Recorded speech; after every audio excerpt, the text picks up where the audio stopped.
It's Friday here at the CrossFit Games. What better way to start your weekend early? Turn off that Zoom call, mute all your notifications, and get ready for some world-class fitness. Welcome back to Day at the Games presented by U.S. Army. Tommy Marquez alongside Annie Sakamoto. And Annie, 2 days of competition are already behind us. Big picture, what stands out? Well, true to the CrossFit Games, Tommy, expect the unexpected. None of the names that we are used to seeing in the white jersey are in that white jersey going into day 3 of competition.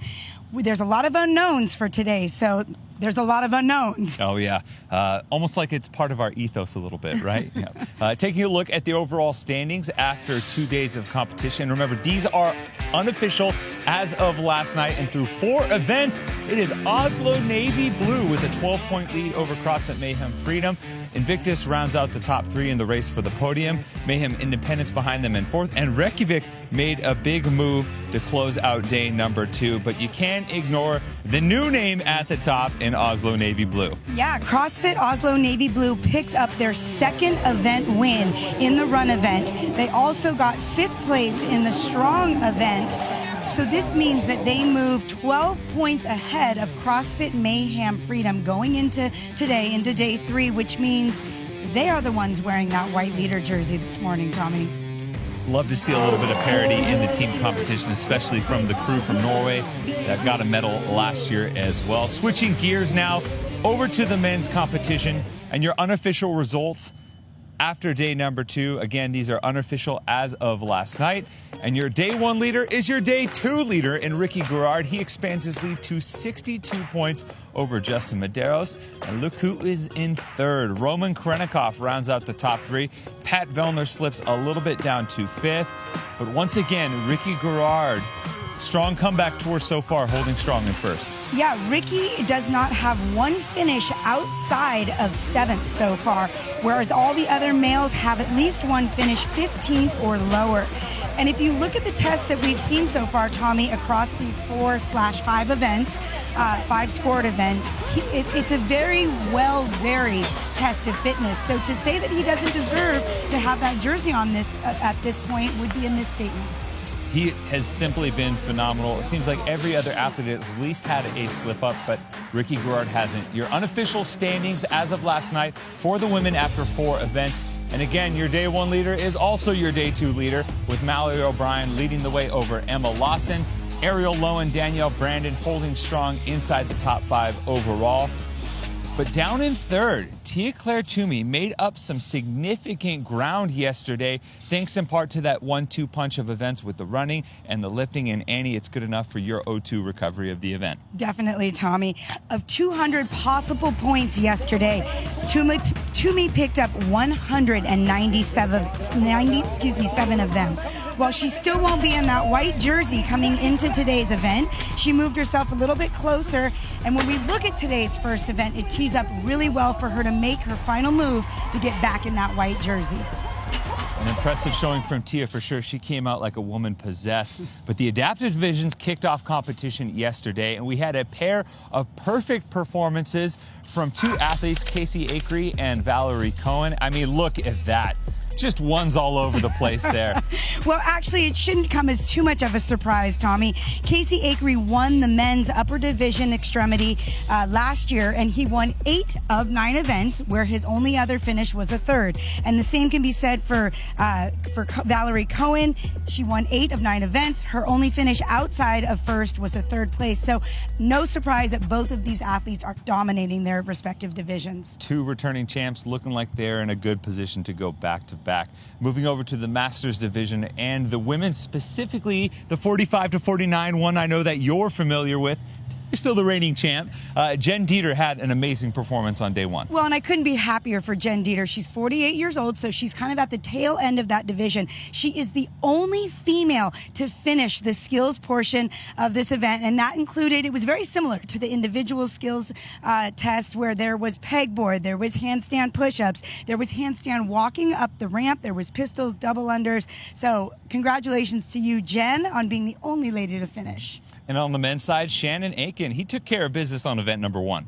Yeah, Shannon Aiken, you know, he actually won twice in the 55 to 59-year-old division. That was in 2017, and actually, excuse me, he was second in 2018. So no surprise that in his first year in the 60 to 64 division, he picks up an event win. But what's great, Tommy, he was one of only 2 men to finish the event 1, and he won it by over 2 minutes.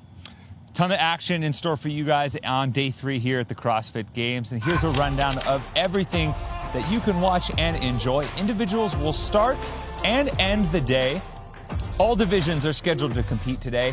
The action kicks off at 9 a.m. and will run the gamut until 7 p.m. So that's a full day of fitness. Annie, your thoughts on day 3 of competition? Like you said, everybody is competing today.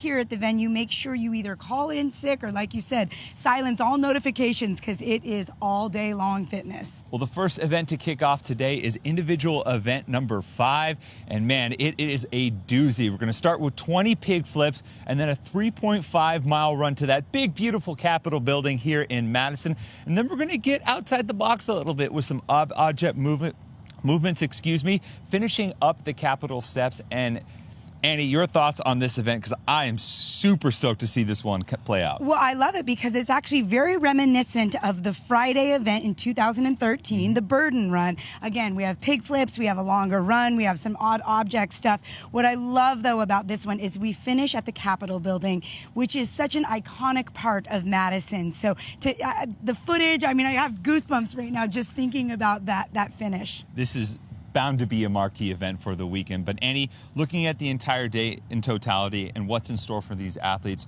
who are you looking at? Well, there's a few athletes that I'm looking at as far as who to watch coming into this third day. One of them, of course, is your reigning 6-time champ, Tia Claire Toomey. Can she get that white leader jersey? And can she take it off the back of, you know, last year's Rookie of the Year, Mallory O'Brien? And then, of course, will Ricky Garrard maintain this very consistent performance he's had? Roman Krennikov, first year we've seen him at the games in live competition. He's doing amazing. Danielle Brandon is another one that we haven't spoken about that's really crept her way back up the leaderboard. Can she make a move to be in a podium position coming out of Friday's events? Yeah, Danielle Brandon has been on fire all season long, but one of the athletes on that list is Mal O'Brien. Last season, she broke through as the Rookie of the Year, but she's made some changes coming into this season to set herself on the path to the podium. And as Han Solo once said, "You're all clear, kid. Let's blow this thing and go home." Score one for the youngsters. Mal O'Brien will win event 4. Mal O'Brien proved she belonged with the best in the world on the opening night of the 2021 NOBULL CrossFit Games. She would wind up finishing 7th overall and was named Rookie of the Year. That was very special. I think just because I was so young and I had no expectations to do that, and then just to be able to go in there and just trust everything I've done and then kind of be rewarded with it. It's your first year. Despite her success in 2021, Mal O'Brien decided she needed a change. Her quest to become a champion led her to one. O'Brien moved from Iowa to Vermont to train under the guidance of the 5-time fittest man on earth, Matt Fraser. So Matt definitely brings all his experience and shares it with me, shows me a lot of what he did, what worked for him, and he's honestly helping me become such a smarter athlete. O'Brien is now turning her sights on her 2nd straight trip to the CrossFit Games as an individual. In her first, she became the youngest woman to ever win an event. In her second, she's hoping to become the youngest to ever stand on the podium. I mean, it's important to get on the podium because that's we go there to win and to do our absolute best. You know, I'm going to do everything I can right now to make it a reality, but right now, I just want to do my best. The first generation of CrossFit stars all found the sport as adults. The kids they inspired are ready to take it to new heights. With Mal O'Brien leading the way, that is likely to happen sooner rather than later.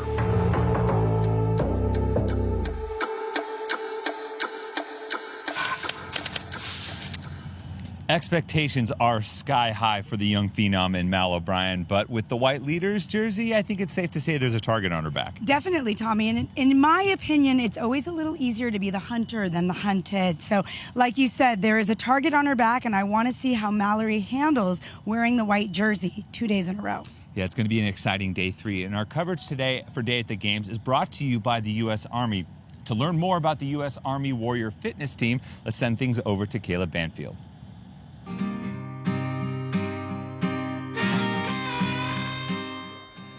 Kayla Banfield here. I'm in the US Army zone and I'm joined by Major Fruth. Major Fruth, the US Army has put together a warrior fitness team. Could you tell us a little bit more about what you do? Yeah, so the Army Warrior Fitness Team is a team comprised of active duty soldiers that goes around the country through competitions and also virtually through social media, engaging the American public, allowing them to better connect with their service members and then dispelling myths and rumors or misconceptions about military service. And how do people get involved? The team is made up of active duty soldiers. How the American public can get involved is follow us on social media or come to events like the CrossFit Games in which we set up physical activations. We also do high school visits in which we just interact and, like I said, answer questions and just kind of show off capabilities and passions and goals. You mentioned activations at the CrossFit Games. What kind of things are here for people to do if they're at the Games? So we're currently standing in the Army Physical Fitness Semi.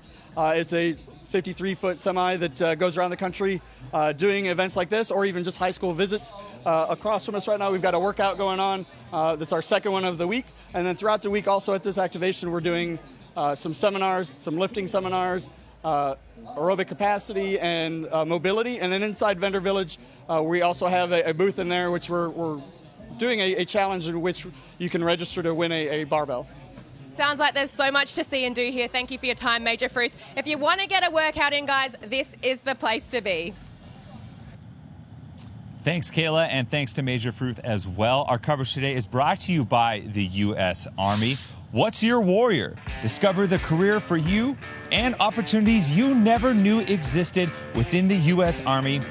Visit goarmy.com/CFG. Thanks again to the Army. Before we send things out to competition, quick update on Day 3 as a whole. Individuals will kick things off first. They'll also wrap up the day with teams slotting in between. And of course, the age groups and adaptives will be throwing down all day long. That's going to do it for us here at Day at the Games, presented by the U.S. Army. For Annie Sakamoto, I'm Tommy Marquez. We'll see you guys at the midday for some more updates, but we'll leave you with individual event number 5, the Capitol.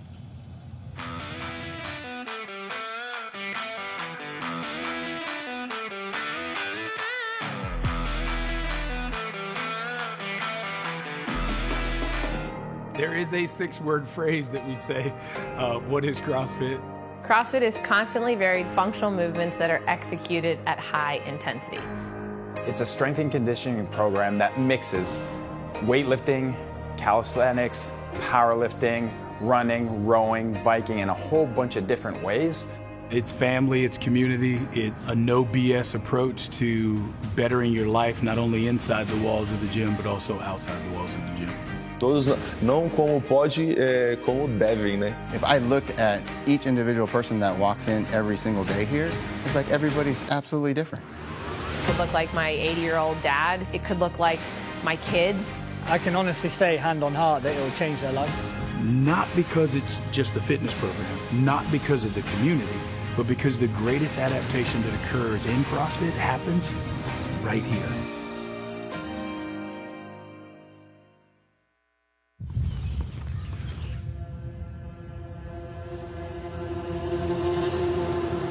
What does it take?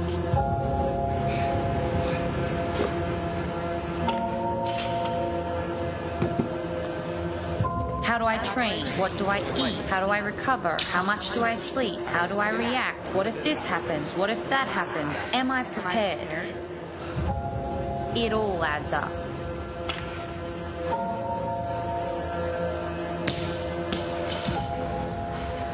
It's not about what I do. It's about what I don't do.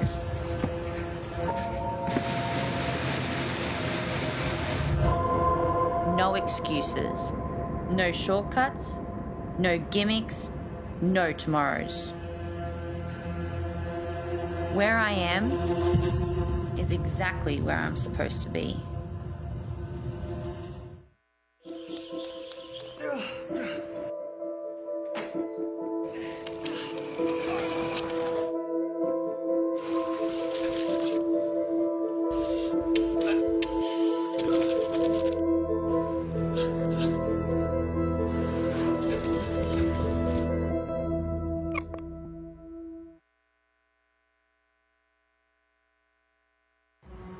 Here is where the epiphany came to me.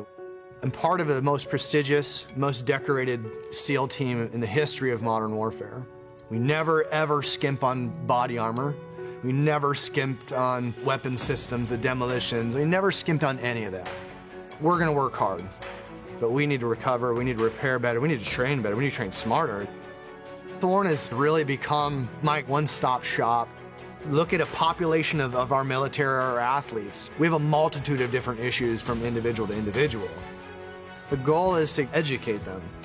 Whatever spectrum of fitness you need, Thorne has the product for you. Give us the best, give us your best. Our goal is to be the best in which we do. In Thorne products, there is no better product, and that is why we use it. My name is Annie Thorstadter, 2 times fittest woman in the world, and this will be my 12th time competing at the CrossFit Games. Life is busy, complex, and amazing, but life is also full of choices and decisions we need to make. RP makes it easy for me to fuel for my performance at the gym and for at-home life with my family. I spend less time worrying about what to eat and when, and more time playing with my little girl. Our lives were slowing down until we made a change. As we've gotten older, it feels like we've lost a little bit of that magic between us. But now, I'm ready to go anytime. That's right. Anytime. And of course, we always use protection. Introducing Bikes, the #1 expert recommended way to reinvigorate your life. Use Once Daily Bikes by Trek. Ask your local bike shop which bike is right for you. When I did my level 1, I actually didn't want to be a coach. I was working as a young lawyer in a law firm, just starting out in my professional career, and I found CrossFit. I fell in love with it at the gym I was going to. There were some really inspiring people there that made me want to do my level 1. Once I did it, I guess that just made the passion even more intense, and I was asked to start doing some coaching on the side, which I did, and I really loved that. The experience of interacting with, meeting, and positively influencing people from all walks of life has been one of the best things about being a CrossFit coach. In a gym, in an affiliate, you will meet people from all walks of life. And in that, you're also going to inspire people to live healthier lives and ignite that passion for fitness that you have in other people. So that has been one of the greatest things about being a CrossFit coach.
The Wisconsin State Capitol. It is the third building to serve as the Capitol since Wisconsin was granted statehood in 1848, but is the first in the nation to ever serve as a site for a CrossFit Games event. Welcome to day 3 of the 2022 NOBULL CrossFit Games, everybody.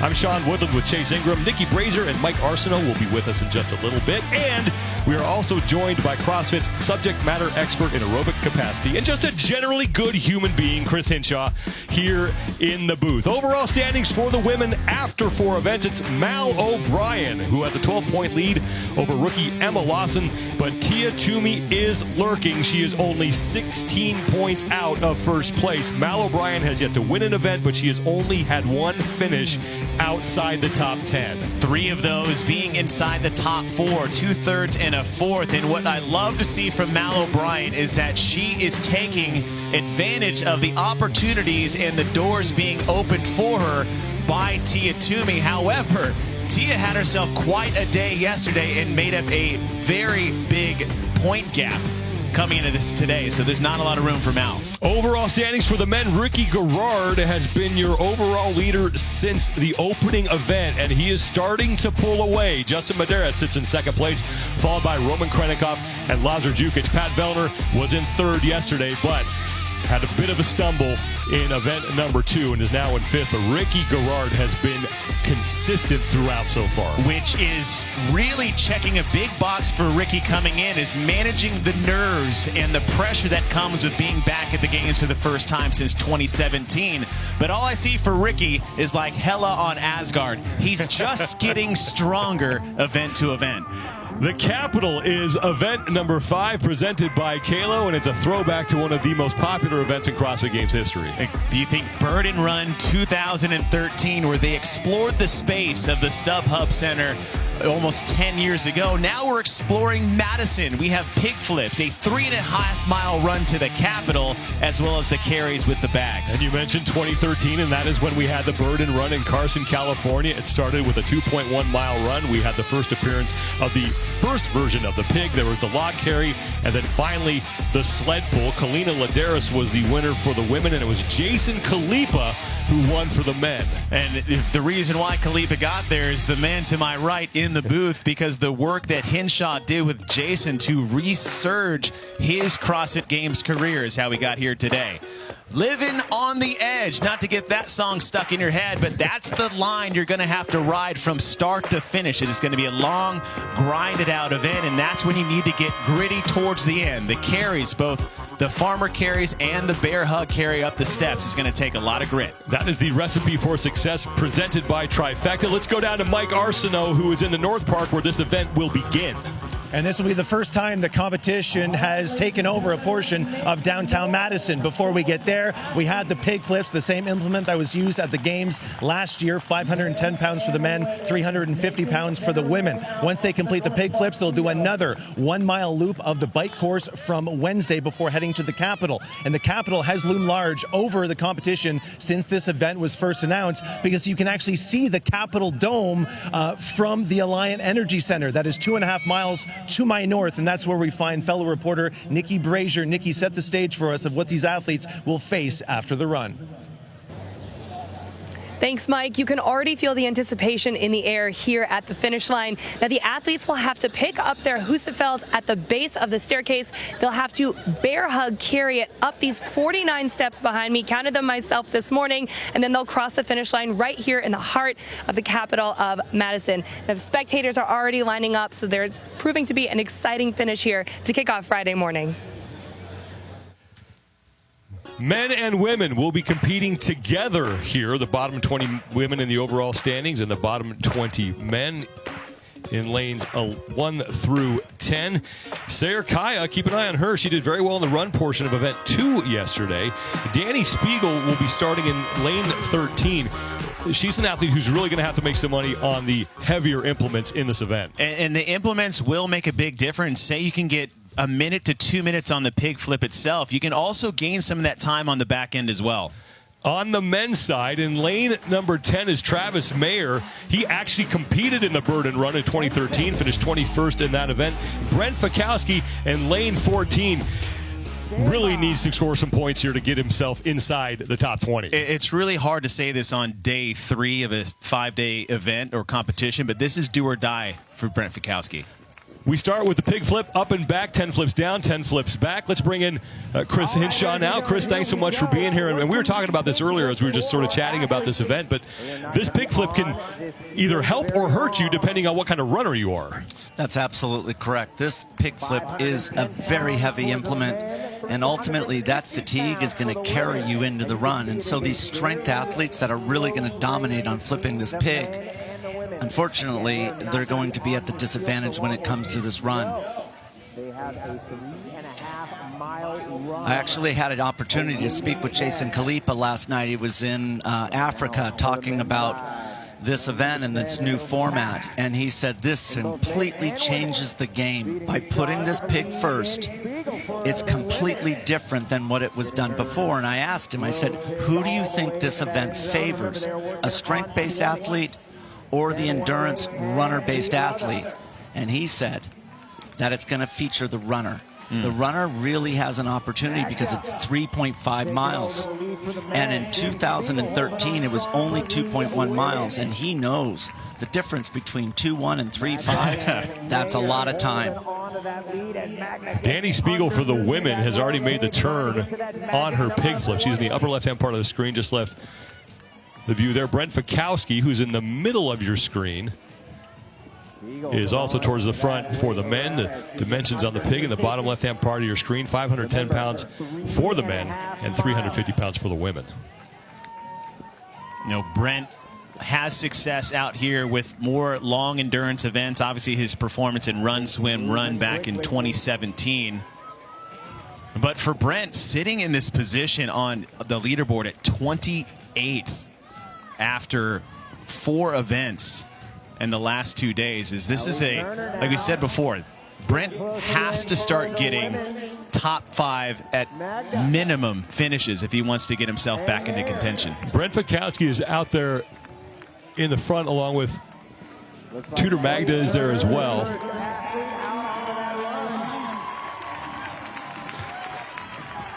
And there goes, I think that's Ellie Turner, who is running out of the stadium. Brent Fikowski is behind her. It looks like Travis Mayer as well. I want you guys to take a look at their backs, that low back. That obviously created a lot of low back fatigue. And in the movement of running, that core stability is really important. So in these first initial steps, they've got to settle. They've got to find a way to get that core stability so the upper body actually works with the lower body. And Travis Mayer in front of Brent Fikowski. In the run here, they'll do one loop in reverse around the bike course. It's only one, so they don't have to count their laps, thank goodness. And it's Ellie Turner out front. And with this reverse course, they actually are going to have a bit more of an uphill climb at the very beginning part of this. I was talking to Matt Torres, and the plan was to get through the pigs pretty consistently and to take the first 800 easy, really to let their legs kind of get used to the run and flush out the pig flips. But when you have that uphill turn right off the bat, I don't feel like there's just not a whole lot of room to recover going from pig flips to that slight incline on the run. What's nice, though, about that uphill is it's going to force them to have a shorter step length. And what you'll see is after that heavy lift, there's a lot of tension in the upper body. You'll see the shoulders start rising higher up towards the head. And when they start carrying that way, unfortunately, the stride length shrinks. So what they need to do during this opening portion as they're running now is to relax that upper body so that the stride can open up. When they hit that trail, they better be ready to run, because that place is where the time is going to make the difference between one athlete and another. They've got to go by that point. So some athletes finishing up their pig flips. As Travis Mayer leads for the men, it's Ellie Turner leading for the women. Brent Fikowski was also one of the first men out onto the run. We saw Guy Mayeros. I believe Carolyn Prevost for the women also head out on the course. There's Adrian Bosman, competition director, who will be leading the athletes on a bike.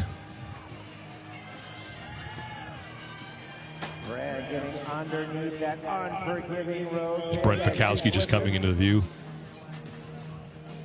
3-mile run from the North Park to the Capitol.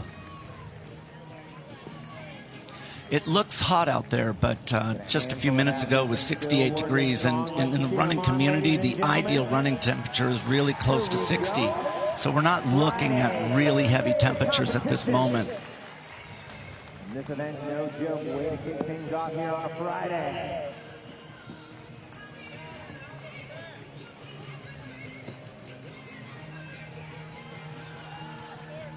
Remember, once they finish those big flips, they will then So early on here, past the 5.5 minute mark of event number 5, the Capitol.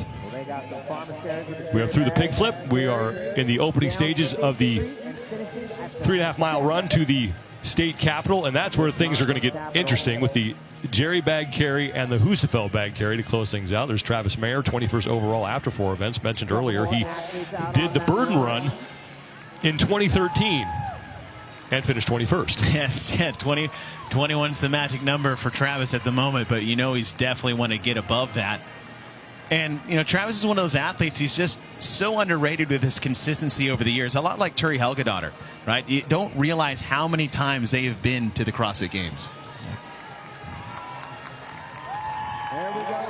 Making his 8th appearance as Travis Mayer, and he's finished 12th 3 times, including last year. Has yet to win an event in his career. Best finish was 2nd place in the assault banger back in 2017.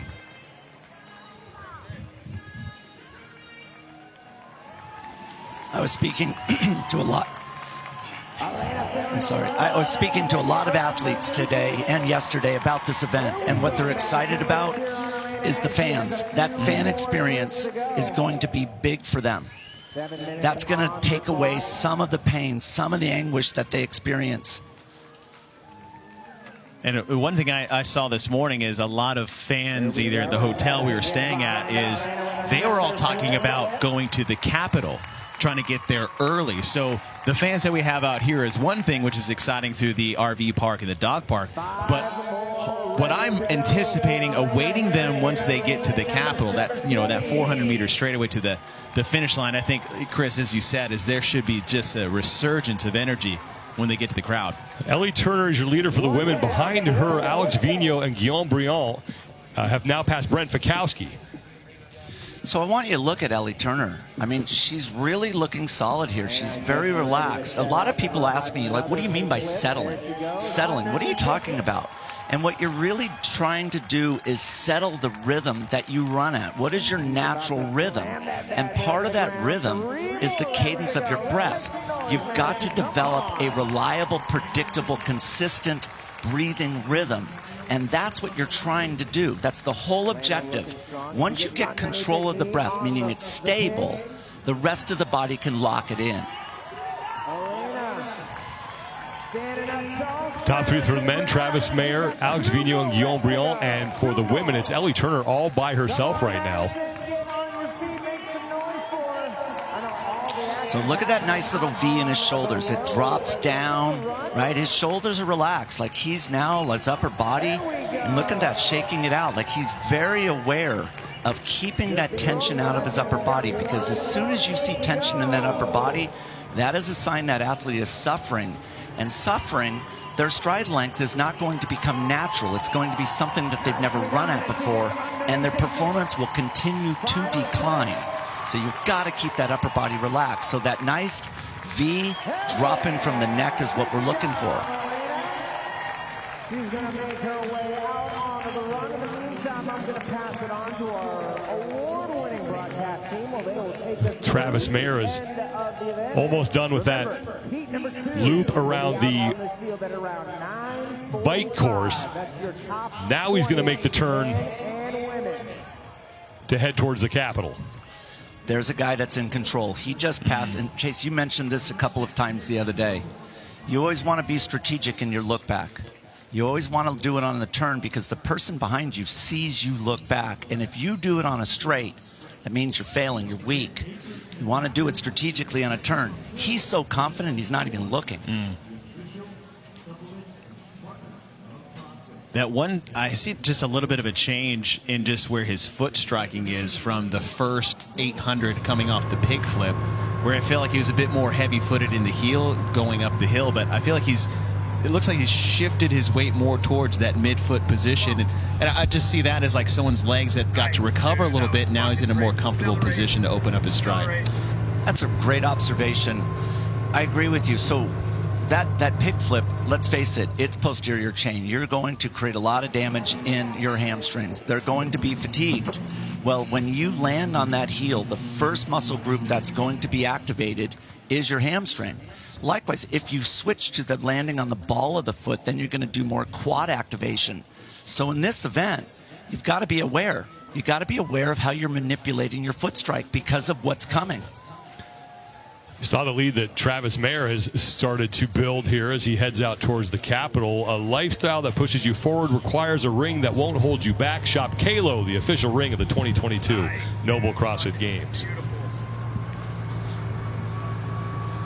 Now this backstretch for Travis this is when we start getting to actual familiar territory for athletes that have been competing here in Madison over the last couple of years. This is the same path they've taken to the boat dock, which is at the lake. We've seen that for Run, Swim, Run. We've seen the same path for Madison Triplus. So if they got to run the bike course, so there's some familiarity there. This trail they've run multiple times in the past. So if you have experience here at the CrossFit Games here in Madison, knowing where you're going is a huge advantage as far as a distance of 3.5 miles for the athletes that really don't know the course. A little bit of a rough start for Travis Mayer through the first 4 events. Has yet to crack the top 10. Hoping to do that here in event number 5.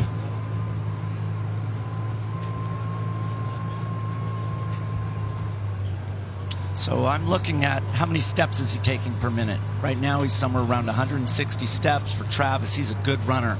He typically will average somewhere around 170 to 180 steps in a minute. So he's still carrying some fatigue.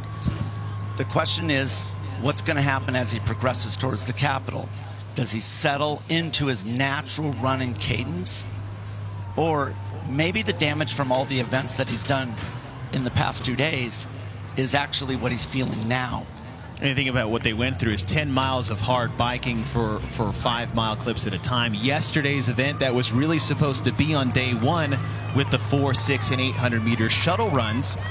A lot of different really fatigue elements on a lot of these athletes' legs. That is a scary sight, that you can actually see the Capitol. And I don't know about anybody, but when you look at out in the distance what a mile is, let alone 3.5, it's a monumental distance. It's like, I'm never going to get there, ever. And the key is like, don't stop, move. Travis Mayer, your leader for the men. Behind him, the last time we checked in, were Guillaume Briand and Alex Vigneault, and Ellie Turner was in the lead for the women.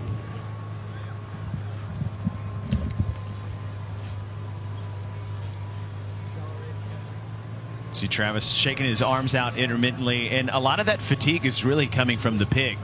Right, we said it's a big posterior move, but really there's a lot of upper body taxing coming to that. And when you're running in that position, right, shoulders relax is one thing, but in that elbow bent position, it does add up a little bit. And so that shakeout just kind of helps get some of that muscle fatigue, some of that lactic acid out of the biceps, which we will need at the back half of this event with the jug carries and that Husafell back carry. Now this is an open course. You just saw a biker pass Travis Mayer. So you're going to have to deal with people who are out for a Friday morning stroll or jog or bike right now. And that's the benefit of being out in front by yourself, is that you really have the road to yourself, and not just, the front and back, but that lateral way. When you start getting piled up towards the back end, it makes passing difficult, and having to navigate just the, it's like you said, it's an open trail. There'll be people out here.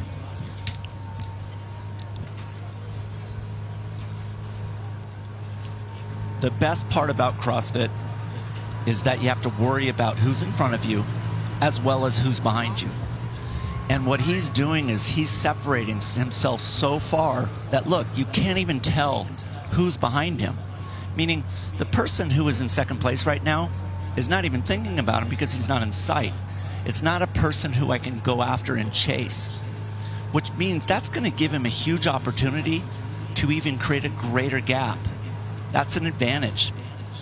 And there is no one in sight of Travis Mayer right now. Again, it was Ellie Turner who's in the lead for the women, and then behind Travis Mayer, way back there someplace, Alex Vigneault and Guillaume Briand were pretty close for second place. And Chris, you're talking about advantages of just line of sight for the second athlete. In the beginning, like in the beginning portion of it, there's so many tight turns where you just can't see anything, but you got to hope there's a long stretch here. One thing for athletes, I think, you see this a lot with triathletes before an event, like they'll go drive the bike course, so they have some like landmarks to designate distances. And this course has been available, at least on a map, so to speak, of where things could possibly be mapped out. And that's one of those things as maybe an athlete or maybe a coach is like, okay, where can we, can we walk this course the day before we get here? Can we see and plant little distant landmarks on the course to kind of help guide the intensity throughout the race? Yeah, it's like in the sport of triathlons, like Ironman in Hawaii. On the run, the aid stations are a mile apart. And so what you always think about is just get to the next one. And then once you get there, it's just get to the next one. And pretty soon, after 26 of them, you're done. The hard part here is that you're going to come around this corner and you're going to see that Capitol. And this is where a great runner is going to have an advantage, because they're sitting there and going, wow, this is actually a really long run. But imagine when you see the Capitol for the first time, when you see that line of sight, which he's about to see, it's going to be an insurmountable amount of volume. And then panic sets in, negative thoughts set in. And once a negative thought sets in, it doesn't go away. It just turns into something worse.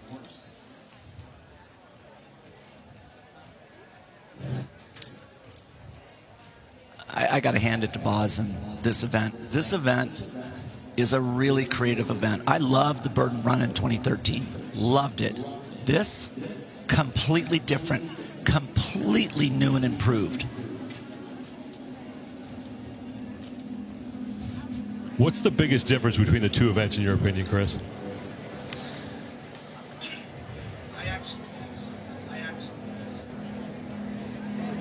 I actually love the order. This format, it's really incredible, because if the run is first, the runners really have an advantage, because they're sitting there and going, I'm going to dominate this thing and I'm going to be in front. And there's something special about being in front, aware that the entire field is behind you. It's essentially, I'm in control. I'm the boss. I'm the leader. And that gives you power. And that's what every athlete out here is trying to do. I mean, we see that with Tia. One of the great things about Tia is that she has presence. When she walks into a room, you look at her and you go, there's God. Adrian Boston doing a really nice job ahead of Travis Mayer to try to clear the way for him and keep that course as interference-free as possible.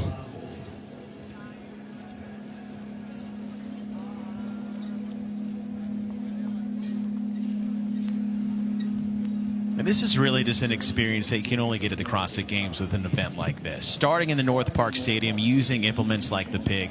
And this run course is, aside from the distance, it's a beautiful course. I mean, Madison itself is such a pretty city. It's been an amazing host city for the CrossFit Games, but you have the grass fields coming out of the dog park, and then you hit the lake right before you get to that downtown portion. Travis Mayer on the right side is in the lead. Guillaume Briand and Baden Brown are now second and third behind Mayer. Mayer getting a little cheer from the crowd out on the course. I'd probably say it's like, hey, can I hitch a ride? Room for one more? I love that this is on the open road. That involving the fans, the community of Madison, so that they can see what this is all about. This is a really good opportunity to say on your left. I'm just going to throw it out there. I'm just going to throw it out there. Dallin Pepper and Tudor Magda are there. You can say Ellie Turner is in the background, so she is still all by herself in the lead for the women. I got to say, Alexander Corona's there as well. Ellie Turner looks really good. Really good. I mean, that is a weightlifting athlete. And look how comfortable she is. I mean, we're deep into this run right now. I mean, if there was a weakness, it would be surfacing. Tim Paulson behind Ellie Turner right now, and there's Brent Fikowski behind Paulson. Chris, we were talking earlier, the original burden run of 2.1, the 3.5 is like, you might be able to look good for 2 to 2.5 miles, but when you tack on that extra 1, that's when the distances really become significant, when you add that extra mile, mile and a half. That's correct. I mean, let's face it, in 2014 when they did a 3-mile run, right, 333, it was a 3,000-meter row, 300 double unders into a 3-mile run. I made a comment back then that any CrossFit athlete could fake a mile. Any CrossFit athlete can, but you know what? You throw in 3, you're going to see the people who put in the work. 3.5 after the pig flip. That's a lot of running. Sayre Kaya is in the box on the left side of your screen. She sits in second behind Ellie Turner, and is Carolyn Prevost in third. Guimayeros is between the two of them.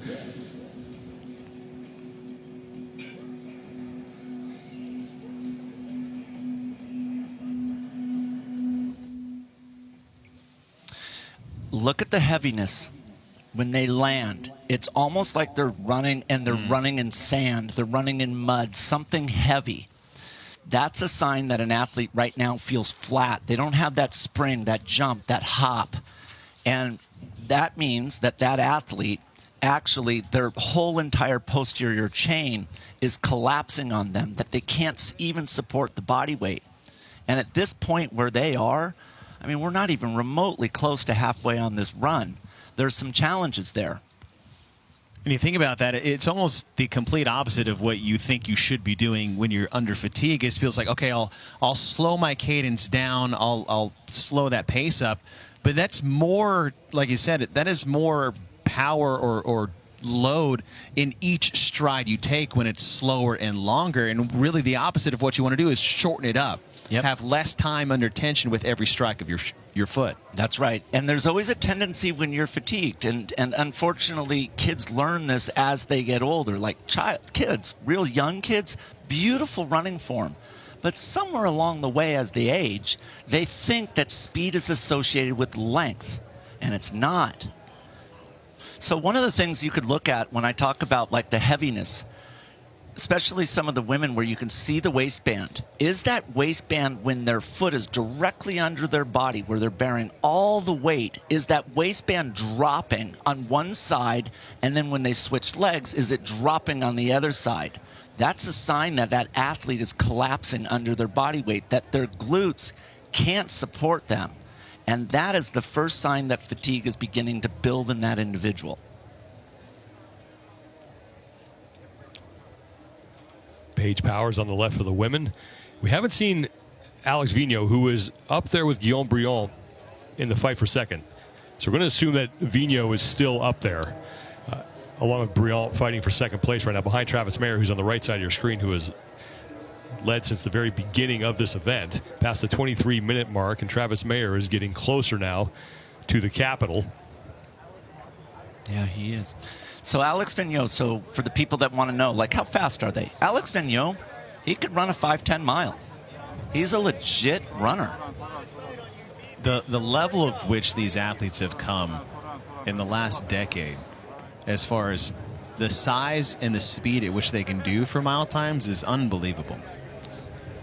It really is. I think that's where I applaud what Glassman created. He created a sport for that recreational athlete, that athlete that sits in the middle. They weren't genetically had this predisposition for amazing endurance or amazing speed, strength, and power. They sat in the middle.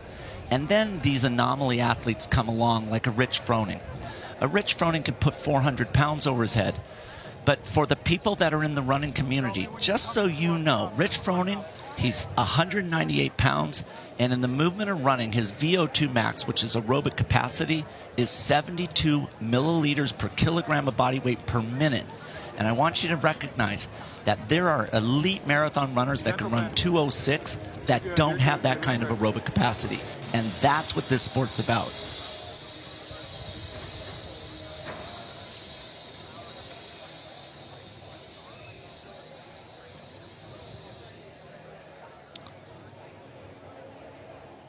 I honestly think that the next movement that they are about to do is the core of this workout. You get through that piece, you're going to start thinking, I got this. And that's when confidence is going to build. In every workout, there is what you call a sticking point, that uh-oh moment where that workout gets real. And if you're ignoring this jerry can carry, you're making a huge mistake, because right now you are creating a substantial amount of damage on the legs, and now you're going to carry a very heavy implement, and I'm not talking about just a small distance across a football field. It's 200 meters. That is a legit distance. And so in my opinion, in this workout, you get through this run, you better be thinking about what's coming, because that sits at the core, the #1 sticking point. And Travis Mayer on the final stretch to the Capitol. His mile 1 split was 6 minutes 10 seconds. Alex Vigneault, who is in second, is at 6:22. On the women's side, after 1 mile, Ellie Turner had a 1 minute 20-second lead over Carolyn Prevost. The other thing too, Chris, you were talking about earlier, is an athlete that's comfortable and confident in how their shoulders are being carried. Are they relaxed? Are their arms relaxed? And if they're not, this is going to be a big problem for them if they've been under tension for 3.5 miles. Absolutely. I mean, that's what's going to happen here. Right now, this position is going to make it more difficult to breathe. Matter of fact, the next movement is even going to be worse. Anybody that wants to try this at home, just go down into a squat, right, all the way down, balancing on your feet, curl your shoulders, and curl your back forward. And now try to take a deep breath in. You can't. So imagine being exhausted, being hypoxic, and you're trying just to fill your lungs. Unfortunately, the implements prevent that from happening. Travis Mayer is the first man to the jerry bag carry, 100 pounds in each hand, 200 meters on the carry. He'll put those down. There's a quick transition over to the Husafeld bag, and then he will carry that 200 meters, and it ends with that ascent up the Capitol steps where we saw Nikki earlier. I think those steps are going to be so basically appreciated of how difficult it's going to be. We actually saw Travis take 2 steps with the bag. It's the same total weight of 200 pounds. It's 100 in each hand, but he could barely make it up the 2 steps. And the one thing these athletes are going to need to be careful of is with this position of the jug carry is that it's pulling on the traps and the top of the shoulders, but also completely decimating their grip, which are the 2 key things you need to stabilize that bear hug carry of the Husafeld bag. Travis Mayer got his run done unofficially in 23 minutes and 26 seconds. I mean, that's incredible. Here come Baden Brown and Alex Vigneault. They'll be the next 2 men to grab the jerry cans. It's Brown just ahead of Vigneault now. This is about the 3rd break for Mayer. About a minute and 50-second lead on these 2 athletes, but his first walk was a very, very far distance. I talked to some coaches earlier about what the plan is, and there was a mixed bag of plans. It's a short breaks, quick steps, or, I mean, if you have the capacity, carry it as much as you can, as far as you can, but again, this is going to have a compounding effect on the final piece of this event. Travis Mayer had about a 2-minute lead on Vigneault and Brown. Wow. Man, he looks good. Look at Vigneault. Look at Vigneault. That is impressive. Travis Mayer asking for some help from the crowd, and there's a good crowd out there at the Capitol building. So that's a slight downhill where he's running, Travis Mayer, and so that's why he's got some good speed there. He's shaking out his arms. He knows what's about to come. And Chase, I agree with you. That grip is now smoked. I mean, rock climbers, mountain climbers, when they create that pump in the arms, unfortunately, that pump prevents good blood circulation, which makes that fatigue even worse. Travis Mayer moving to the Husafeld bag, and then it's 200 meters to carry that bag that weighs 200 pounds. And remember, he's got to go up those steps, too. I mean, he's respecting that bag. He knows. So he can carry it any way he wants until he gets to the stairs. And this is, every athlete watching, you're going to need to do something like this to save your arms, because it's easier. This is a moment where he can catch his breath a little bit. You can't really outrace someone on the straightaway, but when you get to the steps, all bets are off. And everyone we talked to about demoing it said the steps were something they were not prepared for when they had got there. Took Travis Mayer just under 3 minutes to get that carry done, and then another 40 seconds to run from the jerry can to the Husafeld bag. Ellie Turner, meanwhile, is on to the jerry can carry. Look at her cadence compared to the boys that came through. That cadence, that Ellie Turner knows what she's doing. Look at that. Short steps, high step frequency. Ellie Turner coming in 24th place overall. Her best finish was in the overhead portion of event number 2. She took 16th overall in that. So I'm not sure if many know about Ellie Turner, but she has been training with Justin Medeiros since she's qualified for the CrossFit Games every day. So she's got some knowledge in her head. Now, Mayer in that position, that's not a resting position for the upper body. You may be able to breathe freely with it on your back instead of maybe on your shoulder, but the fingertip grip there, right? The pump that we've already gotten from the jerry can carry. And this is when it gets real, because you may be ahead by 50 seconds, but these steps are going to really take a lot of energy. Look at that crowd. I mean, you would think this is the Tour de France. Look at that. It's 20 people deep. Here comes Travis Mayer up the steps, and this is where, as you mentioned, Chase, he has to bear hug that thing, and this is what you were alluding to earlier, Chris. It is so hard to breathe when you're in that position with 200 pounds pressing up against your chest. Look at the hands. Look at the fingers. They're slowly separating and spreading apart. And one thing is having the grip, right? The other thing is really having the arm length. The longer arm athletes here are going to be at a slight advantage because they can interlock those fingers. But if your forearms are blasted, if your grip is gone, it's going to be much, much more difficult. Because you see him, he'll start hands crossed. He's grabbing wrists. Right? You get the side of the wrist, and this is almost like slowly cutting a rope with a knife, right? Just one strand, one strand, one strand. You can see Brown and Vigno in the background there as Travis Mayer has one flight of stairs left. And Travis Mayer is going to take the opening heat for the men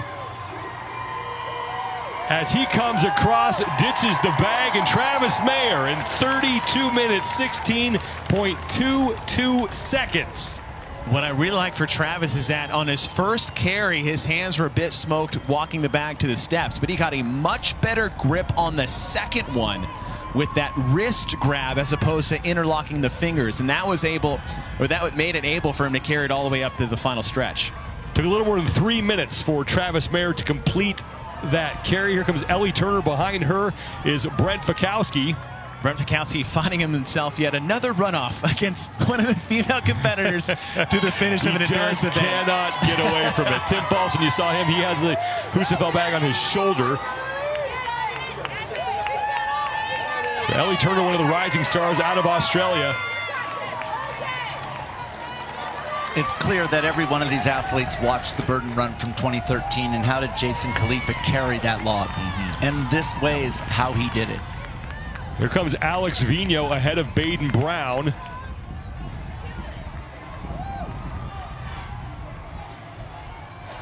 I mean, 200 pounds, it's like you're carrying your buddy drunk after the bars up the stairs. I mean, it's just like a lifeless body. And that is so unbelievably heavy that these athletes are making so incredibly light. Ellie Turner has the bag down. She had a pretty good lead over Sayre Kaya, who's now in second place. And here comes Vigno to lock up second place for the men in heat number 1. And Vigno is across 33 minutes, 53.84 seconds.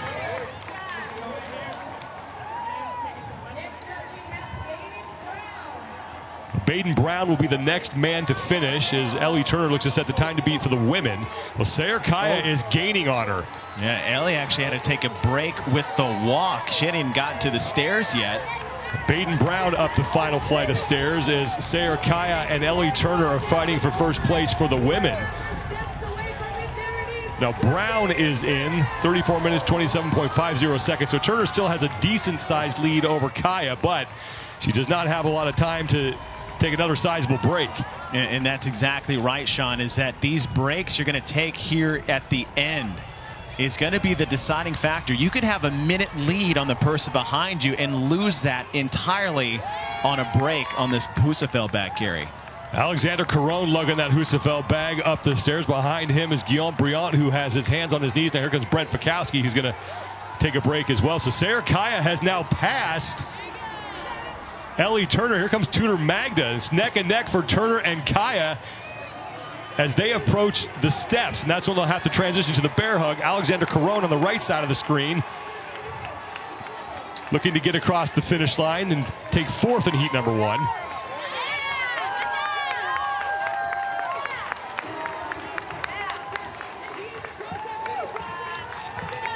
Caron is in 35 minutes, 27.43 seconds. And this is what happened just a little bit ago.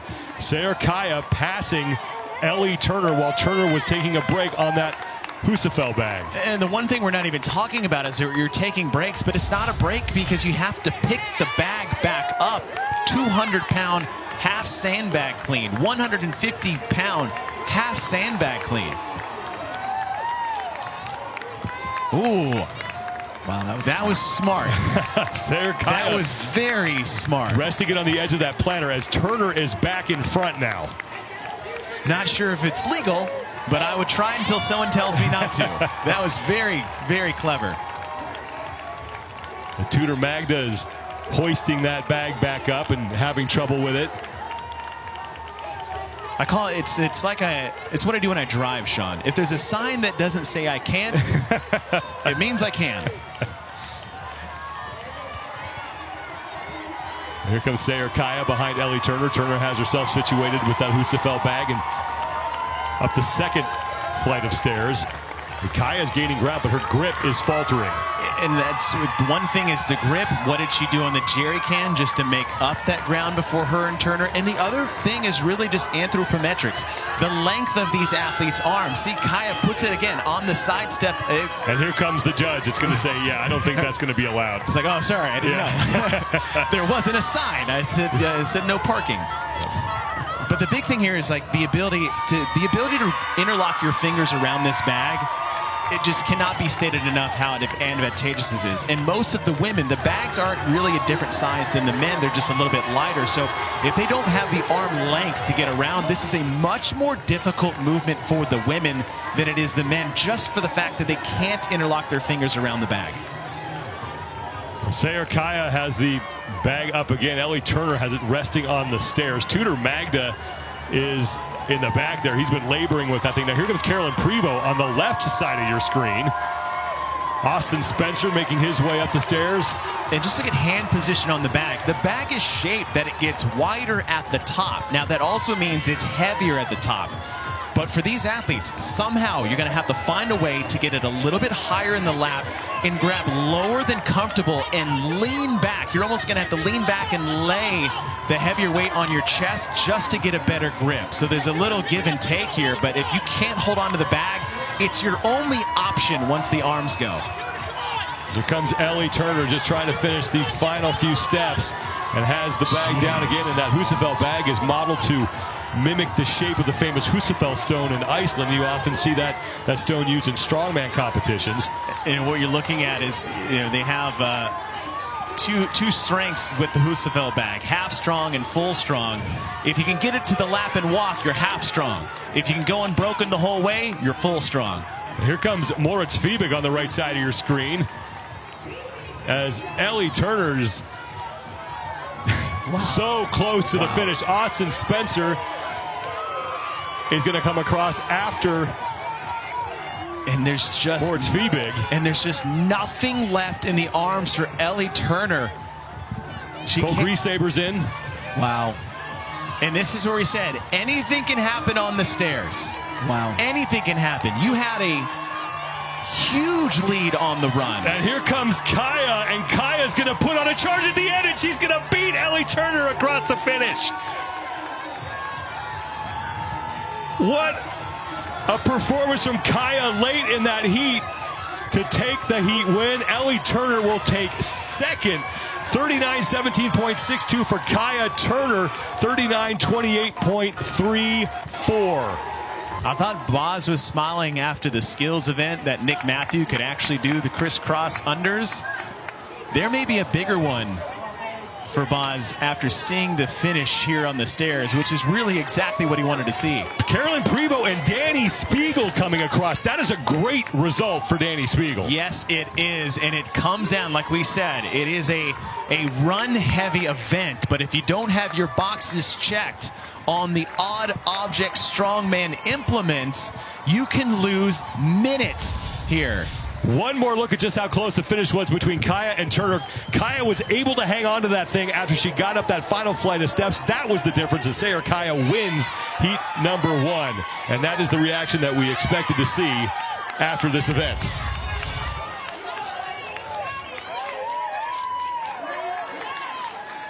That's Karen Freyova now who's across the finish line. They're destroyed. Destroyed.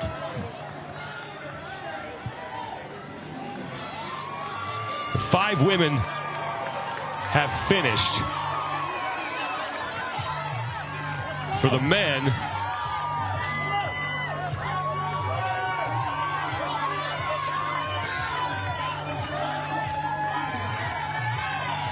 I like what Zanoni has done with his bag, is get it vertical to try to get his arms underneath it, but you got to get him under to start before we can get the bag up to the waist and hopefully slide those hands under just a little bit.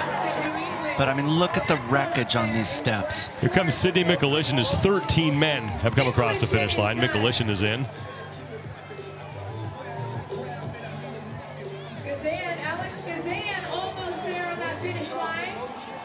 Alex Gazan coming across the finish as well. Sola Seguridaughter is in for the women.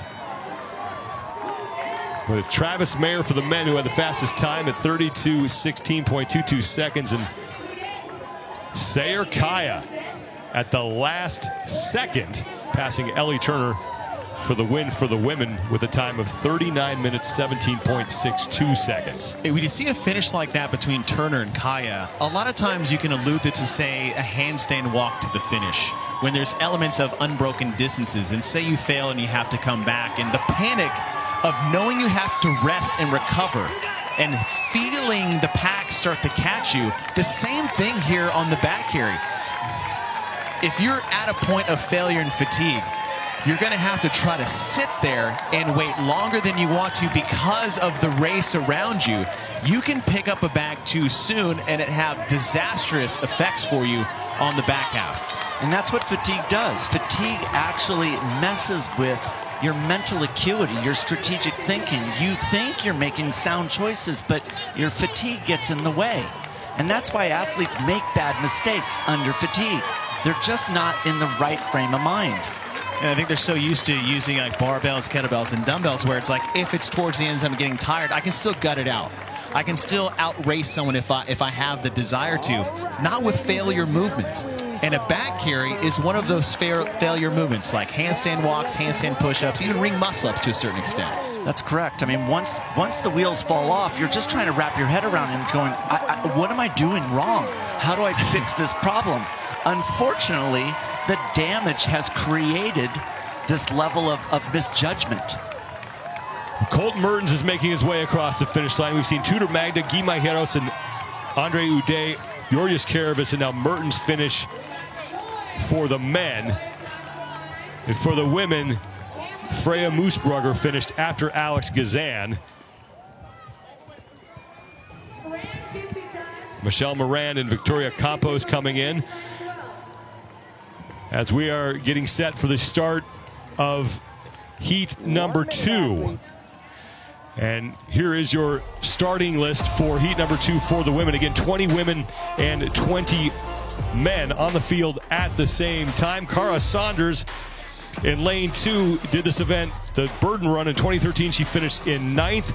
And Laura Horvath is in lane number 18, and this is an event that reminds you a little bit of that battleground event that she won her rookie year back in 2018. She can move implements really well in the strongman portion, but she's also a very underrated runner. She does it a lot, and she does it often, and she also does it well. So Laura Horvath's skill set is set up well for this event. On the men's side, overall leader Ricky Garrard will be in lane 10. Uldis Oopniks, we saw him do very well in the running portion yesterday of event number 2. Jeff Adler will be in lane 13. He took 8th in that running toes bar event last year. There's Roman Krennikov, who is right now in 3rd place overall. Just 6 points out of 2nd. All athletes nearly 70 points out of 1st from Ricky Garrard. And when you look at your top 5, Garrard, Medeiros, Krennikov, Jukic, and Vellner, is that all of those athletes you just listed have a great opportunity to win this event. And when you're starting with the 20 pig flips, we saw that you can actually use your strengths if that's the athlete you are, based off how Danny Spiegel finished the first event. So if you're looking to win, or at least be in the top 5, there's really no room to pace. There's really nowhere you can take off. You don't want to redline too soon. But I think there's enough time on the run that you can push a little bit harder here, take the time to recover, right? We got those 2 loops really around the RV park, back in until we hit the straightaways, is that you have the opportunity, but you got to ride the line. And that's what we're talking about, is living on that edge. Living on that edge of right below red line before you tip the scales into the red that we saw the Husafeld back carry. But at the end, it's all about grit. But what we saw is intelligent grit. It's not just about try hard, but it's about trying hard at the right time and the right moments. There is Tia Toomey making the turn on the pig. We also saw Laura Horvath and Amanda Barnhart out towards the front. But look to her left, Sean. Haley Adams is going flip for flip with Tia Toomey. And if Haley can get to the run at near the same time, there's no telling how that's going to shake out. Let's go down to Mike Arsenault, who is there in the North Park. Well, the second heat of athletes were able to watch the first heat go through what, Chris, you described aptly as carnage. So my question, Chris, is there anything that you saw in the first heat that, if you had a chance to speak to these Heat 2 athletes before this event started, that would change your mind in terms of strategy, either pacing, how they approach the pig, the run, or the final 2 strongman implements at the Capitol? So I spoke with a lot of women before this event, and they had no idea how difficult that Husafeld bag would be. And what you saw in watching the women is that's the real deal. That portion of this workout is going to be a challenge. And so they're rethinking their strategy right now and recognizing that's where this workout actually is going to be make or break.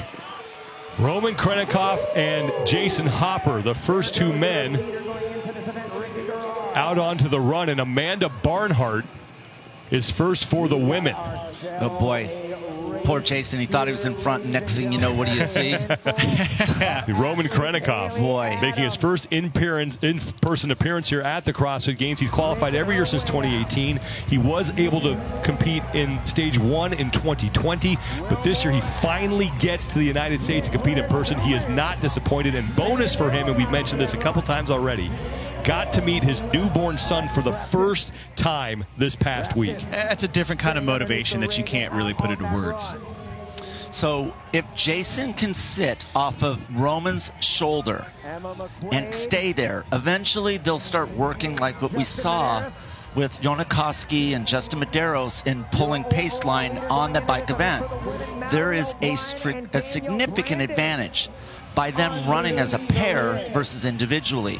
Jason's just got to stay there, and like you said so correct yesterday, or that bike event, Chase, that when they break the elastic, unfortunately, Jason Hopper's going to fall off the back, but he can't allow it to happen. Oh. Wow, that is a move with some authority, right? There's Jason Hopper establishing his will and saying, let's go. I think Roman would be okay with that bet. And you were talking about Roman being a rookie this year, 4 years, really qualifying for this. I see a lot of that success we've seen, say, Brent Frykowski's first year. He was always knocking on the door, but you knew he always had the talent to succeed here at the game. So he may be a rookie, but it's no surprise to see his performance so far.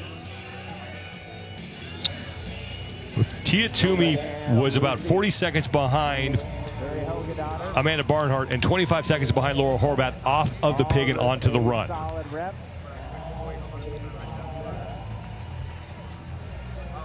Well, we know from the bike event that Haley Adams, the way she pulled away from Tia is not intimidated. And so if it's side by side, it's not going to be something where Haley is going to be intimidated. Haley is an incredible runner. The longer it is for Haley, the better she is.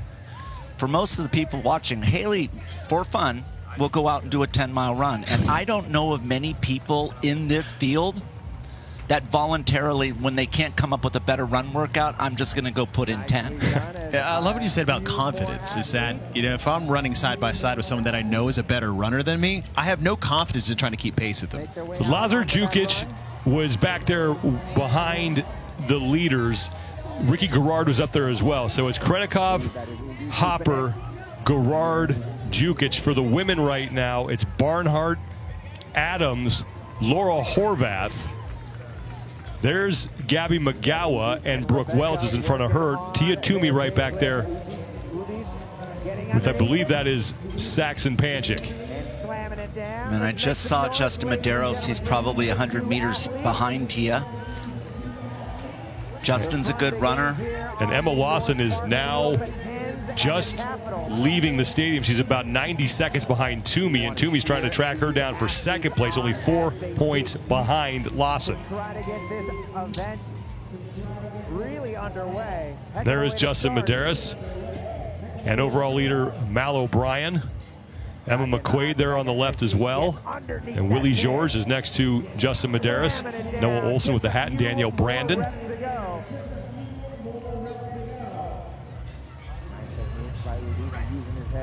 Top time for the women, 39 minutes, 17.62 seconds. That belongs to Sayer Kaya. For the men, it's Travis Mayer, 32 minutes, 16.22 seconds. So Jason Hopper leads early here over Roman Krenikov. They're going to complete that loop around the bike course, and then they will make the turn and head out towards the trail that will take them to the Capitol building. You think of Hopper, and you know what he's known for is really machine work, that very anaerobic athlete. I mean, with his football background and just his sheer size and power.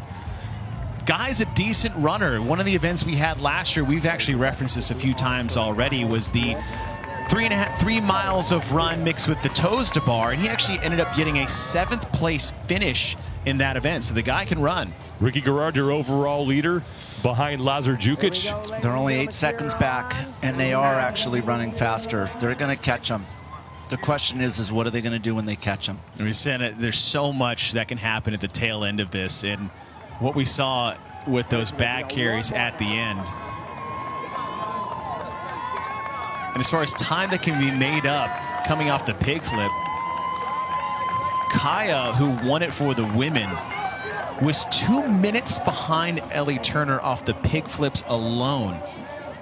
And we just see it's like, you know, that carry is going to be the make or break. If these athletes are all in a pack within 30 to 60 seconds of each other, they still have a chance. I think Haley Adams is going to come off this run in front. That's my prediction. Because these guys, you know what, they look good, but they don't look as comfortable. When we take a look at Haley when she comes into picture, what we're going to find is that's what you should be looking like. Watch her. She's going to, there she is. Upper right-hand part of your screen is Haley Adams. And just watch how light she is on her feet. She's running on the balls of her foot. And what we know now after watching that first heat, those last 2 movements, you are going to be heel striking, heel strike, heel strike. So right now, Haley landing on the ball of her foot. She's activating her quads, preserving those hamstrings, which is going to come in handy at the tail end of this workout. Yeah, my bet, I mean, she really does look solid here. Got her first career event win in the opening event here on Wednesday. She's running with Jeff Adler. And Jeff Adler's a great runner. Jeff Adler is a, 5-12 miler. And he puts in volume. They should, if they can, work as a team. Roman Krenikov and Jason Hopper are just a bit ahead of the pace from Travis Mayer. It's still early, but they're about 5 seconds ahead of Travis Mayer's pace at this point. Haley Adams is well ahead of Ellie Turner's time after 1 mile, 23 seconds ahead of Ellie Turner at this point. You know, a lot of people, they struggle with being in front. They really have a hard time. How do you know that you're not going too fast? You're good. I mean, you're pulling away, but is it your skill? Is your talent? Is the time that you put in? Or are you just going out hot and are you going to blow up? Like, where are people? And so what you see is Jason Hopper's turning around just to know. Like, are we actually going out too hot, or are we doing the right thing? A lifestyle that pushes you forward requires a ring that won't hold you back. Shop Kalo, the official ring of the 2022 NOBULL CrossFit Games. Danielle Brandon ahead of Mal O'Brien, your overall leader for the women, who only has one finish outside of the top 10 but has yet to win an event. There's Justin Medeiros as these athletes are completing their 1 mile loop. Noah Olson in that white hat.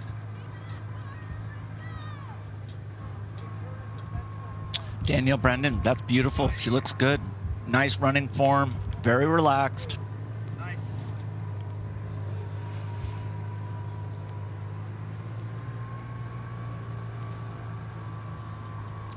So what we want to look for when we have a 3.5 mile run. So in the running world, endurance starts at 3,000 meters, 1.8 miles. So obviously here we've got 3.5 miles. This is an endurance distance run. And when we talk about endurance, we're talking about conservation of energy. What I look for is the vertical oscillation of the head. How much energy is going up and down versus forward. So what you're looking for is more to a low to the ground shuffle versus what a sprinter would do is take flight. Sprinters, if you think about it, how would you shoot a cannonball for maximum velocity? You're going to shoot it parallel to the ground, you're going to angle it up. So that's what sprinters do, is they angle up, they take flight, and they have, unfortunately, because of that, a tremendous use of energy for that vertical oscillation. Ironman athletes, triathletes, marathon runners, they don't want that because it's going to deplete them of energy. So what we're looking for is a very low to the ground shuffle for conservation. Roman Krennikov has had a pretty consistent start to his CrossFit Games so far. Right now sitting in third place overall. He is only 6 points back of Justin Medeiros for second overall. So I spoke with Roman and his interpreter 2 days ago about this event, and Roman is from a physical, mental standpoint, one of the toughest athletes in this field. This man grew up in Siberia, one of the worst areas in the entire world as far as outdoor activities. He's tough, but this event caters to him because he's going to build confidence in this run. The question is what's going to happen when he gets to the last two pieces? And much more tightly packed at the front here than it was in heat number 1 here in heat number 2. Krennikov followed by Hopper and Ricky Garrard and Lazar Jukic. Jukic is the man with his shirt off there in the back. Ricky Garrard is the man in the red shorts.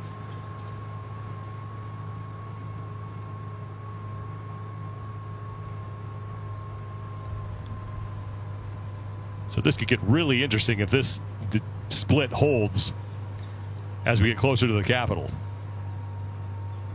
And with the distance they have, we talked about bunching up earlier and when to push, when to break. Some of it is just catching up to the pack.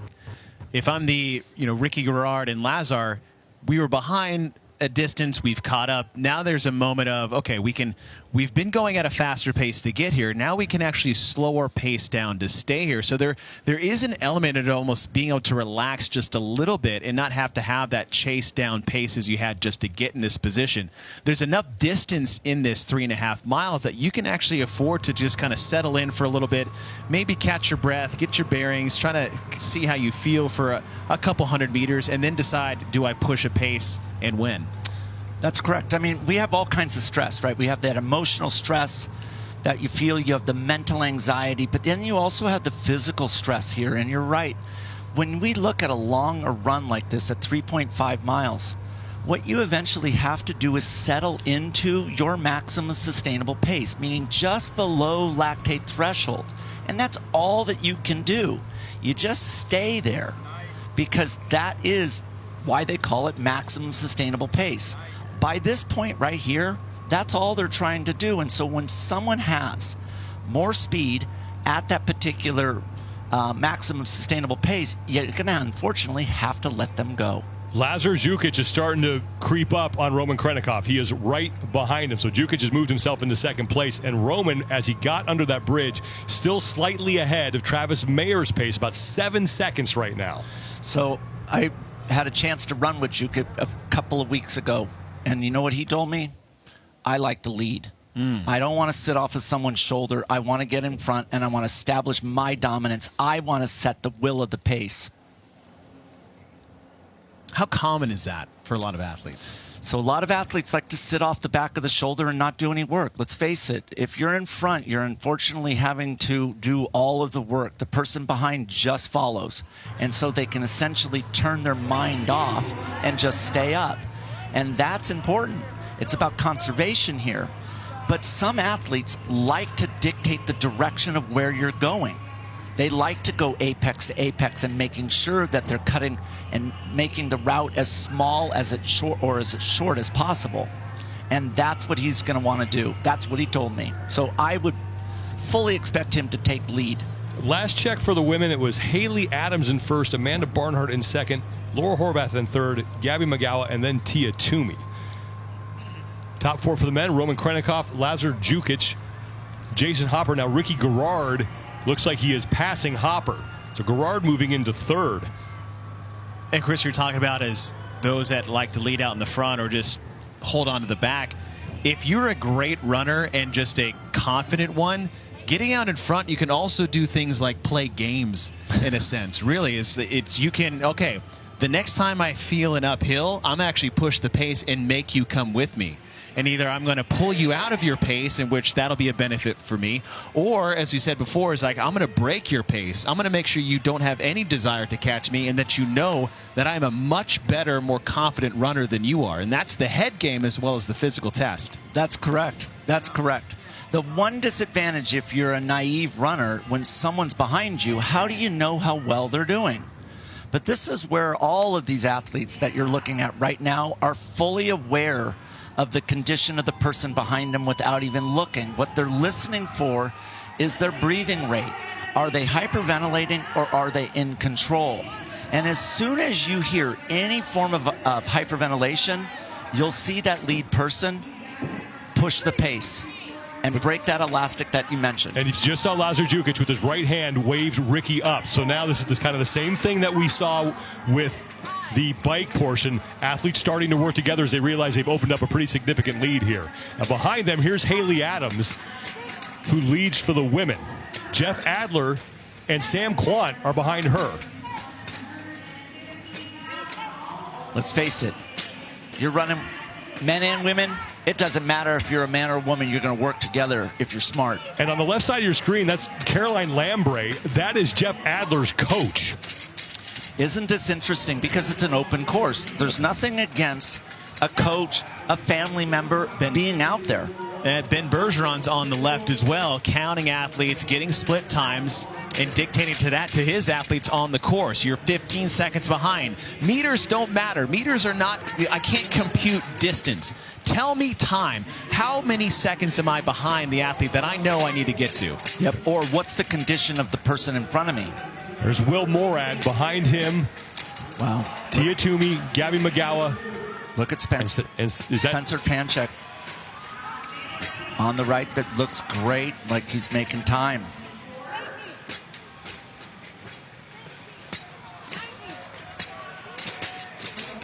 That is Saxon Panchik wearing number 27. Both athletes have a 7 in the numbers that they were given, and both look alike. So let's make it even more tough.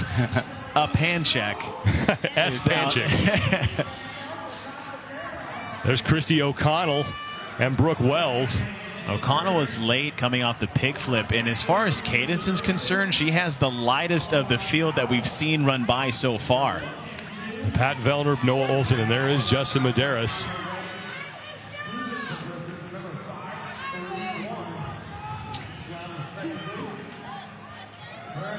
Barnhart, Brandon, and O'Brien.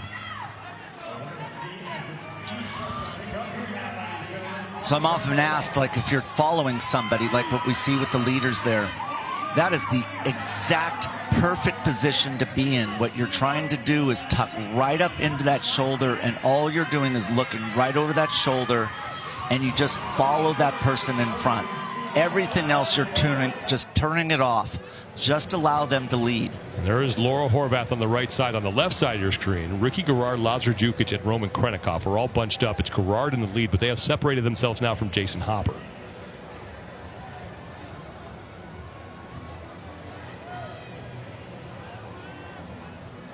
There's Alexis Raptis, and Emma McQuaid, Cole Sager. Hey, Rob. And there is Spencer Patrick. Rob Forte. Just saw him ride by on the bike. Pretty decent endurance athlete as he was back in the day. He won triple threes that year, I believe. Lucy Campbell on the right.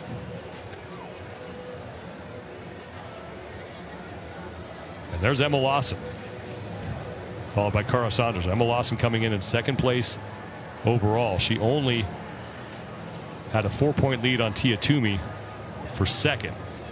Now that's 2 places in the results. So if Toomey were to finish first, she would need Lawson to finish in third in order to erase that deficit. Ariel Lowen is back there as well.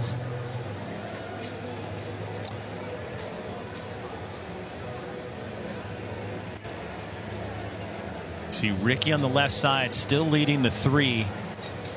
And the one thing for Ricky is that just careful sitting in the front too long. Don't fall in the trap. Make sure the other guys are pulling their weight, so to speak, as far as the pacing is concerned.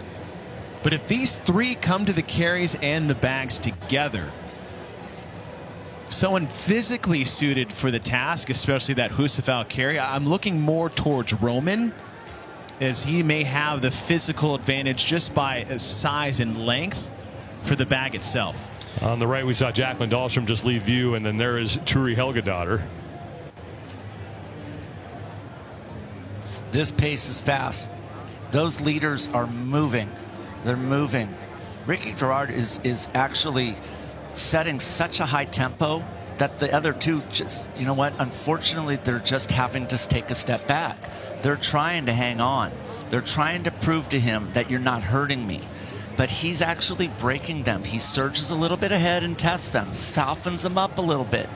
If he keeps doing that, he's going to take their power away in the next events. This is how an endurance athlete actually breaks a sprinter. You soften them before they get to that sprint, so there's no sprint remaining.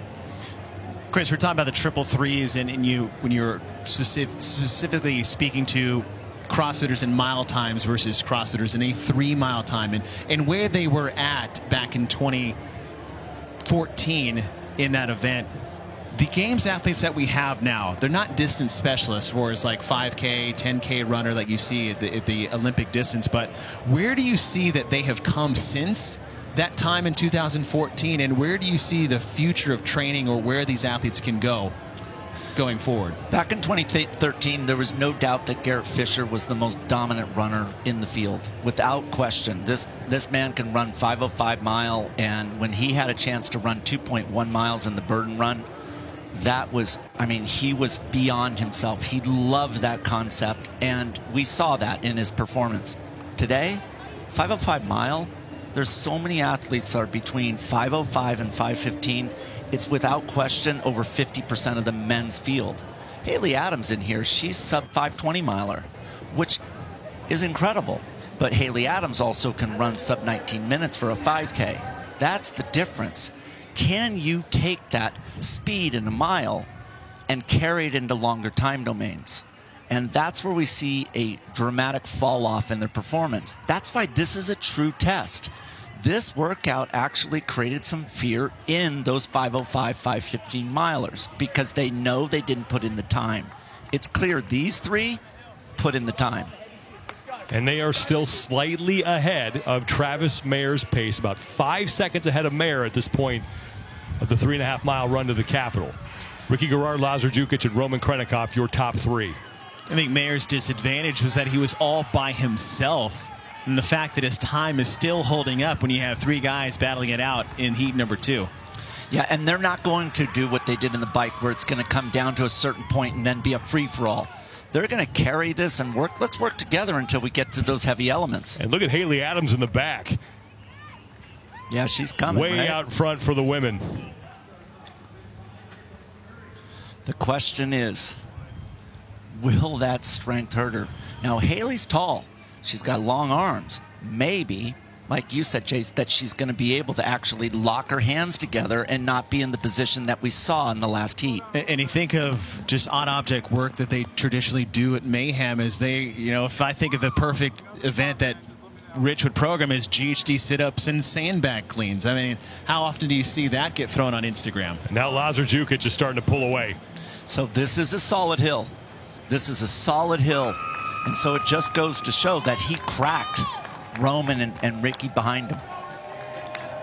Lazar Djukic pulling ahead of Ricky Garrard and Roman Krennikov, but the good news for Ricky, he is ahead of the two men behind him in the overall standings, Justin Medeiros and Roman Krennikov. And Ricky looking to widen his lead and tighten his grip on the top spot in the overall standings after this event. And here goes Lazar Djukic right to work on those 100-pound jerry cans. And I personally think there's going to be more strategy needed on the jerry can carry to set them up for the Husafell bag carry, because we saw what happened in Heat 1. That grip failure was the deciding factor for all of these athletes. Haley Adams on the left now getting to the jerry cans, and she is right to work.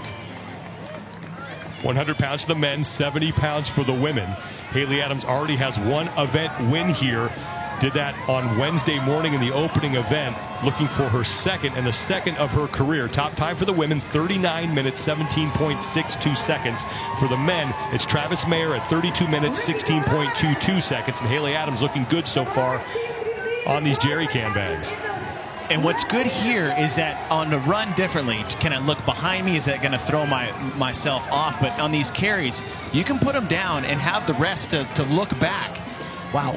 What was that break that Haley just took? I think it was a regrip break. I don't even consider that a break. I mean, what is happening right there? Wow, very impressive. Very impressive. I think that, honestly, she wants to beat the boys. She is reeling in Roman Krennikov right now. We've had 6 men pick up the jerry cans. Lazar Djukic, Ricky Garrard, Roman Krennikov, Jeff Adler, Jason Hopper, and Sam Quant. Yeah, Haley Adams is the only woman on this right now. The only concern here is she's going fast. You can see it starting to take its toll towards the end. And you just got to be a bit cautious, as we said before, the grip strength that they're going to need for the back carry. Here come Gabby Magawa and Tia Toomey, and they are right to work. So Toomey right now third place in this heat behind Magawa and Adams, but ahead of both Emma Lawson and Mal O'Brien. And Toomey's taking an early break as Christy O'Connell has now passed her. And it's not necessarily a bad thing. If Toomey's plan is, hey, I'm going to take 10 to 15 steps, put it down, shake my hands up, pick it up, and go again. Toomey quick break again as Haley Adams is making the transition over to the Husafell bag. Roman Krennikov and Lazar Djukic as well, as Krennikov back in front of Djukic. Look at Roman shaking out his arms. He knows he's got that pump, and he's got to get rid of that before he picks up this bag.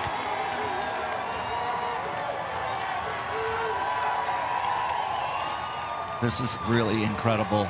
A well-written event. Look at this group involving everyone.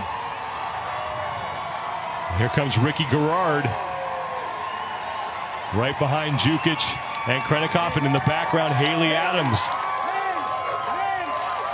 Getting to the Husafell bags first will be Lazar Djukic and Roman Krennikov, 200 pounds. They can carry it however they want until they get to the steps, and that's when they have to bear hug it. Ricky Garrard now joining Djukic and Krennikov. So this is where you're going to want to be in front, because when you reach those steps and you have someone directly following you and you stop or you stutter step or you pause, that person behind you is going to have to react or swing wide. Meanwhile, the leaders have fallen slightly behind Travis Mayer's pace right now, as Haley Adams has that Husafell bag hoisted up to her shoulder.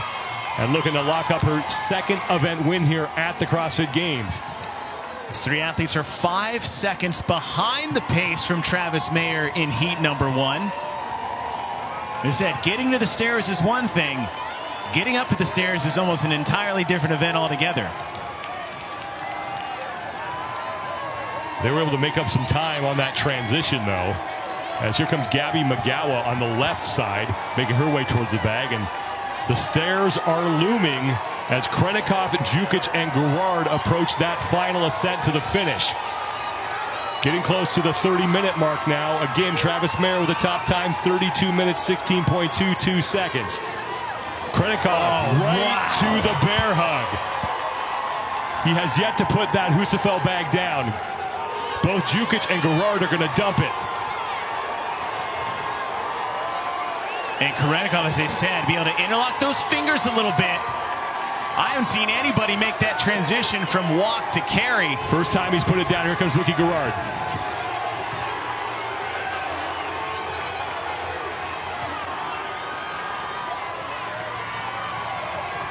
Haley Adams in the back, moving pretty well with that Husafel bag, and is able to lock her hands on that thing. And Ricky Gerard now threatening to pass Roman Krennikov, and Gerard is back in the lead.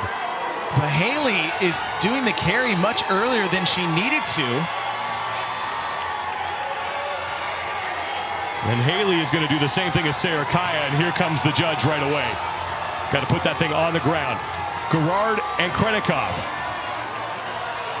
staring at those steps. Here comes Lazar Jukic. Jeff Adler is behind them.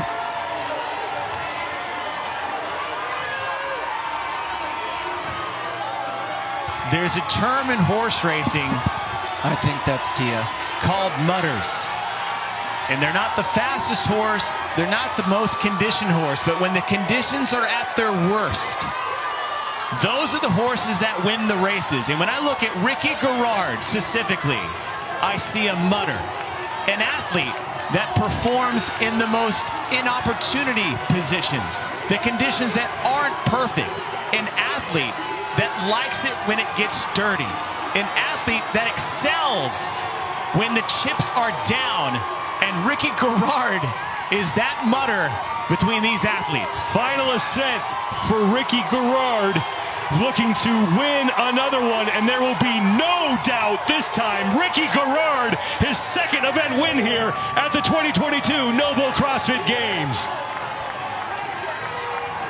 Roman Krennikov is in second place. Travis Mayer now has the third best time.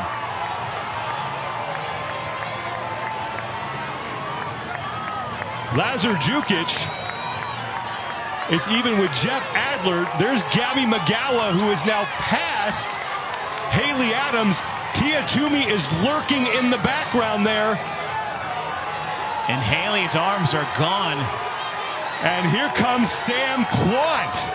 Jason Hopper making his way up the steps. Quant with one flight of stairs remaining.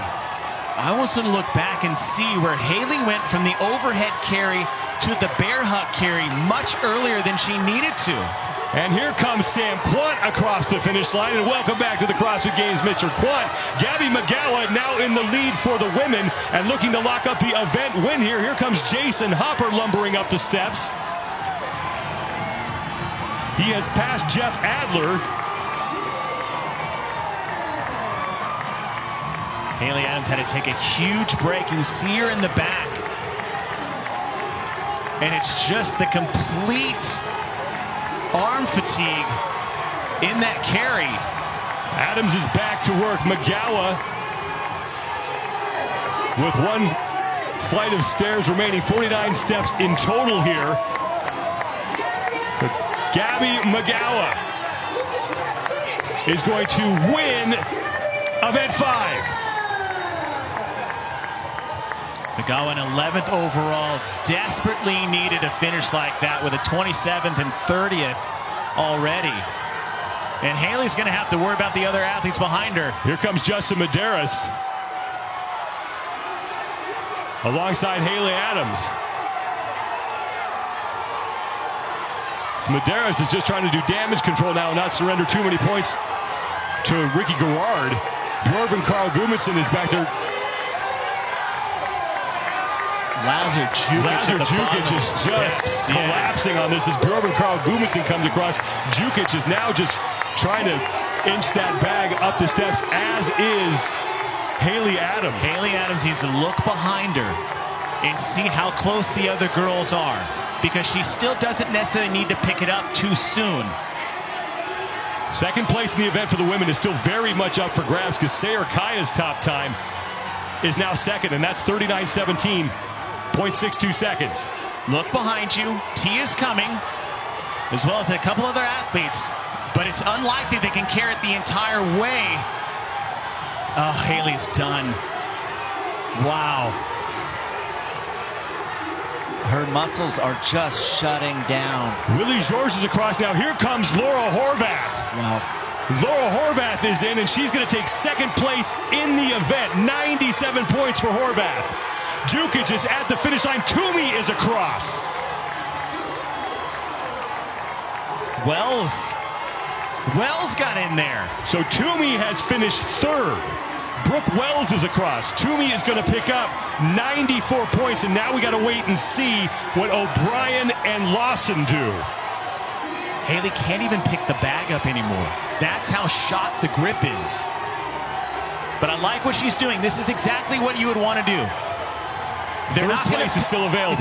Exactly. They're not going to pass me from the stairs. I have time to recover and time from the best time in the previous heat. Here goes Haley Adams. Good job. And she is in. So Haley Adams will take third place in the heat and third place in the event. Very smart move by Haley Adams to look back and wait to see where the other athletes were behind her. Saxon Pantic, Lazar Jukic, Cole Sager, and now Noah Olsen have all finished for the men. Danielle Brandon and Amanda Barnhart also came across. Now there is overall leader Mal O'Brien, who's behind Christy O'Connell. That was a big finish for Barnhart and Brandon.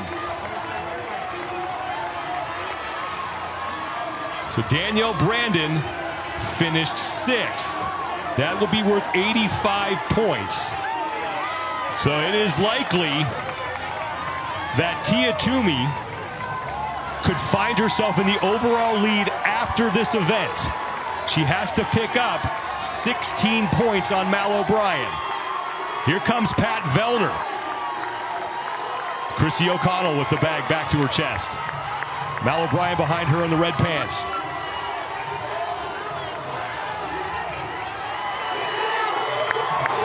O'Connell is in.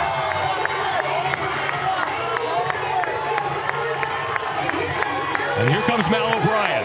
So Mal O'Brien is across.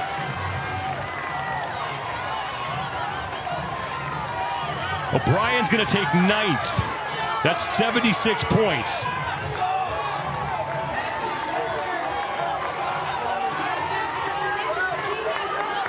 Which means, unofficially, Tia Toomey will be your overall leader by 2 points. Unofficially. Huge result for Tia Toomey. Emma McQuaid making her way up the steps.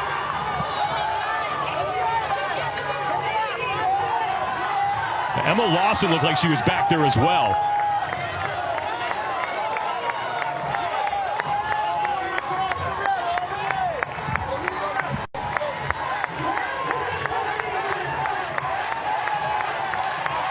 Emma Lawson has now finished. She'll take 11th in the event. Meanwhile, for the men, Nick Matthew and Jay Crouch have come across, and now Pat Vellner is in, and he will take 15th in the heat, 23rd in the event.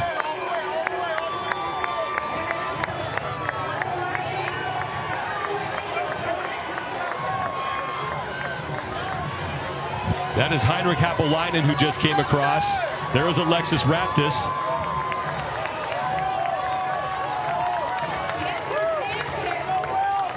Will Morad is on the left side of your screen.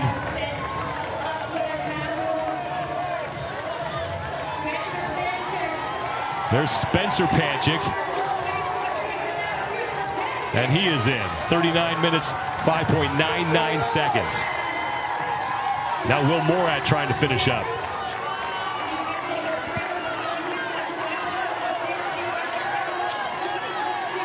Will Morad, the man who overcame a 76-point deficit in the final event of the Syndicate Crown to earn a trip to the CrossFit Games. And the gray shorts just trying to find a way to get himself up those steps. Here comes Alexis Raptis.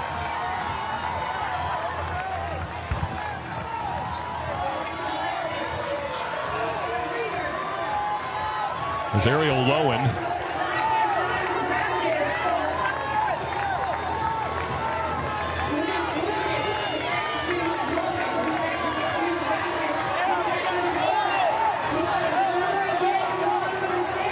There's Cara Saunders working her way up the steps. Uldis Upniks is on the left side of your screen.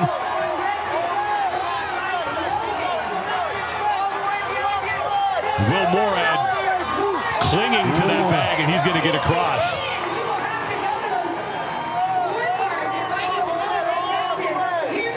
Athlete control, they're just trying to clear the carnage. Saunders and Upniks are in.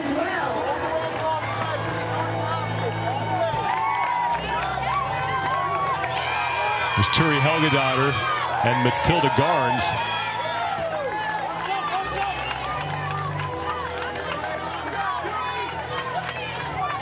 We talk about memorable events, memorable settings, images that will last.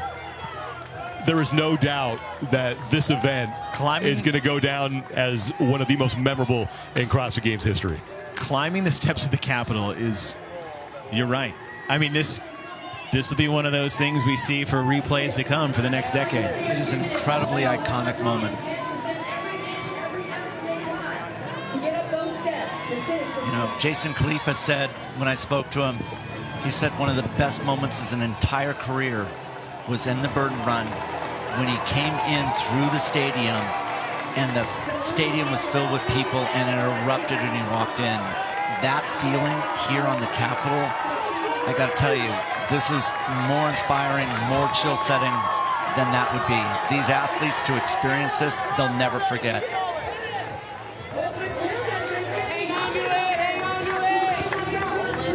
Turi Helgadottir is across. Matilda Garns is in.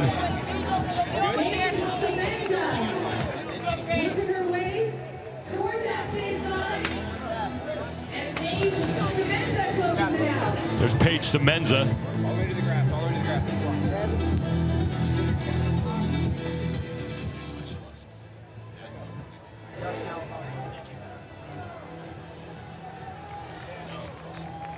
And I believe that's Yonakoski, who is the last man left on the course.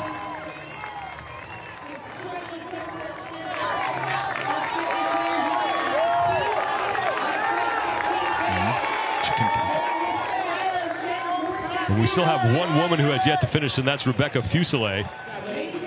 Koski is in. Keep coming straight through, Yoda. Keep walking. We got water right here for you, brother. We've got one more athlete making their way towards the Capitol.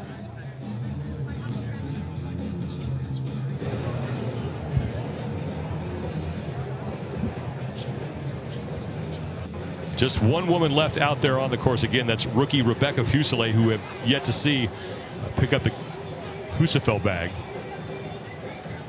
We are waiting on Fuselier is out there.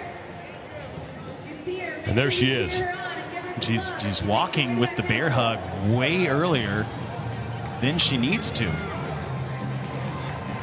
She can put that on her shoulders. And I don't know if that's a product of the inability to get it up to that shoulder position, but, you know, 150-pound sandbag clean. Now, obviously, this isn't easy as a sandbag. It's an odd object. It's unevenly weighted as far as distribution from top to bottom. On the right side is Tia Toomey, who finished third in this event. Again, that's good for 94 points, and she was trying to erase a 16-point deficit to Mal O'Brien, who is now next to Pat Vellner there in the white top and red pants. O'Brien finished in 9th, so it looks like Tia erased that deficit. Meanwhile, Haley Adams Haley Adams did some damage control, but smartly got herself across the finish line. Okay, so look in the back, Haley Adams. She has it on top of her shoulders. Now, the rule is you can carry it to your shoulders to the base of the steps like you see where Ricky Garrard is. But watch Haley in the back. She still has at least 10 to 15 meters before she gets to the base where she has to do a bear hug. But she picks it up in a bear hug here and walks 15 unnecessary meters to get to the edge here. In fact, she continues past that until she gets to near this fountain area that we saw they dropped the bags on. She carried that for almost 20 to 25 meters in a position she didn't need to. Now, the implications of that were at the end because Haley could no longer pick up the bag anymore. Her grip was completely shot, and that opened up the door for Magawa right there on the left as she makes the pass. Look at, she can't even hold the bag anymore, Haley on the right. And that had everything to do with her blowing up before she even had to hold the bag in that position. And, you know, she led wire to wire until that position. And really, that's the heat of the moment. Just, she thought she had to carry it from that position, what it seems like, until she got there. And that was really the deciding factor between Haley, who could have got her third event win of the weekend, and then it ended up being Gabby Magawa's first. She does finish in 5th place overall. And when she got to that point of failure at the end, she did take some smart rest in order to just do some damage control. Absolutely, yeah. The way she handled that at the end was very smart on Haley's part. On the men's side, they had that 3-horse race between Lazar, Karenikov, and Garrard. Now, on the carries, on the jerry can carries, Lazar actually tried to outrace everybody there, getting to the bags nearly first along with Roman and Ricky, but ended up blowing up his grip at the end as well. But as we said, just Ricky's grit and Roman's grip, they are very similar athletes as far as grittiness, and Ricky was just basically to outgrit him at the end. Ricky Garrard, his 2nd event win so far. He's going to widen his lead over both Medeiros and Karenikov.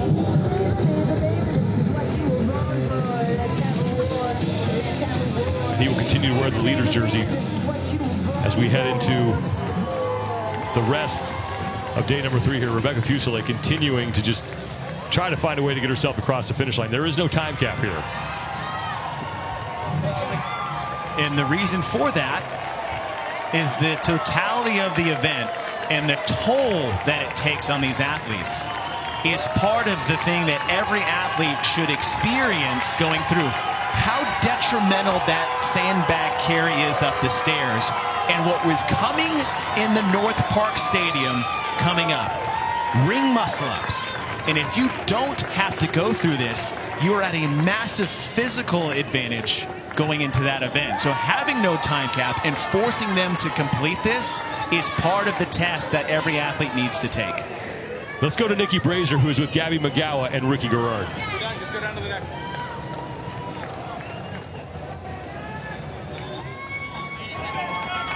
Guys look fresh, fully recovered almost at this point. Congratulations to both of you. Gabby, let me start with you. We have seen you excel at endurance events. I remember talking to you back at the 333 at regionals back in the day. What exactly do you do to train and prepare for events such as this one? I mean, I just run a lot. Like this season, I run even more than usual. Like the goal this season was to actually train for the games since very beginning. I didn't divide the preparation for open prep, quarterfinals prep, and quarterfinals prep. It was all like games prep. Yeah. So I think it really paid off. And going into this workout, I was just thinking, okay, this is another Wednesday track session. Just go for it, and yeah. What was it like for you for the first time experiencing the city of Madison as part of an event here at the Games? I mean, I have to say that it was hard to admire the views when we suffered that much, but it was pretty cool idea to bring the event outside the Colosseum, and actually running next to the Capitol was very cool. This uphill though was very challenging. It was spicy. I bet. Now, Ricky, you're out here to make a statement, sir. It's the first time we've seen you compete in some time, and here you are at the top of the leaderboard. What was it like for you going into this event knowing this was going to be another chance to really put your stamp on an event here at the Games? Yeah, for sure. I knew this was going to be a good event for me. The running comes pretty natural. I do love a run, so honestly, I never flipped the pig before, so I surprised myself on that. A couple of reps got a bit shaky, but I managed to get off them as quick as I could and get with the front pack on the run. And yeah, we worked together and we just kind of pushed the win for each other and pretty much got to the farmer's carry at the same time. And it just come down to who was tougher and who wanted it more, who had the grit. And yeah, I came out on top, so I'm stoked. You need that grit. You need that grit throughout the entire week here. For you, mentally, is this season about proving something, or are you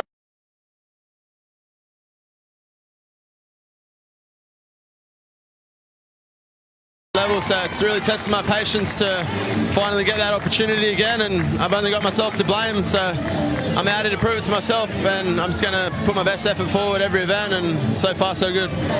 Congratulations to you both. Thank you guys so much. Thank you. Rebecca Fuselier is still working on that Husafeld bag. Yeah, Chase, I agree with you. I'm really happy that they're making the athletes finish this event, because the CrossFit Games is an endurance competition. It's over a series of days with multiple events, and that fatigue stacks from day to day to day to day. And if you don't have to finish an event like that, it creates an unfair advantage, and you want to make sure that the athletes actually carry that fatigue equally. She's got to finish. And you look at, we've made this connection a bit when you look at an endurance test like, say, the Tour de France. A much larger scale, but you have multiple stages, different courses, climbing, sprint events, time trials. Not dissimilar from the type of differential that we have event to event here. It'd be like you getting to the hill, the mountain range event at the Tour de France, and you just get to skip it. The benefit physically of having to just get time capped on something like that, no, you have to endure something like this because of the physical ramifications for the rest of the weekend. Well, and what the Tour does that's even more, like you said, a time cap. If you don't finish within a certain amount of time from the winner, you're out. You don't even get to come back the next day. And so it is recognized in sport that you must do the work if it's a multi-day event, a multi-day competition. Rebecca Fuselier is making her first individual appearance at the CrossFit Games. She is a two-time teenage competitor in 2016 and 2017. She was 9th in the 16 to 17-year-old division in 2016 and then finished 10th the following year. Former level 10 gymnast who started CrossFit when she was 13 years old, so part of that up-and-coming next generation of the sport. This is what is so great about this sport. Remember the cheers that the winners got. It's the same. And this is the sense of community that you feel in this sport, that what we look at is your effort. She is putting in maximal effort here, and you've got to respect it.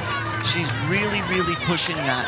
And I love that about this sport. Just because you won doesn't mean that you get all the applause. You see that in the gym. You see that in every class, is that the respect someone get in the gym or in your affiliate never centers around the weight that you lifted or the time at which you went. And you know, there's one thing to say is that that's where you can see the community, the draw of the sport, especially within the CrossFit community, is that everybody's been this person and they can empathize with that situation. But at the same time is that your time and your weight and your number of reps you completed are irrelevant to me, from me to you as a human being. That's why we could all relate to what happened to Haley Adams. We all can relate when we misjudged a workout. We all understand that we've done it before, which gives a little bit of compassion. It's like, I've been there. And here comes the crowd behind Rebecca Fuselier. This is fantastic.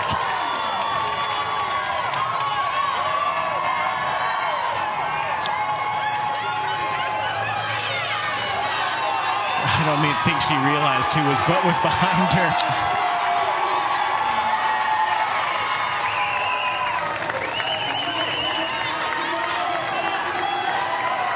You think back to last year with the fans running with Scott Panchik, and what a great moment that was. And here you have an entire fan base behind Rebecca Fuselier, who has to get up those steps and across the finish line.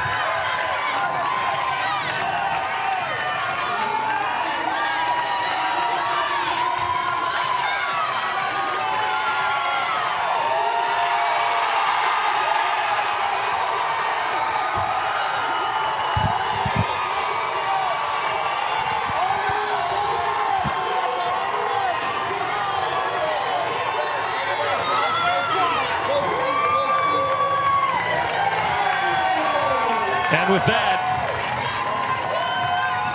event 5, the Capitol, is in the books. And what a finish.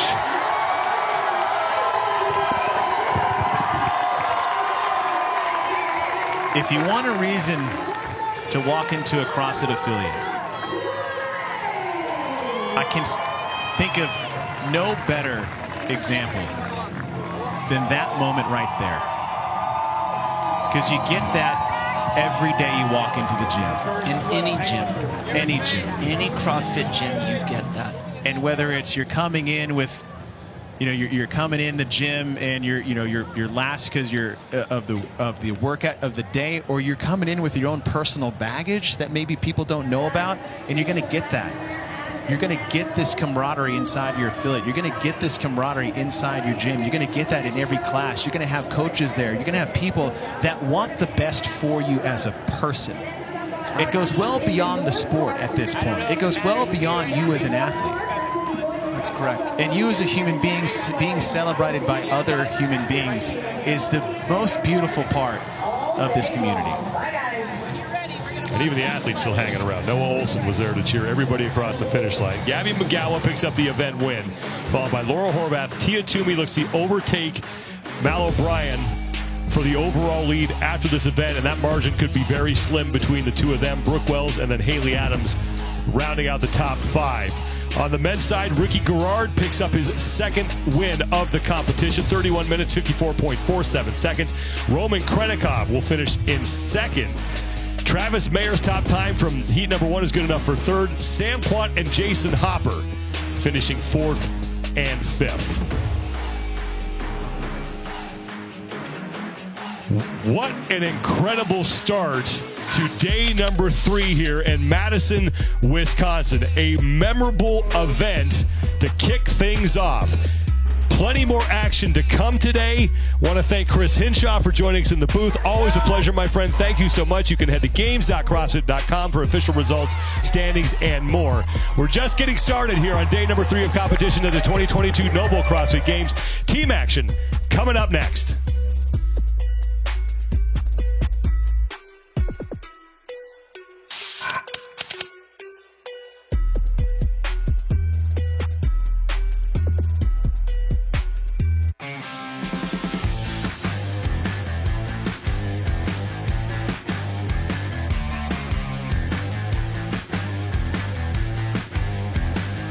The 2022 NOBULL CrossFit Games are sponsored by U.S. Army. What's your warrior? NOBULL. No excuses, no shortcuts, no gimmicks, no tomorrows. NOBULL. Halo, the official ring of the 2022 NOBULL CrossFit Games. Thorne, the official supplement partner of CrossFit.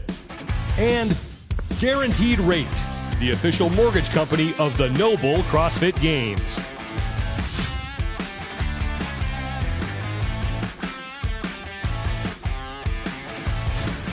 A lot of things were going through my head. After birth, I still remember I could not walk downhill with the stroller. Now all of a sudden, podium was realistic. You've also got this development where you're starting to get these younger athletes. Kids who have been doing CrossFit since they've been in elementary school. Mal O'Brien, we saw her stare right in the face of the reigning women's champion and not blink. The young, upcoming, new blood of the sport.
Whether your goal is to chase records, write history, or become the best version of yourself,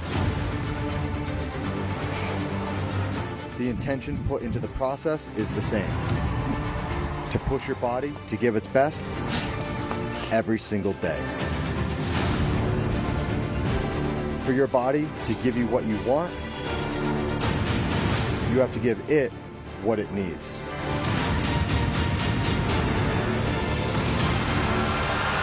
The consistency you apply in every detail around your training is key. It allows you to perform one more rep in the last second. It's that rep that makes all the difference to make you better tomorrow.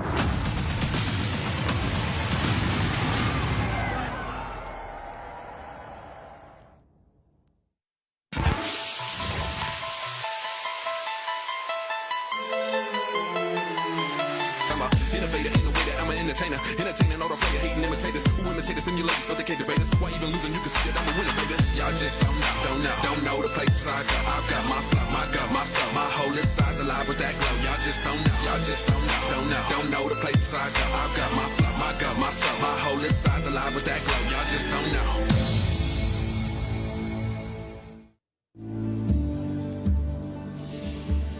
Valuable in yourself is just like a $100 bill. No matter what you go through, if you believe in yourself, you still have value.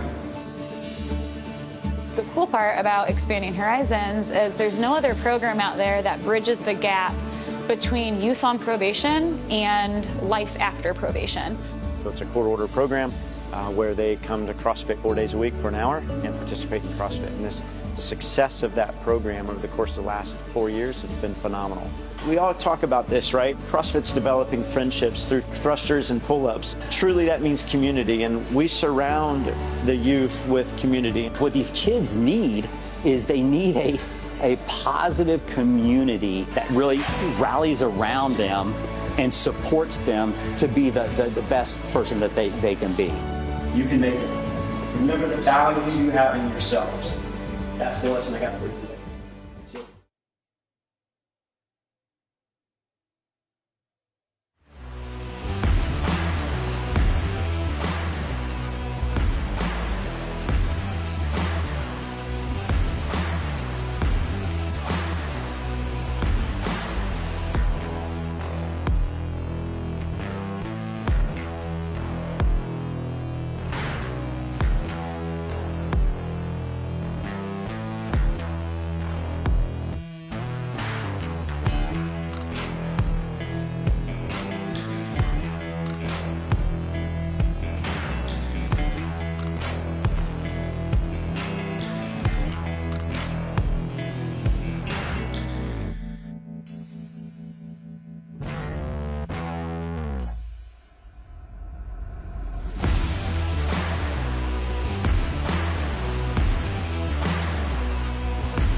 Welcome back to the North Park here at the 2022 NOBULL CrossFit Games, the Alliant Energy Center in Madison, Wisconsin. It is day 3 of competition for the teams. A little event we're going to call Muscle Pig.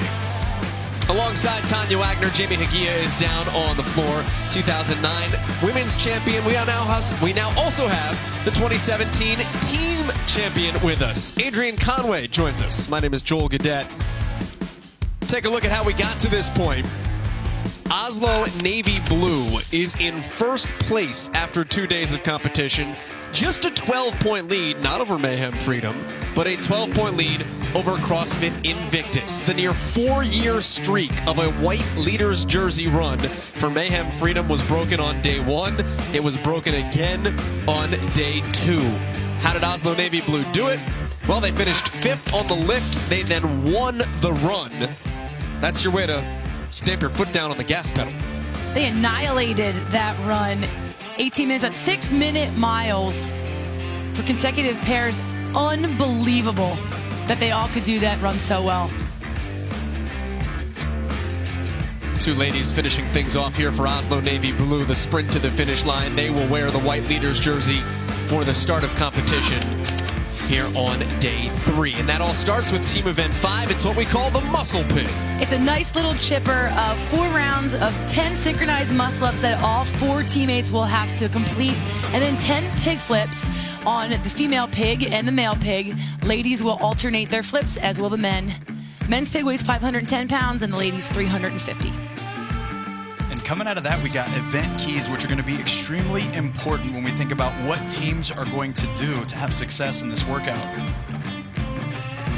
When we think about how they're going to need to navigate these rings on these long straps, it's going to be strategic sets, primarily focusing on the weakest link for that specific movement on your team. And then, of course, you got to have tempo with that pig, set up and execute time and time again as you rotate in and out through your pairs. Talked about Oslo Navy Blue. They will be in Heat 4 here in event number 5. Here's your Heat 1 start list. A lot of teams from Norway. We're going to get 2 of them here in Heat 1. There are 4 Norwegian teams, 16 Norwegian athletes competing in this team division. That is 10% of the field, and it starts with Sarpsborg. And Sarpsborg is another one of the teams similar to Oslo that is following the Krieger training, that Kristen Holte is there as well. And so a strong team coming out. Their first place finish, or best place finish, was in the first event where they took 12th, where they moved the big bob really well. We'll see if they can move the pig well as they did with Bob. And CrossFit Trondheim as well, out of Trondheim in Trondelag, Norway. All right, so we are underway here for this 15-minute time-capped event. We start with the synchronized muscle-ups, and already we see something that, Tanya, I think we talked about we were going to see. Somebody was going to get to the top of the muscle-up and have to hold it, waiting for everyone else to get there because this is synchronized up top.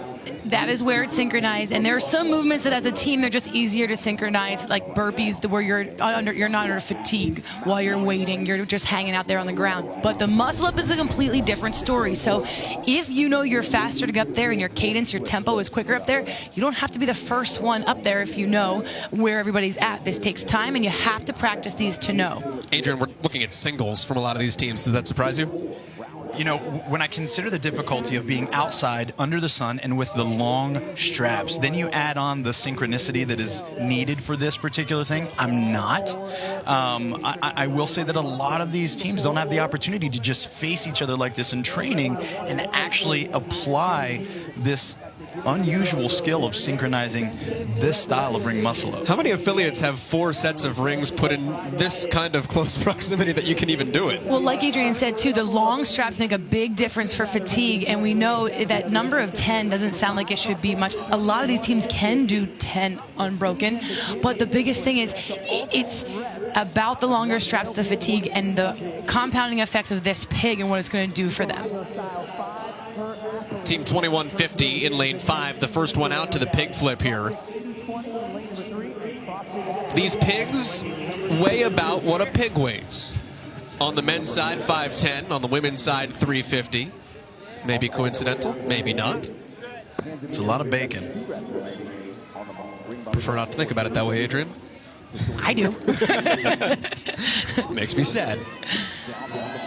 Now, these pigs they're tough to flip. They make them look easy, but when you think about that weight and what they're doing time over time, it's as if you're setting up for a max lift. And that's why, Adrian, when you said about the tempo of the pig, it's really, you have to have the power and the speed once you get up there, but you need a good footing and you need to have a good setup. That's extremely important. And as we're even watching on it, it's like you see the way these athletes have to brace themselves. We want to see that the shoulders are slightly in front of their feet here as they kind of lean forward and get as much momentum going forward as they can. Of course, there's upward momentum that needs to be created, but if they're not forcefully pulling and pushing into that pig as they get their hands underneath it, they're going to really struggle, and we'll see some athletes miss it in the transition. This is 10 flips down the field here, and you do have to alternate back and forth, athlete to athlete. The men are going on their pig, the women are going on their pig. So obviously your ability to get back to the muscle-ups is held up by which of the pairs flips the pig the slowest. 2150 continues to be in the driver's seat here out of Nordhaven, Denmark. Qualified 5th out of the Lowlands Throwdown. I love this combination of the pig being a strongman element, a strong portion, and then people that are smaller can say, my advantage is I don't have the advantage there. But then you go over to rings, which is the opposite. You can be lighter and flip through. So I really like the pairing of these two, that it wasn't two strongman elements together. Yeah, I love it. It's a beautifully programmed event when you think about 4 people. No matter where you're going, on the rings or on that pig, your weakest link's going to be highlighted in some way, and we love to see that from the team competition because we know at the end of these heats, we're going to get the most well-rounded team that's going to be standing on top of this particular 100 points. It's 2150 that makes their way back to the rings here. 2150 has the advantage with their synchronizations, or at least they did the first round. We'll see if they can make up that time again, because Training Think Tank definitely moved the pig faster. Training Think Tank jumping up front by a couple of reps.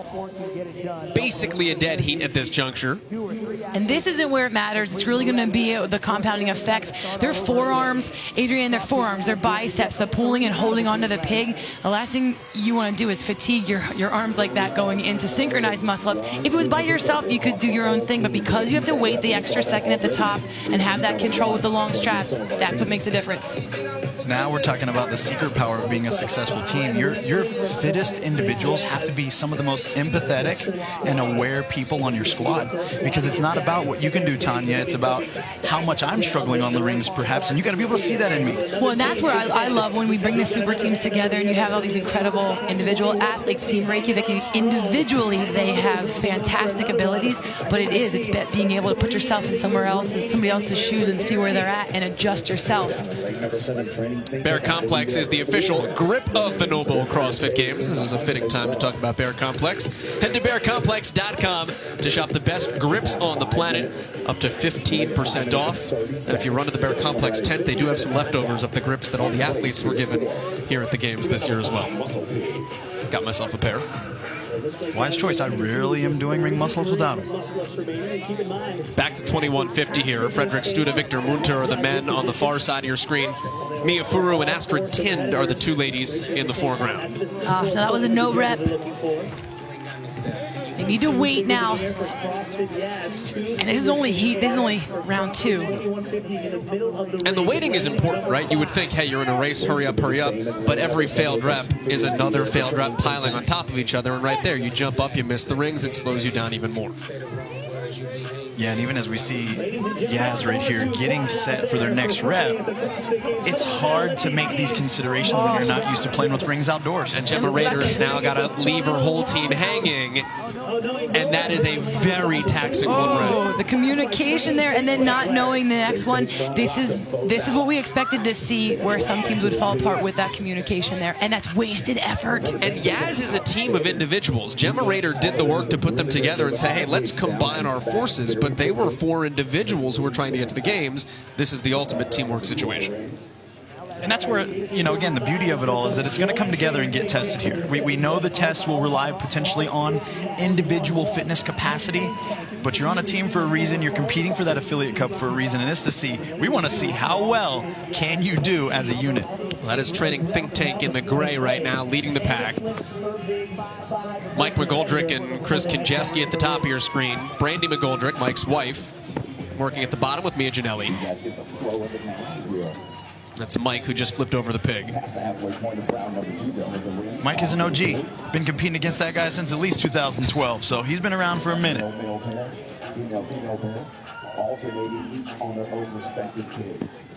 Now you can start to see the lead. The Training Think Tank is opening up. Even on 1855, who's hot on their heels, in lane 4 near the top of the screen. And these guys out of Training Think Tank, they've got a whole cadre and squad there, not just this team, but individuals representing them as well at the games, and they've got some great coaching and a lot of experience. So this team can't be a huge shocker to see them do well in something like this. And they are coaches. 3 of the 4 on that roster are coaches. Mia Ginelli, as a matter of fact, was hired out of college to be a coach at Training Think Tank, and when she got there, couldn't do a strict handstand push-up, and she struggled with ring muscle-ups. She gonna do both today at the CrossFit Games. No hiding behind that lack of experience or lack of capacity. And I'll tell you what, that also shows her ability to really put in the time and effort to develop as an athlete. To see her on a stage like this, and you walked into affiliate not having those skills, that says a lot. But 1855 is right there with them. But Adrian, it's who you hang out with. I tell my kids that. Who your friends, it matters who you hang out with. And who you hang out with at your affiliate and how they're training, it bleeds off into you. It really is, it matters the depth and how people push you. No, it's an amazing point that you're making. It's the community, right? And it's what drew us all into CrossFit usually to start. Is the working out kind of sucks at first, and then you're like, oh, I like these are my people, and they push me to be better. That's what's important. You come through on the other side, and it's a bond. Yep. Sarpsborg in lane 8. We highlighted off the top, the Norwegian team running back out to the pig. We're on round 3 of 4 here with a 15-minute time cap. So if teams are going to get in under that time cap, they're going to have to hustle. And I didn't notice specific splits off of that first round, but it seems a couple of these teams actually have refined their ability to synchronize these muscle-ups versus round 1. There was a lot of faltering, and some of them are a little smoother. Well, and I think it's a smart strategy to come out and go slower with the straps, and then also let's see what that pig does to us. Let's see how fatigued we are. You don't want to go to the pig with your first set already heart rate high from holding on and working so hard on the muscle-ups. So they're kind of going all at the same pace. I feel like that from that first round, just to take a little more cautious. Yaz was in the top 3 earlier. They have dropped out of that position at the moment. 1855, a repeat team from last year's games, right now holding the lead. Gemma Rader is on the right. That's Martha Cook right in front of you. Mike McCary, Paulo Rosil, formerly the fittest in Guatemala. The 2 men for this team from Yaz, competing out of the UAE. Here's a note to sticking to your basics, folks. The athletes that are waiting at the top of this ring muscle up are in an isometric contraction, a ton that can be overlooked with, hey, let's just accumulate some time and a ring support and build our ability to wait for our teammates. Those athletes that didn't overlook that aspect, it's probably paying off for them right here. How often are you guys doing ring supports in the gym every day or every week, month? That's a really great question. I would say for me, I had some great advice early on in my career. Around the time of 2012, when we first made it to the CrossFit Games on Hackspack, we would do that as finishers often, accumulating 3 minutes to end a session. So I try to tie it in relatively as often as I can, that or some type of L support. And early journals, 2002, from Greg Glassman, it spoke about dynamic and static gymnastic movement, being able to control your body not just through movement but also through holds, L sits, handstand holds, those any of those kind of isometric contractions, or even just holding squats. Any of that is so much. You can't move your way through weaknesses, but if you can be solid in every part of start to finish of a movement, that shows so much more control and body awareness. Now here comes 1855, has jumped well out in front of Training Think Tank with that 2-rep advantage. 1855 competing at the games last year. They came in 21st. 3 of their members showed up on time. Leah Dean, Lee O'Connor, and Pete Shaw. Thomas Markhauser was given a reprieve because the teams checked in on Monday. Thomas was getting married. He wanted to stay married, so he took care of that, and then came in and checked in the next day. Congratulations, by the way.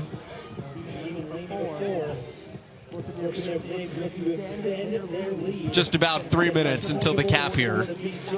We're going to have a lot of teams hit that cap mark. And you've got to think about the fact that you are flipping 510 or 350 pounds 40 times. Well, 20 times individually. Yeah, that's where teamwork makes the dream work. You get to split the work up, but there's a strict rule that you have to alternate every time. We've seen events like this. We did an event like this similarly in 2013 when the athletes were doing the burden run for teams where we had to flip the pig the length of the floor, but we didn't have to stay in a particular order. So that meant if I was a stronger athlete, I could carry more of the pig weight, and my teammate could rest perhaps for 3 to 4 consecutive flips. This makes it much harder for that weaker athlete that could be struggling when it's their time to step up. Now, Training Think Tank's got a lot of ground to cover here, but they're doing and I know it's number of flips, not distance, but you can see how quickly they are gaining ground on 1855 in terms of the pig flip efficiency. Yeah, and it's easy to kind of assume who will do well, right? If we look statistically at who might have the larger deadlift or the larger power clean, those are the athletes who are going to have an easier time with that pig flip. Here comes 1855 again with 1.5 minutes remaining to work.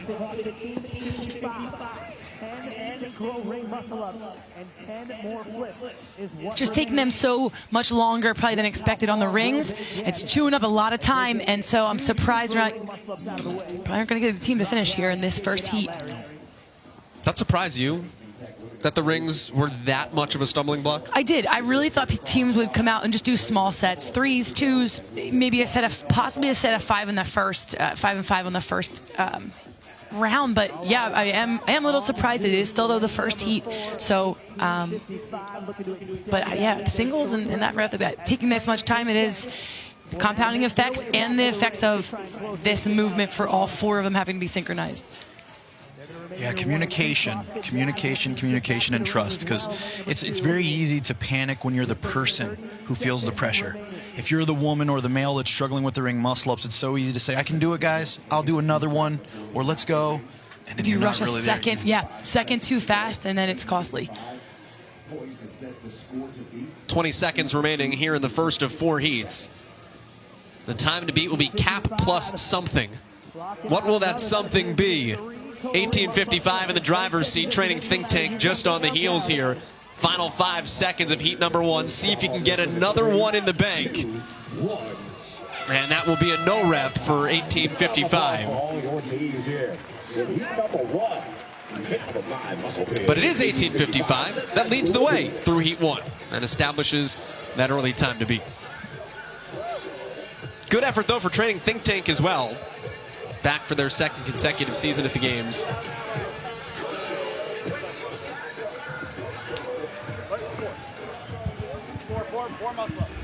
So for this event, it was 2150 with their smooth muscle-ups. They were the team to show us the early lead of how to work together on the rings. But Training Think Tank, when they got to the pig, they took over the lead there, left 2150 behind. And then 1855 was just kind of smooth all the way through with their consistency on both the pig and the rings, and that's why they were able to get the event win in this heat. All told, 40 synchronized ring muscle-ups. The ultimate workload here. And then the 40 pig flips added on top of that. It is a lot of work, and the synchronized muscle-ups, I think, Adrian, you talked about the length of those straps. Maybe the length right off the top made that a more complicated movement than we expected. It certainly does. It catches a lot of athletes off guard, especially if they haven't an opportunity to practice with those particular long straps.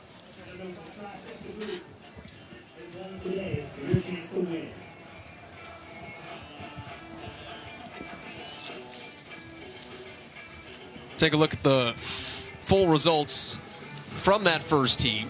And cap plus 16 is where we're going to be. Still had a significant amount of work to get done.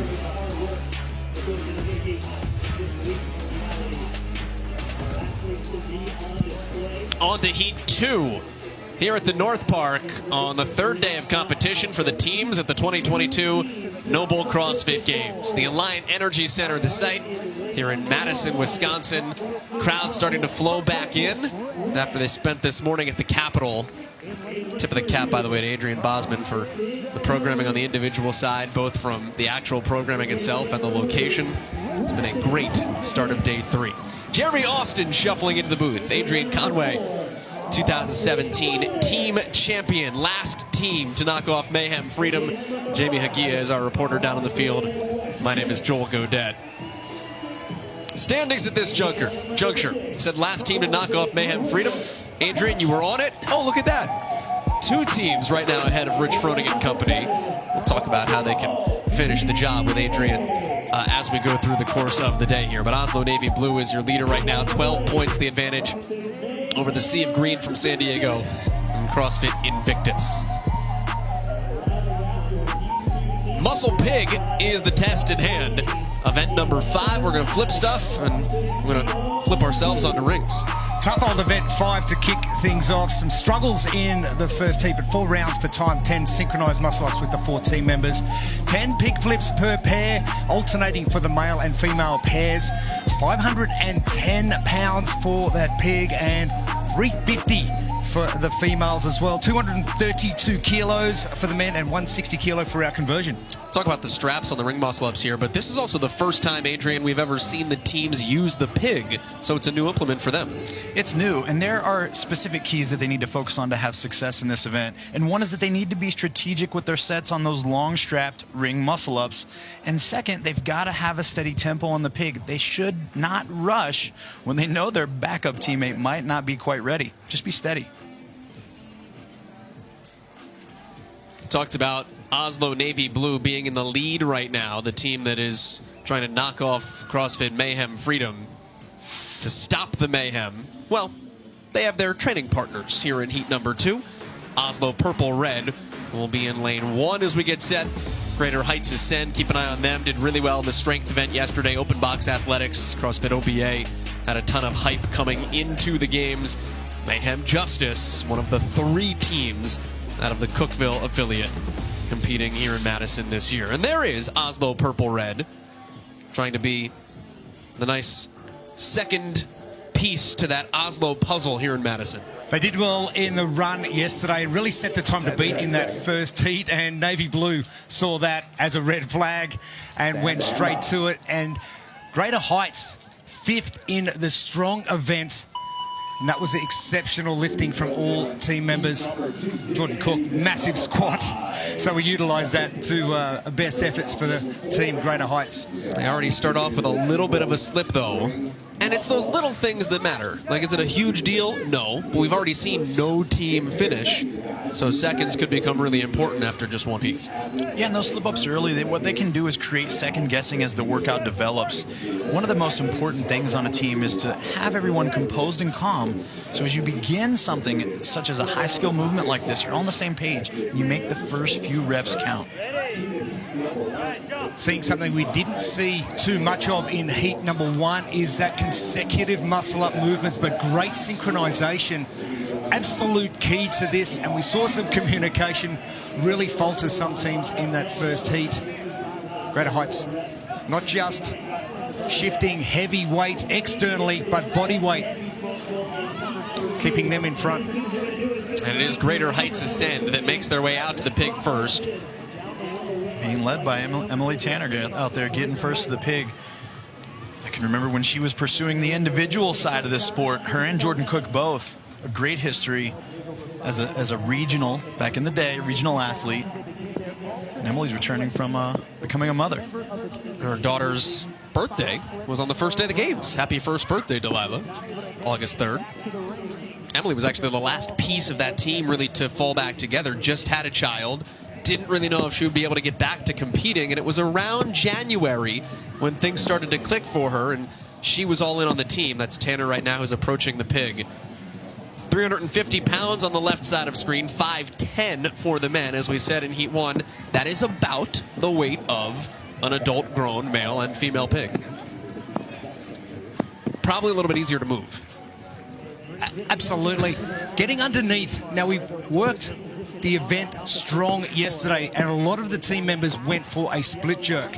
This positioning we need to get for the pig once we get the weight lifted or deadlifted off the floor. We want to get that positioning almost like a split jerk, exactly what we wanted to see, and that triple extension of ankle, knee, hip. We want that explosive movement. We want that shrug, getting up, getting as tall as you can so you can get underneath the pig just like a power clean. So you talk about progression, you can start with a light barbell and move towards something like a pig. If you don't have a pig, you can go back and find an empty truck tire that's lying on the side of the road and practice on that first. But the slow progression from the barbell to this implement has been exceptional, the way the teams have progressed in competition at the CrossFit Games over many years. Lift with your legs, not your back.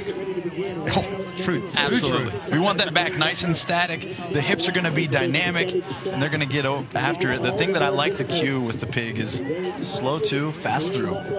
Like that. Patience in the setup, and then you got to be fast through the middle to get in that split position. Just don't want to be struggling too much with your arms and lifting with those arms, because you're about to go to an implement where you're going to have to need that stability at the top of the rings.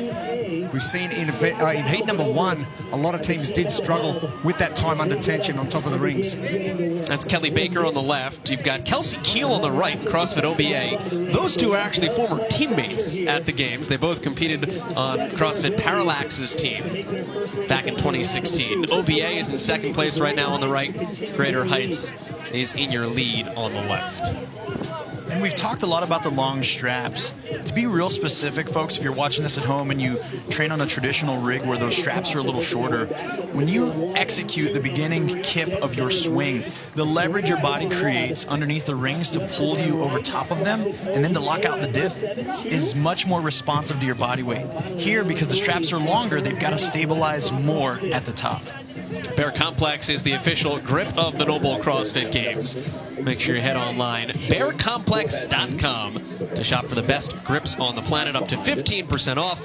Bear Complex, get better. 18-foot high, the Zeus rig 20 feet. The rings are actually onto that lower section at 18 feet, and I don't think there's not too many affiliates out there with that much height in your affiliate. Some are low, so it's a lot of cubic feet. Absolutely, upwards. And a lot of affiliates have the rings set up on their pull-up bars or something similar, so it's a lot easier to get on top of the rings. With these straps so long, a lot more difficulty. We do see that in Olympic competition. Jordan Cook just flipped the pig. This is Duncan Milady now going to work for Greater Heights. He is excited for the future of this competition. It's already been announced there will be swimming. Duncan Milady is a swimmer at the highest level. He's just trying to get through this one and then bring it on. Just trying to make it through so he can shine. NCAA champion at Texas A&M. Gig him. 5 minutes into this 15-minute time-capped event. Still looking for a team to finish. Cap plus 16 is what 18:55 threw down as the marker to beat in the first heat. And you got to keep that pig within the lane lines. You talk about accuracy as one of the 10 general physical skills of CrossFit, and nailing the positioning as his 510 pounds or 350 pounds is falling towards the earth, and be able to control the positioning of that. Make it easier for your teammates as well for their next setup. If they've got to go and move that, you're just cutting into precious seconds that they can't really afford to waste. Yeah, you're truly talking about now the difference between high-level success in an event like this and what everyone considers the challenge, right? A lot of people see the struggle of the pig. And watch Jordan Cook trying to get that thing back straightened out. Yeah, you've got to correct it. So the accuracy is extremely important and often underlooked here in an event like this. This is round 2 of 3. Ashley Wozni is now trying to do the exact same thing for OBA on the left side of your screen as Greater Heights makes their way back for round 3 on the rings. Accuracy being one of those 10 general physical skills. Another 2, power and strength. Strength getting it off the ground, but power getting it in position enough so you're not working too hard once that pig does get to that vertical position. There comes OBA. Nicholas Hecht leading the charge.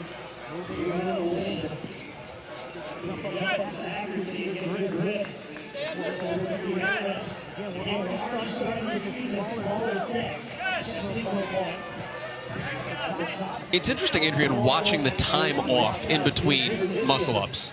How these teams recover, not going too soon, making sure that when you go up, especially in this heat, you can knock out at least 3, maybe 4 reps. Yeah, and the big thing that you got to think about is the total work volume done. Is your team going to have a chance to finish this workout? And if you do, you've got to account for the least capable of your athletes through 40 ring muscle ups and what tempo they have to or can sustain throughout an event like this. Greater Heights breaks after 2. OBA, that's a costly no rep there. Actually, Wozni did one, Kelsey Keel did not. Communication, you mentioned, Adrian, in teams before. You know how crucial it is to success. We've just seen Greater Heights then just have a split-second break, and the 4 team members have this mini chat just before they go back up for their next sets. Yeah, and that's extremely important. It's going to cost you time to communicate, but communication is what allows you to have that success. Hey, checking in. How you doing? We good? Okay, 3 more seconds. Take a couple breaths. Here we go. We're going to go do another set of 3. What time is more costly, right? Is it more costly to have the communication, or is it more costly to have wished you had had the communication on the back end of it? Right, and most often it's going to be the communication is valuable that happens before the mistake. The mistake, you're going to have to wait until you're ready, and you've likely cost 3 other members a lot of energy. And that elevated chat after the missed rep. Increased anxiety, increased heart rate, which you don't want. You want to stay as calm as possible. There's a lot of what I categorize as death stares going across the field when that happens. And you got to be patient. The silent communication. But these teams working together so much in training, they should know exactly where their strengths and weaknesses are. And mastering the basics of these movements. If we go back to fitness in 100 words, from the old school of CrossFit, it is mastering the basics of gymnastics. And the gymnastics dip is exactly where most of these teams are failing right now. Just had a no rep there for Greater Heights. Let's see if OBA can't capitalize. And they will. So Open Box Athletics is going to now jump in front here. And they'll string a couple of reps together. So OBA is now done and has jumped to the front of the pack here and will race down to the pig with 5.5 minutes left. And look at the urgency. I love that Nick Height just took it upon himself to lead the charge back to the pig to feed off of that momentum that was just created by that overturn of them capturing the lead. It's a wildly veteran team for OBA. First time competing together, though. Joey Tortora has been to the games a couple of times on teams. Central Beast out of Columbus, Ohio. Kelsey Keel's. Yep, a lot of talent. We think about teams recruiting and pulling people in from other locations for a year to live, to give us a chance, guys. We can go to the CrossFit Games and potentially compete for that affiliate cup, and people are doing it. And this is a great opportunity to see, can they, though, come together and be a cohesive force? What's going to be their limitation to success? 5 minutes left to go in this event. OBA still leading, but Greater Heights right behind. You can see in the center of your screen. Joey Tortora's the bearded one, flipping on the right. Beard strength's a real thing too. Yeah. Now, if we talk about yesterday's events that got postponed, we've got a max lift, we've got some cardio as well with the monostructural element, and then polar opposites with the way they're programmed. Exactly the same today. We've got a strength event, and we've also got some bodyweight, high-skill gymnastics. Muscle up on its own is tough enough. You start with progressions from pull-ups to chest to bar to bar muscle up to ring muscle up, and now you've got to sequence 4 people at the same time. So there's gymnastics progressions as you get harder. Obviously, we can drop that back if you are joining a CrossFit affiliate. We can do something very similar to get that empathy that these athletes are feeling right now. 100%. And when you talk about even the elements here, we talked about the strategy as we watch athletes get under and flip this pig. The grip fatigue that builds as you wrap your hands around that to create the force needed to move 510 or 350 pounds is so often forgot. And then as we watch these athletes elongate into a beautiful kip on these long strap spring muscle ups, we got to remember they're hanging from their fingers again. And the lack of confidence or the struggle that can exist due to that built up fatigue is such a real challenge. I gotta be honest, these OBA ring muscle ups are art. Just the shape of all of those athletes, the way that they sync those up together, that was 3 beautiful reps as we show you Greater Heights Ascend now. When we go back to your point, Adrian, about using those hands or those smaller muscle groups, you want to use that core to extremity. So big muscle groups first, smaller muscle groups later, because your smaller muscle groups are going to fatigue a lot faster. So you want to make sure it's internal to external, if you get my meaning. All the time, all the time. And the beauty here, what I really see is with this ring muscle up, the trunk is so dynamic because we're opening the hips and then sitting up, almost like a GHD sit-up as they transition through the rings. And then when you're flipping that pig, it's so static. Costly. And they have to have such a bracing. Costly no reps for OBA there. Nicholas Hecht missed the ring on the jump up, and everybody held. And then I just think Kelsey Keel and Joey Tortora came down too early, and then they went for another one. So back-to-back no reps, killer. And it does open the door for Greater Heights on the left. When you think about no reps, Joel, if you drop the pig halfway up, that's okay. If you miss a no rep here, it is very costly because all 4 team members have to go back up again and get that high fatiguing movement done again. Oslo Purple Red is on the left. They're now in 3rd place. CrossFit Surround's in the middle. Rhapsody has been in 3rd for most of the competition. They've now dropped down into 4th. They're on the right side of your screen. And this is where communication is key. Look, we're closing in on quickly, having 90 seconds left for them to finish the work here that is demanded of them. They know the race is tight. They know it could be decided at any moment. You've got to know who you're looking to, one specific person on, to tell everybody, is it time to go or is it time to rest? Because if you're looking at all 3 other people, everyone's going to get confused. And I think we're seeing a little bit of that. OBA still does have a 1-rep lead that is now evaporated. That's good for Greater Heights on the left. OBA will equal them again and hang up there for a 2nd rep. The communication is really good for Open Box Athletics in that sequence. And also the rings coming down the straps. They control them every single time on the way down so we don't get that wind blowing those straps, even though it is causing a few dramas now. The last thing you want to be doing is trying to battle moving objects, then sequence the bottom of the movement to get that kip right, but they are on song once they get it right. They do call them the still rings in Olympic gymnastics, so try to mimic that the best we can. Even though we're going to have those things swinging.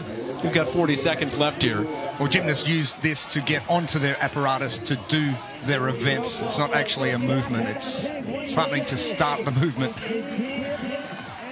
We use it as a great test, though. 30 seconds left to go. OBA back to the pig. Now, can they do enough work here to catch 18:55 and make themselves the overall leader through 2 heats? Every one of these reps is huge. And just look at the way that, and struggle there for Ashley Wozni, but how quickly she followed Kelsey Keel. Now watch Keel come in right behind her. Good teamwork trying to flip. That is a good rep for Kelsey Keel, and it just eats up Joey Tortora, so he can't get another flip. But Open Box Athletics throws down the hammer here in heat number 2, trying to get themselves back in the mix of things. It was Greater Heights that led the majority of the way. They'll finish 2nd. It is Rhapsody in 3rd for the heat. An event like this sometimes just leaves you in more frustration than it does fatigue.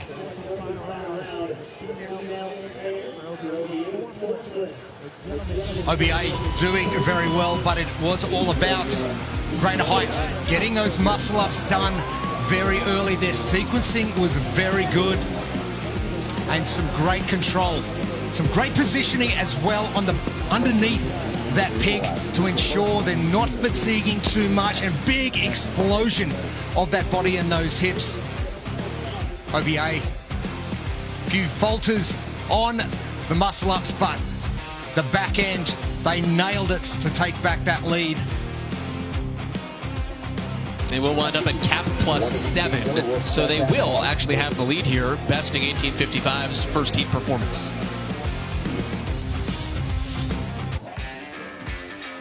Rhapsody does so as well. It was capped plus 16, so those top 4 scores are the top 4 scores heading into heat number 3. Adrian, thanks for stopping by. Thanks for having me. I had a great time with you guys. 2017 teams champion. Hopefully it'll rub off on us a little bit here, Jeremy. God, I hope so. Yeah. I need some more. I need some inspiration here. Adrian Conway joining us as we continue with the 2022 NOBULL CrossFit Games team competition here at the Alliant Energy Center in Madison, Wisconsin.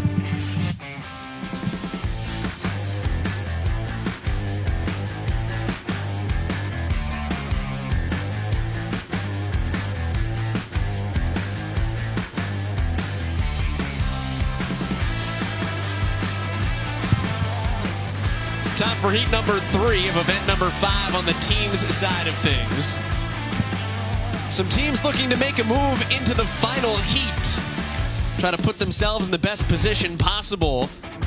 Heading into event 6 this afternoon. This is event 5 for the teams under a bright blue, cloudless sky in Madison, Wisconsin. Jamie Hagia has competed on a team at the CrossFit Games. She's our reporter down on the floor. Jeremy Austin, Tanya Wagner's won the CrossFit Games. My name is Joel Godet. Let's talk about what's in store for the Muscle Pig and these teams. Oslo Navy Blue right now is in front. 15-point lead over Mayhem Freedom, the defending champions. Let's not forget about CrossFit Invictus, the only affiliate to have had a team at every games. There has been a team competition. And then Mayhem Independence. Could we get 2 teams from the same affiliate on the podium? Those teams will compete in Heat 4. Here's what's on deck for Heat 3. And they have a nice little couplet here, Muscle Pig, of 4 rounds, synchronized muscle-ups. 10 synchronized muscle-ups for the whole team, and then 10 pig flips per pair. Women and men will each have their own pig, and they have to alternate those flips on the 510-pound pig for the men and 350 for the ladies. 15-minute time cap. No one has completed this event yet. Tough old time cap, Tanya, and the key to success for this is down to the muscle up. They're spending so much time, those strategic sets. You mentioned earlier on you thought they were going to go out with bigger sets. I did as well. I thought the teams would be coming out with sets of 10, but some of them are down to single reps, so really important to get those strategy on those sets right. And the pig doesn't seem to be stopping anyone. It's just making sure you can get those pig flips done in time to get back, recover enough to get back up on the rings. Start list here, CrossFit Pro 1 Montreal, right in the middle of the field in lane 5. Urban Energy was a top 10 team at the games a year ago. 2015, first year Rich Froning was on a team. CrossFit Milford finished second by 5 points. They're in lane 9. There they are. Led by Coach Jason Layden. He had started his affiliate back in 2008. This is 6 consecutive games that CrossFit Milford has been at, but this exact team, it's their first time here. They're coming off a first place event win in strong yesterday. They are strong. They're going to crush this pig. It'll be how they communicate on the rings. And Pro 1 Montreal, Chloe Govan-David called herself a diesel truck, said that Maud Riopel is more the F1 to my diesel truck, but Chloe is a gymnast as well. This should be a good event for the team out of Quebec. We expect to see good things from them on the rings. Coming in 8th for the Bob event as well. Can they shift weight down this North Park as well as they did in event number 1? Just like that, Dylan, here they go. Kick it off. Starts with the 10 synchronized ring muscle-ups, and already you can see these teams take a beat. Don't jump up too early. Make sure you're on the same page. If you've ever done ring muscle-ups at the games on these high frame and the long straps, everybody talks about it. It's what you talk about because it just makes it just incrementally harder or exponentially harder to do them. So the wind out there, the straps moving, these teams have already watched 2 other heats go. They've watched. The reminder now is just to, as you come down, stop yourself, slowly get the rings under control so that you can be on your own time and not wait for the rings to stop. We've talked about the straps a couple of times, but what does it feel like different when you're on straps that are that much longer than what you're used to in your regular affiliate? Well, the longer the straps are, the harder it is to control the positioning of the rings. If you've got a bar muscle up, for instance, you can just, that's a stable object, you can move your body around that. Now you're moving your body around 2 separate objects that are moving. The shorter the strap, the easier it is. We try and replicate this as much as we can. We go back to the Olympic Games for the gentlemen doing their ring sequence. and their straps are very similar in height. This one 18 feet hanging off the Zeus rig. No surprise that Camo Athletics out of Olathe, Kansas, got through the muscle-ups quite well. They're the sneaky fit little gremlins, remember, but how can they deal with the pig as a team of smaller athletes? Struggle for the pig flips early. The foot position is really crucial, and you can't dig your feet under. You've got to get that foot placement done early. You need to extend those ankles, knees, and hips, the triple extension. Well, both Addison and Toya here on the right side of your screen, both their timing is off and their hand placement isn't there. To be able to get underneath it, they need a little bit more patience and a little more drive, get a stronger deadlift. They need their hips to get back a little bit more and use more legs. They're really just trying to pick this up with their arms, and that's going to crush them when they go back to the muscle-ups. People think about doing the split jerk with a barbell and they find that position really easy. Nothing really changes with the positioning of their feet. We see a lot of narrow feet, bottom of screen, with the athletes trying to get this pig up. Ensuring those position, minimizing the fatigue, really important. And accuracy of getting this pig inside that narrow zone up and down North Park, another crucial factor. And it's that composure on your setup. Like we said, that's one of the keys, making sure that you have your setup. You don't rush to a barbell and just pick it up for a max lift. You get your foot setting, you get everything in place, locked down, get your tension through your full body so that first initial drive and that push to get yourself moving is all connected. 5 rounds for time here, 10 pig flips down the North Park field with the 10 synchronized muscle-ups. Brought to us by Bear Complex, the official grip of the NOBULL CrossFit Games. Head to bearcomplex.com, shop the best grips on the planet, up to 15% off. KT CrossFit here, the men have got this pig figured out, and they're just moving it so well. The ladies have to straighten some things out, so a little bit costly there, efficiency-wise. But they sure knew how to move that pig. KT explosion through those hips, big shrug to get underneath and just to limit the amount of work you're doing with your arms because you're just about to jump up on an implement where you need your arms. KT came in 16th overall, team out of St. Petersburg in Russia. Didn't make it to the games last year because of travel issues, so have waited for this opportunity, got into the States early this year and have been training. They are an underdogs team. They've been training with Tommy Hackenbrook, who knows a thing or two about winning here at the games. He sure does, led Team U back in the day, but what I like to see out of them was their communication right there. Not everyone was ready on the rings, but they just watched and they took a beat. And it looks like the rings are just swinging.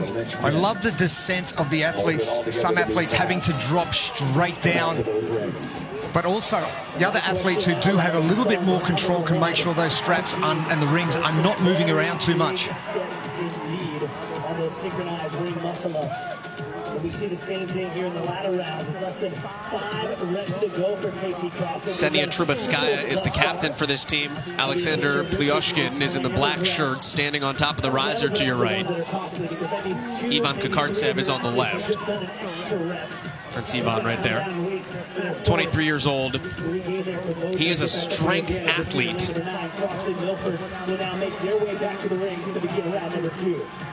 Gymnastics necessarily isn't this team's strength. You could have fooled me. But you know, muscle-ups anymore at this level of play, it's not about the muscle-ups. It's more the synchronization that makes this muscle-up more challenging. So they've worked together. The volume of we're not back in 2008 or 9. Everybody has them. They're proficient, but the element of keeping it as synchronized movement is the challenging part. Well, you think about if you did this individually and you had to do 5 pig flips and you had to go back and do 10 muscle-ups on your own. That's not too difficult of an event for athletes of this standard, but you put those elements together and having to synchronize that positioning at the top of the rings makes it a lot more difficult. And I'm absolutely loving pig positioning for KT. Ivan will get on next at the bottom of screen, second lane from bottom, and his extension, absolutely loving what he's, that pop-up, it's just so easy. Speed through the middle, and it's so powerful. It looks slow almost, Jeremy, when people just watch it for the eye, but you know how much power he's putting behind that. You have to remember, all of the talk that Freedom got and that Oslo Navy Blue got and that Reykjavik got for sweeping their semifinals, KT CrossFit won 5 of the 6 events at the Far East Throwdown, and the one they didn't win, they came in second by 13 seconds. They were as dominant as anybody in their semifinal qualification. 15-minute time-capped event. No one has finished it yet. We are on heat 3. Second round through of 4. 6.5 minutes gone by.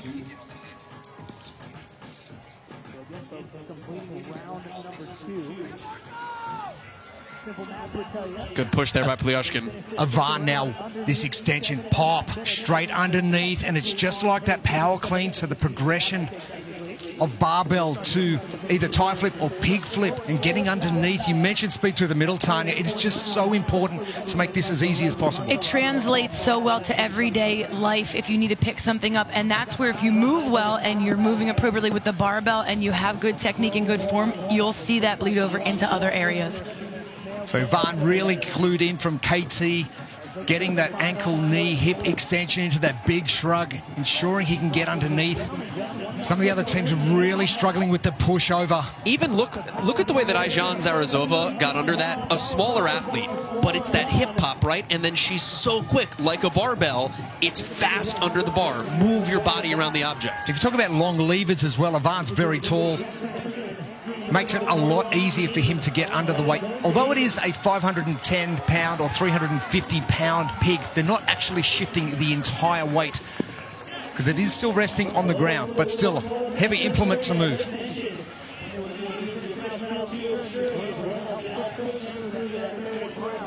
And another quick break, making sure they're communicating well. I really like that. No, I wasn't ready. Let's drop down. Let's go again. And straps just moving around a fair bit in this breeze now. And that's it. The athletes can use one riser, but that's not always enough for these athletes. Cannot use 2 risers for safety. They don't want them slipping off one another. So if you can reach with a little, just a point of your finger to keep that, there we go, and then the extra hold there at the bottom to just stabilize the rings. They don't give you the PVC pipe like they do in the affiliate to stop the ring from swinging. How about that teamwork, too, by the way? For Kartsev to come over and say, you know what, I can reach the rings, I'm going to slow him down for you. You can help. We were there at the team briefing. You're allowed to go over and help your teammate get up on the rings if you need to. Oh! And now everyone's waiting. Oh. And they'll come back down. That's a no rep. And sometimes that's even smarter, right? It's better to not hang out in the static hold for too long. Pro 1 on the left of screen is in first place right now. KT has fallen off of pace. CrossFit overtake. Team Density is now in second. Porti has moved into third from Finland. KT just dropping back a little, but they just are taking that extra bit of time on these synchronized muscle-ups to ensure that they do get back, because they are making up a lot of time with these pig flips. And no surprise here, Chloe Govan-David in the gray top, a gymnast originally, got out of that because of injuries, but that is her background. And Frederick Dubé just using his size to flip that thing around like it's nothing. 510 pounds. And a breath here for Tristan Leclerc.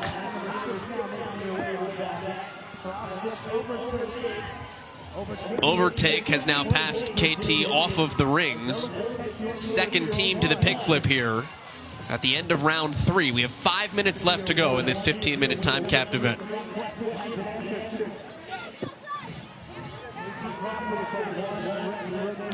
Maud Riopel, who is the second female for Pro 1.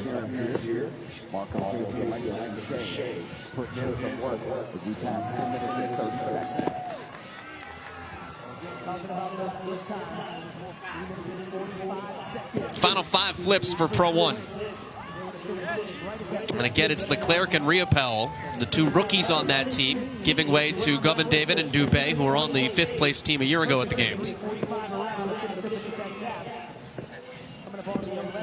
I love the way she's following the pig down, making sure it's set for the next flip.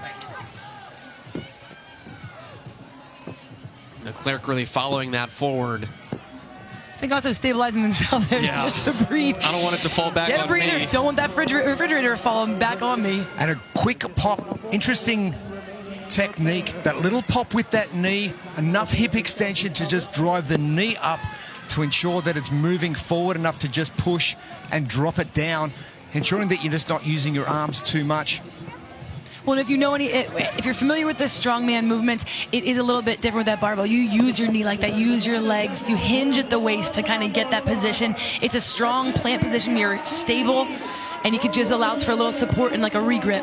If you do get your feet in position, just like your split jerk, you can rest the implement on your front leg, and it's not going to cost you too much because you're in a solid position of support. That's overtake. Or excuse me, that's KT trying to work their way back into the top 3 here. But we are on round 4 of the muscle-ups with Pro 1 Montreal right now in the lead. Remember, Pro 1 finished 5th at the CrossFit Games last year. And there have been a lot of talk about a lot of teams coming into this season. And the thing that Chloe Govan-David told us beforehand, she said, we're Pro 1. We're somebody too. I referred to them during the semifinals kind of as the Canadian Mayhem. If you go into Pro 1's gym, Rock Patrol has signage for days that they have gotten at various competitions. You can never count out Pro 1. They might not do it in the flashiest form as other teams, but they're going to go fight. But listen, that's just like any other CrossFit Games division. The 4th, 5th, 6th place teams, they're the ones we're not seeing and talking about all the time because they're not usually taking first in their events, but they are incredible athletes. They're incredible teams. They are, in my opinion, just the overall ones. If they can consistently be in that area, they are the best. They are absolutely deserve to be here. I'm glad they're getting the love right now to shine in this heat. 2 minutes left to go in this heat. And especially, it's been an 8-year journey for Maud Riopel on the right side in the black top. She has tried to make this team time and time again. And the biggest stumbling block for her this season when she finally made it, Chloe Govan-David said, I don't need you to be Manon Lesur, who was the 2nd female on the team last year. I need you to be Maud. Go out there and be you. You are good enough. Certainly, yeah, here she is at the CrossFit Games leading a heat with Team Pro 1. Well, don't give up either. Have your goal, set your goal, whatever that goal may be, and keep working at it. They have looked so good on those rings from beginning to end here. Now, can they finish? 70 seconds. No team has finished yet. Maud Riopel tightening up that weight belt. You've got time, but you do have to go.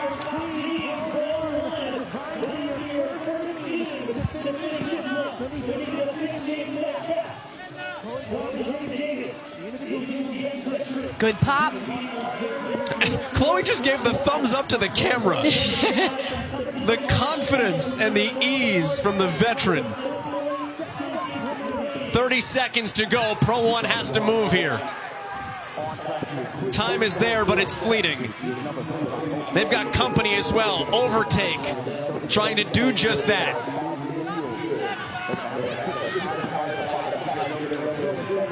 Boy, those pig flips this late into an event are just moving for CrossFit Overtake. Team Density's doing a great job. Marco Coppola just flipped that like it was nothing. Oh! 8 seconds left to go. Marco Coppola, the driving force of Overtake, manhandling the pig. Wow.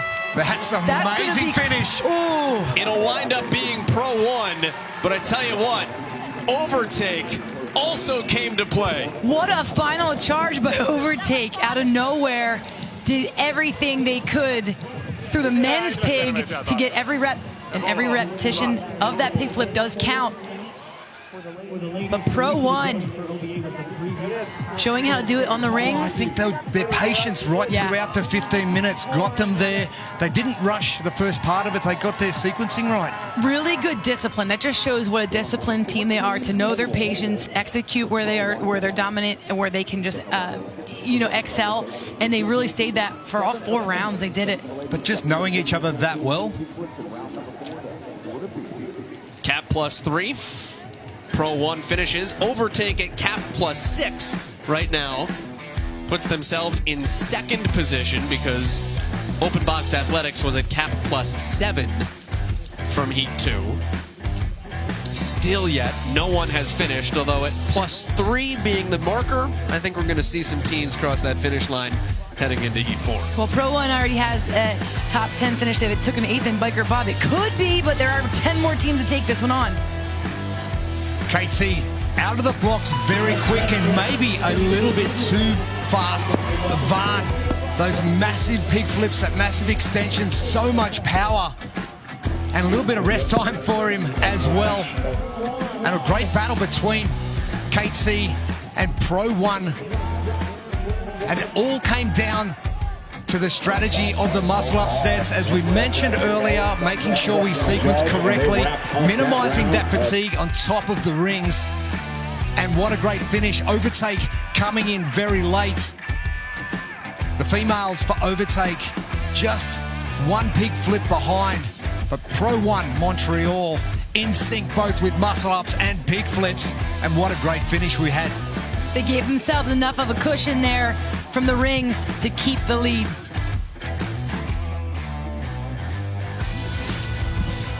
These are the standings overall prior to event number 5. And these are the teams we are going to see in heat number 4. Mayhem Freedom, the odds-on favorite coming in. They are in 3rd place. Rich Froning's team had not worn the leader's jersey since 2017. They're in 3rd. Oslo Navy Blue and Invictus, top of the board. Get to what they're doing. It is the Muscle Pig. Pretty apropos. There's craziness going on later today, but right now it's a standard couplet, ring muscle up, synchronized, and pig flips. They're going to do 10 on the rings, all 4 athletes, followed by 10 pig flips for each of the pigs. 1 pig for the men, 1 for the ladies, weighing 510 pounds, 350 pounds. You're going to have to alternate those flips. 15-minute time cap, and it's a tight one. Key to success. It is all about those sets at the rings. The pig not proving too much of an issue, but managing fatigue as best you can within your team of 4 is going to be the key to getting the win here in heat number 4. 3 reps short in heat number 3. The tempo of the pig, you've just got to go out and nail it, get back to the rings and rest as you need to. Oslo Navy Blue, middle of the field, will be able to look left and right. We'll have Mayhem Freedom and Invictus flanking them. Mayhem Independence in 4th, looking for a podium position as well as we go down to Jamie Hagia. I spoke with CrossFit Oslo Navy Blue this morning and asked them if they felt any pressure coming in today in that top spot. And with their happy, jovial selves, they responded, no, we're just enjoying the moment. They know they have 3 more days of competition, and Avon even joked, at least we have 2 white leader jerseys we can sell for a lot of money when we get back home. You know, the memorabilia market is big nowadays. Got to get those things authenticated, though. We got to get the sticker on them and all that, right? Oh, that's it. Yeah, put them on eBay. Something. Yeah. Put them up in your gym. There are those white leaders jerseys. And by the way, CrossFit Oslo does have a pig.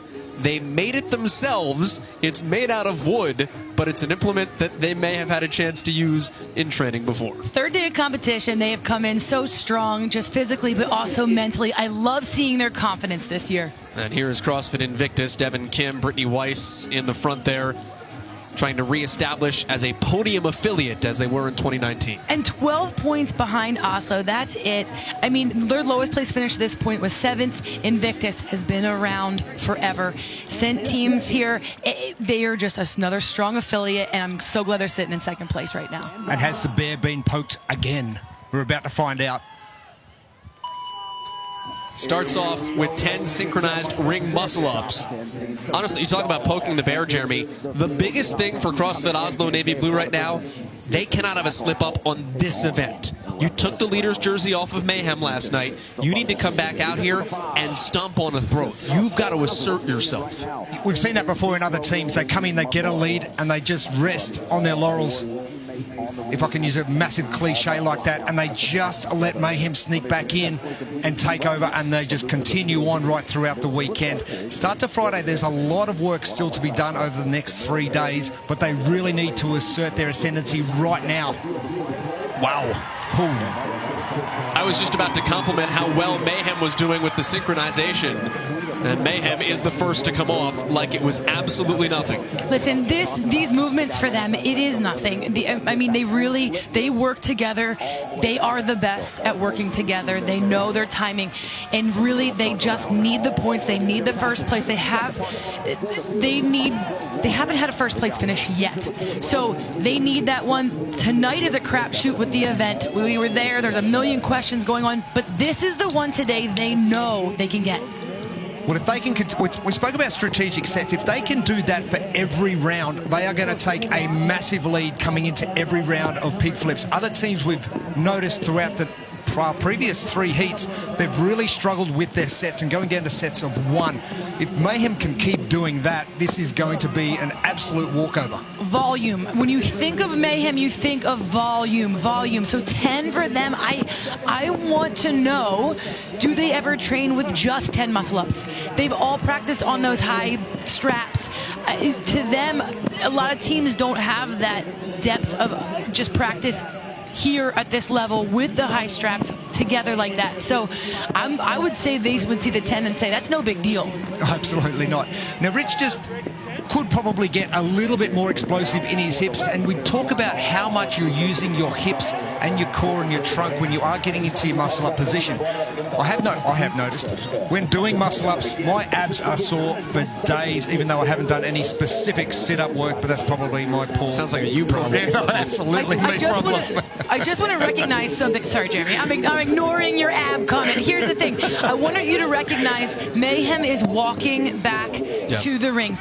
They are under complete control. It is all on them. They're watching their field. They're only competing against the other 10 right now out there. Look how easy this Dominant. Did you notice? Are they going to go 10 unbroken here? Because the synchronicity, we've seen teams doing 1s and 2s all morning long, so they will break there. But that was either 6 or 7. Strategic sets, and they want to do negative sets as well. What I mean by that is if you've got 10 to do, you want to go over 5.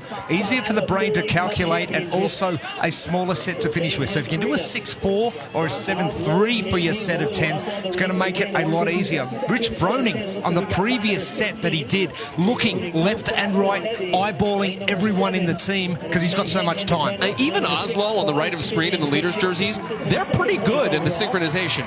They're not Mayhem. That looked too easy for Mayhem, and they're only going to grow the lead here in round number 2. So if you think about their first set where they absolutely nailed it, that one was probably a 6-4, 7-3, as you mentioned, Joel. As we go along, I think they might do something very similar with their next set, even a 6-4 I would do, and the last one, depending on what the time is, depends on what lead they have, they'll probably break it up the same way, or if they're under a little bit of pressure from Oslo Navy Blue, they might even nail all 10 to finish off. Andrea Nistler having to do some work there to keep the pig back in the lane here, as this event is brought to us by Bear Complex, the official grip of the NOBULL CrossFit Games. Head to bearcomplex.com. Shop the best grips on the planet with up to 15% off. So Rich's feet not getting too long. Now, his split jerk we know is very good. He can get very long. His feet are very close together once he does get that pig up. Got a great shot of it here. Feet just narrow, so if he widens those feet, he could make this movement even easier for himself. But Jeremy, I'm not worried about Rich. It's the ladies over there. They're taking a little bit more time. Andrea is having just a little more of a hard time keeping the pig straight when she gets underneath Watch the full extension. That one was a little bit easier. That was she was a lot tighter on that one. As I mentioned with Rich, that foot position, trying to get those feet as wide or as long as you can. Get that stance nice and strong. But look at where the pigs are. Like, they're going back for round 3 on the muscle-ups. No one else is, relatively speaking, even started round 2 of the pig flip. You mentioned it on the other round, Tanya. They're just walking. They're under control. They don't need to rush to get back. Then they can communicate as they're going back. Well, and the eyeball again. Keep in mind, no team is finished yet. Yes, they will. They are halfway through, a third of the way through the time. They don't need to run because they are just so far ahead of the pacing line. Now, keep in mind, there are multiple teams on the rings. They're not doing the same round. And now I'm kind of watching where Oslo Navy Blue is in relative to the rest of the field because they're not here at the top. We said you have to stomp on a throat if you're Oslo Navy Blue. That didn't mean you had to win, but you can't open the door like an elevator door. You've got to stay in range. But they're probably doing very well in relation to the other heats. And that's a struggle there. They're working way too hard. So here's the thing, they're also getting very tight to each other, and they have to be careful that they don't start bumping into each other and that they kind of get a little more separation from their pigs, because now you need to be careful you don't smack your teammate. And Billadel's really having to work once to get those hips underneath. 510 pounds or 350 landing on you wouldn't be pleasant at all. But you've got to realize that these guys are probably doing very well, just not in relation to Mayhem, and could come in with a very strong time. Yeah, right. There's only so many points, right? It doesn't matter how much Mayhem beats you by if you were second. It's only a 3-point drop. Reykjavik right now is in second, though. Move Fast Lift Heavy is in third. That is the thing that Oslo needs to be cognizant of. Reykjavik in 5th place overall coming in. Move Fast Lift Heavy is in 10th. This is the 3rd round of pig flips here for Mayhem Freedom. 3rd flip, Andrea looks real settled into this, as settled in as you can be with 350 pounds, but looking good, moving that pig. The thing you have to think about with Mayhem and Rich Froning, and Taylor Williamson said this coming in, last year was the largest margin of victory in team's history at the CrossFit Games. And I said to Taylor, what did that feel like? And she said it was weird, right? You're not panicked. You never really felt like you were pressured. There was this odd calm being so far in front. But she knew it would be different this year because there was such a respect for the depth of this field. And here they are in this position having to fight. Lauren Fisher, we saw her in the Coliseum struggling a little with those bar dips. That left shoulder strapped very heavily, and as expected, I thought the other teammates would go up early and have to wait for her to sequence. They have dropped back to 3rd. Which is not bad. All things considered, I am surprised to see them there. I'm happy to see she was able to do that, but that would be the failing point for them, not surprising. Final round on the muscle-ups. Final round. Are they going to go all 10? The bear has been poked again, and again they respond. This is Mayhem Freedom. This is what people love to see. This is why they're so dominant. We love when they come out here and execute like we know they can and like we expect. Tony, you mentioned it before, they haven't got an event win. They're going to get one right now. They have the most in CrossFit Games history. 29, this would be 30. That was disappointing. You expecting more? Look at this. Great teamwork. They got all sorts of time. Comes over and just straightens out the rings. They had 4 on that first set, but no need to rush. They have got so much time. Pig flips. You know what? I love it though. Here's the thing: we're ahead. They could smash it. They could hold on, but why risk that? There's no need to open the door. Just stay in your lane. Confident composure. Don't need to be a hero at this point. So far ahead. The extra 2-3 minutes, if they do rush for that recovery at the end, is really not worth it. There's nobody here. That was a great call from Rich Froning. It's all them. It is. Oh, wow. They're in their own lane, literally, and I'm loving the communication and patience they're showing right now, and just Rich knowing the experience, looking around. Where's everyone else at? He was checking the Reykjavik lane, seeing if the team directly behind them was returning. Conway is looking super strong at the bottom of that dip as well. He's got a bucket load more. Oslo is around Here we behind. go. Rich wants the crowd to give him some love here. And they will. The bear has been poked. Rich Froning is an angry man here on day 3 of competition.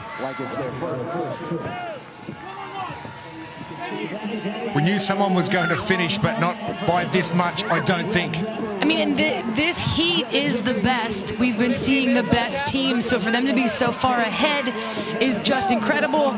Nobody came to the pig anywhere near this time. And they're dominating this final pig flip here. No team has finished yet. Not a single one through 3 heats. And with 4.5 minutes to go, CrossFit Mayhem Freedom is absolutely re-announcing their presence here. You wanted Mayhem Freedom, you got Mayhem Freedom.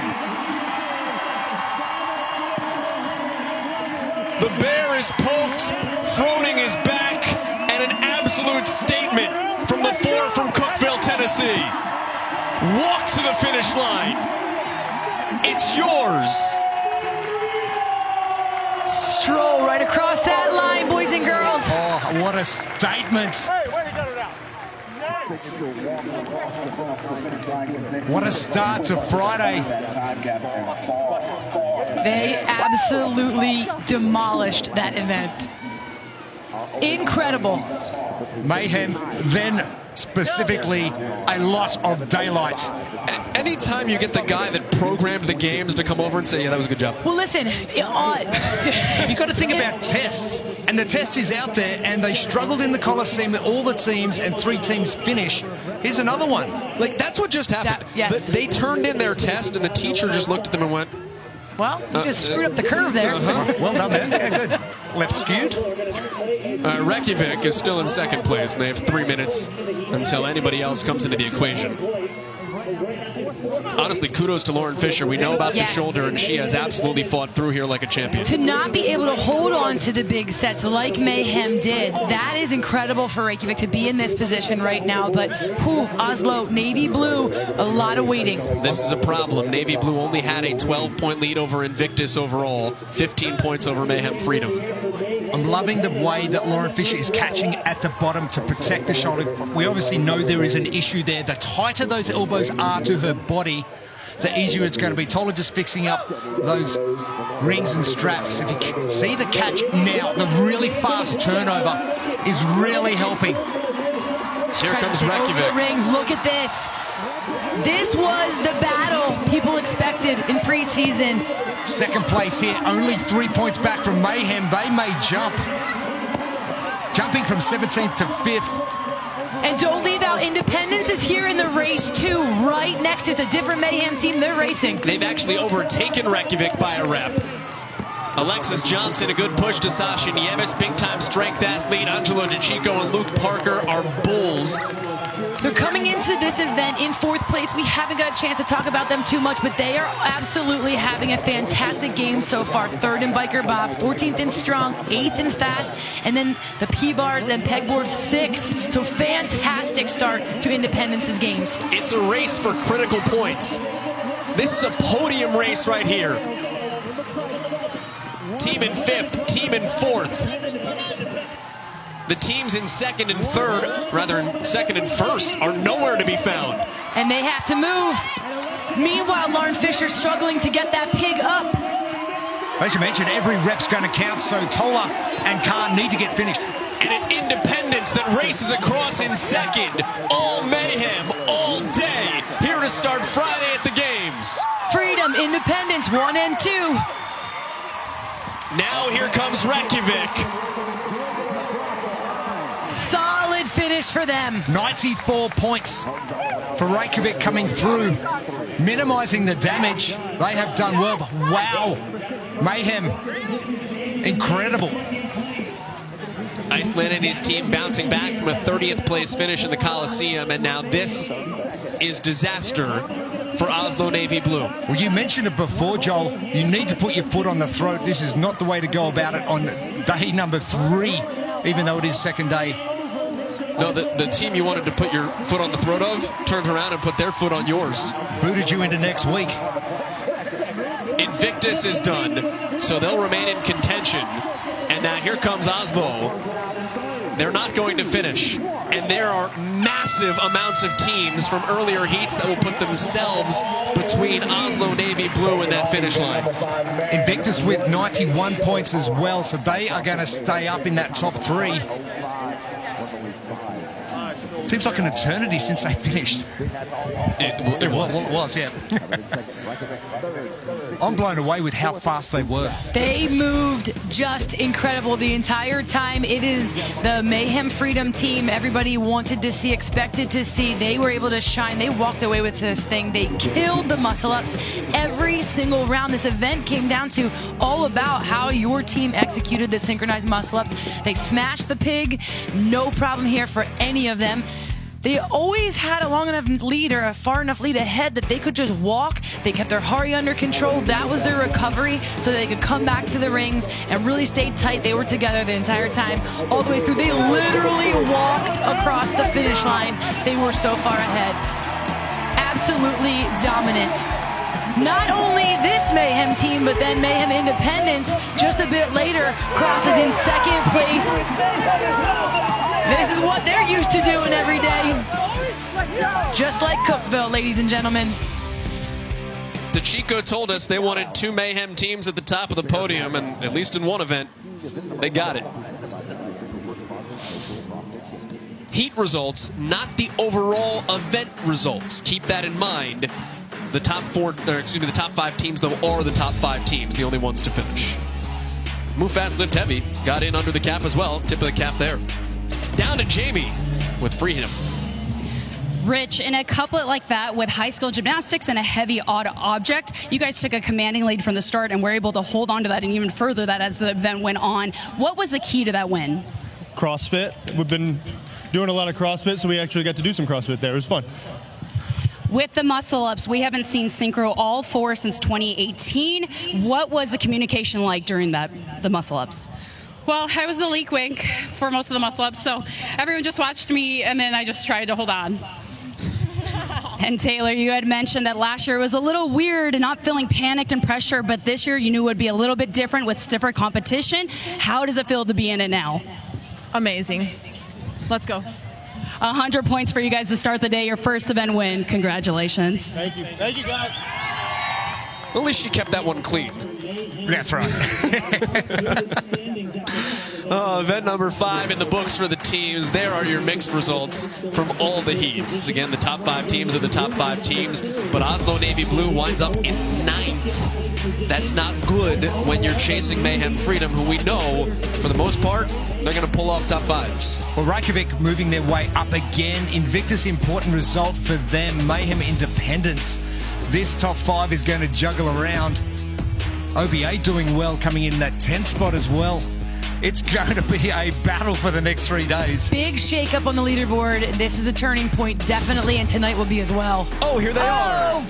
Mayhem Freedom. Now, the lead is small, but it is a lead. In the white leader's jersey in the Coliseum by 6 points tonight over Invictus. Navy Blue actually flops with Mayhem Freedom. Independence still in 4th. Reykjavik still in 5th. That is unchanged. And Invictus, look at them, holding tight in 2nd place. Fantastic. First 3 days of competition for them. Oh, we still have so much more, though. All the fitness. We'll see at the Coliseum for the teams coming up this afternoon. For Jamie Hagia down on the floor, Tanya Wagner, Jeremy Austin, the rest of our crew. My name is Joel Gadet. Games.crossfit.com has all official results, standings, information, and more. Follow along with us in Madison. The CrossFit Games have so much more to give. Catch you back here this afternoon. Get pumped.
What makes a good coach? Well, we have the definition of effective coaching, but at the heart of great coaching, first thing is you have to care. What we try to teach everyone coming into the level 1 is, regardless of the ability level of who walks into your gym, that person deserves a cue.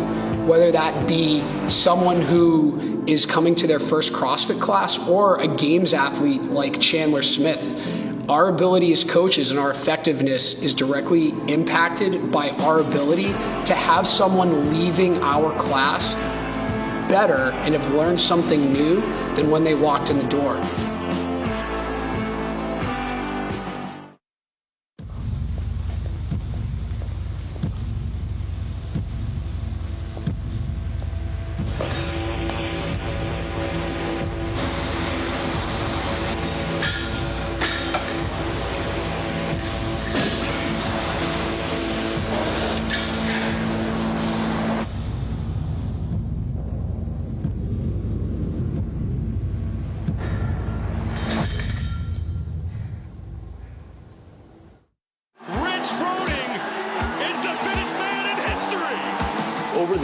nutrition has become more in the forefront of my preparation and getting ready for the CrossFit Games. Trifecta makes my life easier by taking the guesswork out. I think at the Games there's a lot of things that are thrown at us. Having your nutrition dialed in gives you peace of mind. It's something that you don't have to think about. Trifecta is a great tool to help people chase their goals. My goal is to win the CrossFit Games. You don't get to do what you love if you're in pain. Nice and slow, smooth. Good, back to the middle. And right ear, right shoulder. We're here testing the 2022 NOBULL CrossFit Games workouts. Rusty's role is to make sure the athletes are able to perform to the best of their abilities so that we can do our part to ensure this year's test is the best that it can be.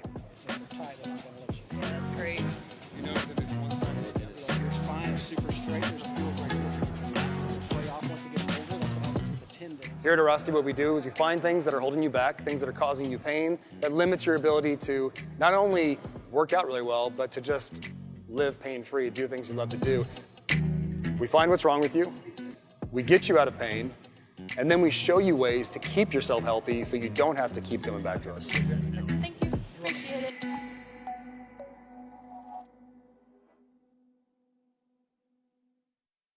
Here at Proven, we strive to be the best in every facet. So when we created our gym, we knew we had to have the best for our flooring. We needed flooring that could withstand the hardest training sessions. We needed the flooring to be durable and reliable.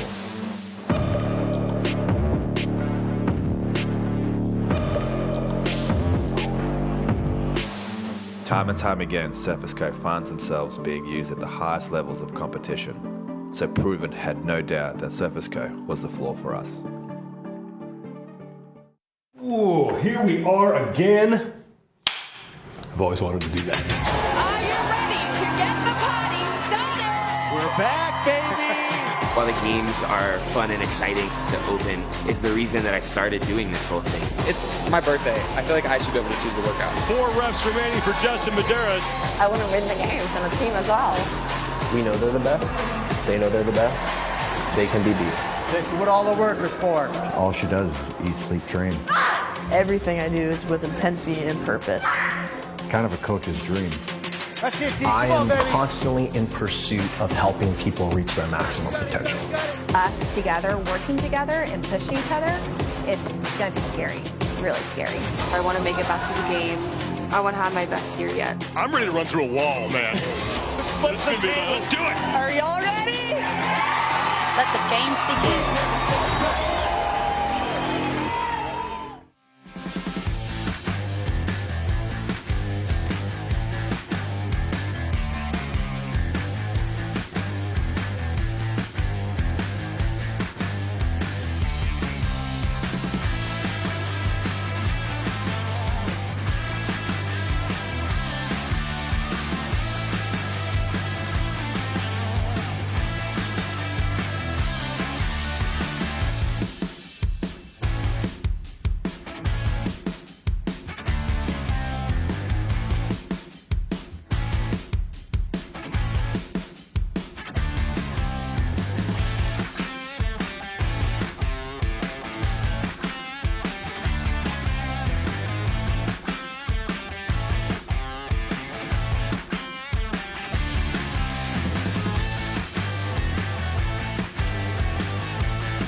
and Justin Brenner, originally from Mockville, New York.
As they come down for 1 and 2.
Day 3 of the 2022 NOBULL CrossFit Games continues here at the Alliant Energy Center in Madison, Wisconsin. We are back inside the North Park, and we're glad you are with us, everybody. I'm Sean Woodland alongside Chase Ingram. Mike Arsenault is down on the competition floor. Event number 6 couldn't be simpler. Chase, we're going up and over. Man, we have a nice little chipper style of getting to that lunge at the end, but you got to get to the muscle-ups and the log. We have another new implement here on the floor.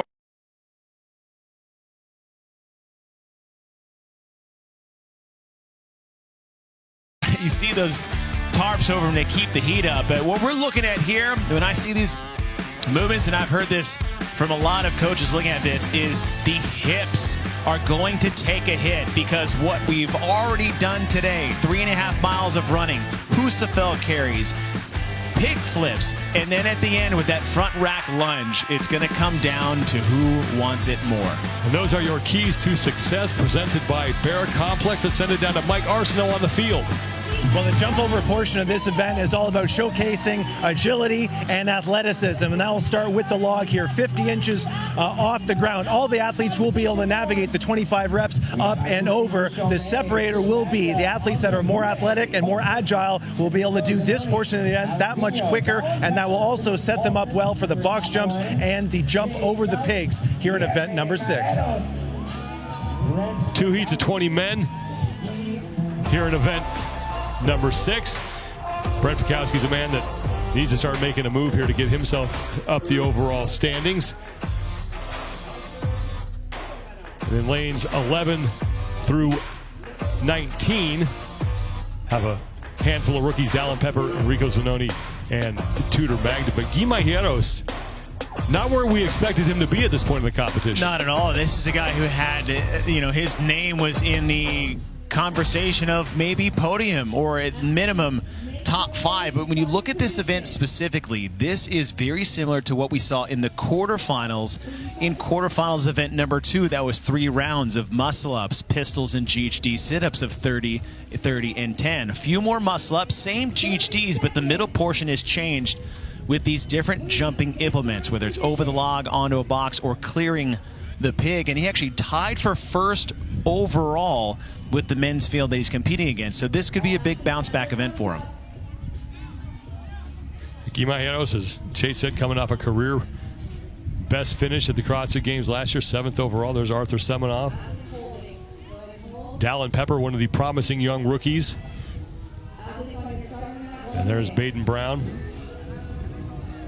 And the question is, how have these athletes recovered since the Capitol run? Because you had the pig flips, that is hands, biceps, hips. You had the run, which is a lot of posterior hamstring work, as Hinshaw was talking about previously. But then the jerry can carry and the Husafel back carry, where did everybody fail? It wasn't that it was too heavy, it's that they couldn't hold on to it anymore. So how have these athletes recovered since then?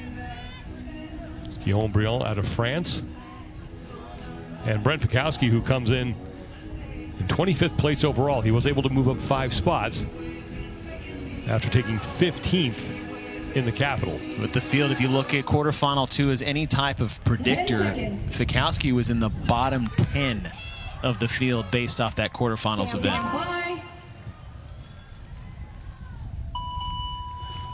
Event 6, heat number 1 is underway, and we start with the 12 muscle ups.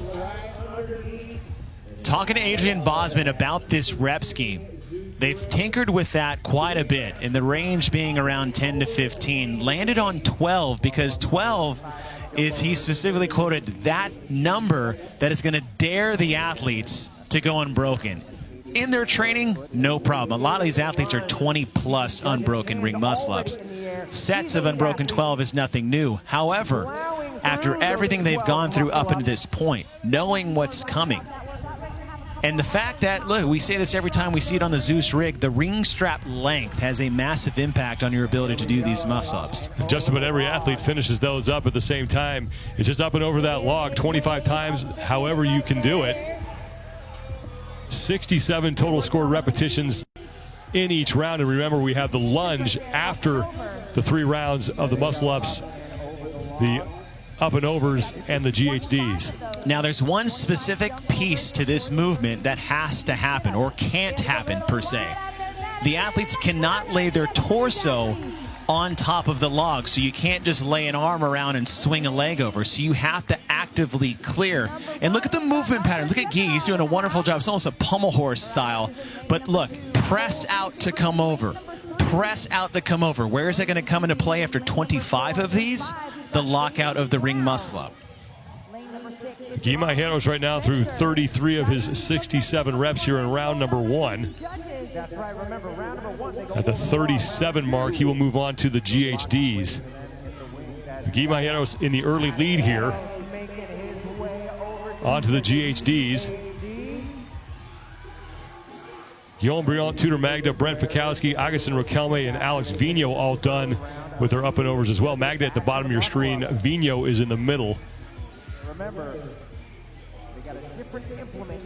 Now, being a 3-round event, with the volume at which we have for the muscle-ups, the speed that the log takes, the box jumpers and the clears of the pig, the GHD sit-ups is, there's elements of rest in here that athletes can take their time. A lot of times you'll see this race mentality. I have to get out fast. I have to be quick between my transitions. And there is enough time built in there just by the nature of the movements and how fast they could be done that you can just afford to sit in cruise control at a certain extent. But it's really, I think it's going to come down to the rig. I talked to a lot of coaches about their athletes before the event started, and they all had a plan for round 1. And to an athlete and a coach, they said, we'll play it by ear after that round, because they're not sure. It's like, okay, how do the jumps affect my hip extension?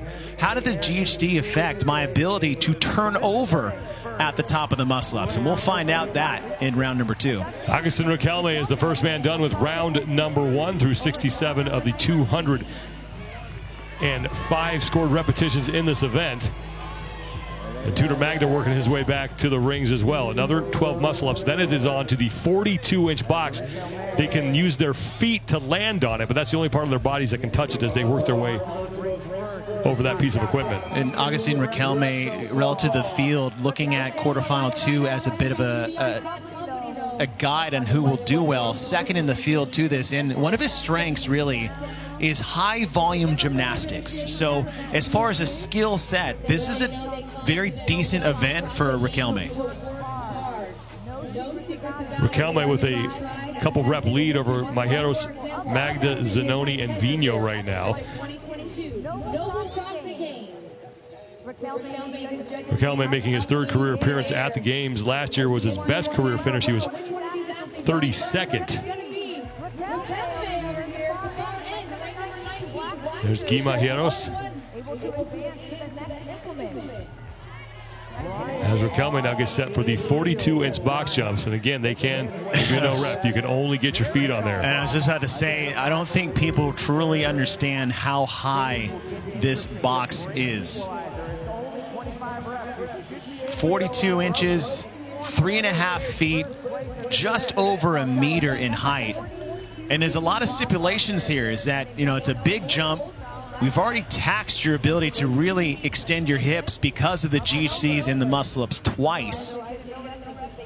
They're not allowed to put their hands down to aid with the landing as well. This is a very tough movement to do, especially after, again, the totality of the weekend. The event that we just had really took a lot of some of these athletes' legs. Riquelme continues to lead, but Briand and Zanoni are creeping up on him. At the 104 mark is when he will be able to move on to the GHDs, and he's through 89 reps, is Riquelme.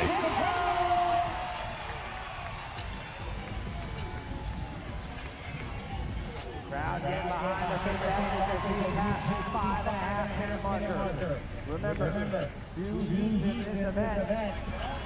42-inch box jumping. A guy that you immediately think of on this one who might have a problem is that guy, Colton Mertens, but Yeah, and Seems to be doing just fine, getting plenty of runway there. Yeah, it's the nature of the movement, and look, you get your strengths, you'll get your weaknesses, but Burton's, that big run-up is definitely something that he needs, and that's the balance of the test. It shouldn't favor one type of athlete as far as a skill set or strength. It shouldn't favor one type of athlete, whether it's their stature or body type. Everybody should get theirs. The fittest person at the end of the day across the divvy of tests will be the fittest at the end of the weekend. Let's send it down to Mike Arsenault there on the field in the North Park. We're just over 2 hours since these athletes finished the Capitol, and I spoke to a number of CrossFit Games veterans in the warm-up area, and they said to a man that was definitely one of the top 10 hardest CrossFit Games workouts they have ever done. Not really an opportunity for a full cool-down or a full warm-up. However, every athlete also told me that was probably the most memorable CrossFit Games event of their careers. Way more people at the Capitol than they expected, and they will remember that event for a very long time to come. Enrico Zanoni is your new leader. He is now done with his 25 box jump overs and will move to the GHDs. He's the first Italian man to qualify for the games via regionals or semifinals. And one of our keys to success coming in is that it's all about the hips. And one of the misconceptions about a GHD sit-up is that it's a core exercise, because that's usually the only thing that gets sore after you do it. It definitely has core, but more in a core stability.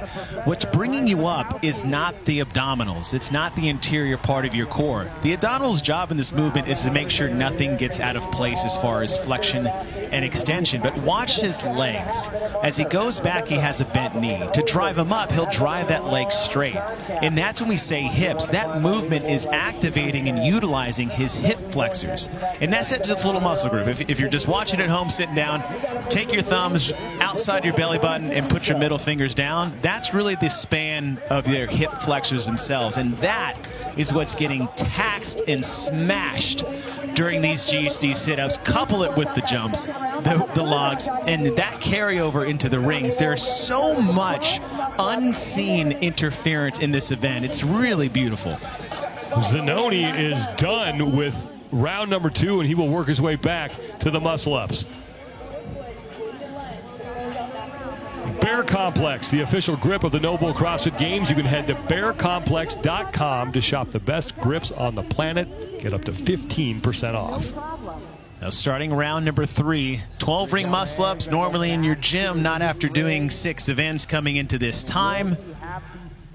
Ring straps about the height at which you prefer. What we look at is the turnover, and that receiving position for Zanoni is really high. Look how high he receives that in the dip position. Most athletes will land a bit lower. We saw Sam Briggs do this so well. And what that does is it saves the lockout just a bit, that may be able to sustain you deeper into big sets as opposed to a full depth dip. But at the same time, more effort is needed to catch that high.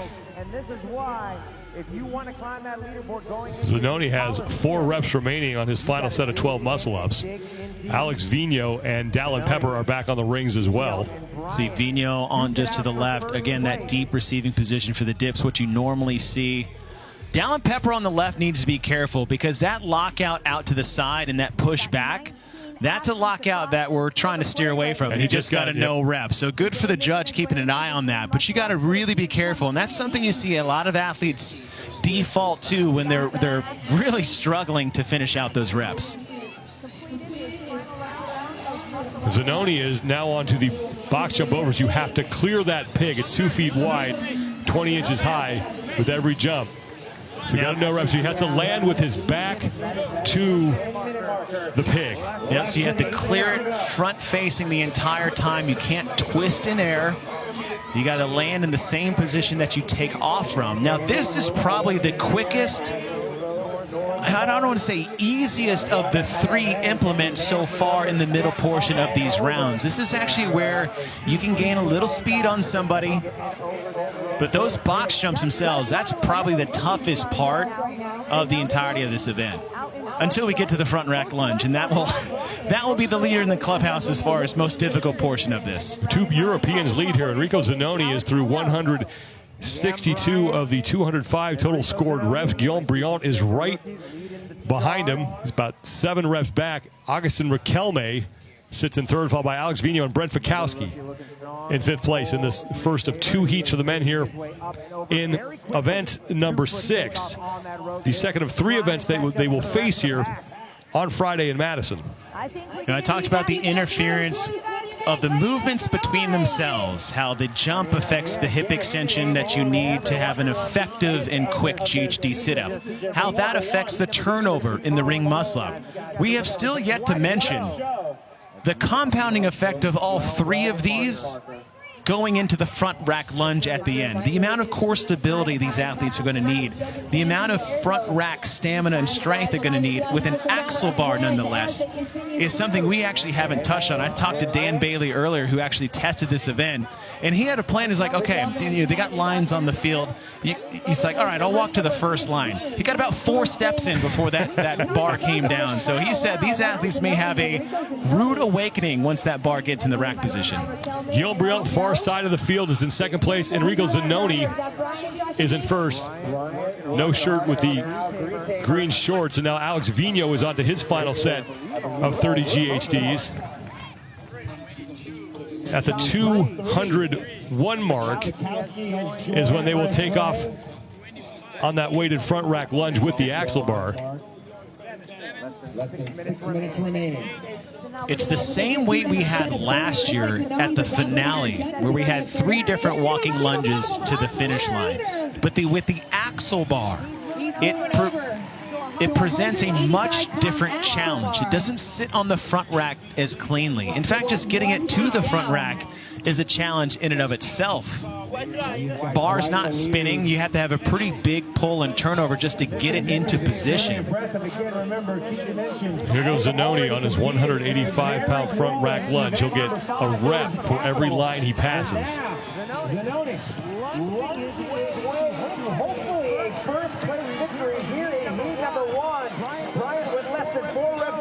Last time we saw an axle bar front rack finish in competition was actually at the 2013 regionals. It was the second to last event of the weekend, and to a person, if you asked him what the toughest part of that was, it was this front rack position. If this was back rack or overhead, completely different discussion, but the fact that Enrique has yet to put the bar down is amazing. Zanoni with his first stumble, and this is when you got to play it where it lies here. They don't have to retreat to the prior line. If they drop it, they pick it up where they drop the barbell where it first hit the ground. And here's Guillaume Briand. If I do my traditional play where it lies in my golf game, I always give a little toe kick closer to the NOBULL 7-iron, closer to the fairway. Briand, pardon me, is creeping closer to the Zanoni. Briand is towards the top of your screen as more men are getting on that front rack lunge, but Enrico Zanoni is about a lunge away, and he is in, and Enrico Zanoni is across the finish line, and he will take heat number 1 with a time of 14 minutes, 18.12 seconds. Guillaume Briand looking to be the next man to finish.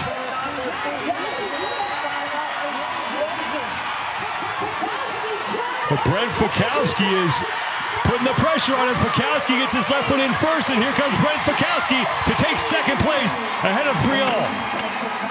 What a gamble by Brent Fikowski. He was that no man's land position of 1 step or 1.5. He needed to just send the foot out there and hope that it was enough to get across the line.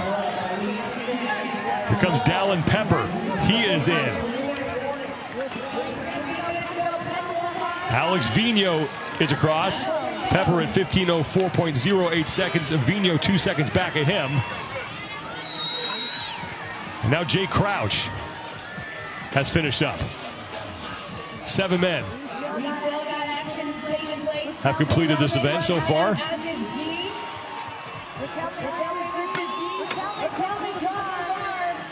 Guy Majeros and Agustin Riquelme squaring off here, and Majeros is going to win that race. And smartly finds that giant fan.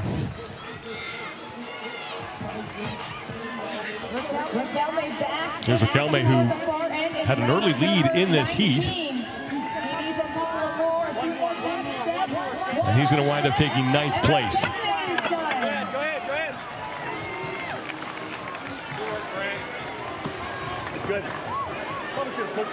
15:58.08 seconds for Riquelme. But there's Enrico Zanoni, who right now has the top time, 14 minutes, 18.12 seconds. And this is where he made his move. We're talking about Boz, where you can actually make the most ground up or separate yourself from the pack. And he has said it was actually in the middle part on those 42-inch box jumps. But Enrico, once he got back to the rings for that third and final round, he only took one break. But when he got to the bar, the distance he traveled on his first lunge set was extremely far.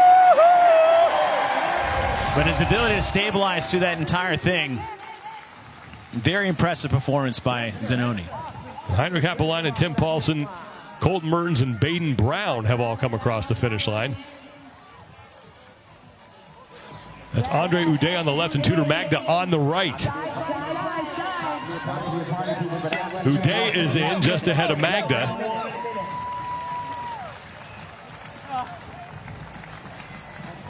Less than a minute to go before we hit the time cap. There's Georges Karavis.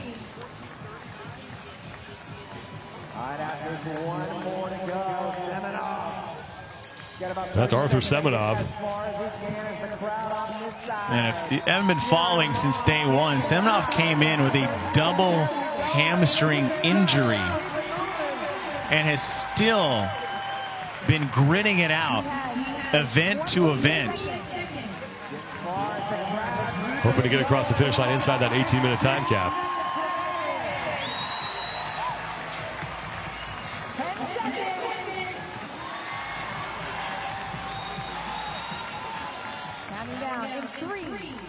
And does not look like he is going to make it. 18 of the 19 men in that opening heat finished the event. Enrico Zanoni has the top time, 14 minutes, 18.12 seconds. Brent Fikowski edges out Guillaume Briand at the finish line as 4 of the top 5 are all rookies. The top 4 all going sub 15. Dallin Pepper takes 5th with a time of 15:04.08 seconds. Heat number 2 is set to begin for event number 6 for the individuals here at the North Park at the Alliant Energy Center in Madison, Wisconsin. Your overall standings through 5. Ricky Garrard is pulling away. He now leads Roman Krennikov by 78 points. Justin Medeiros sits in 3rd. He is 12 points back of Krennikov. Jeffrey Adler has moved into 4th, and Lazar Jukic is into the top 5, and Sam Quant has now moved up to 6th.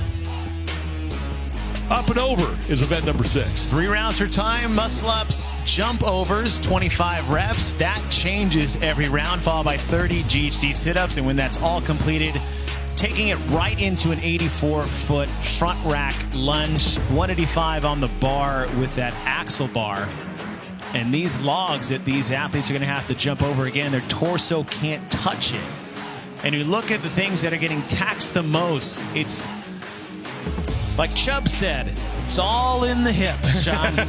It's all in the hips. The hips are going to take a hit if they haven't taken one already after this morning. But with the jump overs and the GHD sit-ups, coupling that with the muscle-ups to bring that into that final lunge, if it comes out to a lunge race, it's really going to come down to who wants it more. And who can go to his happy place and ignore the pain to get through this event. 20 men in this second of 2 heats. Overall leader Ricky Garrard will be in lane number 10. We mentioned Sam Quant. He finished 2nd a couple of years ago at the CrossFit Games in 2020 in Morgan Hill when it was just 5 men competing in person. Missed out last year, but he is climbing up the leaderboard here. Ricky Garrard, though, has been Mr. Consistency. 2 event wins so far. and doesn't look like he is going to slow up at all right now. But if there's a wrinkle in the fabric for Ricky, it's compared to that quarterfinal event in this field, he was in the bottom 10 with an event very similar to this. Send it down to Mike Arsenault. Well, at the start of the week, we were fully expecting an Australian athlete to be at the top of the leaderboard in the individual competition. We just thought it was going to be Tia-Clair Toomey and not Ricky Garrard. He's starting to reach exit velocity, a 78-point lead here through 6 scored events. 7th is his worst place so far, and his confidence is just continuing to build. We're seeing he's almost like a ball rolling down a hill. Every event that he does well in, his confidence just continues to climb. I asked him how he's feeling. He's very relaxed. He's taking one event at a time. And he says, I don't have pressure. Everyone else has pressure. They're the ones chasing me. 30 seconds. And there is Ricky Garrard with a 78-point lead over Roman Krennikov and a 90-point lead over Justin Medeiros. We mentioned Sam Quant. Right now, 6th place overall, and he's moved up from 26th after event 1. He just does it so quietly and so casually, but, you know, Quan is one of those athletes that I had in the top 10 as a potential to surprise some people, and he's already doing it in the place that he's in. A little windy there in the North Park, but everyone has to deal with it. And here we go. Heat number 2. Now, and you can see some guys struggling to get up to the rings there because those things were blown around pretty well. And I was talking about Ricky, and in an event like this, you saw the quarterfinals. This happens every year where we see something earlier in the season maybe rear its head at the CrossFit Games. In 2017, it was the open workout 17.5, but with heavier weights between the thrusters and the double unders. Last year, it was the wall walk coming back with heavy thrusters. We've seen a lot of this over the years, and this is really a beefed up version of that quarterfinal qualifying event number 2, which was 3 rounds for time of muscle-ups, pistols, and GHD sit-ups. Already on to the 25 up and overs on the log. Medeiros and Ricky Garrard right next to each other. Here comes Roman Krennikov. Garrard right now has the lead, slightly over Olsen, Quant, Medeiros, and Gumanson.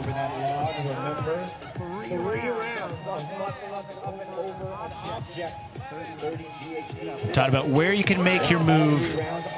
For this movement, for everybody, there's not a big separator here as far as difficulty of movement or height of the log. It's just your ability to navigate through this without losing ground on the field. But after the second round, we still have the GHD sit-ups after this, and then as we go back to the round. But those boxes on the left side of your screen at 42 inches and 25 reps is a huge opportunity to either separate yourself or fall behind the pack. So when that second round comes up, really keep your eye on how people are going to pace those out. Ricky Garrard and one of the Panchiks onto the GHDs. It is Saxon Panchik, and here comes Justin Medeiros. So 30 reps here to close out round number 1. Enrico Zanoni has your top time, 14 minutes, 18.12 seconds. And it's Saxon Panchik right now who is in the lead.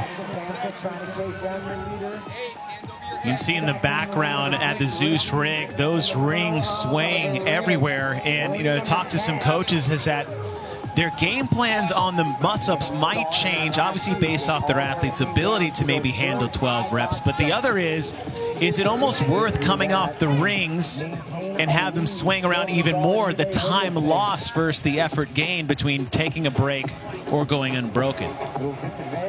Saxon Panchik, your leader right now, 9th place overall after taking 12th in the prior event. So he's been creeping up the leaderboard as well. Just look through that extension on the back part of the GHD sit-ups. A lot of hip flexors involved. Just the muscle group that's in charge of opening and closing at the hip. If you just bend over and touch your toes and stand up, that's the muscle group we're isolating on the GHD sit-ups, and that has a dramatic effect on the athlete's ability to turn over on the ring muscle-ups. Panchik, Garrard, Gumanson, Olsen, and Medeiros all done with round 1. There are 205 scored repetitions in this event. And Panchik is through 70 of those. At the 79 rep mark is when he will move on to his next set of up and overs, and this time it's that 42-inch box, and remember, you can only touch it with your feet on your way over. It's a lot of effort every jump for 25 reps.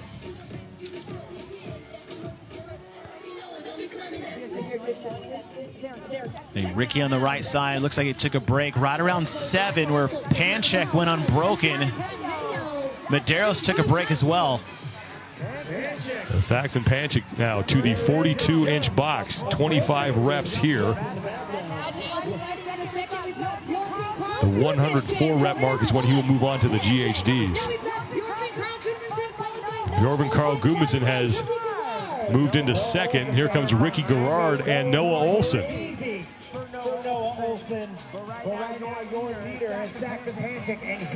There's so much effort per rep on these box jump overs at this height. 42 inches, just over a meter tall. Just a lot of things are getting tested and taxed. Obviously, we said the hips as well, but just the exertion. And think of it as far as like, okay, well, what does the difference really feel like? Okay, well, would you rather do regular burpees off the ground or bar-facing burpees when you have to jump over a bar? We're talking about maybe a 6 to 8 inch difference in clearance for the burpee, but it's so much more physically demanding. Your average box height for a male athlete in the sport is right around 24 inches, where the highest one's 30. We're adding a foot to this. So imagine how much more difficult that is from, say, your regular 24-inch box, nearly increasing it by another 2 feet. Bjorn Carl Gudmundsson, we mentioned earlier, doing Bjorn Carl Gudmundsson things, just sneaking around, and now he's inside the top 10 for the first time after taking 9th in the Capital event. Breaks a string of finishes that he had outside the top 20. He was 24th in the shuttle to overhead, the second portion of that event, and then he was 25th in the skill speed medley, but second in Elizabeth elevated, and then 9th. So here comes Bjorn Carl Gudmundsson into the top 10, where we're accustomed to seeing him. Saxon Panchik moving on to the GHDs. Bear Complex, the official grip of the NOBULL CrossFit Games. Head to bearcomplex.com to shop the best grips on the planet, up to 15% off.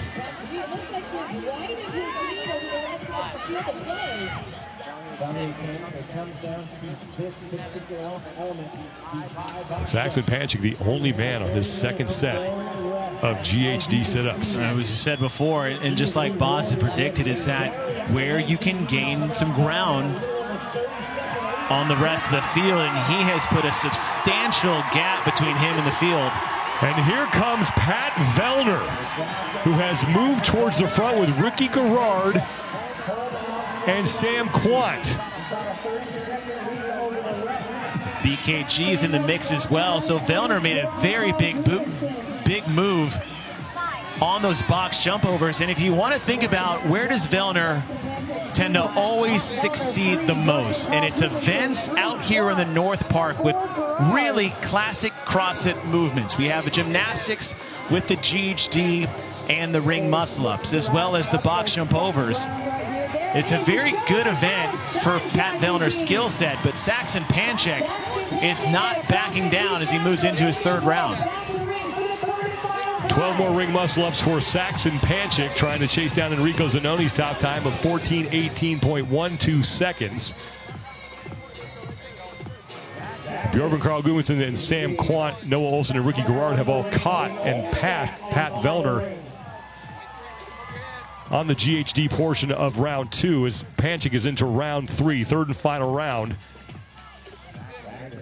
He's got unbroken the first 2 rounds. The athletes chasing him has all broke 1 time. At least between Medeiros and Garrard, but I don't even see them off the GHD yet.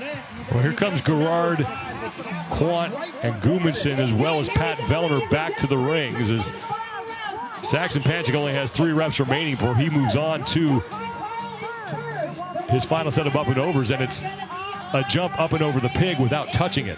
And it looks like Saxon had broke it 6 or 7, so he did his last set into 2 sets. And the backside of your screen, just on the right, Pat Vellner, who is exceptional at high volume ring muscle-ups. You know, you talked about how difficult that lunge was.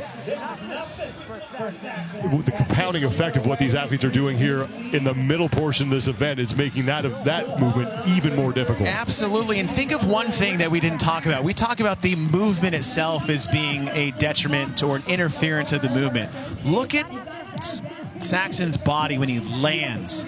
Every landing, legs, quads, that landing takes its toll. It's not just the movement itself, but part of this, coming off a high box, landing over a box jump over or a clear over, takes its toll physically just as much, sometimes more, depending on how athletic you are when you do land, as the movement itself. Sam Quant and Bjorgvin Gudmundsson on the right side. Noah Olsen is on the left in the gray shorts. They're trying to cut into Saxon Panchik's lead, but now he is on to his final set of GHD sit-ups. 30 reps for him here, and then it's on to that 185-pound axle bar. And Ricky Garrard has moved into third, along with Cole Sager and Bjorgvin Gudmundsson. Now Pat Vellner is on to the jump overs on the pig as well. Now Ricky looking a little fatigued here in the middle portion, and you know, we saw Ricky at the first event at the Torium Pro, a bigger chipper style, but a lot of different movements in there, and a lot of times, just depending on managing that fatigue, it's a delicate balance in an event like this. First and third overall on your screen. Justin Medeiros in third place on the left with 471 points. Ricky Garrard done with his box jump overs, and all he needs to do right now is just stay close to Medeiros and Krennikov. Yeah, you can't really concern yourself with what Saxon's doing on the other side of the field. He's so far out of contention, at least for your podium or first place position. You don't want to let that trap you into doing something of which your key priority, as you said, Sean, is staying ahead of Medeiros and Krennikov. Saxon Panchik is now done with the 3 rounds of the muscle-ups, the up and overs, and the GHDs, and the 185-pound axle bar awaits. Time to beat is 14:18.12 seconds from Enrico Zanoni in Heat 1. And here goes Saxon Panchik. 84 feet. He'll get a rep for every line he clears.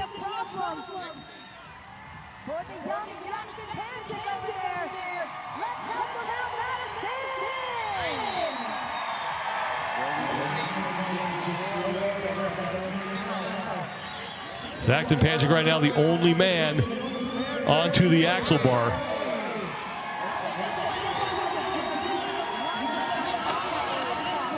You saw Saxon switch hand positions in the middle of that, and a lot of that is, it's not necessarily grasping at straws towards the end, but it's the end of whatever it takes. Here comes Ricky Garrard, solidly in second place behind Saxon Panchik. I like how he just put his hands on the bar and just got it to the front rack position. There goes Ricky, who looks to increase his lead yet again. All right, you saw he had his fingertips on the bar. It gives you a better shelf and rack position, but the fingertips start to pink off the bar, and then once that happens, his last resort is just cross it over into that genie front rack position. One more lunge to go for Saxon as the crowd gets on there. Justin Medeiros is on to the front rack lunges. Saxon Panchik is going to win event number 6. Ricky Garrard and Justin Medeiros in a fight for second. Now for Garrard again, he just has to stay close to Medeiros. If Medeiros beats him across the finish here, he's only going to pick up 3 points. And here comes Justin. Oh, he had to step Ricky back behind the line. So Medeiros is going to come in ahead of Ricky Garrard. Medeiros will take second place in the event.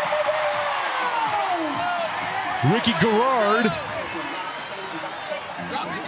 will take third, and he will only surrender 3 points to the defending champ. The same shell game we saw Medeiros play on Vellner in the final day of competition last year. Sam Quant and Bjorn Gudmundsson coming in. Quant in just ahead of Gudmundsson. Quant is in. That'll be good enough for a 4th place finish in the event, and Bjorn Carl Gudmundsson 5th. Just a straight shot down the fairway. Probably used a 3-iron. You know, it doesn't get out the big dog. I don't need to go left into the woods. That looks like Pat Vellner towards the top of the screen, so Vellner is trying to get back on track here. He can still finish in 7th place in the event as Cole Sager has just come across the finish line. So Vellner with the barbell down, and he is done. There's Uldis Upniks coming across. Oh. He'll take 9th. Uldis had his legs lock up. To me, that's just a sign of maybe cramping. And there's Jonakowski who's in. Spencer Panchik also finished. Spencer's going to take 10th. Kosi's going to take 12th in the event.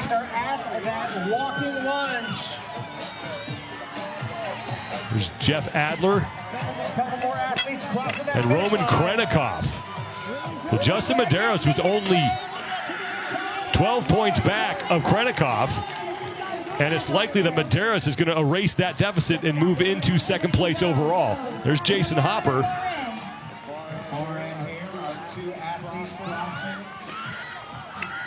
Willie Georges is done. Alexander Caron is across the finish. 15:02.20 seconds for Caron.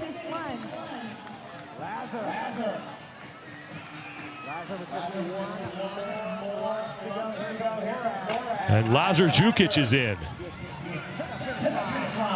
Travis Mayer also finished.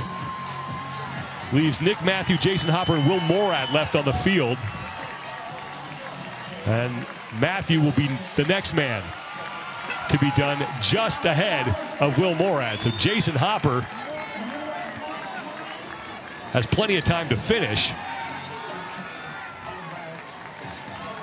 Hopper, who came in 10th place overall, he finished 5th in the Capital event, but he's had an up and down competition. And he'll be outside the top 20 with this result. It's down to recover from that, from this morning, is a tough thing to do, especially with this event on the tail end of it. Hopper is across. And with that, event number 6 for the men is done, and Saxon Panchik picks up his first win of the competition.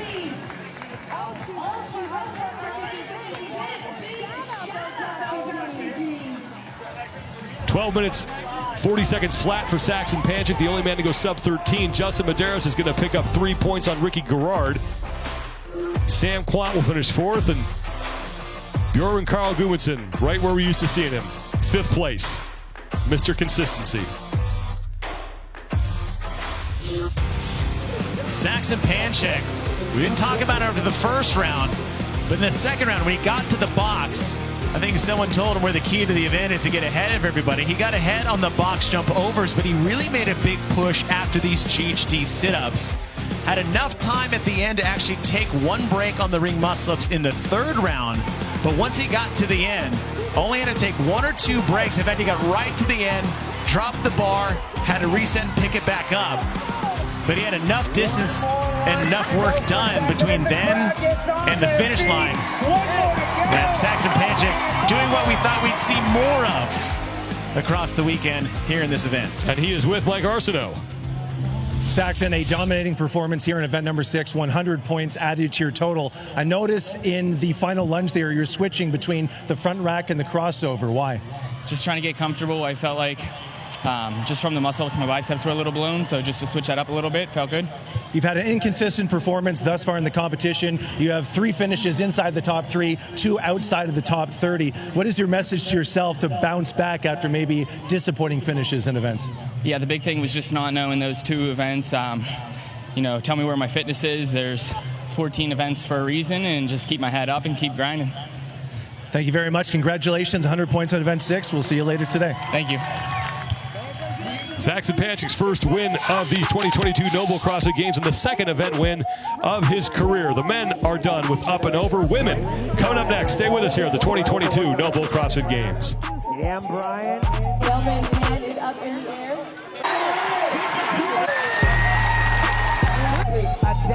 Winners on this one. Working Kyle Goodmanson. You guys doing good?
Action continues here on day number 3 of the 2022 NOBULL CrossFit Games. We're inside the North Park at the Alliant Energy Center in Madison, Wisconsin. Thanks for joining us, everybody. I'm Sean Woodland alongside Chase Ingram. Nikki Brazier is down on the competition floor. Event number 6 for the women. You go up and then you go over. We also do 12 ring muscle-ups, just like the men. And Adrian Bosman always raising the bar, and this time raising the number of ring muscle-ups. 3 rounds for time, 12, 25, and 30 for the GSD sit-ups. The jump overs changing each time. And you look at the interference spread throughout this event, you look a lot at the hip flexors. The hips themselves are going to take a hit in this event, and leading off what we had earlier this morning. And at the end, if it's going to come down to a race on the feet and the lunges, it's going to come down to who wants it more. Those are the keys to success presented by Bear Complex. Let's go down to Nikki Brazier with more on the log. Hey guys, these are very basic up and over movements that we perform in our CrossFit gyms and in our lives every single day. But if you watch the men's heats that just went, you probably noticed we haven't changed out any of this equipment for the ladies. So the women taking the floor will tackle the exact same log as the men did, 50 inches high, 8 inches around. Pretty high for some of the women that are about to be coming out here. And so we'll have to see who wants it more when they can get up and over. They can use whatever body parts they want, but they'll have to get that out of their system, because as the event progresses, they won't have that luxury. Tell you what, the only familiarity I have with that movement is running from the cops after getting house parties busted and hopping fences. It's a good life skill to have, kids. 19 women in this first of 2 heats. Sayre Kaya is in lane number 11, coming off that great performance in heat number 1 of the Capital event. But Rebecca Fuselier is on the field, and you talked about recovery. She's had the least amount of time, but was part of what will become, I think, one of the more iconic moments in CrossFit Games history. Yeah, what she did this morning was incredible as far as her willingness to suffer through the end. But what the most incredible part was the community behind her. We talk about sport being at the top of the pyramid when we look at CrossFit itself. You go through all the gymnastics, weightlifting, nutrition, metabolic conditioning, but sport, we separate that so much from the affiliate side. And this is where the affiliate community came and bled into the DNA that is the sport of CrossFit. Rebecca Fuselier now has to shake off the ordeal, as all of these athletes do. That was the Capital event, and find a way to get through this next challenge that begins with the 12 ring muscle ups.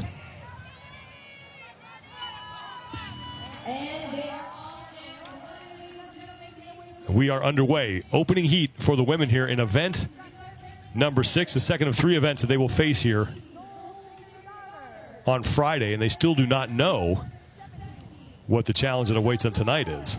And when you look at this event relative to, say, the men, is the ring muscle-ups are definitely going to be a much bigger factor for the women than the men. One reason in particular is just they're just doing the same volume. Over the last decade, there's always been that, you know, if it's 12, maybe it's 9. If it's 10, maybe it's 7. That kind of difference between, but they're all doing the same number. And so navigating through that will be the bigger portion of this event as far as who will succeed and fall behind, as well as, look, the log over, that's staying at the same height. But when you look at the boxes, they're a little bit lower, 30 inches, but it still doesn't change the importance of the box being a big separator with this group.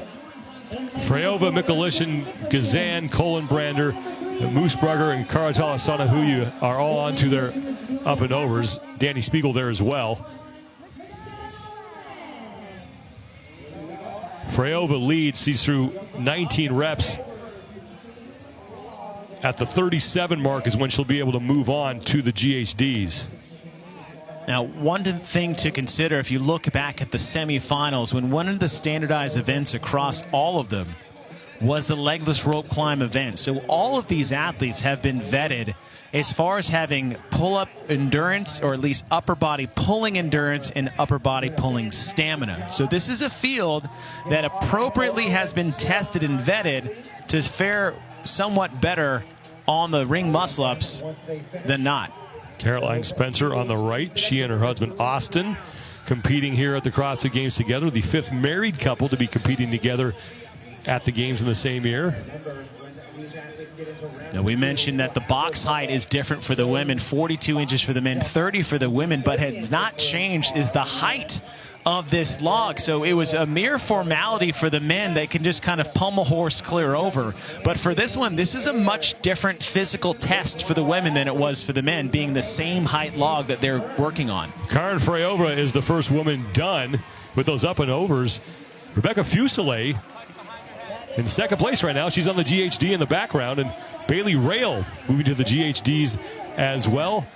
Freyova's best finish was a 20th in event number 1, and then the second part of event 2, the shoulder to overhead portion of that event. We think of two completely different athletes when you look at Karin Freyova and Rebecca Fuselier. Freyova sitting at 5'10", Fuselier is just right at 5'2". So the advantage and disadvantage they have are completely different out here on the field, where Fuselier may be better at, say, high-volume gymnastics. Freyova can use her size and athleticism to navigate the jump portion of this event to take advantage of that. Fuselier is now your leader, and she was a former level 10 gymnast who started CrossFit at 13 years old. So the rings are going to be no problem for her, and she did very well on the up and overs over that log. And the question is, when we cycle back around, how's the box height going to fare for her? The 67 rep mark, she will move back to the rings to begin round number 2.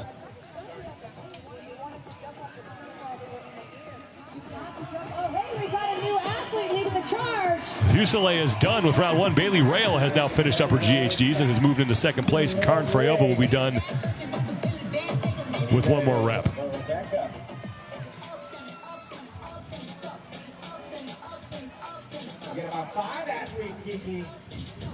So right at the 4-minute mark after round number 1. And we're just talking about that 39th place finish in event for number 5. Might be the most celebrated 39th place finish in the history of the CrossFit Games. Just what she had to endure the entire time, because there was no time cap for this morning's event. Everyone, it was demanded that they finish this event, and she did. And she did it the hard way, because Fuselier, if you guys didn't watch, it was a 200-meter Husafell carry from start to finish, where the second half was up the stairs. On the first half, you could carry it any way which she wants. She bear hugged that the entire way. She did it the hard way, and it took her the longest time, but to come back in this event and be in the position she is now is remarkable. Fuselier is through 8 of the 12 muscle-ups here in round number 2. Bailey Rail 1 rep back, as is Karin Freyova. Rail back to work, and she will now tie Fuselier for the lead. And with that rep, she will overtake her. What's nice is she looks very good on the rings up into this point. We've got a couple of hands in the air. And this is something we've seen, Sean, as you look on the left, her finishing places. Most athletes have been all over the place.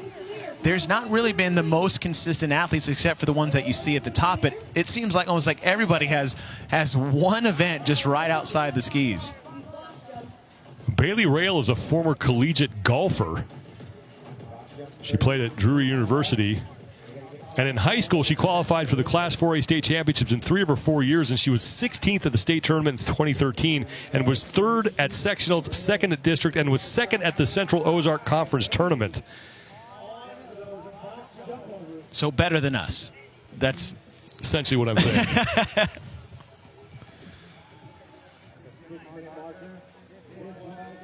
Shoot, my 4-year-old son's better than me. I am terrible at that sport. You and me both, my friend. 104 reps is when Bailey Rail will get to move on to her second of 3 sets of GHDs. This is the 30-inch box jump up and over. Your feet can't touch it, but no other part of your body can make contact as you work your way over. I like what Rebecca's doing on the right. She's landing low. I mean, she doesn't have to jump nearly as high to get on top of the box. It's more of how high and how quick can you pull your knees up. And that's just going to limit the amount of exertion you do each and every box jump. And when it comes to a box jump over, where the requirement different than a box jump is that you do not have to stand up all the way. Being able to stay low is just one way to conserve your energy. Bailey Rail is your leader. She's on the bottom left. Rebecca Fuselier, Karin Freyova, and Victoria Campos along with Alex Gazana, the athletes behind Bailey Rail. And Rail now moving to the GHDs for her second round of 30. Bear Complex, the official grip of the NOBULL CrossFit Games. Head to bearcomplex.com to shop the best grips on the planet. Get up to 15% off.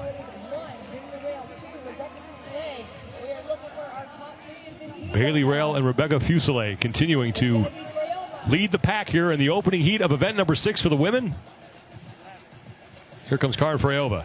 And keep your eye in the middle where Rebecca Fuselier was, is that her cycle rate on these GHDs is really where she got ahead of both Freyova and Rail. You can see her on the right side of your screen.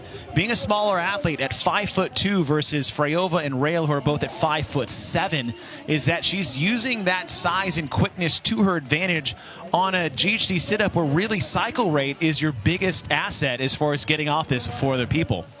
134 reps is when round 2 will be done, and Rail has 3 to go. She and Fuselier have really separated themselves from that pack.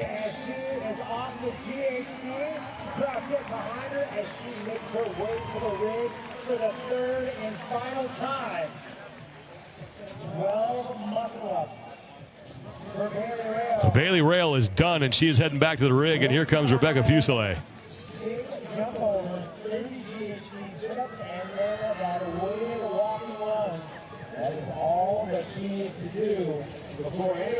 Still plenty of athletes on those box jump overs. Amanda Barnhart is one of them. She's in the black top there. And we talked about the ring muscle-ups really being the premium movement that's going to dictate who does well and who doesn't in this event. And if you look back on, one of the things that Amanda Barnhart has always been trying to improve in its high-volume pulling gymnastics. And, that may be really the separator. I don't see, she's an athlete, right? Getting over the log, the box, I don't really see that being an issue. What she's going to do with the barbell at the end, but how she's working through these ring muscle-ups might be the crux for her. Bailey Rail has 5 reps to go in her final set of 12. Fuselier is creeping up. And now she is tied with Rail. And she will take a break with 5 remaining. Karin Freyova in the background, beginning her 3rd and final set of ring muscle-ups. And then closest to the screen, that's Victoria Campos. Here are your top 2 women, Bailey Rail on the left and Rebecca Fuselier on the right. And if you look at the 3, if they all get to the lunges right around the same time, which they may, right, you're going to see Rail and Freyova maybe get ahead of Fuselier before they get to the box jump overs, maybe extend that a little bit. For Rebecca, she's going to have to keep pace here as close as she can, and she maybe need to make a bigger move when we get to the clear overs, because that barbell, I think, may be the toughest part for Rebecca versus the other 2. Rail onto the jump overs here on the pig, 2 feet wide. You have to land with your back facing the pig. That's a big stipulation there, because a lot of athletes will, they'll try that. We just see that on bar facing burpees all the time. Even burpee box jump overs to a certain extent is, can I save a little time by twisting in the air? The answer is yes, you can. As far as here's concerned, it's out of the question. You got to stay facing the same direction as you do when you take off. Fuselier is done with her final set of ring muscle-ups, and she will join Bailey Rail on the final up and overs. And remember, you have to clear that pig in one jump. Feet can't touch the top. And watch Rail at the bottom. It's really just a turn, keeps that plant foot there, and she steps into where Rebecca takes 1 or 2 steps away and then walks back. It's a little bit of a running start. It does help the jump itself. Elena Karatala-Sanahuya in the background has moved up into 3rd place. Karin Freyova now onto the up and overs as Bailey Rail moves to the GHDs for the final time. At the 201 rep mark is when she will move to the 125-pound axle bar and lunge at 84 feet to the finish.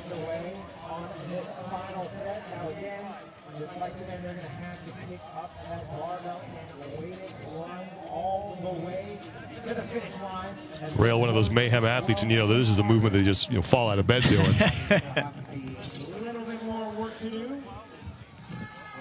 Their buy-in to joining the program is 200 for time. I'm just kidding. It's not. But maybe. Elena Karatala-Sanahuya has now passed Fusile for second place. Victoria Campos sits in fourth as she has passed Karen Freyova as Bailey Rail I'm sure she likes it that way, though. is still the only woman on her final set of GHDs. She has 5 remaining. Judge put a hand in the air for Bailey Rail. So now we also have a new second. Eleni. There it is, Kiki. Ding dong. And here goes Bailey Rail onto the 125-pound axle bar. 84 feet between her and the finish line. Now that move she's having, putting on the weight belt, and that's there to help stabilize her midline through what is going to be a very taxing movement. Having that bar in the front rack, doing walking lunges after all the jumping you've done, after 90 GHD sit-ups, that midline is absolutely smoked, not to mention everything that she did this morning up into this point. Fusile, Karatala-Sanahuya, and Campos are all on to the GHDs, and now Karen Freyova is getting started on those, but it's Bailey Rail who is way out front here in the first of these 2 heats. She's looking for this thing to be over as she... Saxon Patchett was talking about that rack position, and if you look at the arms, right, hands in contact with the axle bar, but the action on the bicep itself to make sure that bar doesn't slide off the front part of your shoulder is massive. And after all the ring muscle-ups and the bear hugs that they've gone through up right to here, is that he said it's like the arms were just smoke, which is why he went to that crossover position in the front rack. But Bailey Rail, I mean, I did not expect anybody to go wire to wire. Bailey Rail has not put the barbell down, and she is the only woman on this portion of the event, and Bailey Rail is going to take heat number 1.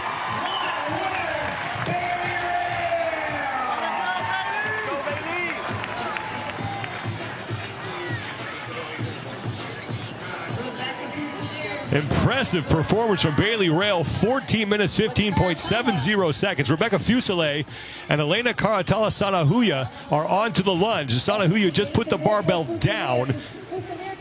And here comes Fusile. And my question was, how is she going to handle the bar at the end part of this lunge? And the answer is pretty darn well so far. And give Rebecca Fusile a ton of credit for being able to bounce back from what she went through earlier today and come out here and perform in event number 6. Impressive so far for her. There's Victoria Campos, who's creeping up on Fusile. You know, this is the ultimate test of fitness here at the CrossFit Games, but a lot of the things you look for is those silver linings when things aren't exactly going your way. And the one thing I've seen from Rebecca, as Campos is closing out here, is she's tough, right? There's a no quit element in there, and you got to put a lot of respect to that. And you can see as the grip is just gone. And fights through it and is able to get that barbell into the front rack position. Karen Freyova is on the left side of your screen.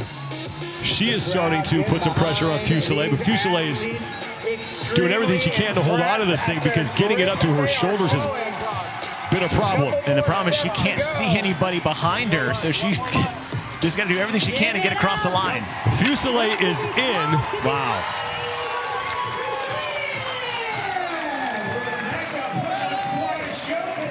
Girl's got guts, man. Fusile's going to take second in the heat. For a second, it looked like Ellie Turner to come across, but that was not the case. It was Fusile in at second place, 15:55.70 seconds. Here comes Paige Powers on the left side of your screen. Race to the finish, and Ellie Turner is going to win. Freyova, pardon me, is going to win that. Paige Powers is in. After Freyova, it's Powers. Campos trying to get there. So based on the jumbotron, it's Freyova. Then Powers. That is Elena Karatala-Sanahuya, who looks to be the next to finish. Julia Cato also finished, and Victoria Campos is across. Elena Caratalasanahuya is done. Alice Kazan finished just ahead of her, and there's Sydney Mikulishin who's in. Or probably Freya Moosbrugger who came across.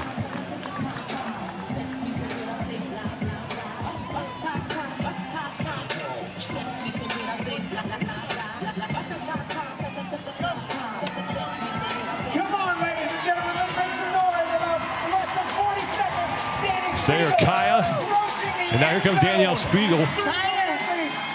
Kaya was able to finish. Here we go. Give it up for Danny Spiegel, ladies and gentlemen. They have about 20 seconds to go.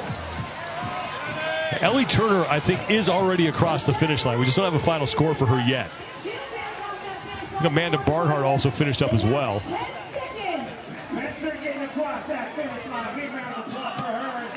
There's Elisa Fuliano, who was diagnosed with rheumatoid arthritis 8 months ago and realized that her window to make the CrossFit Games was shrinking, and she had to pour everything she could into it this year, and she made it.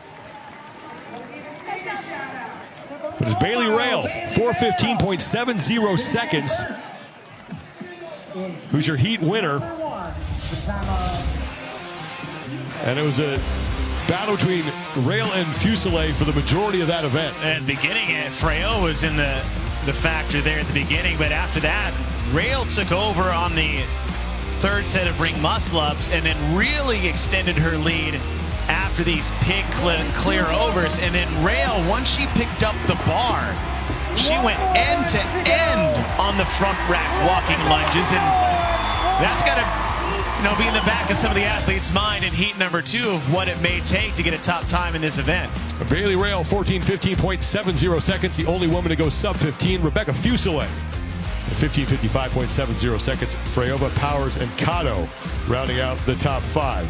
Moving on to the second and final heat for the women as we get things reset at the North Park here. On day number 3 of competition for the individuals at the 2022 NOBULL CrossFit Games from the Alliant Energy Center in Madison, Wisconsin. Sean Woodland alongside Chase Ingram and Nikki Brazier down on the field. Overall standings, all is now right with the world. Tia Toomey by 2 points over Mal O'Brien. Emma Lawson sits in 3rd, and Haley Adams has moved into the top 5. Danielle Brandon now sits in 5th, tied in points with Christy O'Connell. Event number 6, up and over, presented by Bear Complex. 3 rounds for time, 12 ring muscle-ups, 25 jump overs on 3 different implements, the log, box jump overs, and pig clear overs, followed by 30 GHD sit-ups. After all of that, a 84-foot axle bar front rack walking lunge to the finish line. Now, I said it was all about the hips, but for the women's side, it actually may be all about the dips, because the ring muscle-ups is going to be a big separator. And I tell you what, keep your eyes on Tia Toomey, who I think may actually try to go unbroken every single round, and who wants it more at the end. Tia Toomey will be in the leader's jersey. She will be in lane number 10, looking to widen her lead over Mal O'Brien in this event. Mal O'Brien will be right next to her in lane 11, but in lane number 12, Haley Adams, who, as we mentioned, is now inside the top 5. Tia Toomey is where we are all used to seeing her on top of the overall standings, but only by 2 points. Let's go down to Nikki Brazier.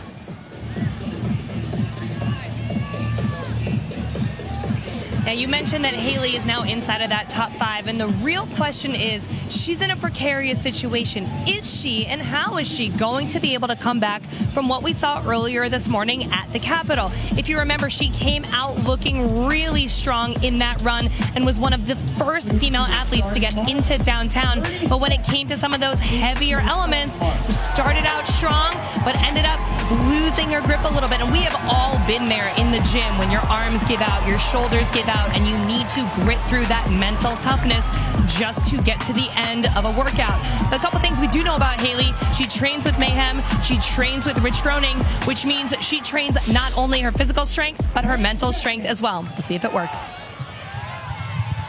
Haley Adams is masterful on the GHD. And through this grunt work style in the middle, I think this does play to her strengths a bit. It's just, how are these ring muscle-ups going to fare for her after that absolute collapse that we saw in the previous event just because of overall arm and grip fatigue? And when you talk about toughness, you have got to talk about Haley Adams. Think about a couple of years ago at the ranch in Aromas where she did Atalanta and her hands were just bleeding profusely and she gutted through the whole thing. She also ran through the hills of Aromas on what is a disastrous ankle injury. So I really, after the 2020 games at the ranch, I cannot think of many people tougher than Haley Adams. Tia Toomey is your leader early here on these first set of 12 ring muscle-ups. She is done, and she'll get right to work on the log. For Tia Claire Toomey, not having the best start that she obviously would have wanted coming into this, getting the leader jersey, it took till day 3, basically, to get to it. This is an event where Tia can reclaim basically her dominance over the field. There's really nothing in this event that's going to trip her up. Her ability to do high volume, high sets of unbroken ring muscle-ups is second to none in the women's field. That was no more evident last year in that ring muscle-up, bar muscle-up event that also had pig flips in it. So I could see this being that the last time we have to talk about Tia maybe stumbling towards the end. 25 reps here. At the 37 rep mark is when they will be able to move on to the first set of GHDs. And Tia Toomey continues to lead here through 32 of the 67 reps in this first round. Our first athlete, our first woman over to the GHD. And now Tia Toomey will move to the GHDs.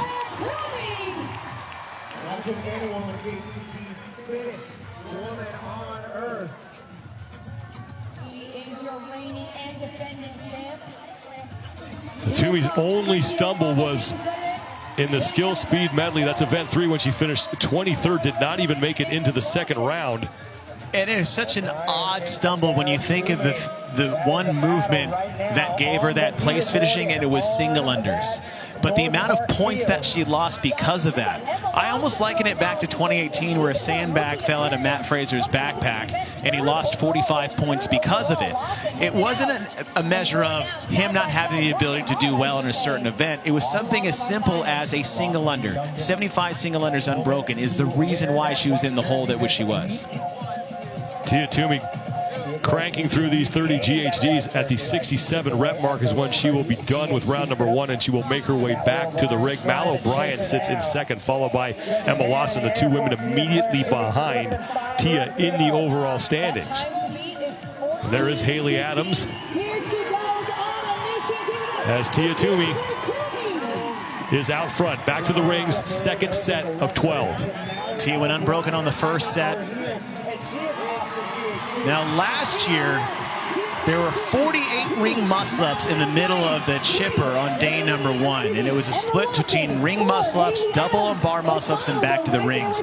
She went unbroken on all of those sets of 12, so this is nothing new as far as set number that Tia Claire Toomey is not used to. Mal O'Brien and Emma Lawson were also making their way back to the rings, as is Haley Adams down and Christy O'Connell, but Tia Toomey continuing to lead. 79 is what she's got to hit before she gets back to the 30-inch box for the jump overs there. You see the straps, just the length of them makes this movement much more challenging than, say, what you would, a normal setup you would have in your gym. And she will go unbroken. Toomey moves to the 30-inch box, 25 reps there. Time to beat Bailey Rail, 14 minutes, 15.70 seconds. I like the hop off the middle of the box. She's not spending any time in the bottom. You'll see some athletes that'll land wide, stay low, and step off. But that little spring off, there's a give and take. It's faster off the box, maybe a bit more demanding on the quads and the legs, especially in the landing part versus, say, stepping off the box, but the cycle rate is much quicker. Christy O'Connell has moved ahead of both Emma Lawson and Mal O'Brien for second place right now. Lawson on the left side of your screen, O'Brien on the right. We may be seeing the future of our sport surrounding the greatest to ever do it. Not knowing how much is left in Tia's career, seeing what the future could look like on either side of her is pretty cool.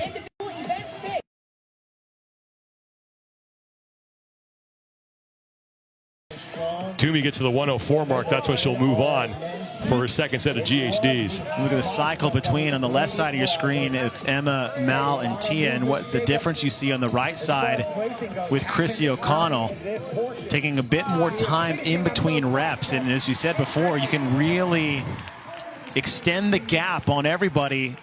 The best opportunity is really on these box jump overs. Toomey into the GHDs for the second time, 30 reps here.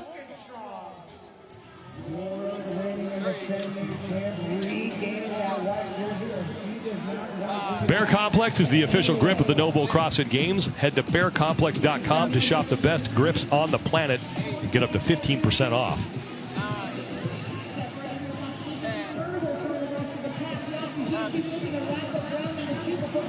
Toomey's got to get to 134 before round 2 is done. We're talking about judging at the CrossFit Games or anywhere. It's such a stressful job, and really, unless you have to judge someone like Tia Toomey. The same deal with Rich Froning. Rich Froning, Matt Fraser, all the greats. That was you always thought it might be the most stressful part, and it ends up being the easiest one just because they move so well. Tia Toomey's career began back in 2015. She has never finished lower than second at the CrossFit Games and has 34 event wins in her career. I don't think I've done 34 workouts this year. Her coach and husband, bottom right-hand side of your screen in that light blue shirt, that is Shane Orr. He looks as comfortable and relaxed as always. I'm sure that man has lost no sleep over the last 2 days. Toomey back to the rings for the final time. Mal O'Brien and Emma Lawson in second and third, and Haley Adams is in fourth, followed by Danielle Brandon. Toomey's gone unbroken through her first 2 sets.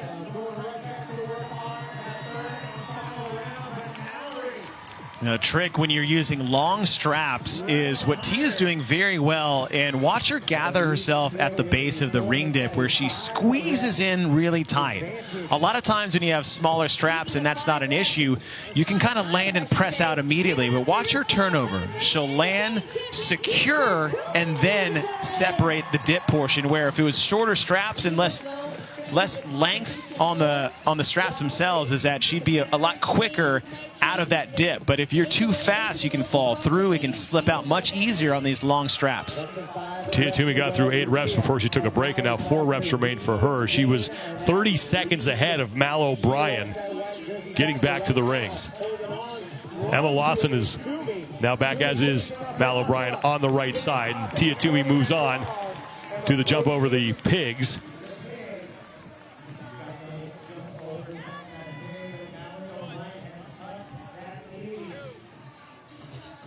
.171 reps is the number that Toomey is looking to hit before she gets back to the GHDs for the final time. Time to beat again is Bailey Rails right now. 14 minutes, 15.70 seconds. So what Tia's doing is she's stepping into the jump every time, but she's leaving a plant foot there. She'll land, keep that plant, pivot on it right in front. Saving seconds when you're in a stacked field like this is very valuable. It's one of those things where if I can save 5 to 10 seconds just by doing something that simple as far as transition between the reps, is something that would be much beneficial at the end. Mal O'Brien making her way to the pig. And she is still in second place here, but Toomey has a sizable lead on the youngster. And the next generation is really starting to take over 15 rookies on the women's side. 3 of them are teenagers.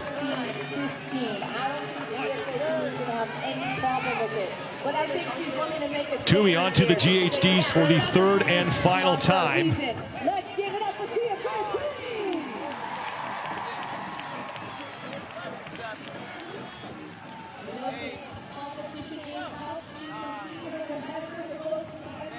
Christy O'Connell and Emma Lawson are now on their final set of up and overs.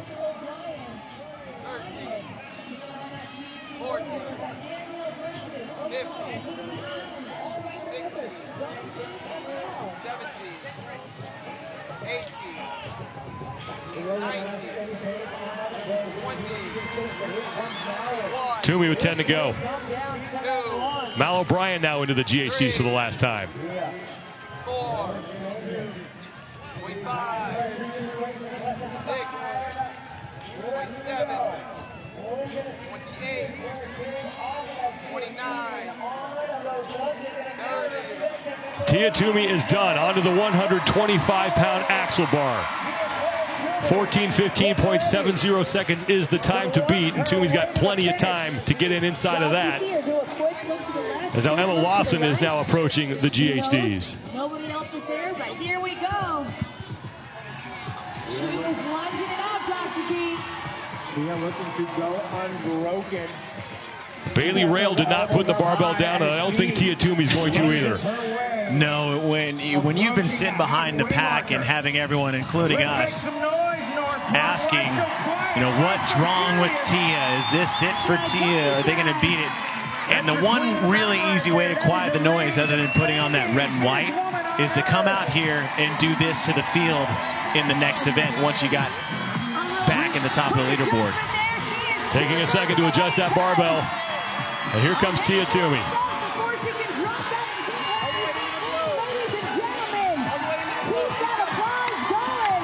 And now a quick break, but she is so far ahead, that's just a minor inconvenience.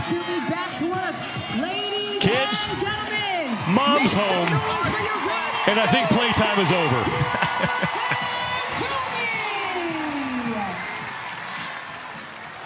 11:58.92 seconds. Now here comes Mal O'Brien, looking to only surrender 3 points to Toomey. All right, it doesn't matter how much you win by. I mean, it's the old Fast and Furious rules. It doesn't matter if it's an inch or a mile. When here, you can beat me by a mile, but if I'm right behind you, it's still 3 points. So at the end, if Mal can get across the finish line, she was only 2 points back coming in. She's only going to be 5 points back going into the final event this afternoon. But here goes Mal O'Brien back to work. Mallory O'Brien with a couple of athletes in her rear view. She wants to take second. Emma Lawson is on to the lunge. One more lunge should do it. And Mal O'Brien is in, and she is not going away easily.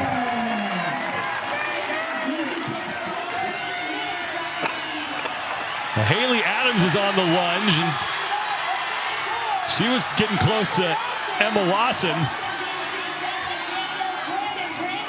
Danielle Brandon also onto the lunge. You know, and she's behind Emma Lawson by 15 points on the leaderboard, so this is big for Lawson, not surrendering anything to Haley Adams. Lawson's going to take 3rd in the heat and 3rd now in the event. Haley Adams looking to catch Danielle Brandon, and this will be a race to the finish line. Haley is going to get there first. Did she just come out of her shoes? Did I say a shoe? 4th place for Adams. Danielle Brandon's going to take 5th, and Cara Saunders is now across. Matilda Garnes finishing up as well. Here's Ariel Lowen. Man, that's big for Haley to get ahead of Danielle Brandon if it is official, because she was only clear of her by 3 points. She did.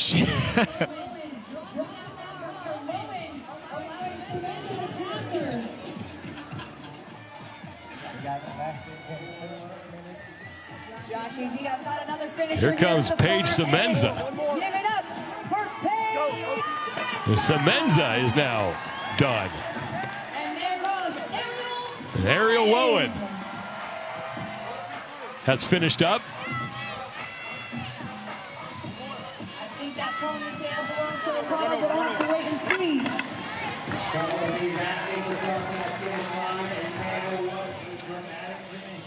Chrissy O'Connell finishing up.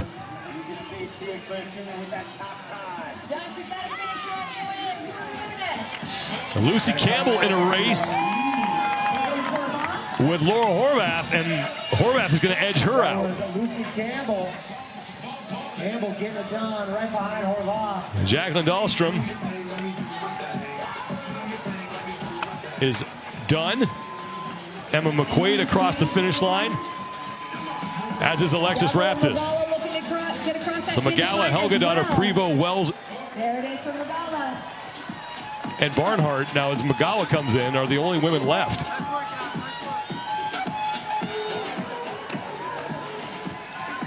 Turi Helgadottir is across. Here comes Carolyn Prevost.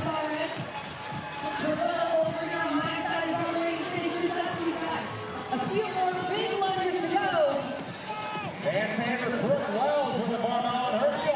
And Prevost shakes off a near stumble, and she gets across. Now Brooke Wells. We said it was a high volume set of ring muscle-ups, and after the injury that Brooke Wells suffered last year, the recovery time it takes, and some of the last things she's able to do is something like high volume ring muscle-ups. In fact, when they appeared in the quarterfinals, she really wasn't sure how it was going to hold up. It was one of the last movements she got cleared to do. And when you have this, that was already not a strength of hers prior to the injury. And to be off of that training for near a year, it's no surprise to see that be a struggle for her here, just as a product of the rehab that she's been doing since that injury. Well, Amanda Barnhart is still on the field. And she is on her final set of up and overs. Obviously, clear frustration.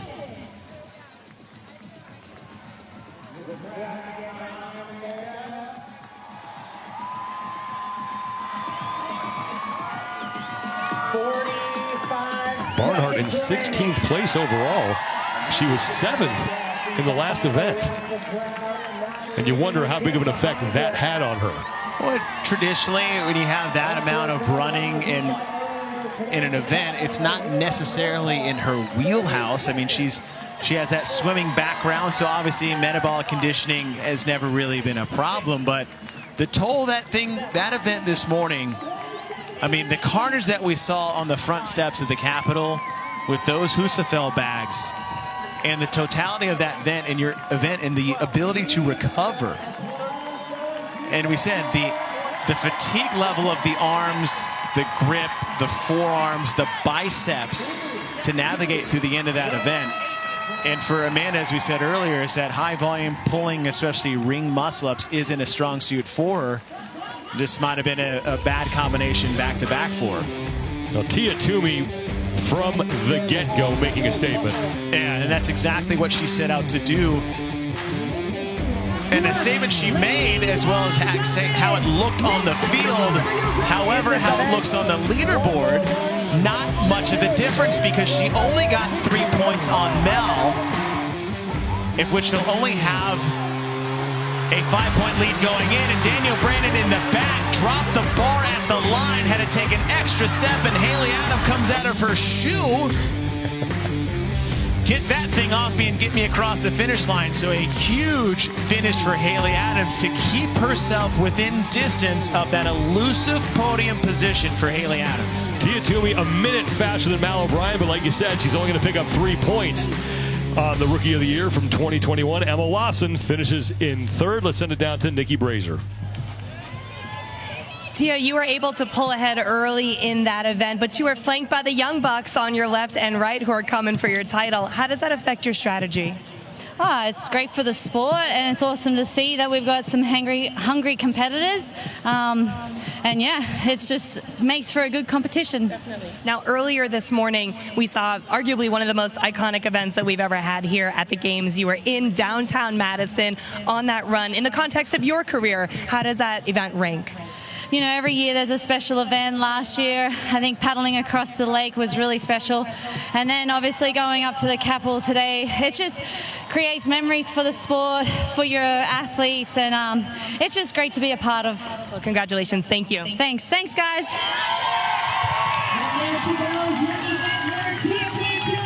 Tia Toomey with her second event win of the competition, and the 35th of her career, as she is still in the overall lead, but only by 5 points over Mal O'Brien. Team action coming up next. Stick around, everybody. You can head to games.crossfit.com for official results, standings, and more.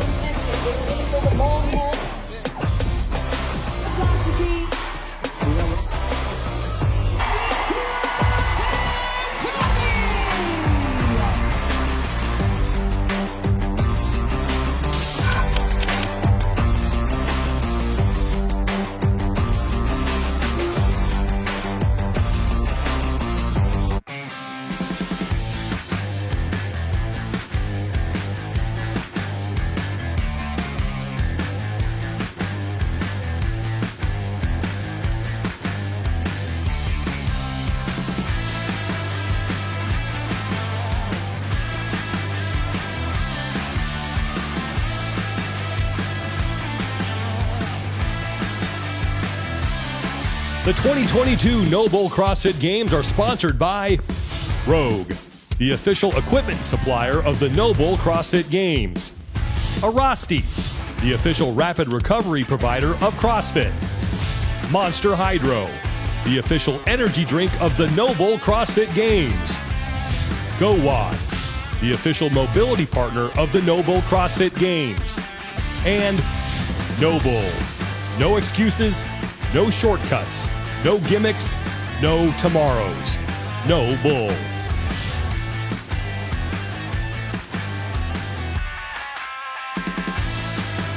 Let's get started, guys. We already kind of chatted a bit, but let's go around and share where you're at, where your head's at. Just 1 or 2 sentences, how you're coming to the meeting. I'll start. CrossFit affiliate roundtables are moderator-led, small group conversations. Affiliate owners can gather together consistently to celebrate wins, identify weaknesses.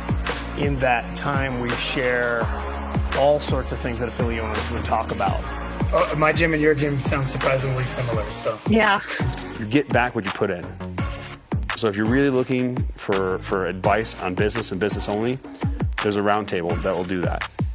If you're looking to be like, man, I just need some emotional support as an affiliate owner, there's a roundtable that'll do that too.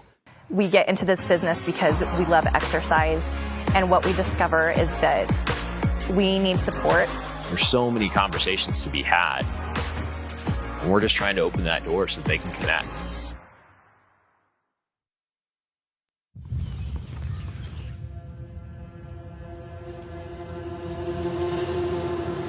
What does it take?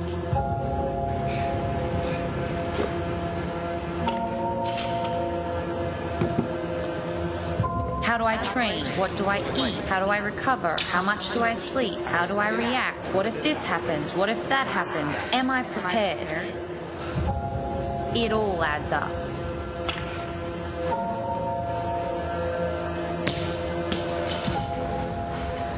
It's not about what I do. It's about what I don't do.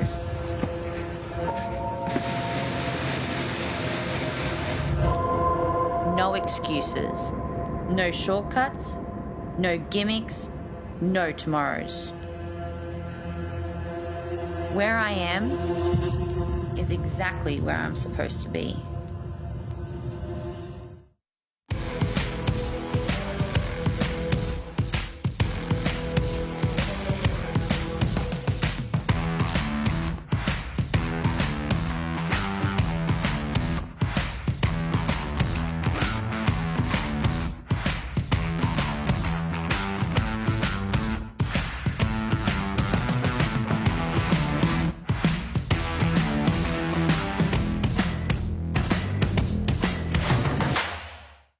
My name's Rich Froning, 4-time individual CrossFit Games champion, 5-time Affiliate Cup champion. As I've gotten more advanced in my career, nutrition has taken more of a front seat to go along with my training, and RP has helped me over the last couple of years dial that in and take the guesswork out of what I'm doing. Nutrition timing is a huge piece, as well as nutrition or macro count. And currently I'm eating 100 grams of fat, 200 grams of protein, and about 500 grams of carbohydrates. We've played around with that over the years, but that's kind of what we've settled on, especially this time of year. RP diet has helped me a ton, and it can help you too.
As a 10-year affiliate, I would advise somebody who's new and starting out in the CrossFit world to be passionate in your pursuit of education, to hone in your craft and your skill, which CAP programming helps us do, and really take the opportunity with the time that's freed up to get to dig in deep with your members in your community, get to know what motivates them and triggers them and keeps them excited about coming back.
Welcome back to Day at the Games presented by the U.S. Army. It is a beautiful day here in Madison, Wisconsin, and day number 3 of the 2022 NOBULL CrossFit Games. Tommy Marquez alongside Annie Sakamoto. We are inside the Coliseum as action is shifting here shortly.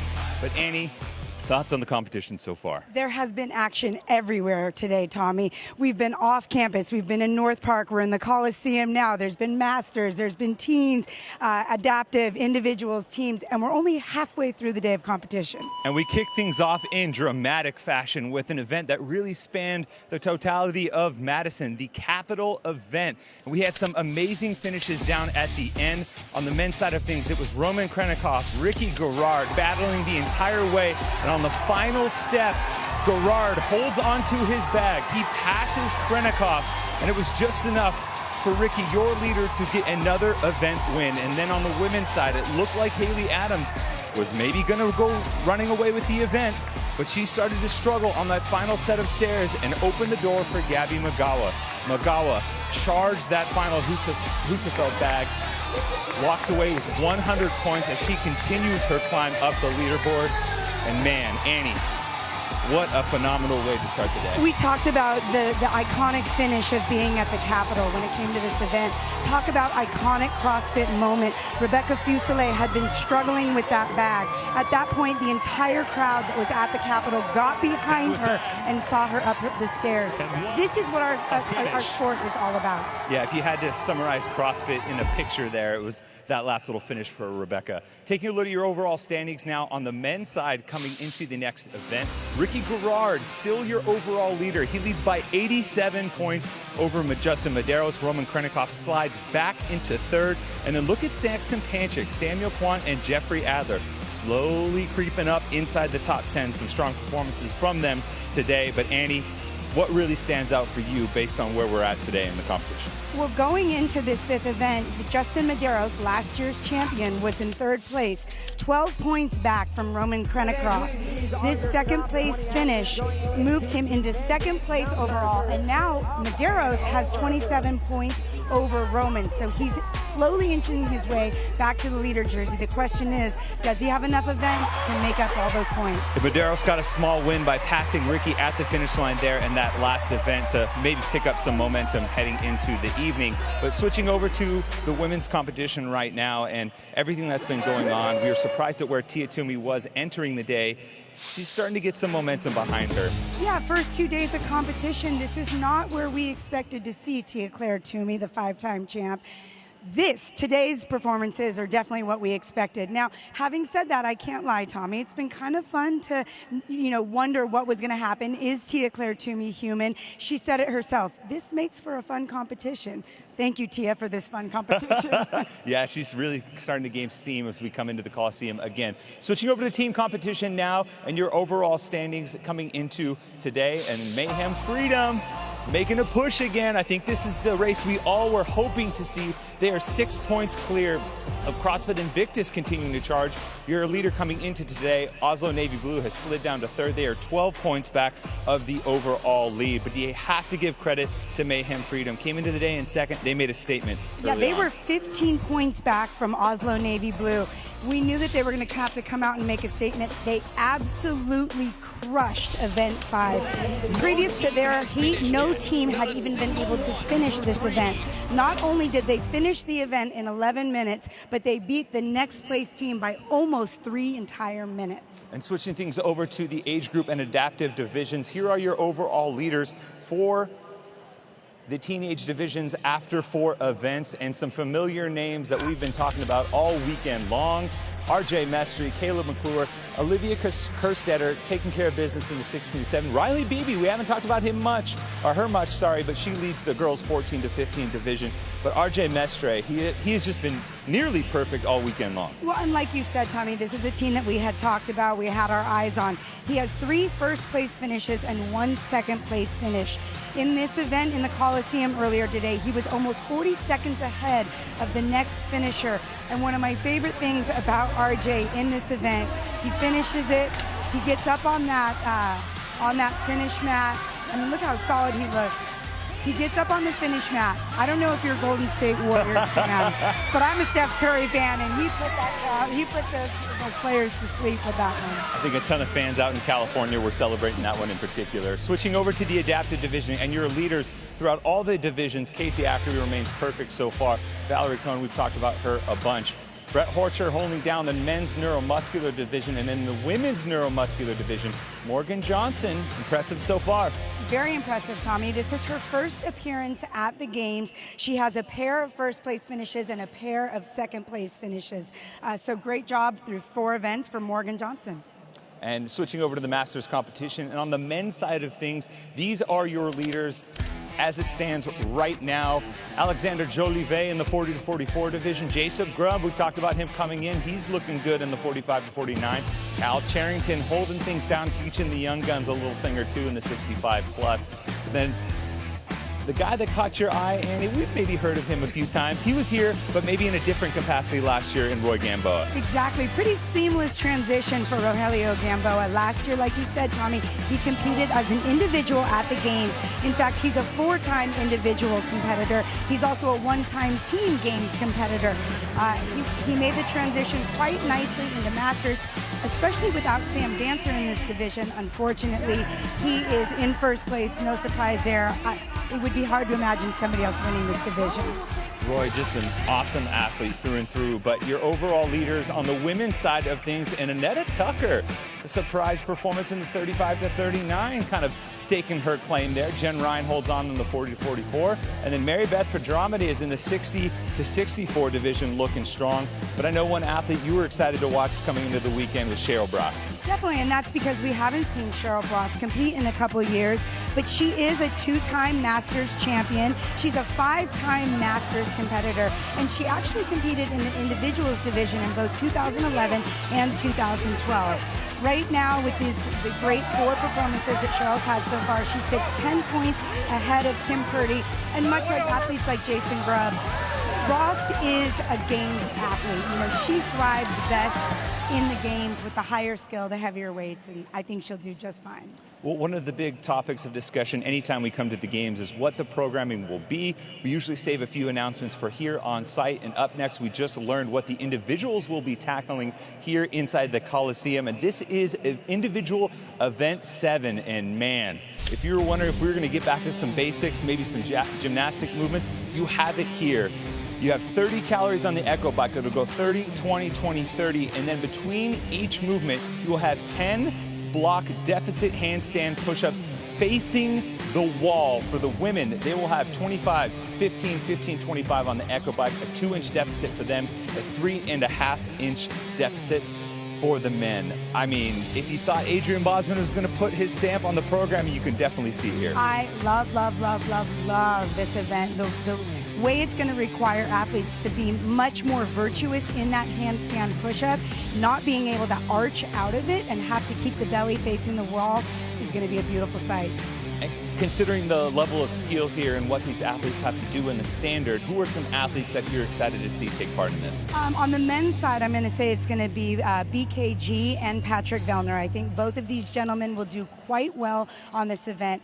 On the women's side, I'm going to say Ariel Lowen and Emma Lawson both stand a chance at doing really well.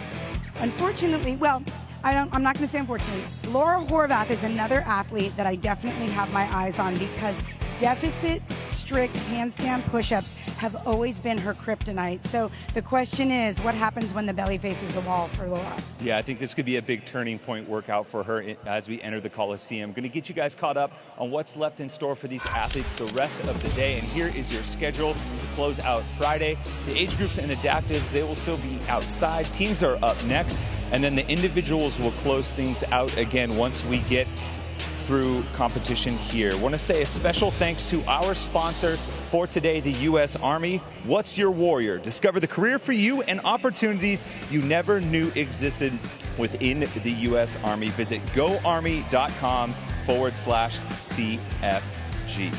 Whew, man, Andy, I cannot wait to see this event go down. So we're going to take a quick break. We'll be back at the end of the day to wrap all the action up. Thanks for joining us here at Day at the Games. For Annie Sakamoto, I'm Tommy Marquez. We're going to leave you now with individual event 7. Team event 6.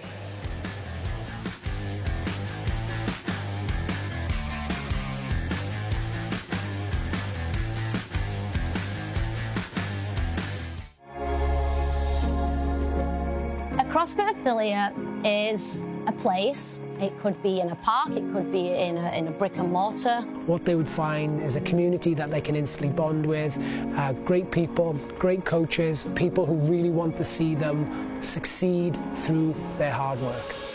CrossFit Affiliates are owned by thousands of small business owners who are part of their communities in every different corner of the world.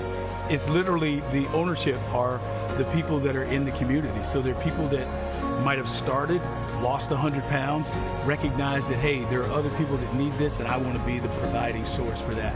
So the CrossFit Affiliate gives people a sense of belonging. It's that camaraderie. It might feel a little bit intimidating at first, but when you understand that everyone within those four walls wants you to do the best, it's very addictive and it's very beneficial and positive to you.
You don't get to do what you love if you're in pain. So slow, slow, smooth. Good, back to the middle. And right ear, right shoulder. We're here testing the 2022 NOBULL CrossFit Games workouts. Rusty's role is to make sure the athletes are able to perform to the best of their abilities so that we can do our part to ensure this year's test is the best that it can be. Great.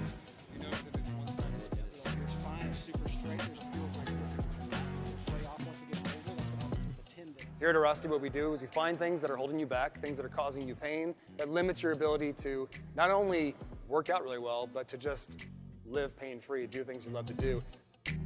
We find what's wrong with you, we get you out of pain, and then we show you ways to keep yourself healthy so you don't have to keep coming back to us. Thank you. Appreciate it.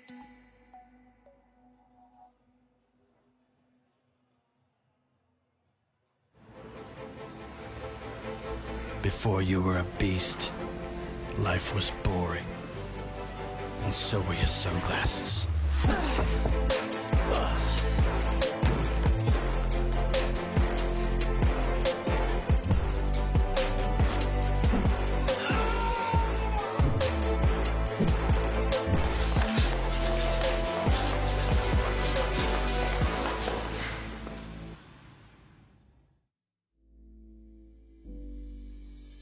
What makes a good coach? Well, we have the definition of effective coaching, but at the heart of great coaching, first thing is you have to care. What we try to teach everyone coming into the level one is, regardless of the ability level of who walks into your gym, that person deserves a cue.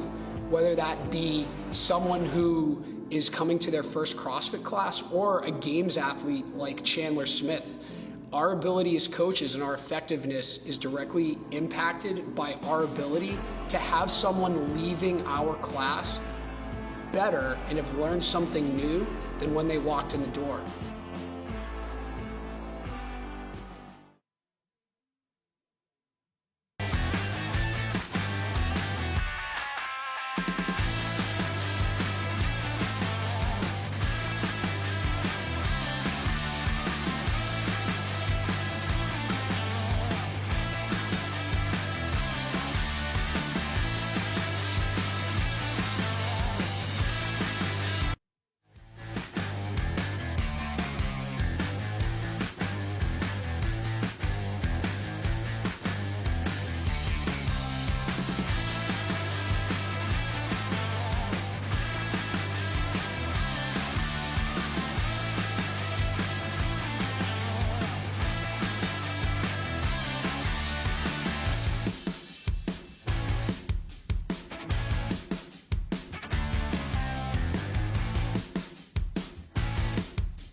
These are the CrossFit Games 2022 NOBULL CrossFit Games. Inside the Alliant Energy Center here in Madison, Wisconsin. Back at the Coliseum for the second time at this competition on the team's side. Alongside Jeremy Austin and the 2009 champion Tanya Wagner, Jamie Hagia is down on the floor. My name is Joel Godet. You wanted a competition, you got a competition. All eyes on CrossFit Mayhem Freedom coming into this week. And CrossFit Mayhem Freedom made it interesting through a couple of events, but in the fifth, Rich Froning and company put the pedal to the metal, and they are right back wearing the leader's jersey where you would always expect them to be. Event number 6, a little bit of a different challenge though. A little bit of a new challenge. Absolute challenge, Joel, as well. A lot of moving parts. But we've got 2 rounds for time. 40 echo by calories for the men as the women do some block handstand push-ups, a new position, a new movement we have seen in the past. 30 echo by calories for the female, and then back to the males for the handstand push-ups, and then they split and do a 500-meter row each while they do a handstand hold, swap over, and do it all again. Let's talk about the standard of the handstand push-up, and for that we go down to Jamie Hagia and the demo team. These athletes will be doing block handstand push-ups. We have the lovely Allison Scudds, the demo team captain, who will be demonstrating. They will start in a wall walk, getting up to the wall. So these are wall facing. She's going to get her hands to the block. And then there are going to be deficits over her head. The women have to come below that line. The men have to go past that second white line, pressing straight up, not using their legs.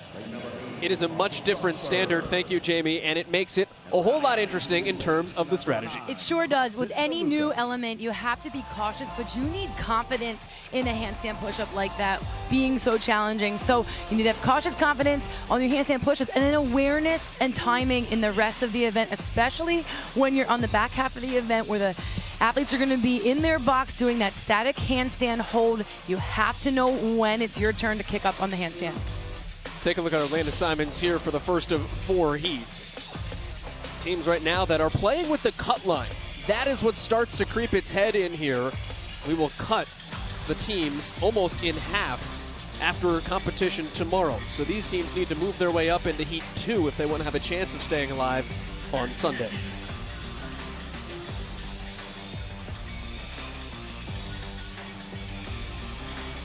Only 8 teams in this particular heat.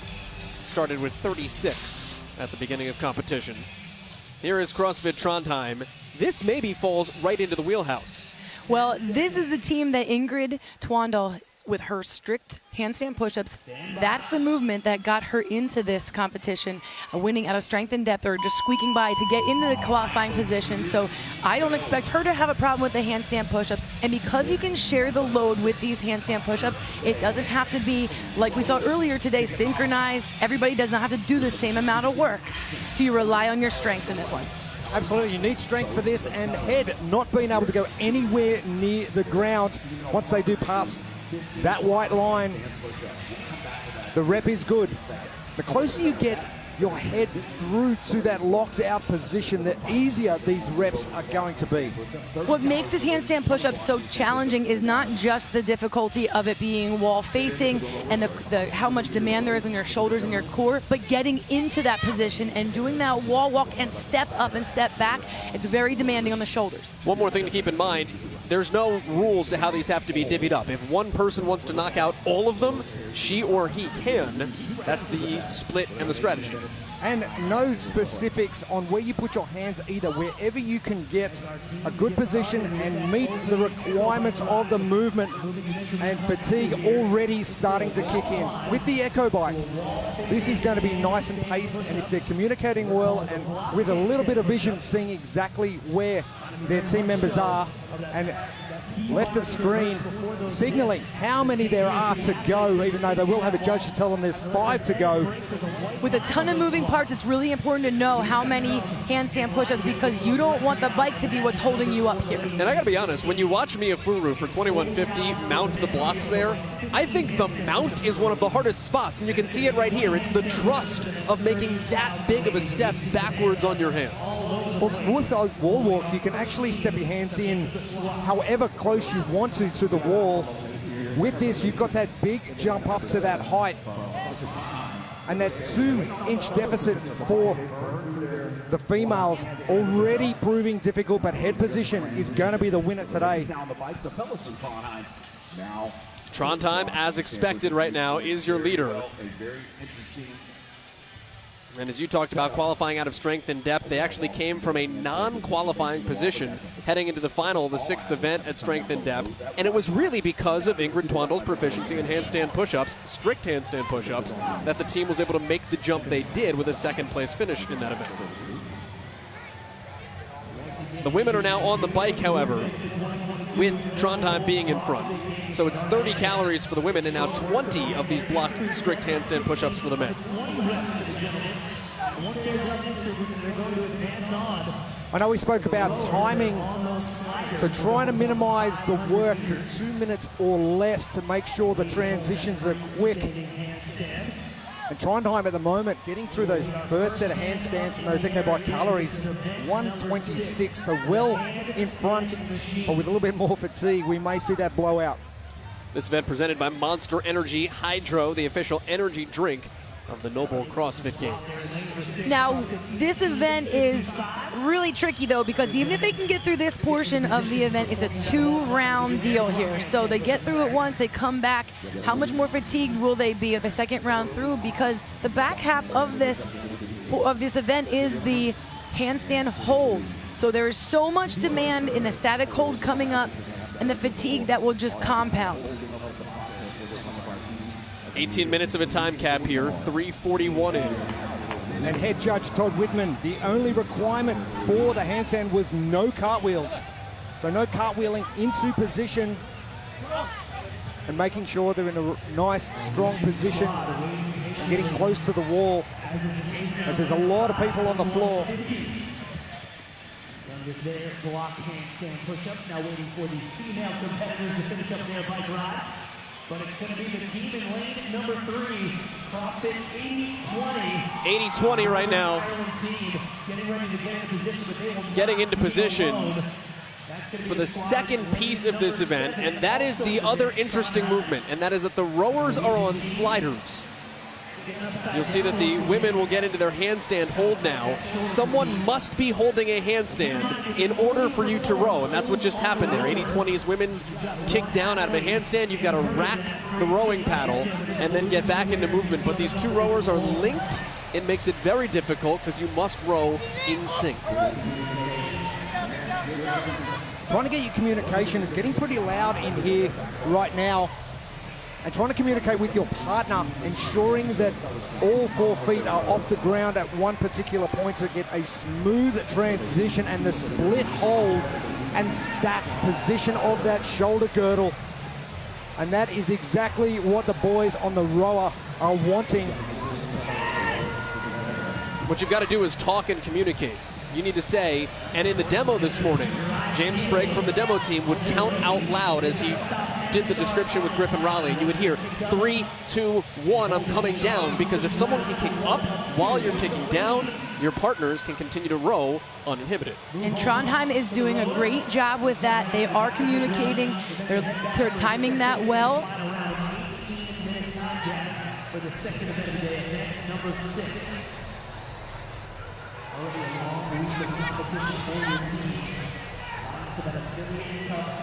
But the fatigue does build. Up on the top of your screen, 80-20 has got things figured out now for their ladies, but they had a bunch of mishaps early on where their men kept having to stop that rower. And you saw they just had another one right there. But that is kind of what it should look like as you kick up and down. You just want to be careful not to play with that line too closely. Now, Tony, you and I had a bit of a play around with the sliders just before this event.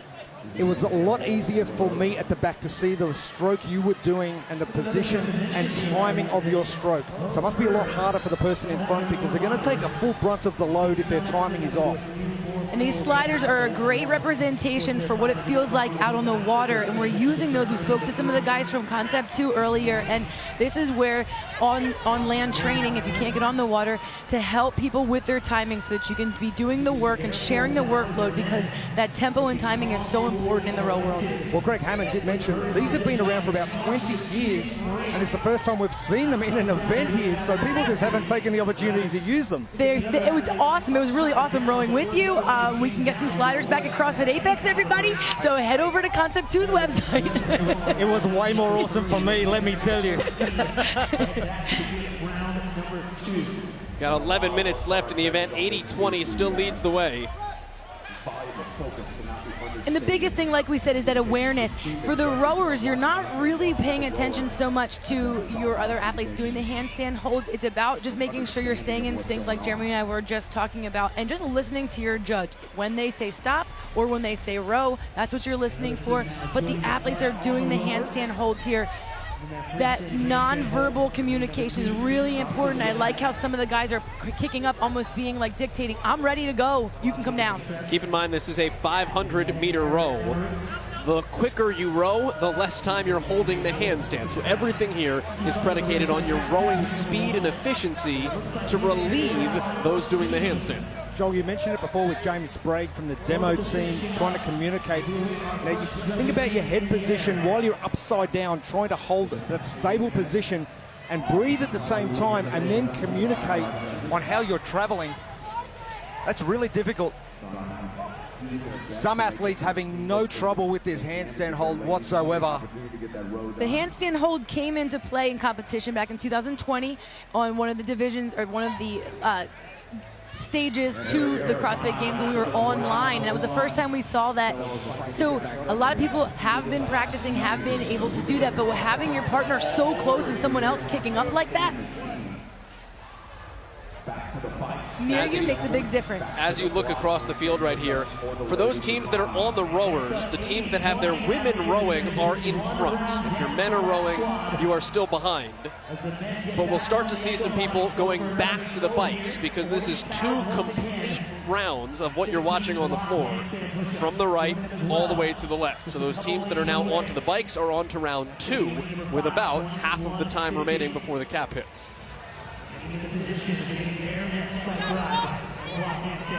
18-minute time capped event.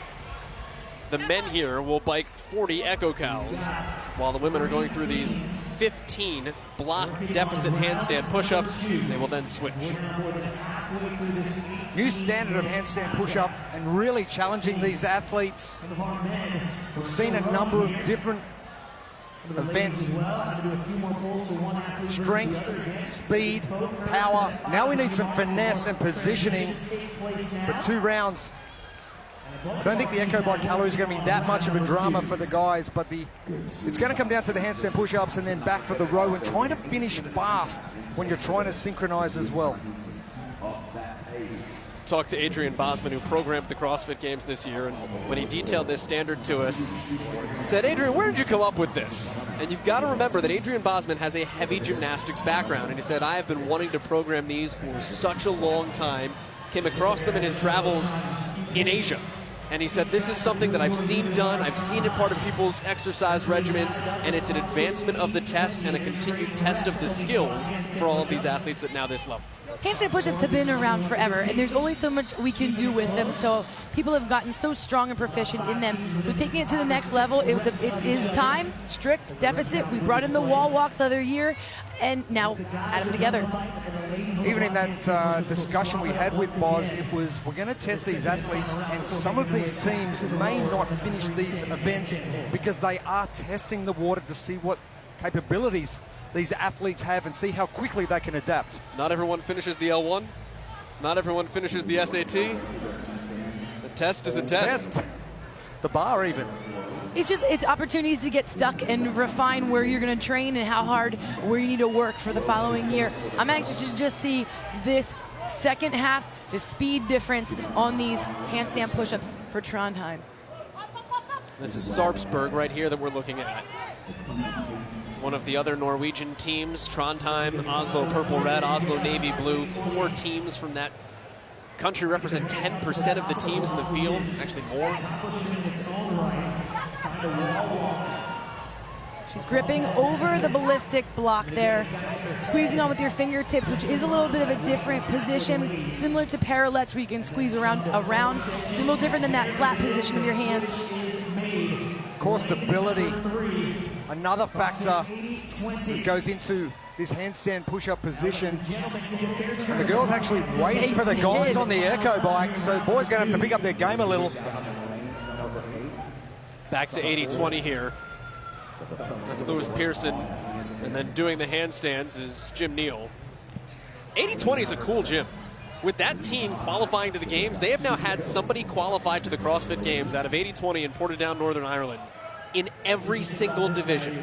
Teenage, Masters, Team, Elite, Adaptive. Somebody from that gym in Portadown, Northern Ireland has been here in any and every division. Really cool.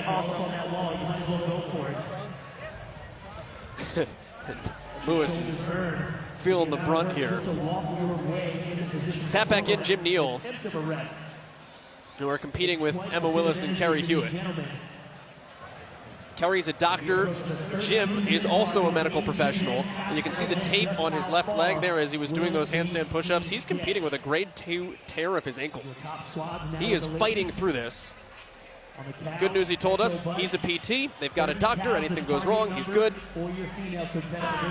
Now, foot position, the important part as well. There's no actual requirement for the foot position coming up the wall, as there has been in the past with standards for the open quarterfinals. So trying to get those feet inside those hands, imperative, but making sure that head comes through, and the more you fatigue, the more the head sits out there. In gymnastics, the tighter you are, the lighter you are, keeping your body together, keeping that core together, and it's so demanding when your head is moving forward like that. And Louis just having a bit of drama on the left, keeping that head in position. He's probably working harder than he needs to. But here's the thing, you know, you want to probably do singles in this, but the demand of getting back in that position, while you're up there, you might as well go for two because it takes so much time for the transitions. But that's the options you have to weigh. You don't want to do one wall walk into one handstand push-up. 4 minutes left to go in the cap here. Progressions as well for this. Not able to do this standard. There's other standards. You can get your feet on a box. You can get your knees on a box. You can do a push-up. Think about it. We start ours at the gym with a tripod push-up or tripod position, and that is that forward position. And a lot of times you see we'll go strict dumbbell press, but this position more similarly mimics the handstand position, and it demanding the same requirement of the muscles in your upper traps. So now back to the rowing here for 80-20. 21-50 and 80-20 are your leaders right now. They're going to be joined by Trondheim. The field catching up here with now 3 minutes left to go. The women are on the handstand hold. The men are rowing 500 meters. Now technically together because they're linked together, but each one is rowing 500 meters. The judge tapping you on the shoulder to tell you to stop rowing is not a good thing. It means your partners are not synchronizing with the handstand hold and moving around on that handstand position. Very fatiguing, but might be the way you can balance. Oh, that's what you want to see. The nice stacked position of those shoulders, head in a nice position. Yeah, the picture's not frozen on the right side of your screen. Yeah. That is live. It is a split position for legs as well. That's balancing out the center of mass. And that's a great transition. Wow. Great transition. Beautiful to say that they're at the end portion of this event to still have the strength, the stability to stay in place like that. It does look a little bit better here than when they demoed it in the athlete warm-up area. I thought it'd be a little more claustrophobic having to kick up that close to my partner, but that has not been an issue here in Heat 1 with 2 minutes to go. It's a 4x4 box, and these athletes are just demonstrating their great control of their bodies. Well, Joel, you've got to think with that split position as well. That front foot is going well into that other box. So as you kick up, you don't want to kick your teammate. As now they make the swap before she comes down. But seeing the handstand hold, the static handstand hold in the 2020 qualified to the CrossFit Games. And roughly, if you think of a 2-minute row for 500 meters, 2 minutes is a long time to be holding, especially when you have got that accumulated fatigue from those handstand push-ups. I remember in 2020, it had to be unbroken, but Katrin won the static handstand hold. It was well less than 2 minutes. But how many people went and practiced after that? When it comes out, then that was, what can I do? Everybody should have. 1 minute left to go, 50 seconds now left to go here in the opening heat. Less than a minute, team coming up on 45 seconds. Here's 80-20's transition on the left of your screen. Good communication. It was great on the first one. Teammates across the way. Ladies and gentlemen, let's give these teams one more boost. But now look at this in the back here. Solid hold, waiting until they needed the help. Good communication. Been a long few days already. Dylan still got 2 more to go after 15 seconds. 15 seconds left to go here in the opening heat. Not going to see a finisher, but what will be the baseline heading into heat number 2. 3, 2, 1. Big round of applause for all your teams here in heat number 1, event number 6, handstand machine.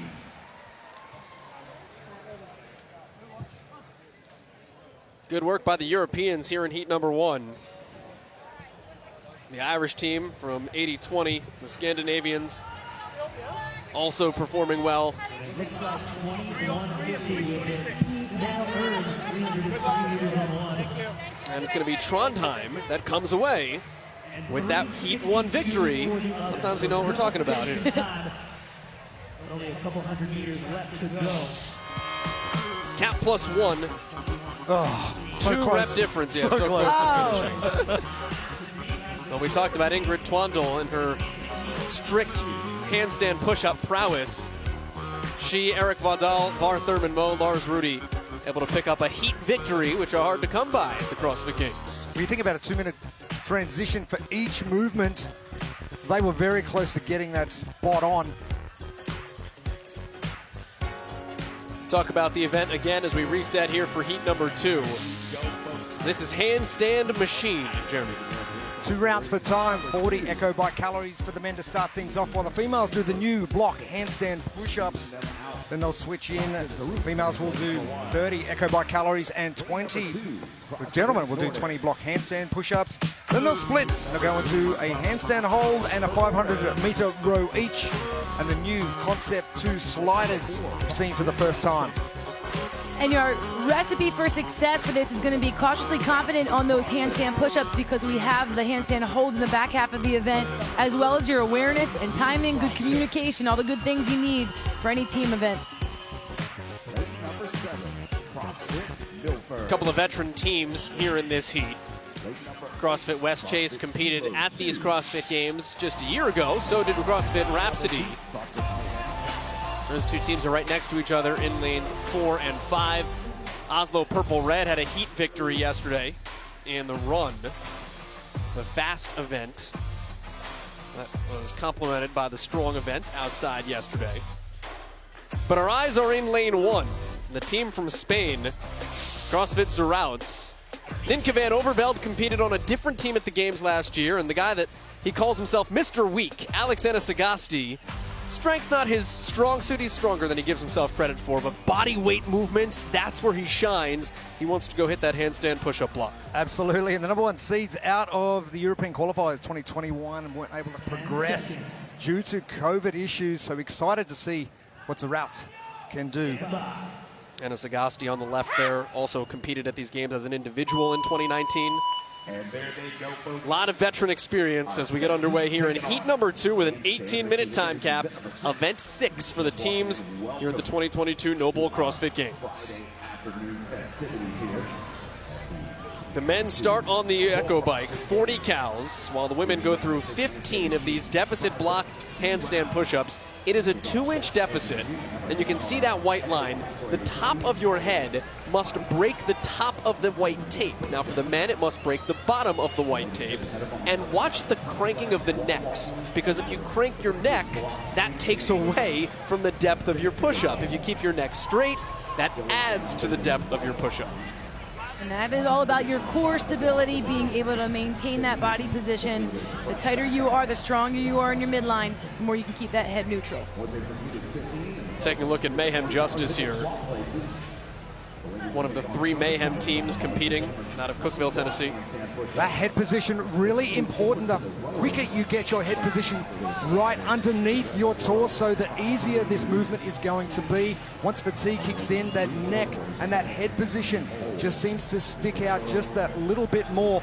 Now, arm position, an important thing to talk about as well. Athletes can put their hands wherever they want to. Normally, we've got a box for our hands to go inside, but at this stage, we can go wherever we want. Where do you put them?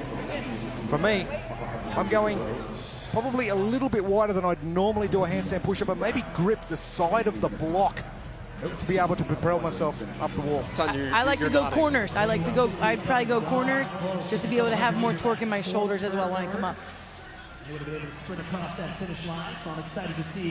Not to state the obvious, these are clearly more strenuous than a typical handstand push-up, and I think we saw them maybe a little bit more devastating in Heat 1 than you might have thought, or maybe than the athletes expected. Well, and what's so challenging is when you are touching your head to the ground, you have that feedback. You know where you are, but just the first couple reps with the adrenaline kicking in of the event is really hard for these athletes probably to know exactly where you are. You don't want to go lower than you need to, but it's really hard. No, but you don't want a no rep either. And I think you made the point of when you touch your head to the ground, typically in a handstand push-up, even a deficit handstand push-up, you cannot do that here. That is a no rep. So you are suspended in the air throughout the entirety of your handstand push-ups. That puts an incredible amount of strain and strength in your shoulders. This event is presented by Monster Energy Hydro. That is the official energy drink of the 2022 NOBULL CrossFit Games.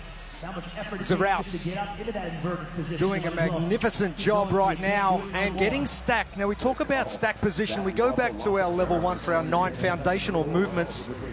We've got our shoulder press, then we go into our push press, push jerk, and then we move on to our position upside down where we can support our body weight in a safe position. And then we progress, and the progression for the handstand push-up has got harder, the difficulty even more, the more years we get into the CrossFit Games.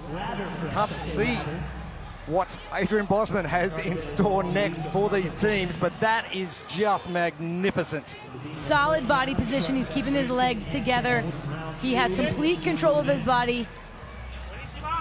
It's Alexander Sagasti. Just good for him to get to the games. In 2019, he had some visa issues. The nerves gave him an ulcer. He had a hip injury that he aggravated right before he got to the games. He was not in a great physical shape. Still made it through first cut, but he said event 2 wrecked him. So to get a chance to come back here, he was hyped. Well, he'll definitely won't need his hips in this one if he keeps going like that. Hey, what one giveth taketh away, or vice versa, like right? that. The shoulders are stronger. Done with the handstand push-ups before their female counterparts are done on the bike. And Zerouts now advancing to the rowing and the handstand hold. Both athletes rowing linked on these sliders. It'll mimic just like rowing on water, just like you're in a crew boat. You must stop rowing and re-rack the paddle if the feet come down from one of your female partners. Communication key on the left side of your screen. Someone must be in the air at all times. Already some early no reps. And the hard part, if you aren't used to maintaining yourself within that box, is that sometimes your partner has their legs kicked over and you don't want to kick them and knock them over. You've got a handstand walk, and people are used to doing a position of support, but you're going to a target. Now you're sitting on one spot and you've got a box, you've got restrictions, and no reps now really starting to creep in. So getting that position and being able to communicate with your partner at the same time, proving very difficult for a number of these teams. Good transition there on the left side of your screen with Yonatenta kicking down Nienke van Overveld kicking back up. Same thing, you just saw it again right there. Zerouts has this locked in. They are looking really sharp.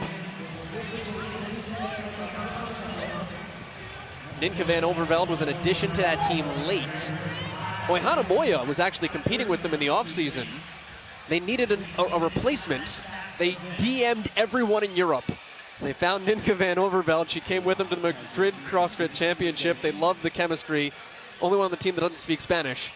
So Alexander Sagasti does the translation for them. That's a lot of DMs. Everyone in Europe. Wow. They're expanding in Europe. They're loving CrossFit in Europe. The only requirement was you cannot have your hands down on the floor waiting to do a kick up. So while they're kind of watching and listening, they're able to be in a hinge position, but they cannot be touching the floor. You talk about communication within the teams. The judges working just as hard with their communication. Oh my goodness. Yeah. Telling the athletes to stop rowing once the athletes aren't getting that transition nailed. Smooth that time. A little bit of a bend in the elbow and shoulder. So whatever the support you need to do. Now, balance on your hands important. We know that the finger's playing an important role in gripping the floor and keeping that arm well and truly planted. But if handstand push-ups and if this is your weaker movement, then obviously it's going to be taxed coming into this hold. And you can stay within that box. So for some people, that static hold is so demand the isometric, and for some people, they'll dance a little bit. Oh, had a little bobble here off screen. It is close, like you said, though, Jeremy. It's not as much when they're upside down as when they come down, in which direction they fall. And a number of shoulder taps that you can do in that position, whether or not you're supporting on the wall, your feet are on a box. This is mimicking that perfectly. Just trying to get those hands into position. Judges working overtime. Then you're looking at Kilo 2 on the right side of your screen. Zerouts on the left side of your screen. Zerouts has actually fallen from the ranks of the top 3 at the moment. Mayhem Justice, very yeomanly working their way up here into a tie in first place. 43 reps on each side.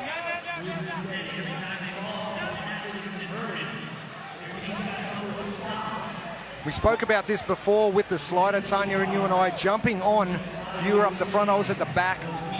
So you setting the pace, but at the back, I was having to work my stroke length and power off yours. And I'll tell you what, when we did get out of sync deliberately, it was all over the place. As soon as you stop, it's so hard to get yourself back in that position, and under the pressure of needing to push or want to go a little faster together, we had to communicate that. And at 45 calories, you are released, or 45 reps, you have hit the appropriate number of meters on the row to run back to the bike and start the second round through. So the male athletes will now begin another 40 cals on the Echo bike, while the females tackle these 15 deficit block handstand push-ups. A much faster heat already than heat 1. About 20 seconds difference. We're approaching that halfway mark for the time cap of 18 minutes. Nordic on the left side of your screen, Kilo 2 on the right side of your screen. Nordic is a repeat team from these games last season. Began today's competition in 22nd place. Finished 9th last year. They do have some returning athletes from that team, including Antonia Falk-Kololinski, who was the team's captain. The 2 men are Alex Alebro and Eric Bjork-Rubio.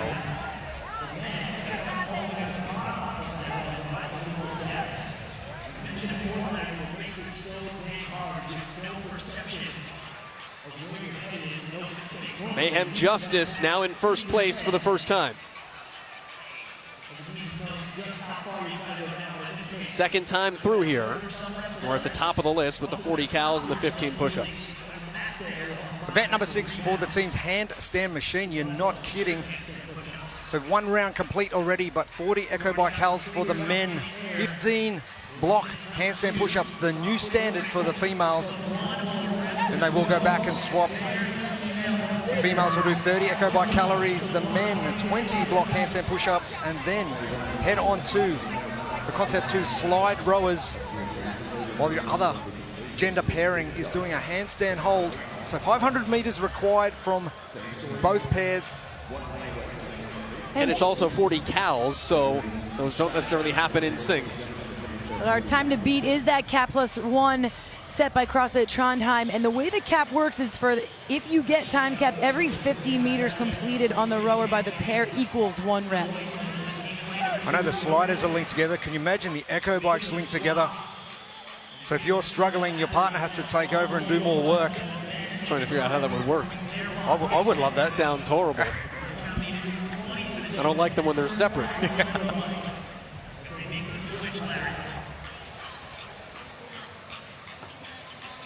I said this again in the first heat. I still think the hardest part of this movement, watch as Seth Stovall moves into this position, that trust to pull that second hand up onto the block.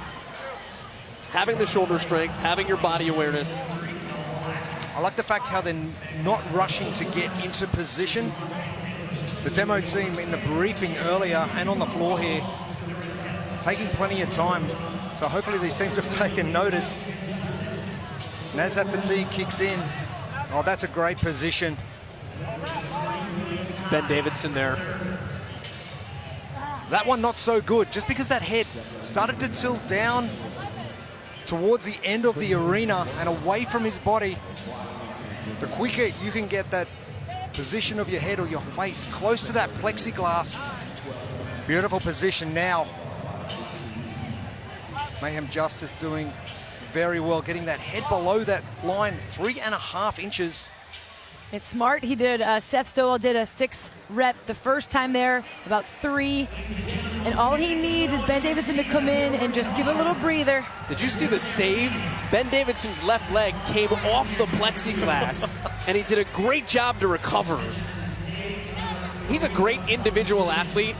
His teammates joked, they said if you looked at him, he didn't look like he would be here, but he is sneaky fit. He actually competed in the individual quarterfinals and would have been a backfill to individual semifinals had he chosen to go that route. The men are holding strong right here, and I'm really proud because it's really their ladies, and it's their ladies' ability. Aniston Sudoff, the gymnast, she has been known to do 50 unbroken handstand push-ups. This is her ability to shine and just help the team out. So if the men can kind of hang on here and do their part, they're looking great. Think about if you're known to do 50 unbroken handstand push-ups. Not that you did it once, but it's like, oh yeah, Aniston, the one who does the 50 unbroken handstand push-ups.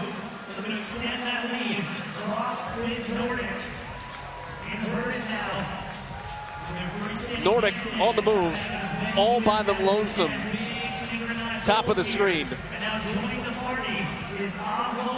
Oslo purple-red for the first time in this heat we'll talk about.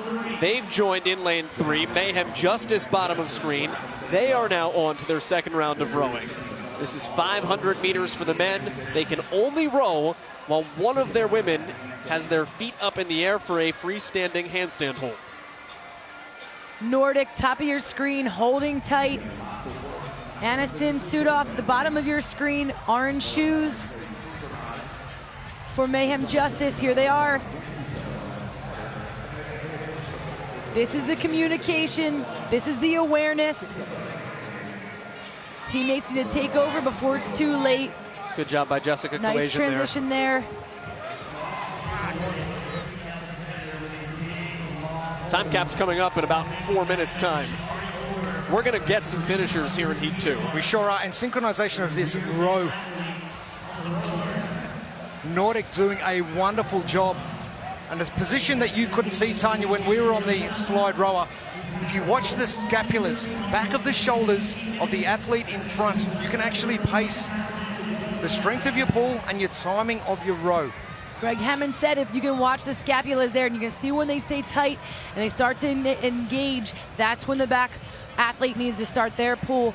And really, Jeremy, you and I, we were able to get that together. It wasn't that hard. It really was just the startup. And so that's why it's punishing if they have any stops in this one. So otherwise, rowing together wasn't as bad as what it may appear. The start is, though. The length of the stroke as well is really important. And we get our first switch The men now to the handstand hold for Nordic. The women onto their 500-meter row. And they have 3 minutes to do it. Nordic is going to finish. The question is going to be how quickly. Michaela Norman rowing in the back, and Twania Felt-Kotolinski rowing in front. You say 2 minutes for a rough 500-meter row. Nordic have got so much time, and they can really push this row. I wasn't rowing it that hard, Tanya, on yours. I was rowing at about a 146, and it was a fairly comfortable pace to be rowing at. But the ladies here will be looking at roughly 145 to 150 to finish this out with a little bit of fatigue. Mayhem Justice also now rowing with their women. So too is Oslo Purple Red. So 3 teams right now are on their final set of movements. Collision in the front, Sudhoff in the back there. And they're able to unrack those paddles and row again, with Ben Davidson having kicked up into a handstand. And you can see the check of the clock and the check of the leaderboard by Collision. Veteran move for the most veteran member of the youngest team in the field. That's Mayhem Justice. 23 years on average. Purple Red technically is the lead right now. There's a costly kick down by Stovall at the bottom of the screen. Davidson drops out, Stovall up into the sky. 90 seconds, 80 seconds now left before the time cap. You can see Ben Davidson's shirt tucked into his pants. It's not because he doesn't want to show his abs off. It's to keep his shirt out of his eyes. There's the claustrophobia. 2 Mayhem athletes nearly kicked into each other. Nordics display 143, exactly where I was expecting it to be. And they've got 20 cows left here, Jeremy, so they've got plenty of time. They're going to jump right off. Those cows flew. And with almost a minute of time left, CrossFit Nordic. That's their first heat win of the 2022 NOBULL CrossFit Games. And the first team to finish this event. It came down to those handstand holds. They were great. Nice little race there, little run to the finish. Oslo Purple Red came out of nowhere on the back half of that second round. They left enough in the tank. Now can Mayhem Justice finish? 20 seconds left to go. Davidson and Stovall struggling on the handstand. Stovall's got to kick up, then kicks down. You've got to re-rack. 10 seconds left. Gonna count it down, will they get it done in time? Mayhem Justice is not going to be able to finish. They finish the work, they don't get across the line. Same that happened with Zarutz. Zarutz, yeah. And I think they're going to give Zarutz the finish. At least they did on the scoreboard on screen. We'll see what the official call is. Nope, they capped him on the spot. Zarutz and Mayhem Justice. Zarutz and Mayhem Justice. Right there. Move the camera to the side. Ben knows a thing or two about camera work. It's what he does for a living. This is my good side. 4 teams complete the work. 2 teams finish the heat.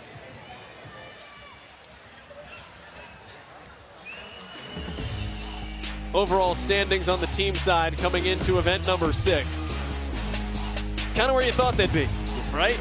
Mayhem Freedom, the defending champions. 2021, 2019, 2018, 2016, 2015. Rich Froning looking for his 10th career championship. Invictus not far off pace. Only problem is that this event falls right into the wheelhouse of Mayhem Freedom. They will be in the next heat still. This is heat 3 on handstand machine. 2 rounds for time, 40 echo bike calories for the men, 15 block handstand push-ups, the new standard for the women. Women will go back to the echo bike for 30 calories, the men back to the handstands for 20 handstand push-ups. They will split 500-meter row while the other gender pairing do the handstand hold, freestanding handstand hold, and then they will switch back. And 2 rounds for time, and we've got 18 minutes on our time cap. And the recipe for success for these movements is going to be cautiously confident on those handstand push-ups. Commit to your attempts, but make sure that if you're feeling the fatigue, get off your hands and let your partner do some work. And awareness and timing goes a long way on the handstand holds so that your other partners don't have to be stopping on those rowers. 9 teams in this field. OBA had a good morning. Tremendous job on the Muscle Pig out at North Park. bump them back into Heat 3 from having fallen into the first half of Heats. Greater Heights strength team. We'll see if that translates onto the gymnastics side today. But in lane 1, it is EXF, one of the teams from down in Oceania who, Jeremy, you think are going to crush this thing. Well, Christy and Brian, we know how good they are, but Moses on screen, his gymnastics ability is absolutely outstanding. The big unit, Henry Carlisle to the left of screen, got some work to do. There's CrossFit Overtake Team Density, who just came flying late in the event. Muscle Pig this morning at the North Park. Marco Coppola has been to the games before. He's the captain of that team. Finished a spot out from the games in qualification last year. Rededicated themselves. Here they are in 22. Overtake did have a great Muscle Pig event. They took 7th in that one, and they also took 5th in Strong. This event starts on the Echo Bike for the men. 40 cows here and the 15 block handstand push-ups. Kelsey Gill just took a no rep. And you could see just the crank of the neck to check with the judge. Was I good there? I'm sure the judge is going to tell you straight out if you're not meeting requirements, but that head position sitting way out until the very last second, that's a lot of strain to deal with. So we want to try and get that face as close as you can to the plexiglass just to make this movement even more efficient and effective. Ashley Wozni is the youngest of this crew. She's only 24 years of age. Everyone else for OBA is 31. Pushes the tempo for them. Now, requirement just for the toes to be able to hit the plexiglass once the movement has finished. So no feet on the wall per se. So no walking up the wall. And the strain already. And I'd be surprised if she does another one. And the girls from EXF already right of screen. They're already done. Christy Bishop would have taken most of that brunt, and they are waiting for the guys to finish. Blistering speed, waiting for their men, just letting them get a little recovery in the shoulders. Harry Carlisle left. Moses Patello has the mullet on the right. Moses is the owner of the gym. And now they'll switch it out. The guys will have 20 of these block deficit handstand push-ups. It'll be 30 cows for the women on the bike.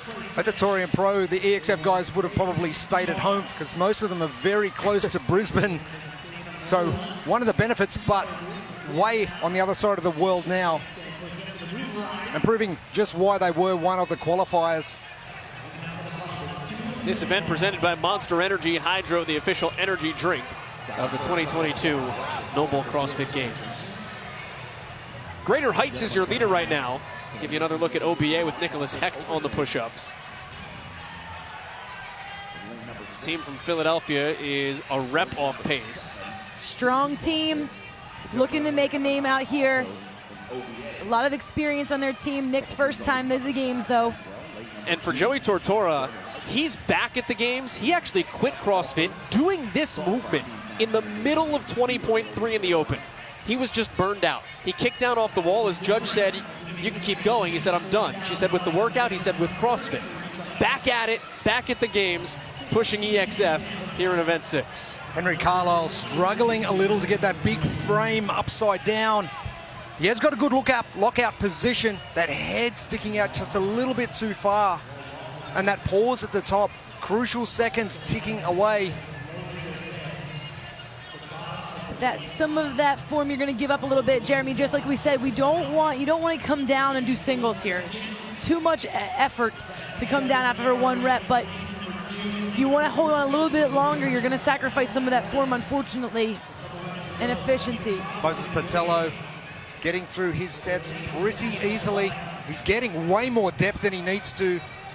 And that's what we spoke about. They're not able to see where they really are coming down. So if you're a good teammate, you can be there telling them you don't need to come down so far. But there are different spots within a movement when you go through a range of motion that just are easier to kind of stop and get some of that muscle reflex. Greater Heights onto their second grouping of movements here. Head to the rower and the handstand hold. They'll be joined by EXF.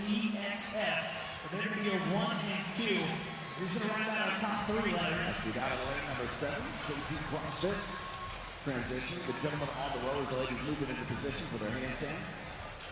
Both of them taking out those arms. You can imagine they're a little bit full of blood from all the handstand push-ups they've been doing. Kolesnikov team has also moved on to their second grouping of movements. So too has OBA. So 4 teams are on to the rowing and the handstand hold.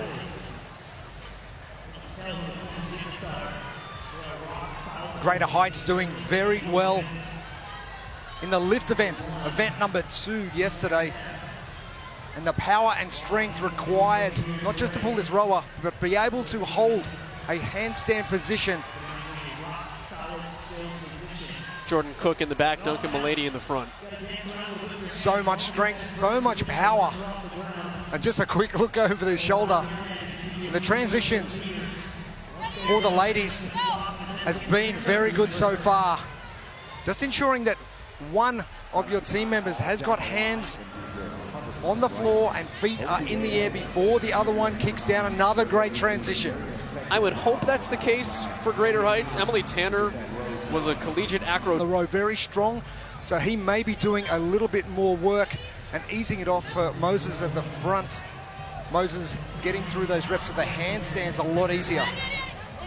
How much harder is the work if you're linked to another rower and you're really doing the pulling for both machines? Well, 500 required on both rowers anyway. But just in terms of the effort, if I've got to pull for you a little bit. Well, Tanya, I were on it. I was like carrying her the entire way. No, it was the opposite. Tanya was carrying me the whole way. No, but it's not like you're pulling the entire weight. It just pulls you back from your stroke, so it affects more of your stroke, and it causes you to use a little more effort than what you normally would to get your meters. 12 minutes to go. 18-minute time cap on this event. Had 2 teams finish and cross the finish line in the last heat. 4 teams finished. They've got to go through all of this work twice. So once these teams are done rowing and handstand holding, they'll go all the way back to the beginning. Kolesnikov team. And look at that communication. A lot of communication. Yeah, good work by Plyoshkin. Nice. They were great in the lift event as well yesterday. Getting a 9th position. That's Adam Mancy and Johan Van Ziel, CrossFit Urban.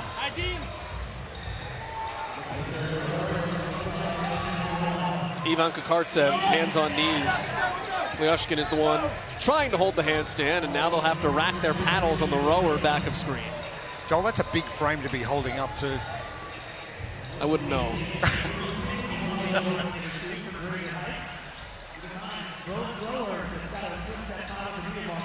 Greater Heights still setting the tempo. Kolesnikov has come from behind here in second. Open box still lurking.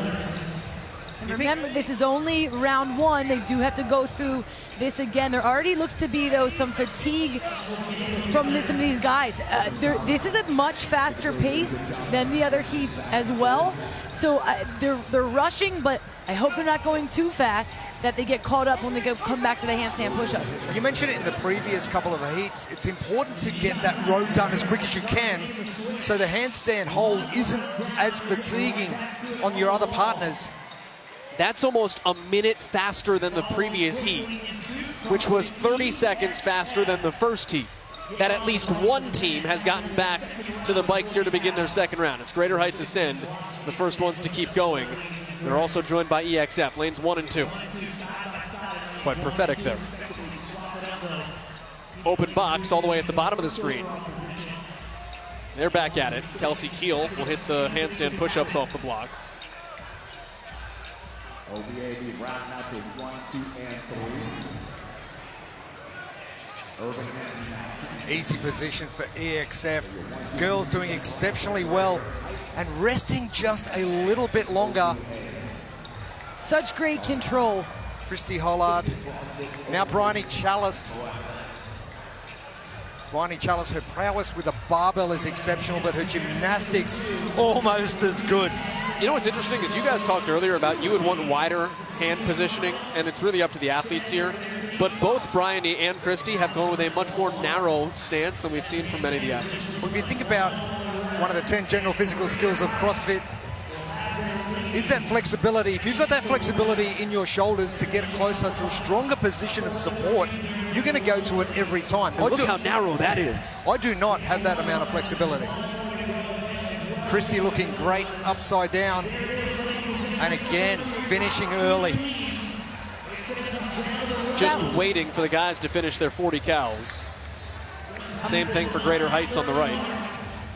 What's that split, Jeremy? 122 for Bryony and Christie from EXF.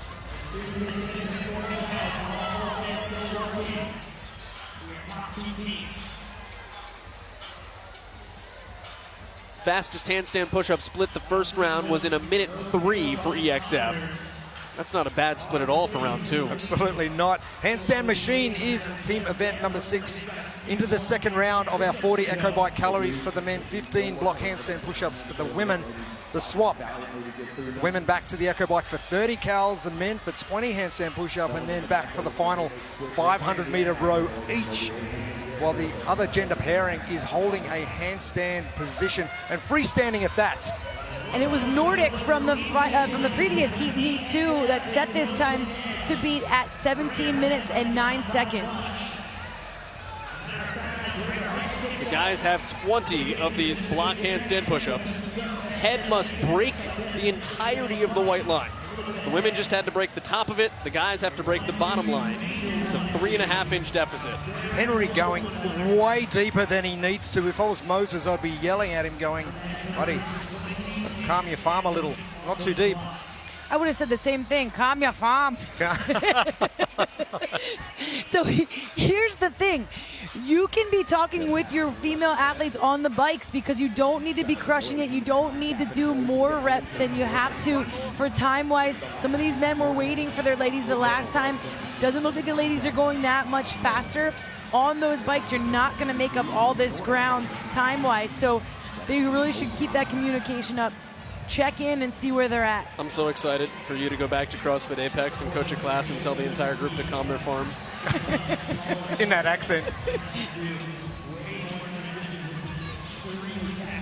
EXF Greater Heights still going to town here. OBA has fallen off pace. We showed you overtake team density earlier. They're now in 3rd. Here's what happened. There's no rep here. Ashley Wozni was struggling there, and coming out of that, it's not going to look pretty, but that was the no rep that kind of set her back. Interesting dismount. Yeah, she did the worm after the team qualified at the Granite Games and kind of did it again there, but not quite as intentionally. The ballistic walk left a little bit less room for her.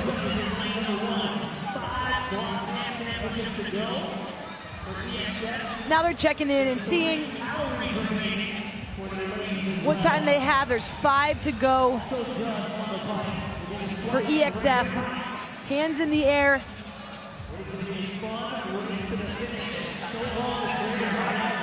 Keeping in mind that the first rows for most of these teams in the 2-minute ballpark. So you're going to have to row twice.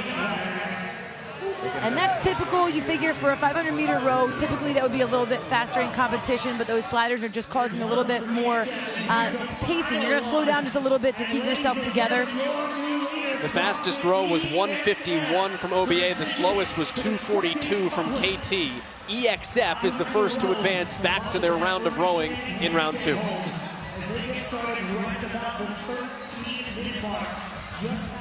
And they've got 0 company. EXF began the day in 15th place. Look at these ladies. Beautiful communication, great control and strength, inverted. The men are grinding it out. And it's almost calculated. It's the walk back and forth, so that you're not just trying to stay in position statically. There's some movement there to stay active. Well, Christie's very good gymnastically, and she knows exactly what she has to do. 2 different techniques, the bent leg versus the Bryony Chalice straight leg position, almost like an inverted star jump. What do you call them over here? Jumping jacks or something? Star jump? Star jumps and farm. What was it? Hold the farm. Calm the farm. But 2 completely different techniques, and both are very effective. This is a great hold from Bryony. And looking straight at that 3-point position you spoke about earlier, Tanya. EXF really just tackling this so nice And the men really are grinding through, keeping their strokes short. They're driving through their legs. It's a great example of how to row. If you're back at your affiliate, everybody likes to do the full lean back and the pull the paddle as high. Yes. Nice short right to your sternum. Keeping your hips back, being in a really good catch position is huge. That's efficient, that's strong.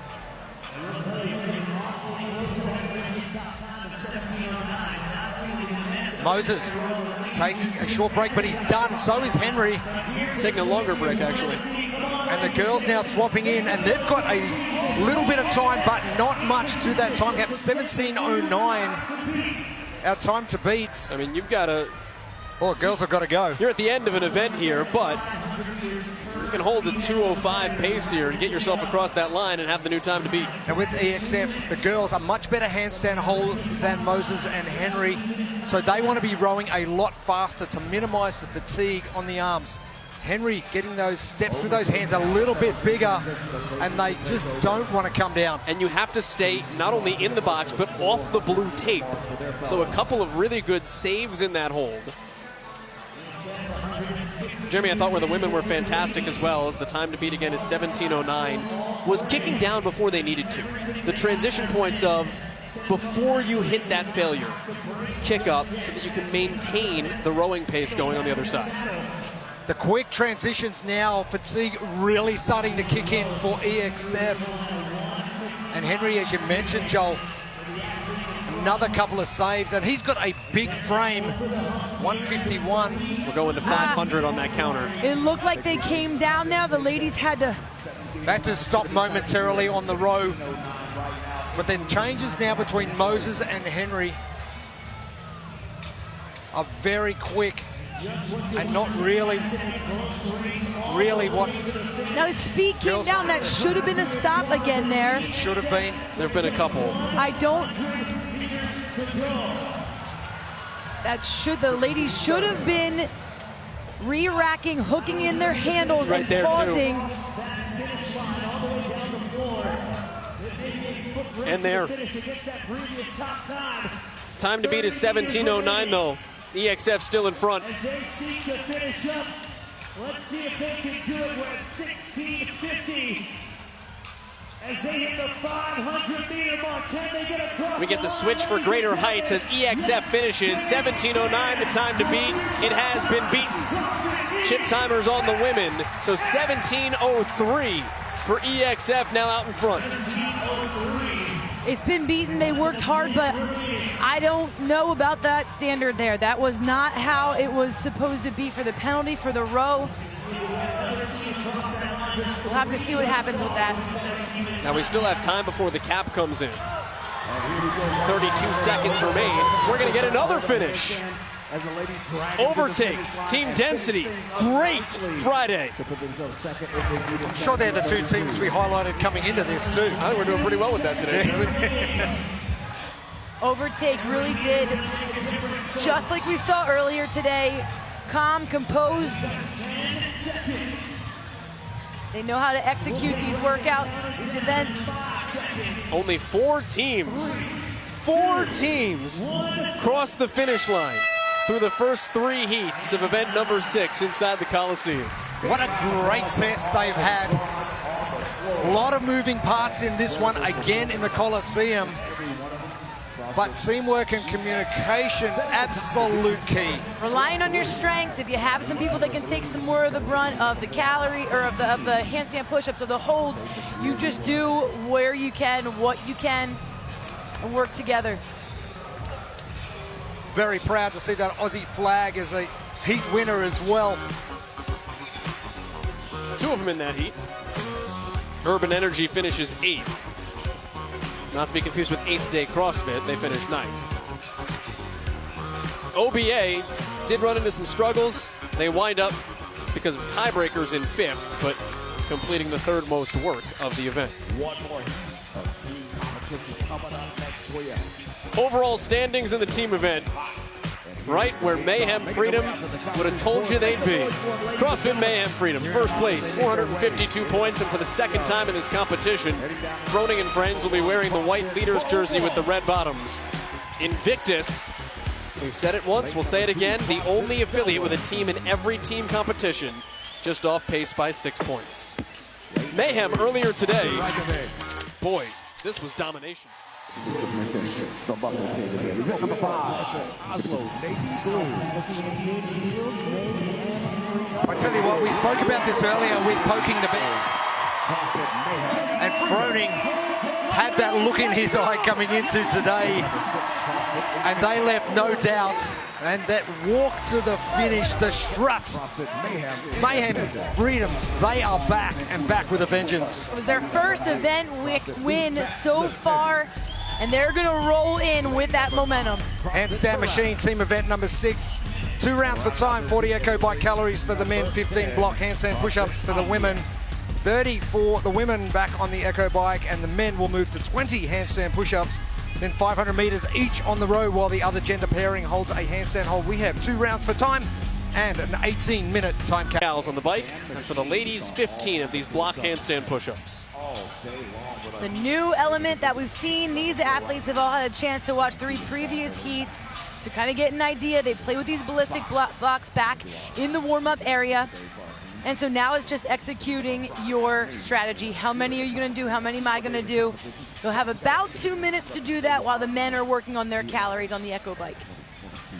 We spoke about Invictus just before, but coming into this event number 6 with a 5th, 2nd, 5th, 7th, 4th, what a great start to competition, even though there is a fair bit of work to go over the next couple of days. Well, for all of Freedom's dominance, it's really been Invictus who have had the most consistency so far at this part and this point into the games.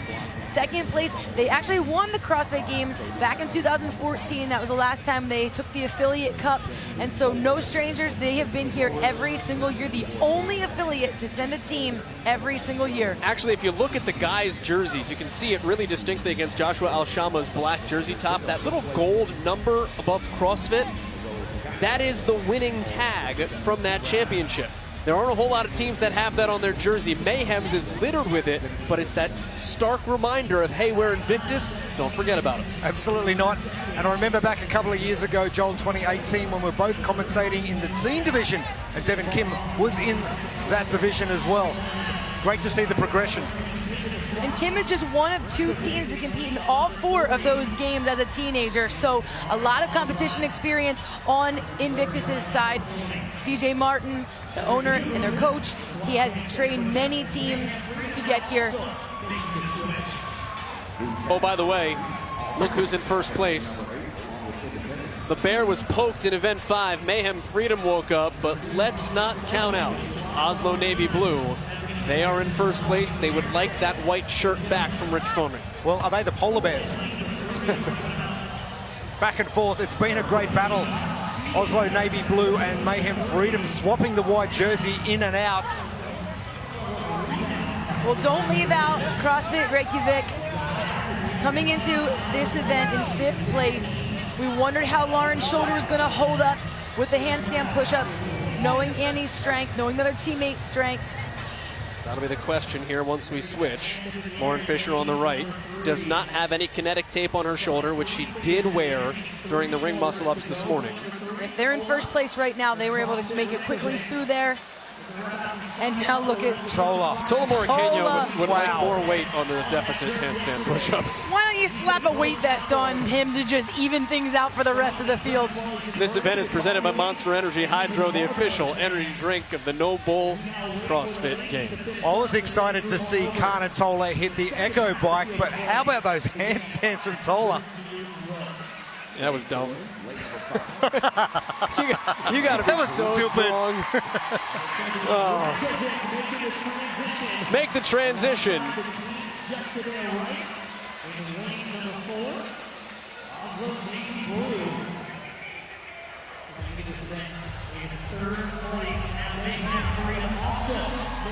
Con Porter, Tullamore, Kenya rowing center of screen. You've got Oslo Navy Blue right of screen. Now, if you want 2 guys on a rower that are going to chew through meters quickly, these are 2 of the athletes you want. Con Porter, you legend. So many years of experience at CrossFit Regional, Sanctional and semi-finals in the Oceania region. And in great shape after spending so much time in Iceland training with these 3 other absolute weapons. So in sync on this row. Con Porter with the wandering eyes trying to check where everybody else is in the field. So with Tola Morikano. Reykjavik entered in 5th place overall, trying to hunt down a podium spot. The questions we talked about already with Lauren Fisher's shoulder, how would it hold up? She and Annie Thorisdottir doing the handstand holds, and Lauren Fisher just did a very, very quick one to give Annie Thorisdottir a brief respite, but you can see 3 lanes from the top, Iceland Annie is back holding a handstand again. This is going to be a very, you have to imagine, workload heavy workout for Annie Thorisdottir. And again, Lauren Fisher kicks up. Annie's shaking out her arms, but is immediately ready to go again. But if you're coming into an event like this and you want to protect someone with a shoulder niggle, that's exactly how you're going to communicate and swap in and out. Taylor Williamson up, spells Andrea Nisler for Mayhem Freedom. And Reykjavik switches. Annie Thorisdottir's team took a 30th place finish in the Coliseum on Wednesday night.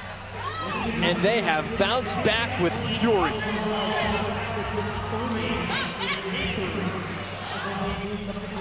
Now they might be out of it for a 1st place hunt at this point. Maybe some 70 points out of 1st place contention. It's a lot of points to make up, but they are going to fight for a podium spot with still a lot of work to do this weekend.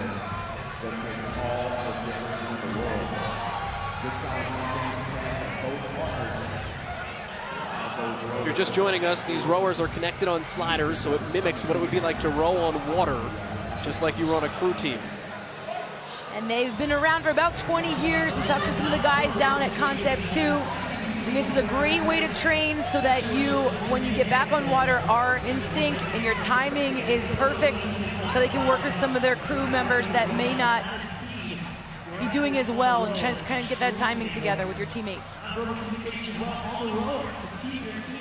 Really interesting there. Con Porter, the far right of your screen. Now Tola Morikano is up on his hands, but Con was sideways to kind of watch each other and kind of see where they were at. I think he may have wound up turning. May have just turned accidentally. Thought it was a strategy.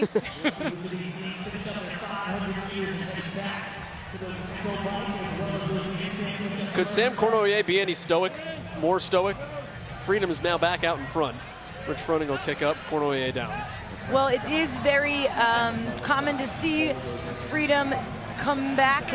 Maybe sometimes we saw them smash and just demolish today's event, but sometimes we see their pacing pay off in later rounds. We have another round of this to go. Reykjavik. But Reykjavik is just smashing this one. And Oslo's right behind them. Here comes Freedom. You wanted to fight, you gotta fight. Well, this one is a race, and when we talked to Adrian Bosman earlier, he said the skilled and the fit, we're gonna be fast through this. The not skilled, the not fit, they're gonna get stuck. Well, these are 3 of the fittest teams here, and they're moving fast. Coming into the 2nd round of handstand machine, 2 rounds. This is the 2nd of those. 40 EcoBike calories. Khan and Tola on the far left of the screen are the ones starting things off, and the 15 block handstand push-ups for the females. Then they will switch 30 EcoBike calories for the females and 20 block handstands for the men. 500 meters on the row to finish off, and are we going to see another fast time and more teams finishing this event? I think so at this rate. No luxury of time now. You have to push the pace, push the envelope here. You know what it felt like the first half, and now we just got to do it again. But this is the games.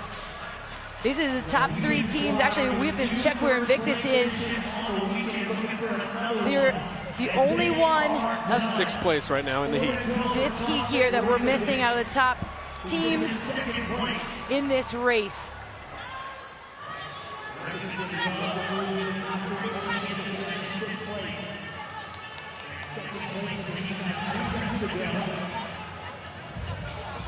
Oslo Navy Blue is in 3rd overall, but it leads the heat. Mayhem on your screen is in 1st overall. It's 2nd in the heat.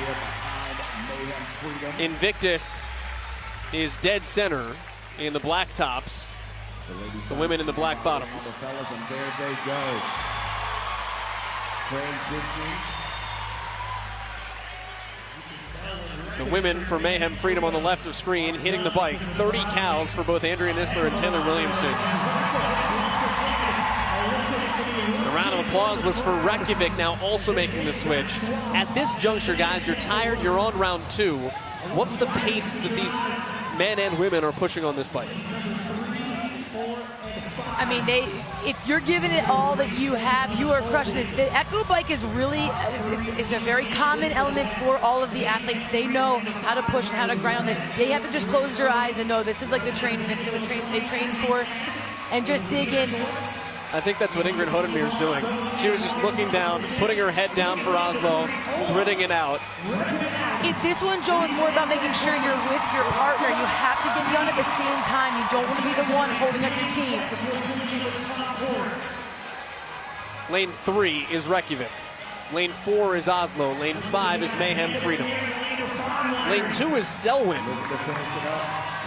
who we did expect to do a really good job on the handstand push-ups, especially Luke Fowler, who is about to kick up on that wall. He's just changing out with his brother Ben. Jeremy, he did 90 handstand push-ups all by his lonesome at semifinals, is that right? Torian Pro, yes, but they were all strict. So you could do a kipping handstand push-up. He decided he was going to go 90 strict. Yeah, why not? So Ben Fowler did 0 handstand push-ups in the team event. I will say this, Mayhem merch, spot on. Best fan base out there. The whole crew supporting, cheering him on. Rich's family, his kids. Well, 4 events in, CrossFit Mayhem hadn't won. They won running away in the 5th event by almost 3 minutes. They've got company from Reykjavik, but they're out in front. Real calm roll from Froning and Kornoye. And now here comes Oslo. Oslo Navy Blue rounding out your top 3. It goes 1. Oslo Navy Blue now on the rower. 2nd to Mayhem Freedom last year here in Madison.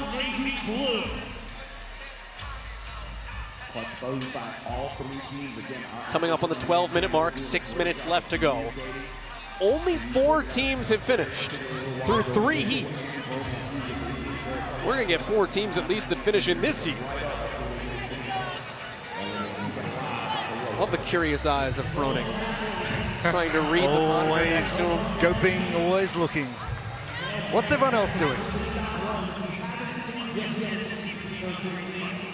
Composure. It's almost effortless for Rich Froning. So many years of it, so much experience. And that's what you get when you're led by him. The whole team gets to think through the process of where to stay composed. He would talk through them. It's a 2-round event. Where you make your moves, you don't want to go too early. You just have to be clean. You have to be smart in this whole thing. Execution is where they just excel. We have only showed you Froning and Kornoye. They have not stopped rowing. 141, that's quick. Keep in the back of your mind that means that Nisler and Williamson have been beautiful on their communication. For 1 minute and 48 seconds, somebody had a handstand for Mayhem Freedom. Flawless execution.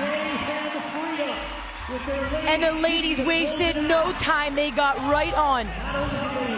Great transition there.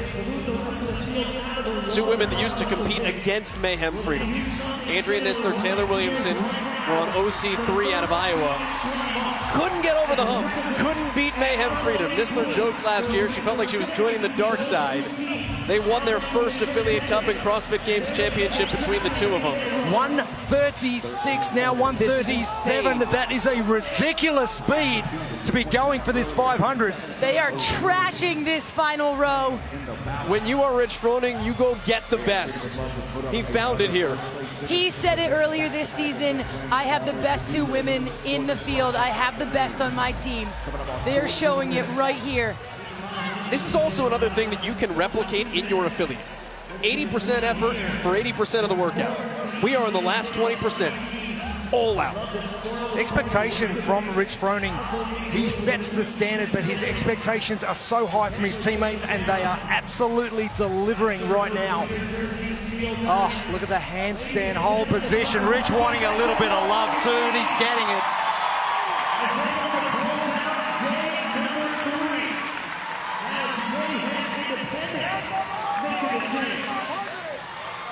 The time to beat is 17:03.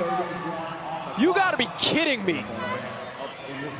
50 meters away, Mayhem is gonna smash the field by 2 whole minutes. Now they'll get company in this heat, but for the second event in a row, Mayhem Freedom. Hear them roar. Leaders jerseys going into the weekend.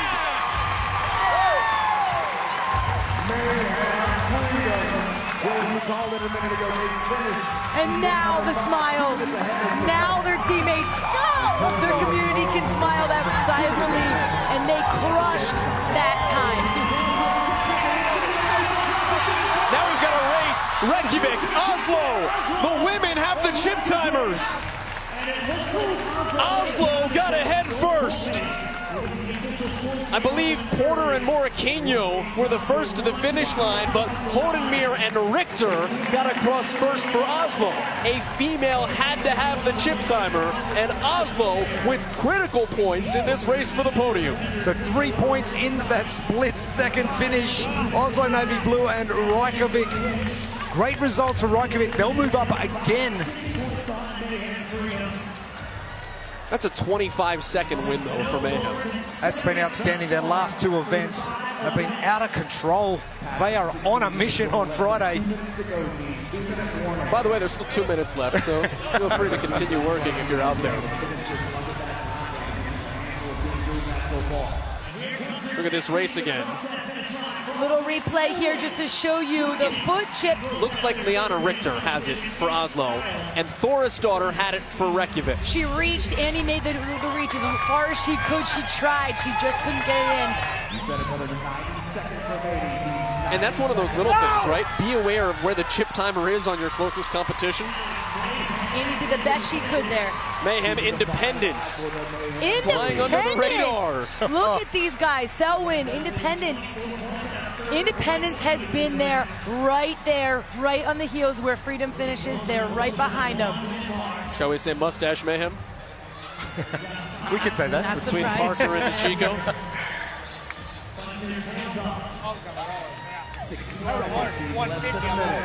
Waiting for another finisher here. Selwyn also across, so 5 teams have come to a close. Invictus is still out there on the floor, and these are critical points that are now going past because we have now passed teams from prior heats. Remember, Invictus was in second place overall coming in. You mentioned Selwyn, and they made a few mistakes at the Torian Pro into that qualifying position in second spot, but only just. They said they weren't going to make mistakes again, and they are going very well. The New Zealand team from Christchurch been absolutely outstanding in the first couple of days of competition. Really good work by Al Shama. He's got a dance background, very elegant in his gymnastics. Away with less than 15 seconds. Invictus is done, and Invictus has time to finish. So the Sea of Green comes across, 17:53, 10th in the event. That will drop them out of second place overall, but they do finish the work here in event number 6. The teams are done until Saturday. Rich Froning, he's just getting started. Rich Froning Friday. Mayhem, what a statement in events 5 and 6. And is that a glint of a smile, or is he still head down? I'll tell you what, Mayhem Freedom's patience, their confidence in their abilities, while the rest of the field was just smashing. Tolo Marquinhos just hammering his handstands, Reykjavik speed in their transitions through the first round of this event.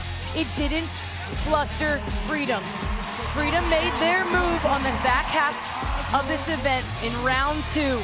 Once the guys got to the rower, Mayhem was the first to get there. They didn't look back. They had nobody with them through that final row. They knew it. They had a perfect row, perfect handstand holds, never had to stop on those rowers. Those ladies did their job on the rower. Perfect day 3 for Mayhem Freedom. Stop me if you've heard this before. Jamie is with Mayhem. You were briefed on this event this morning when they announced that the handstand push-ups would be wall-facing, strict deficit, and a handstand hold during that row. What were your initial thoughts? I mean, yeah, confusion.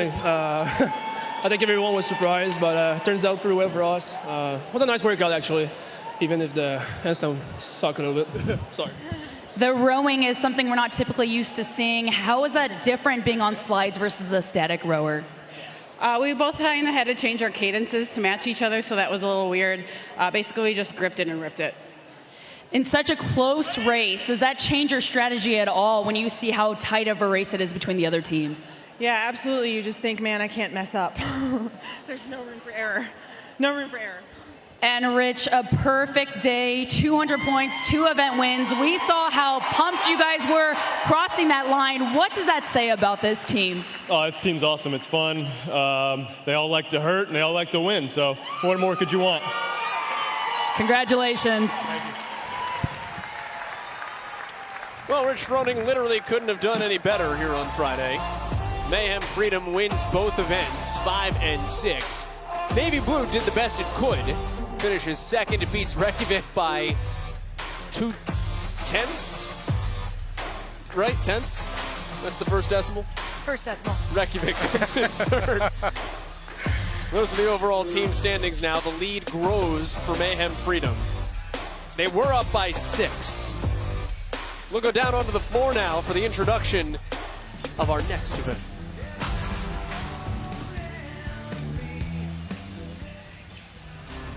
All right, everybody, if you could please turn your attention to the Jumbotron. We have an announcement regarding tomorrow's first event for our teams and individuals. It's time to get wet. Go. The all-division test for the 2022 CrossFit Games is rinse and repeat. All athletes will start on the pool deck and swim 25 yards out and 25 yards back. Then on the first round, you'll ski 8 calories. On the second round, you'll swim and then ski 10 calories. On the third round, 12 calories. On the fourth round, 14 calories. On the fifth round, 16 calories. On the sixth round, 18 calories. And if you make it that far, on the seventh round, it's a max calorie opportunity, followed by an 8th round of another max effort opportunity.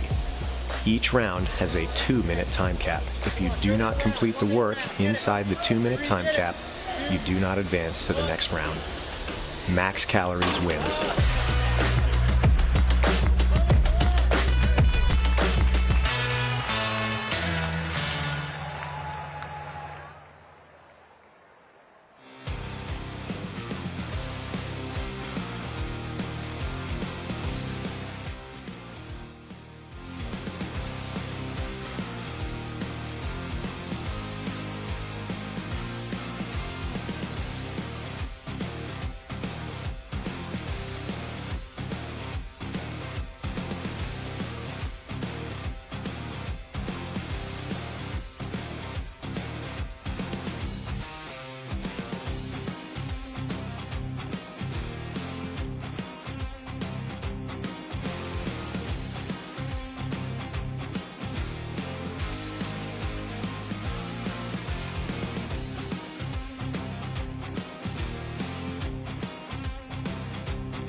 Day number 3 of the 2022 NOBULL CrossFit Games coming to a close here. One event remains for the men and the women. And we are inside the Coliseum at the Alliant Energy Center in Madison, Wisconsin. Thanks for being with us, everybody. I'm Sean Woodland with Chase Ingram, 5-time individual games competitor and the 2011 Open champion, Dan Bailey in the booth.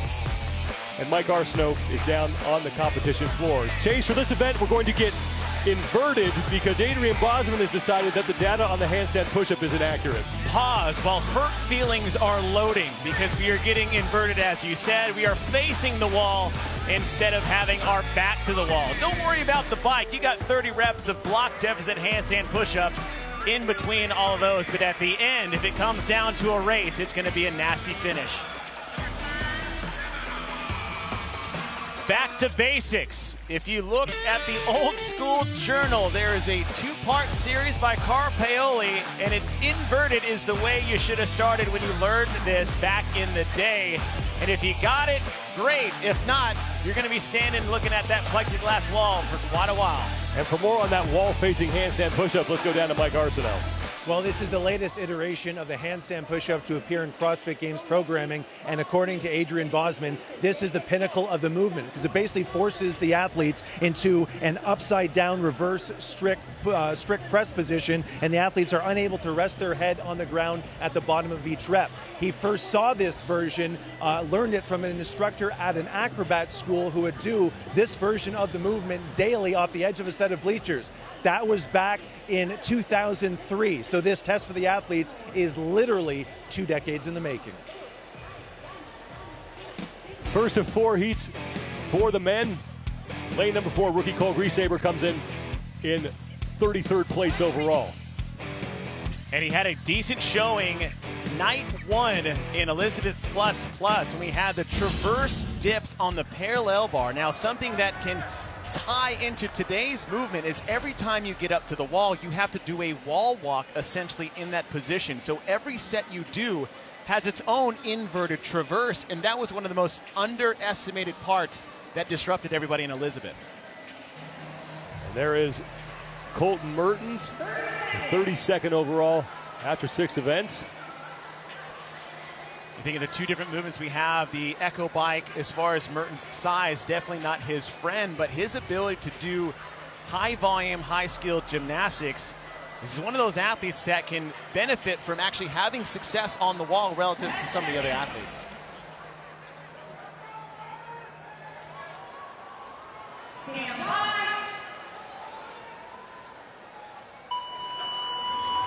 We are underway. We start with the 30 calories on the Echo Press, on the Echo Bike here in Echo Press. Dan, this is an event you got to test extensively.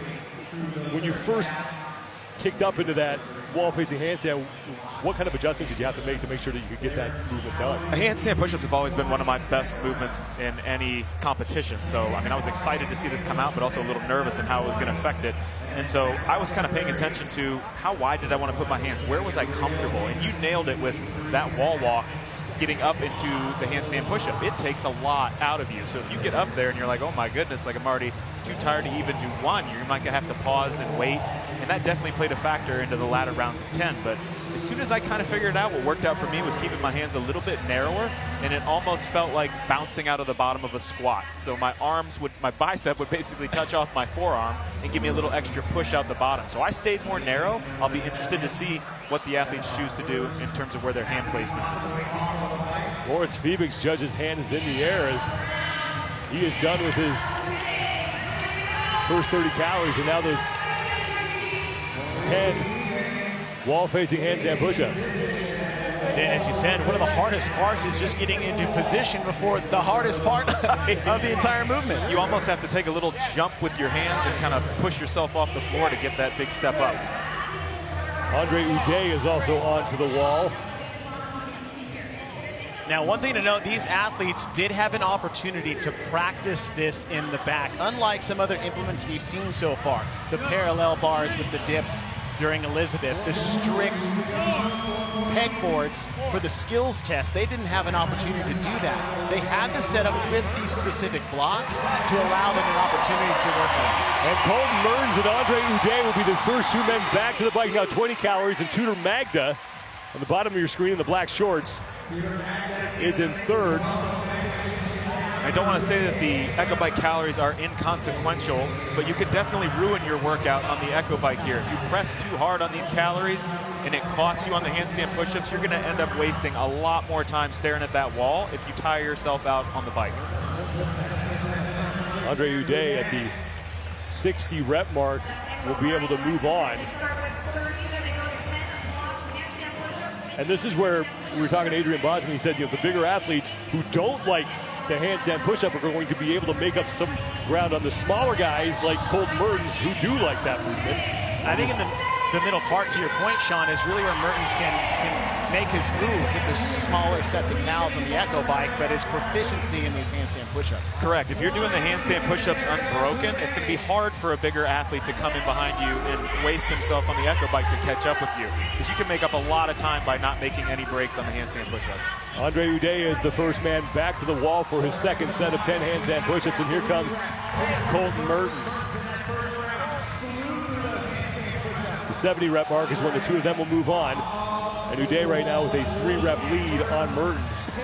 I mean, look at this range of motion, Sean. Feibig on the right. Watch him come down. The bottom of the tape line is where he has to get past. He didn't crest that. On the second rep, the top of the head gets clearly below. So for the standard for the men, that thickness of the line, men have to get below the tape line, where women have to just get to the tape line. There's Colton Mertens, as Tudor Magda has now passed Uday for the lead, and Mertens and Magda off the wall at the same time. Magda going right to the bike. Mertens actually has a couple to go. So Tudor Magda all by himself in first place. And here comes Andre Uday on the left side of your screen to join Magda on the bike. You can see Magda there at the first couple calories. He didn't even put his hands on the handles. He's just trying to save his arms, save his triceps from that fatigue, because he knows he's got that last set of handstand push-ups coming up. Dan, I love that you pointed that out, because when you look at an Echo Bike, different than, say, a Concept 2 bike or a road bike we saw earlier, that it's all lower body. Maybe resting your arms there gets tiring, but with an Echo Bike, a key element of moving that well is using your arms, which you need for the last set of 10. Correct. And when I was on the bike, if I used my arms at all, I was thinking pull back. Very little anything for the push, and obviously a lot with the legs.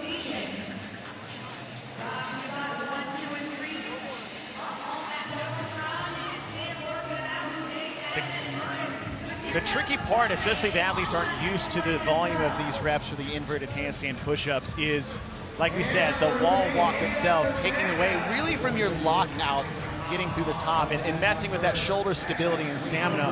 And then you have to decide, it's like, is it worth me breaking, maybe with 2 or 3 left to go, and having to traverse up, or toughing it out for a full set of 10? Well, the one thing that the larger athletes definitely have to think about is, I want to choose how I'm going to break these reps up.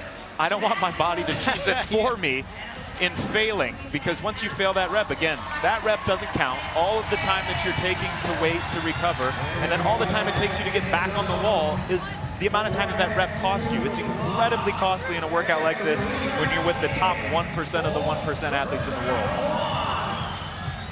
Andre Uday and Tudor Magda are your leaders. Colton Mertens is on his final set of 10, and it's 30 final calories on the bike to close this thing out.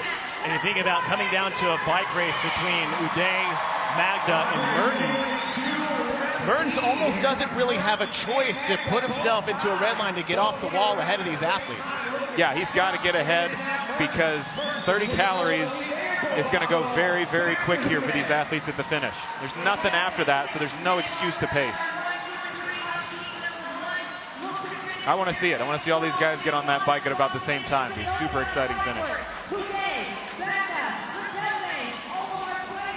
Programming in your affiliate, or even just doing normal training, when you see a monostructural element at the end with a machine, you know it's just going to be a brutal event. It's agony. If you have any experience in the gym and you see that pop up ending on a 200-meter run, 400-meter run, 20-cal echo, you know you're in for it.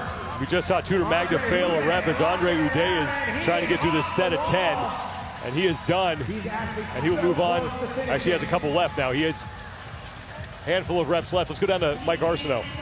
I have a question for Chase and Dan. As we take a look at Tudor Magda in lane number 8, he has his hands wrapped on the edge of the box, of the block. So I'm curious, why would he use that technique, having the hands on the edge of the block instead of right on the flat? He's using the corner. We'll answer that in 1 second, but this is a race now for first between Andre Uday and Colton Mertens. Mertens was pedaling for his life before Andre Uday got on that thing, and Uday has got to get to 130. And Mertens did exactly what we said he had to do. He had to get off the wall first with any opportunity to not get caught by Andre Uday. Right, put himself in the right spot. Let's see if he can finish it off. Well, 10 calories remaining, 7 now for Andre Uday.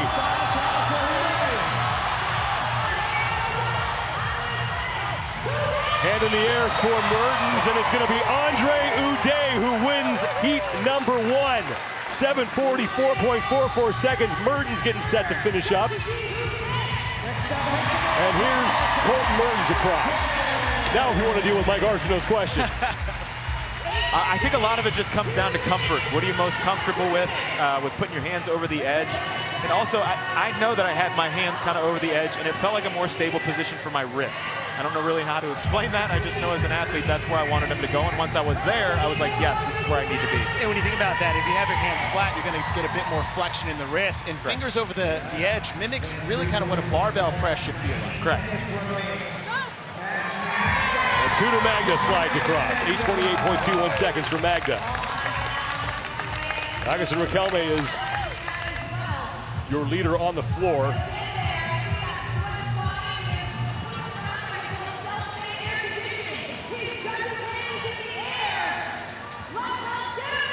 Ten-minute time cap for the men. And Riquelme is going to get in, no problem.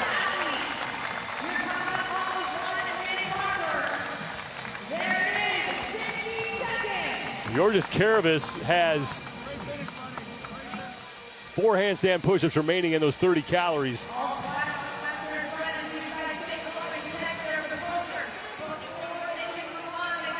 Damn, that finish at the end, we're talking about how nasty it is to end on a movement such as this, but I think it's even worse to finish next to somebody. Yep. I would really like to run this last 400 alone. Alone, at my own pace. I don't want to run away from someone to just make it that much more stressful. Correct. The agony here, too, is if you're running, you can kind of tell. You can gauge the distance. On the bike, you don't know. You don't know where someone's at. There's no excuse to slow down or no chance you have of knowing where your competitor is. Georges Caravis has 23 calories to go and probably going to run out of time, but a great effort from Caravis here in the final seconds of the opening heat. Event number 7 for the men, the final event that they will face here on Friday. But Andre Uday, 7:44.44 seconds. Colton Mertens got to the bike first. So Mertens in the final stretch on these last set of handstand push-ups was doing exactly what he needed to do. He didn't even have a choice, and he just tried to max it out with the potential of getting that one more. He did get on the bike before Andre Uday, but Uday's power output outmatched Mertens at the end to give him the win.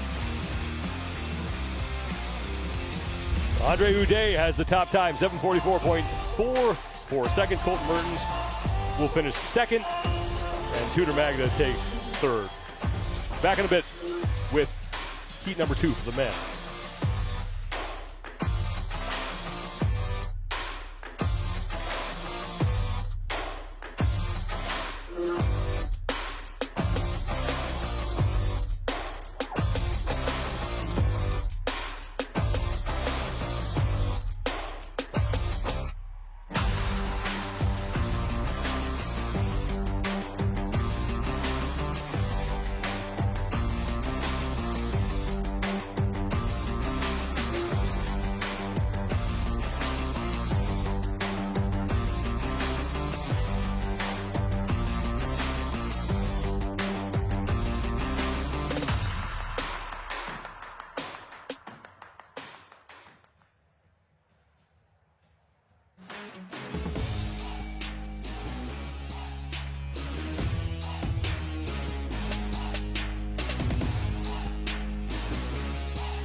Echo Press, the 7th event of the 2022 NOBULL CrossFit Games, underway here in the Coliseum at the Alliant Energy Center.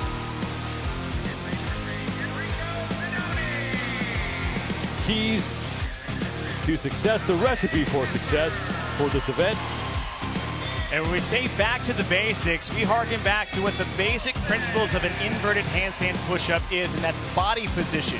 Being in the right body position with midline stability is the secret to any style of handstand push-ups. And you either got it or you don't. This is a hard thing to learn on the fly because of the difficulty of this movement. Second of 4 heats. Enrico Zanoni is coming off a great performance and a heat win earlier today in up and over, and now sits in 25th place coming into this event. We heard that he's practiced deficit handstand push-ups from a freestanding hat position without having his head touch the ground. There's one of those little tricks in this movement that I think people are underestimating, not having that below them. Yeah, there's no support there at the bottom. If you have the bottom out, maybe take a little bit of a rest. You don't have that option here. So once you go down and you're not coming back up, that's kind of it. You got to kick off the wall and get ready for your next rep. Brent Fikowski currently sits in 22nd overall. He started the day in 30th. He's slowly climbing up the standings.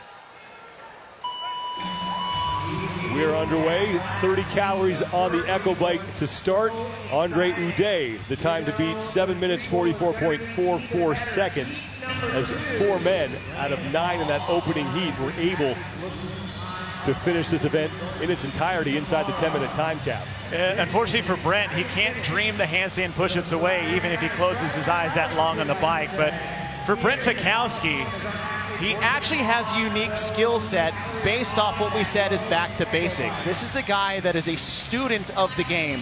He is a student of the methodology. And what Brent Fikowski's biggest weapon is sometimes, adverse to his size, is his ability to get in good positions. We see that no more apparent in his wall walk ability. He is one of the best wall walkers in the game, men or women. And that being one of the things that disrupts the front-facing deficit handstand push-up, I think his attention to detail may be actually a huge asset for Brent Fikowski in this event. The first thing I think of when I think of Brent as an athlete is meticulous. He doesn't leave any stone unturned. And like you mentioned in the wall walk, that's an event that I should be able to handle him pretty well, especially in the open. It was only paired with double unders. Okay, this is something I can still get one of the elite athletes with, and he bested me in it by a lot.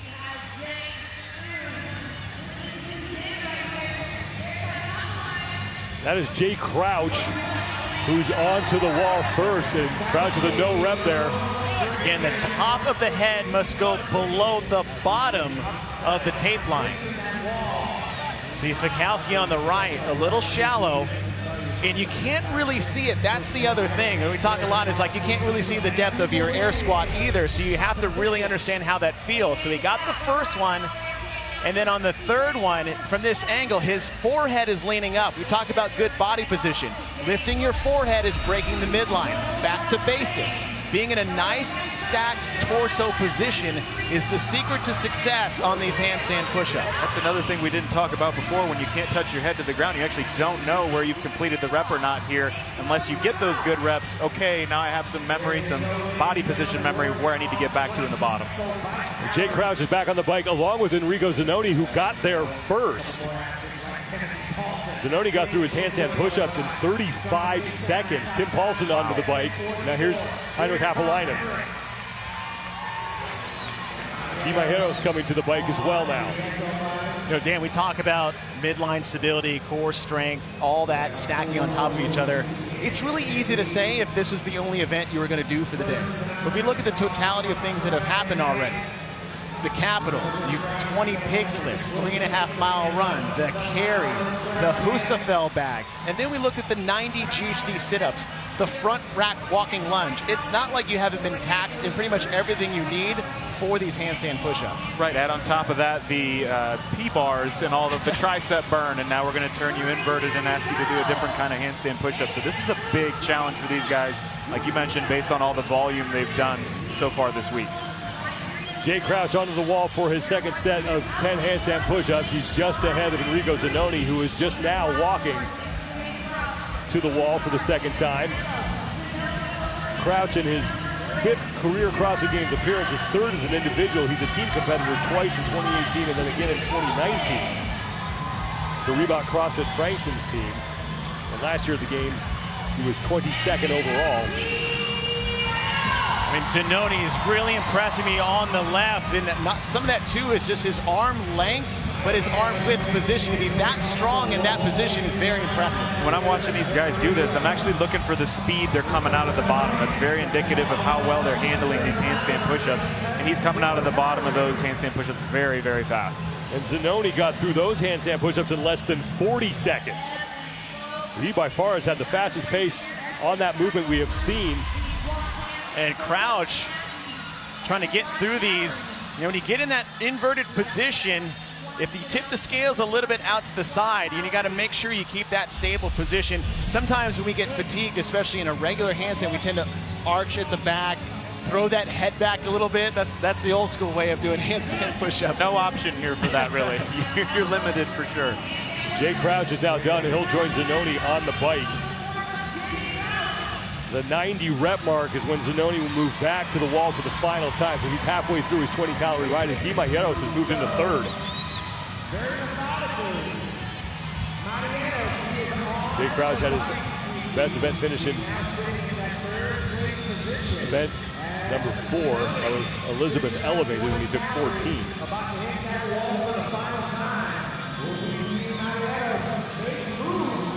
This second to last bike here, all I'm thinking about is, hey, manage the fatigue. Get yourself geared up for these last set of handstand push-ups. Zanoni is now done, and he has just 10 handstand push-ups remaining. And so far, he's been able to go unbroken on the prior 2 sets.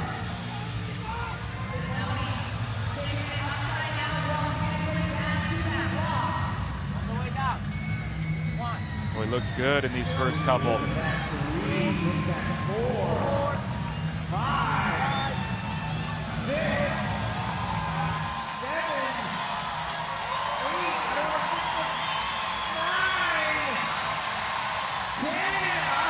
3 for 3 for Enrico Zanoni, and now 30 calories left on the Echo Bike.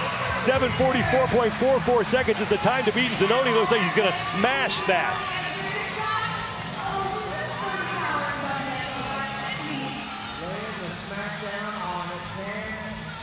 Zanoni's handstand push-up times, 35 seconds, 39 seconds, 42 seconds. I mean, just think about that time inverted alone without doing handstand push-ups. That's a feat in and of itself for most people.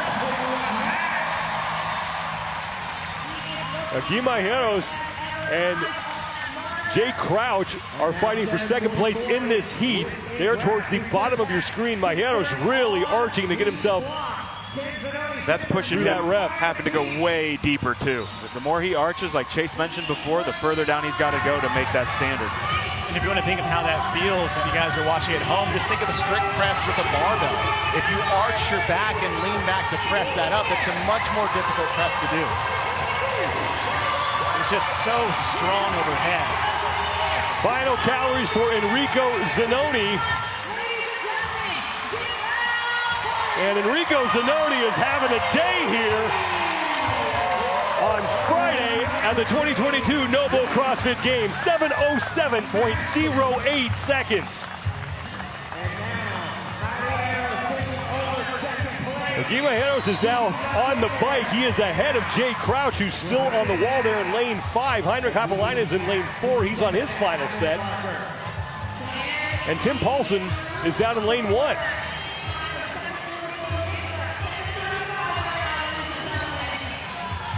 Andre Uday's time is going to be good enough for second place right now with 2 heats remaining. The next best time is 7:55.89 seconds from Colton Mertens, and Mayeros is getting close to that. I don't know about you, Chase, but that's usually where I'm at when I'm feeling it on the Echo Bike. Head down, I'm not looking at the monitor. I know I'm not there yet. Just keep grinding. The judge will tell me. Yeah, exactly.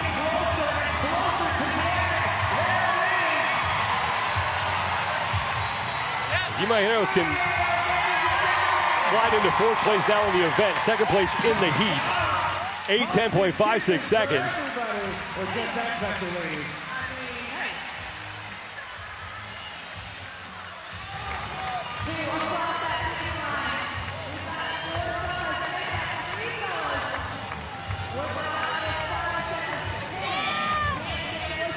leaves Jake Crouch, Heinrich Happelainen, and Tim Paulson fighting for the lead. All three of them have 3 reps remaining on their handstand push-ups. Happelainen is on the left, and Jake Crouch is on the right. He has just one left, I should say, does Jake Crouch. Tim Paulson on the left. Talked to him before we came out. He said he was feeling good and looking forward to executing here. And Paulson has a minute left to go before we hit the time cap.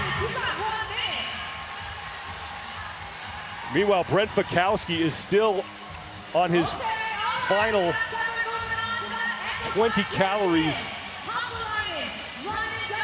on the bike.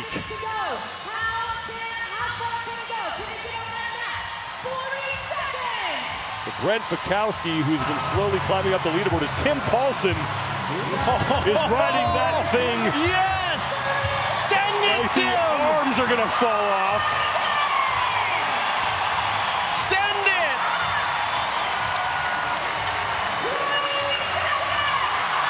And Paulson's got a shot. Tim Paulson, yes, is in. Happelainen is in. Look up max effort in the dictionary. That guy screamed, "Witness me!" before he jumped on the bike. And he is awaited. All that's missing is some chrome spray paint on his grill. My goodness. That was unbelievable. I'd like to get that split, actually. What was that 30 cows in? Let's take a look. Tim's. All I saw was Will Ferrell and other guys just screaming America and putting the pedal down to the ground in the Prius. Man. But Enrico Zanoni at 7:07.08 seconds is your heat winner. And he did it with unbroken sets on the wall for those handstand push-ups. He had to look, almost like he had to look back. It's like, we're good, right? Nobody else? What a day for Enrico Zanoni. 2 heat wins. Once again, 4 men are able to finish inside the 10-minute time cap. Tim Paulson, 9:46.46 seconds. They might want to replace that Echo bike out there because Tim Paulson may have just tested the structural integrity of that thing. Heinrich Happelainen finishes in 9:48.98 seconds. Heat 3 coming up next.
Halfway through event number 7 for the men, the final event that they will face here on Friday at the 2022 NOBULL CrossFit Games. Glad you're with us, everyone. I'm Sean Woodland with Chase Ingram and 5-time individual CrossFit Games competitor and 2011 Open champion Dan Bailey joining us in the booth. Event 7 has been exciting so far. It is the Echo Press presented by Monster Hydro. Echo Press is, we like to call the press because that is the crux of this event. New movement as far as standard and body position as they have to face the wall. We've gotten so good at handstand walks, holds, handstand push-ups with deficits on parallettes. It's time to go back to basics for body position and strict shoulder strength. Heat number 3 of 4. 10 men on the floor for this. Uldis Upniks out of Latvia in lane number 6.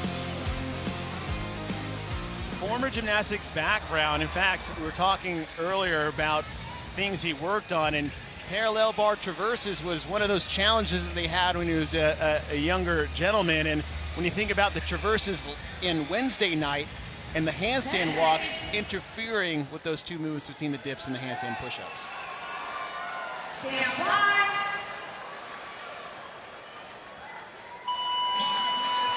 Heat 3 underway, 7:07.08 seconds, and when we last talked to you, we were trying to figure out what Tim Paulson's time on the Echo Bike was. 29.9 seconds for those last 30 calories. Sparks were flying. Tim Paulson testing the structural integrity of the Echo Bike. I thought he was going to rip a hole in the space-time continuum. Well, they have safety factors for everything, and usually it's in the engineering. And now we've decided that the safety factor of how many Tim Paulsons can this sustain as far as stress tests on the Echo Bike. Thank you for your efforts, Tim Paulson.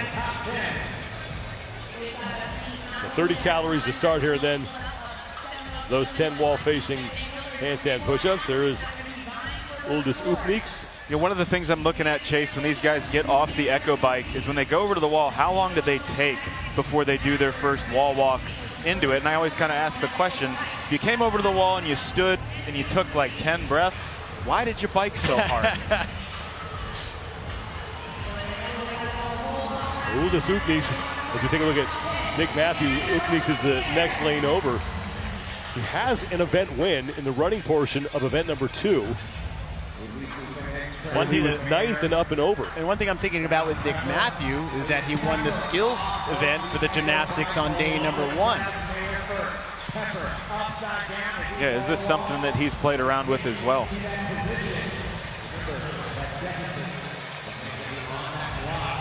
Well, Jason Hopper was the first man off the bike.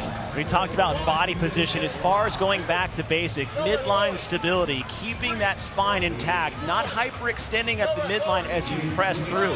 This isn't a basic movement. It's far from it, but to be successful at it, going back to the basics of body positions, hollow bodies, stacked midline, stacked vertebrae to maximize your strength is the secret to this movement. That's some of the wrinkles that I love that have been thrown into the programming so far. Will Morad to the bike first for his 20 calories. Jason Hopper was right behind him. Travis Mayer got there third, and then Yonakoski between Mayer and Morad.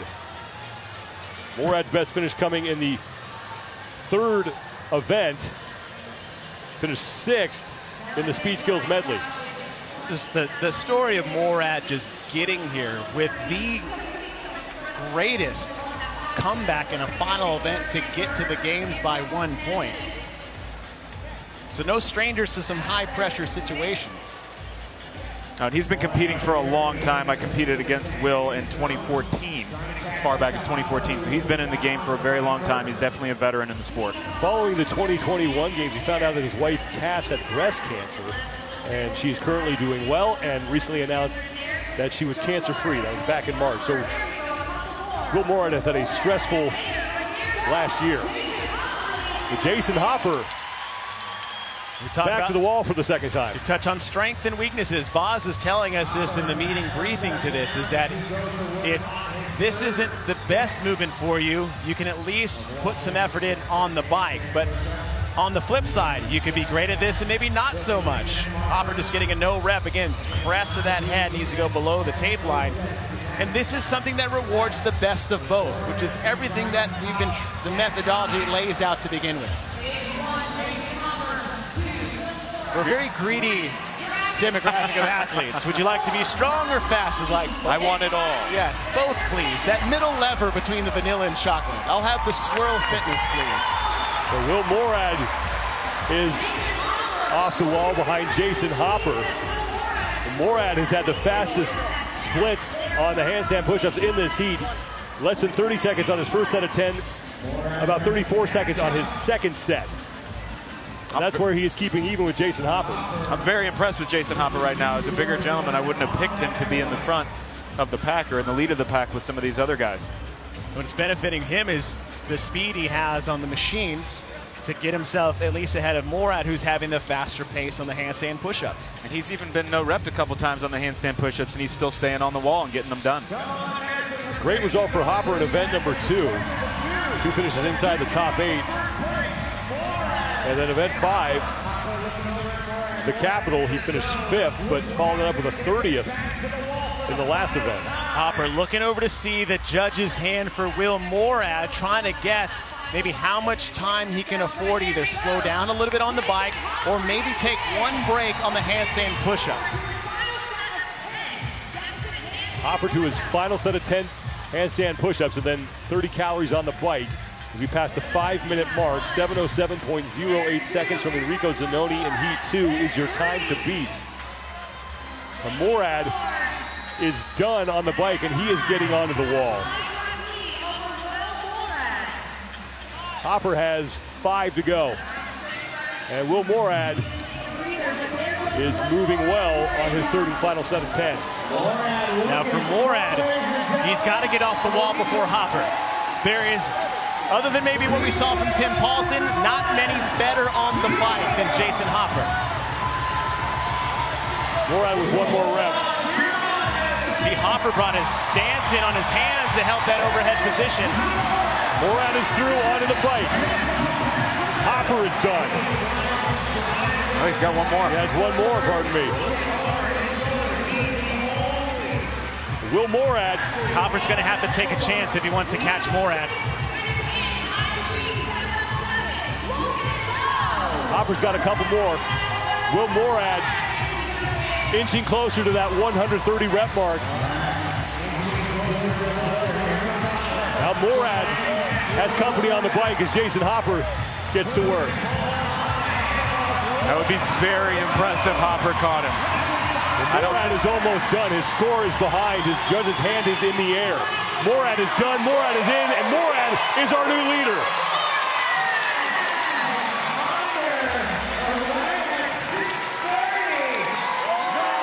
6:30.15 seconds for Will Morad. We were talking before we came out with Adrian Bosman about the best time in testing with Street Horner, who did it in 7:30. And Boss thought that was a pretty solid time that we might not see go down. Well, Morad just blasted it by a minute. Hopper is in. Super impressed with his ability to do these handstand push-ups. Yes. That was amazing. Right now, second place in the event as he edges out Zanoni by 10 seconds. Here's Spencer Panchik.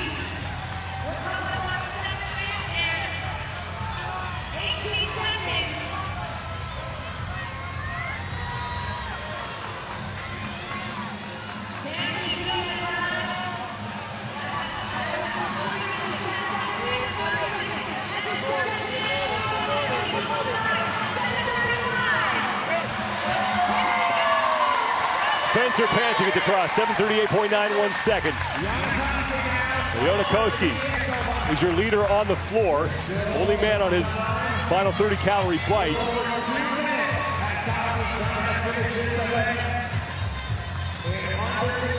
Ten-minute time cap.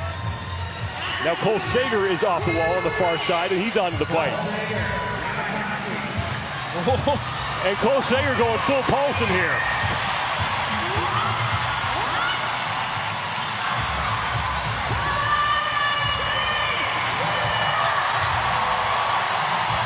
Koski trying to hold off Sager here.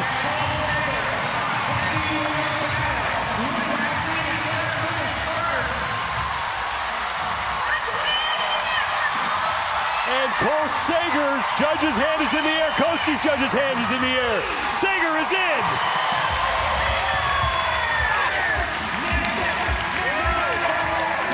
And Yonakoski is across.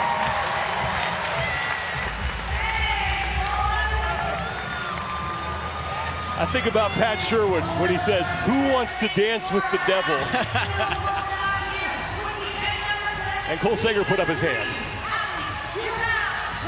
Dan, it's one of those where when it's over, it's not over. Oh, no. About to get much worse over the next 10 to 15 minutes. Yeah, that's one of the beauties about this kind of calorie count and that kind of max effort.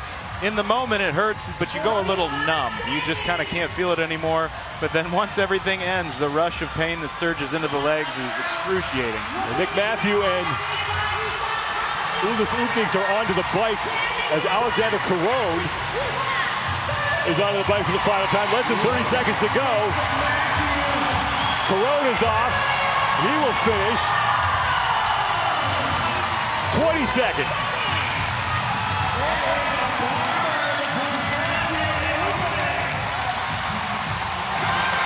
Matthew's got a chance. And Matthew does it. And it doesn't look like Uldis Uthings is going to get across the finish line, but he does complete all the reps.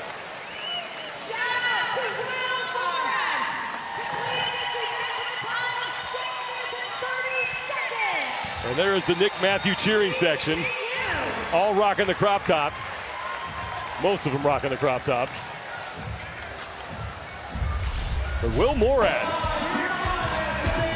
wins this on the handstand push-up. This is the second kind of tale of two-athlete battle we've seen in the last 2 heats. And for Will Morad, his benefit was his ability to do the handstand push-ups. But the guy has a lot of power packed into that body, and he was able to hold off Jason Hopper at the end.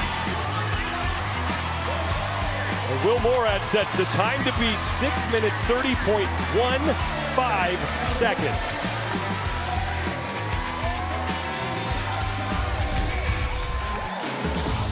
Jason Hopper will take second in the heat right now, second best time in the event. Spencer Panchik at 7:38.91 seconds, followed by Cole Sager, Yonakoski, Alexander Corona. Then Nick Matthews sneaking in with just a couple of seconds to spare. Final heat for the men. Coming up next here, the 2022 NOBULL CrossFit Games. Glad you're with us, everybody. That's where we started this morning in that great Capital event. I'm Sean Woodland with Chase Ingram. 5-time individual CrossFit Games competitor Dan Bailey joins us in the booth, and Mike Arsenault is down on the competition floor. Overall standings. After 6 events, it's Ricky Garrard, who is still in first place. He has an 87-point lead over Justin Medeiros. Roman Krennikov now sits in third. Jeff Adler and Sam Plutt rounding out the top 5. Echo Press is event number 7, and it has been a lot of fun so far. What's been great is we put so much emphasis on the difficulty of the handstand push-ups potentially, but the caliber of athletes as we go from heat to heat is starting to make it an echo bike event. And we're looking for the where can you succeed? We've mastered the handstand push-up as we traditionally know it in the sport of CrossFit. Going back to basics and going into body positions, strict press, maximizing your strength potential with those body positions. That is all needed for these handstand push-ups. 10 men in this 4th and final heat. They're all trying to chase down Will Morad's time of 6 minutes 30.15 seconds. Ricky Garrard has worn the leader's jersey from the get-go. And he looks to hang on to it here. Ricky Garrard in the Coliseum Friday night. What a day for Ricky. What a couple of days for Ricky Garrard. Takes the Capital event and then hangs in the top for the previous one that we've had today. Top to bottom, Ricky Garrard has had himself a heck of a day. Go down to Mike Arsenault on the competition floor. Making a move toward the podium with the 6th and 13th place finish so far today. Unfortunately, that also included a 38th on elevated Elizabeth. That was very taxing on shoulders and triceps, similar to what will be impacted here in event number 7 with the handstand push-ups. However, that was the first time he was ever on parallel bars, so it was a technique issue, not a strength issue. He regularly does wall-facing handstand push-ups in his everyday programming, so for today, he will have a much better chance here in event number 7. There is Justin Medeiros, who sits in 2nd place. Jeff Adler is currently in 4th. So Medeiros is now in a position that we saw Pat Vellner last year. He's got to start finding a way to beat Ricky Garrard and get some help in the process to cut into that 87-point lead. And here we go, 30 calories to start on the Echo Bike. Take you to the year 2005, Sean, when a little affiliate opened in San Francisco with some box containers in a back parking lot called San Francisco CrossFit.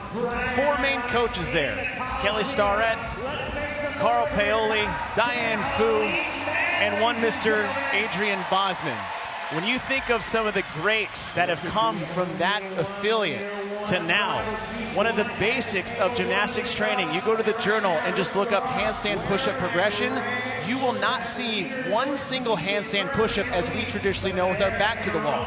They said you have to earn that position by doing push-ups in a hollow body, walking halfway up the wall with a hollow body, facing the wall vertically with a hollow body, and then doing a handstand push-up from that facing position.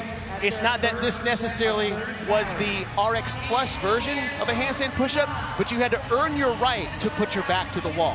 That's where we are nearly 15, 18 years later. And if you're not using the very things that you're talking about, it may not cost you a lot on the first set of 10. It may start to wear on you in the second set of 10. But by the third, if you're not doing all those cues that you just mentioned, you're going to be taking a lot of breaks in between reps. Roman Krennikov, the first man to his initial set of 10 handstand push-ups.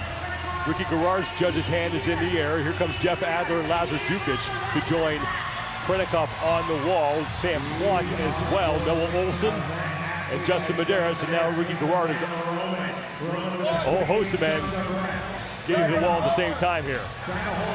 Krennikov with one more to go. He's done. Back to the plate goes Roman Krennikov, trying to overtake Justin Medeiros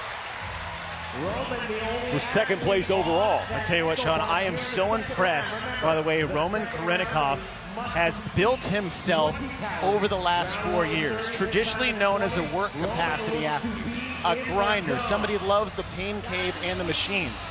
Decent at gymnastics, his weakness, weightlifting. And what he did was he put 20 pounds on his body to be able to handle a barbell. Usually that comes at a cost of things like work capacity, conditioning, and gymnastics. It hasn't come at a cost for Roman Krennikov, which I think is incredible.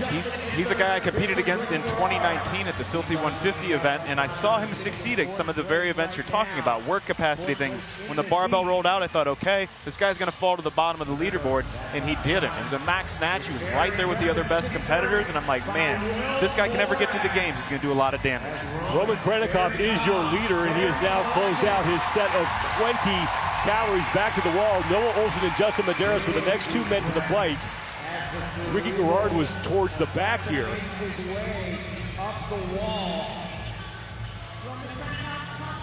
Krennikov to his second set of 10.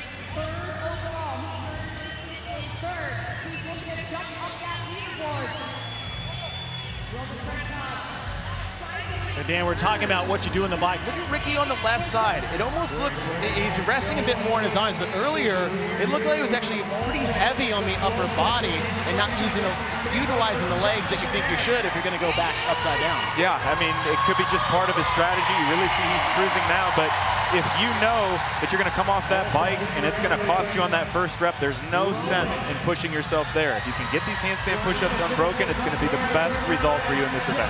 Noah Olson is in second place as Saxon Panchik has moved into third. Jeff Adler and Justin Medeiros tied for fourth as Roman Krennikov is back to the bike and Ricky Garrard is still pedaling on his first set of 20. Pat Fellner on the left side of your screen, getting to his set of 10 handstand push-ups for the second time as Roman Krennikov is all by himself in front. Time to beat is Will Morad's 6:30.15 seconds.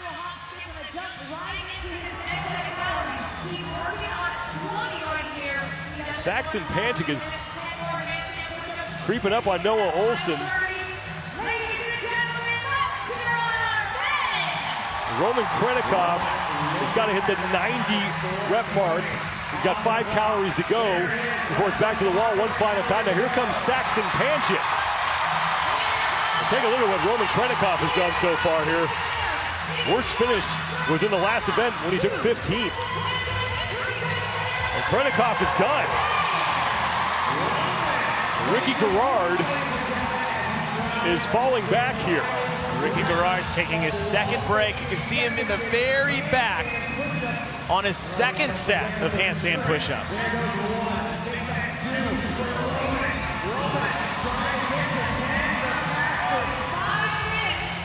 Krennikov with a break. He has 6 remaining. Pat Felder is done with his second set of 10.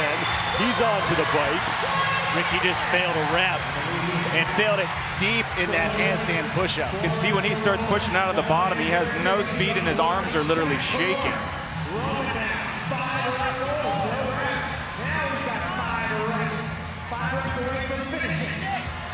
He's having trouble getting up onto the wall even.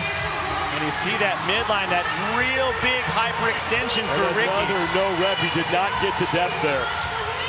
When you arch your back and you go immediately into that lean back position, the amount of power you can recruit from your body is nearly cut in half. Saxon Pantic and Judson Medeiros now to the wall at the same time. So Medeiros came in 87 points back of Roman Krennikov and looking to shave a significant amount off of that deficit. As Gerard is now done and he'll get to the bike. He and Sam Quant, two of the last three men on the wall. Lazar Jukic is still on his second set of 10. Krennikov has 1 rep to go and he's to the bike. Start your clock. Looks like Will Morad is going to win the event, but Roman Krennikov is looking to really put a stranglehold on one of the top 3 spots in the overall standings.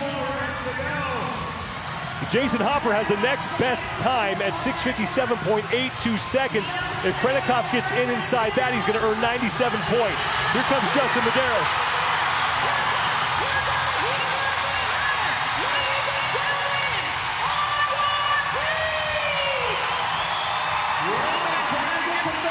And Roman is kicking it into another gear as Medeiros is starting to put the pressure on him. Krennikov is done and he is in second place for Roman Krennikov. But Justin Medeiros now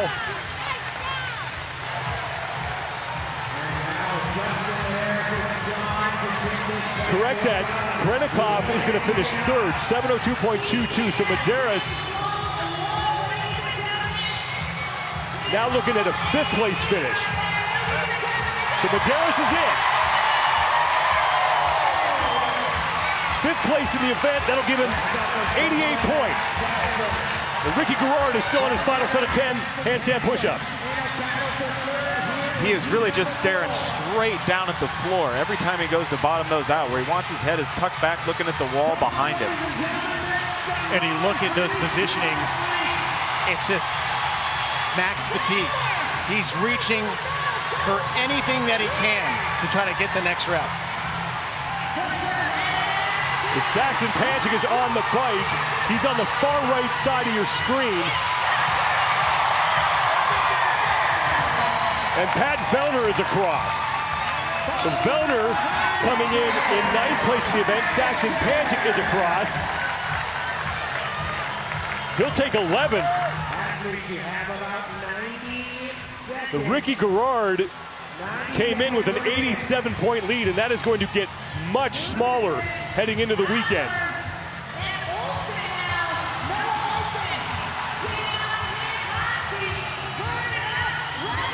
This is a super frustrating place to be as an athlete, because at some point there's just nothing else you can do. You weren't completely prepared for this movement. You're not going to gain a whole lot of technical skill in it in the event. You just have to get on there, send it, and do your best. Another fail for Ricky Gerard. Less than a minute to go.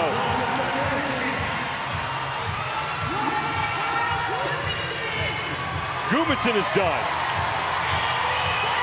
That's going to be 16th in the event for Bjorn Karl Gudmundsson. Olsen is in, as is Jeff Adler, leaving Sam Quant, Ricky Gerard, and Lazar Jukic still on the floor.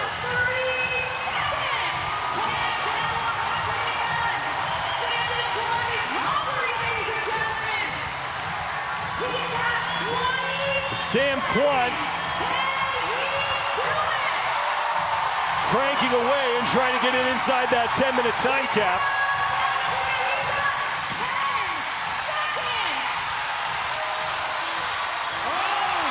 Judge's hand in the air for Quant. 3 seconds to go. Quant looks like he did it. Sam Quant did not get across the finish line, or he did, by 2/100ths of a second. Oh, I love it. He makes it. Now, Ricky Gerard, unofficially, is going to finish 28th. Which means that Justin Medeiros shaved 62 points off that deficit. That's why we keep playing the game, ladies and gentlemen. Now we are about to see what Ricky Garrard is really made of.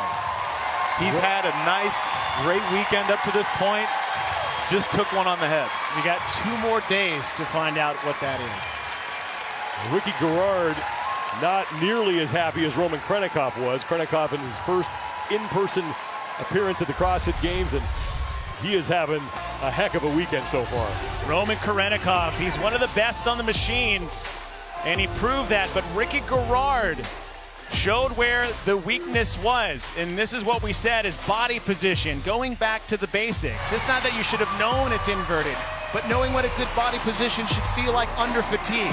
Good technique will always trump absolute strength when it comes down to fatigue elements out here on the field. Especially with all these other competitors who are so amazing. Ricky Garrard with his worst event finish so far. He does look like he's going to hang on to the overall lead, but Justin Medeiros just got a lot closer. Will Morad is going to wind up winning the event. 6 minutes, 30.15 seconds. Jason Hopper with his best finish of the competition takes second place, and it's Roman Krennikov in third. Let's go down to Mike Arsenault, who's with Will Morad. Will, you made your first appearance at the CrossFit Games back in 2014. It took you until 2022 to get your first event win, and you did it on Friday night in the Coliseum. What was that experience like? Yeah, it's amazing. Competing in front of this amazing group of fans is always a privilege. Thank you, guys. And really, it was just trusting my abilities on that workout and just doing what I do every day in training. So pretty happy about that. You're a veteran in this sport, and you've seen a lot of iterations of handstand push-ups. Where does this one rank? I think it's my favorite, right? I won the event. So, yeah. And what does it mean to you to still be able to qualify and compete on this floor in front of all these fans this far along, almost a decade into your CrossFit Games career?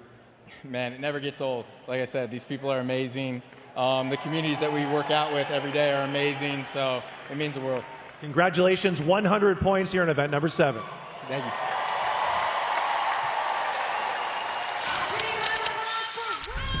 Ricky Garrard is still your leader, but now Justin Medeiros only 25 points back. Roman Krennikov stays in third, and he's only 21 back of Justin Medeiros. And Jeff Adler and Pat Vellner rounding out the top 5. Saxon Panchik moves into 6th, and Sam Quant in 7th. We will catch our breath and set up for the women's version of Echo Press. Don't go away, everybody.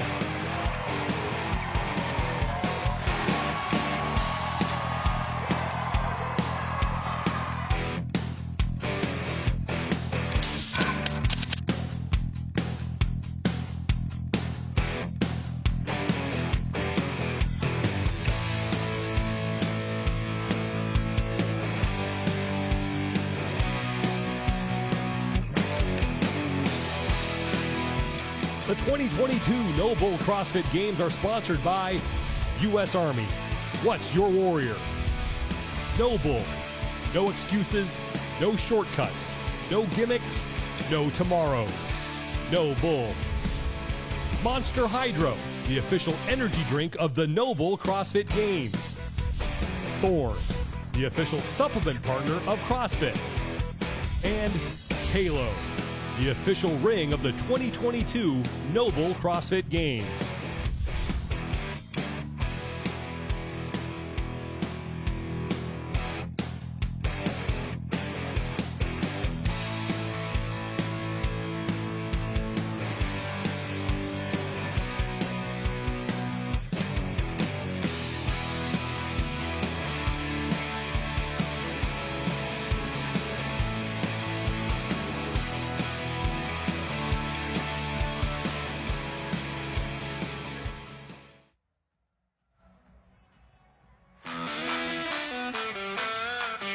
Always fun under the lights here in the Coliseum at the Alliant Energy Center as day number 3 for the individuals comes to a close. Thanks for joining us, everybody. I'm Sean Worthland with Chase Ingram and the Sneaky Brazier down on the competition floor. Event number 7, if you watch the men, It's a blast. Man, I think the floor is still on fire after what we just saw in that last heat. But here we go for the women. Echo Bike cows dropping every number by 5 for the bike, changing nothing for the handstand push-ups. Looking at the wall, you got to get inverted, you got to face the wall. Back to the basics for body positions and maximizing the power with good positioning. And you either got it or you don't. We've seen this play out on the men's side. We've seen a lot of people get stopped in their tracks on these blocks. That's your recipe for success, presented by Trifecta. Let's go down to the competition floor with Nikki Brazier. A couple different standards here for the ladies from the men that you just saw. First, the time cap has increased. It's 12 minutes instead of 10. And the second difference is the standard on the handstand push-ups. Fisa Gothi from the demo team is going to demonstrate for us so that we can see. It has to do with the line down here that shows when the rep is complete. Now the ladies will do their deficit handstand push-ups just so that their head passes into the plane of this white line. The men, when you watch them previously, had to pass all the way through the line. Thank you, Fee. Think of it like a wall ball. Oftentimes that line is thick on the wall. The men have to go all the way above it, and the women just have to enter it. That's the main difference. 9 women in this first of 4 heats. We'll see how they handle this new movement.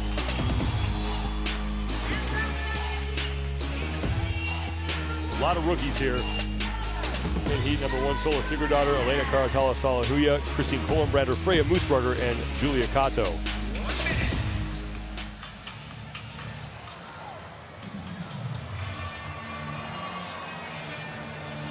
That is Elena Karatala-Salahuya.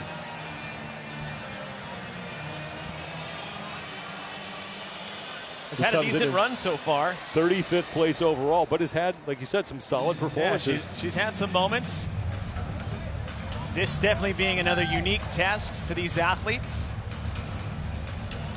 And one thing we saw Wednesday night with Elizabeth elevated, the traversing across the parallel bars, disrupting the lockout for the dip. And we'll see the same thing here for the wall, as they'll have to wall walk their way into position, step up onto the block. That's going to be another task for these athletes to take on before they can even get into their handstand push-ups. Stand by.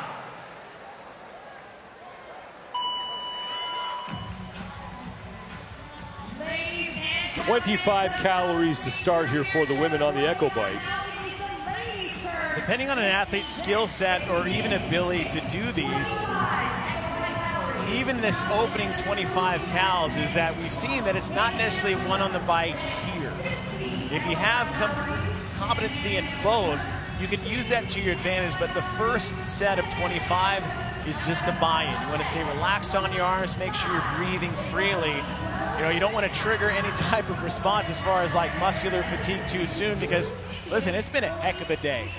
We had the Capital Run, we've had the previous event with the muscle-ups, the jump overs, the 90 GHD sit-ups, and a challenging front rack lunge. These athletes have been through a lot, and that's just today. That's not to mention the 4 other events that they had previous to this. So managing that fatigue here in the beginning and not tipping the scales too much in the red on the first bike is imperative, because getting inverted is going to be the biggest challenge for these athletes. Sola Sigurdardottir is your leader right now through 20 of those initial 25 calories. Freya Moosbrugger is right on her heels, though, as is Michelle Marin. Freya, right now, on pace to get off of that Echo Bike first, but it is too close to call. We have a handful of judges with their hands in the air.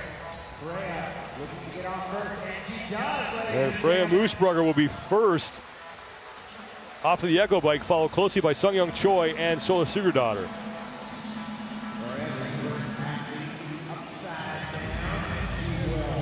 The 10 reps, and as you heard Nikki at the beginning, their head needs to break the plane of that white. Right, it's not to the white, it's through the white. In the top part of that white line, where the men had to pass below.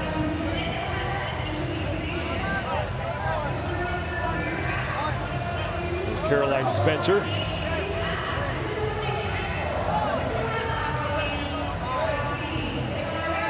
Looking to go unbroken possibly on here. She has one remaining, and Caroline Spencer's going to get all 10 done and take the lead and head back to the Echo Bike now for 15 calories. Good. Putting yourself in good body positions, not making the movement harder than it needs to be. That awareness position, it helps maximize the strength potential in these athletes, as opposed to breaking at the midline and losing that power. Caroline Spencer at the 50 rep mark will move on to the wall for the second time. Sungyeong Choi's judge's hand is in the air. Christine Kohlenbrander is the other athlete on the Echo Bike right now.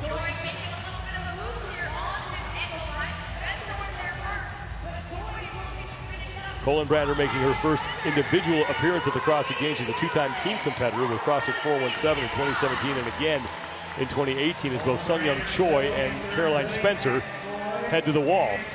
Sola Sigurdardottir is moving to the bike.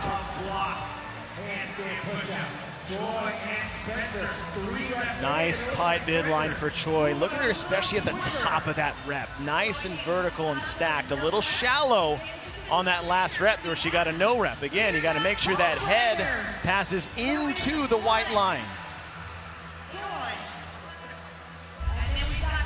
The challenge for the judges is the hair blocking that white line. Now, Sigurdardottir got a no rep for that. You can see she's definitely short of the white line. So definitely something judges have been briefed on and looking for as far as the range of motion standards for this event. Caroline Spencer, as Sola Sigurdardottir works on her 15 calories, Spencer has moved on to the bike for another 15 calories. She's on the bottom left-hand part of your screen. Spencer got ahead on the handstand push-ups after the first round. Choi caught her on the bike going into the second set of handstand push-ups, and you just look at the bike. One of the troubles that smaller athletes have is those handlebars are almost at her face, and that is not a very powerful position if you think the ability of the arms to help the legs. Choi, being a little bit taller, has the ability to put a bit more power into the bike, which allows her to catch up. Here comes Sungyeong Choi joining Caroline Spencer on the bike for those 15 calories. After this, it's another 10 handstand push-ups and then those final 25 calories to close things out. 110 total scored repetitions here. Spencer has 5 calories to go.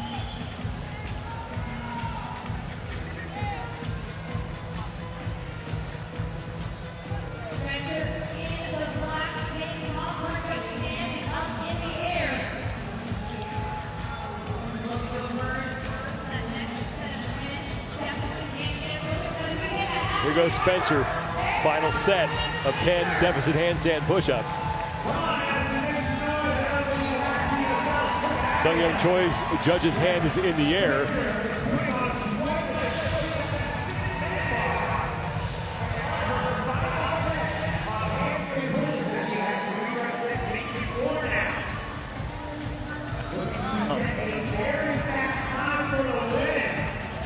Spencer now with 5 remaining as Sungyeong Choi gets set for her final set of 10. The thing a lot about stabilizing the midline that we spoke of is that, you know, what should that feel like in a gymnastics movement, especially upside down? No different than, say, a max lift. Bracing for a back squat with the midline, both anterior and posterior, just meaning the abs and those back erectors. It's the same brace. It's the same retraction of all those muscle groups to stabilize the spine. It's no different than a gymnastics movement as it does in a weightlifting one. Spencer with 2 reps remaining here. 12-minute time cap for the women.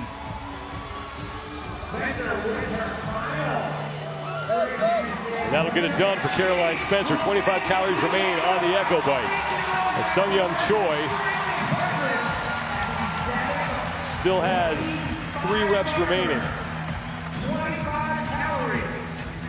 And the way she's handled these handstand push-ups from start to finish, that she has an opportunity to have a decent score even from heat number 1. So she's got to be sure, is even though she's well ahead of everybody in this heat, 3 more heats to go. So you just got to sell it here. There's nothing left. It's the last event of the night.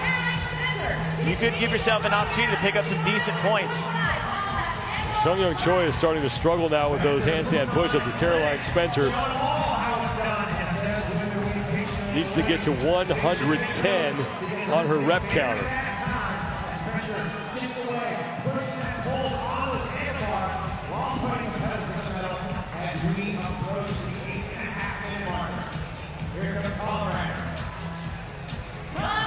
Final 5 for Caroline Spencer. Christine Kohlenbrander is onto the wall for the final time. She's another level 10 gymnast who's competing in this heat. And Spencer is done, and she is in. 8:36.64 seconds for Caroline Spencer. Sungyeong Choi is on the bike.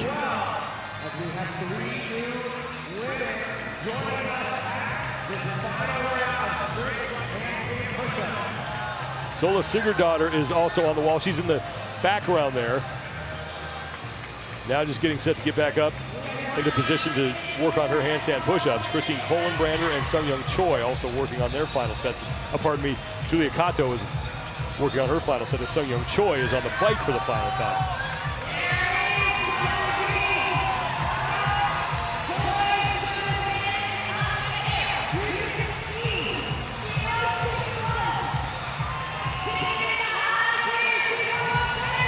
Sungyeong Choi is done. 9:31.93 seconds.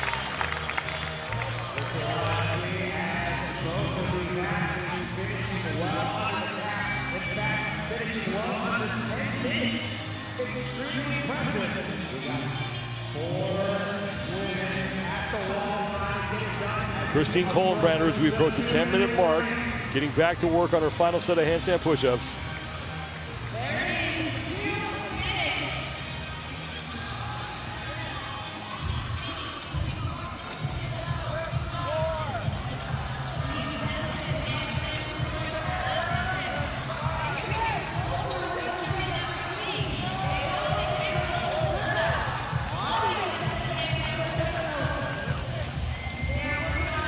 Sola Sigurdardottir still with a few reps to go before she'll get back to the bike.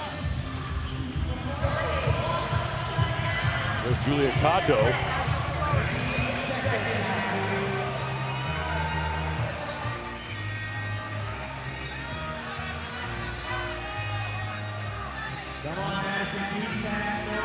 And this is that compounding effect we're talking about the wall walks taking its toll.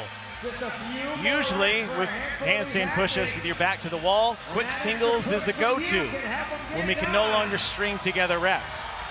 It's not an advantage with this particular movement because you have to do the entire walk up the wall and step up to do a movement you're already failing to begin with. It is a tough thing to get reduced to singles on this particular movement.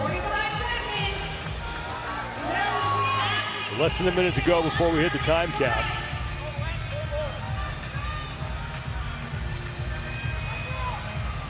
And a no rep for Christine Kohlenbrander.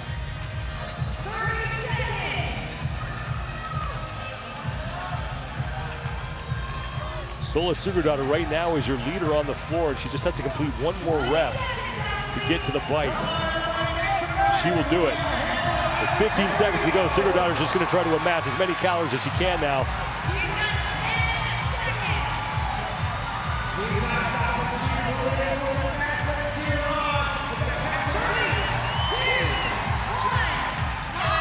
Heat number 1 is done. Caroline Spencer, 8:36.64 seconds, takes the heat.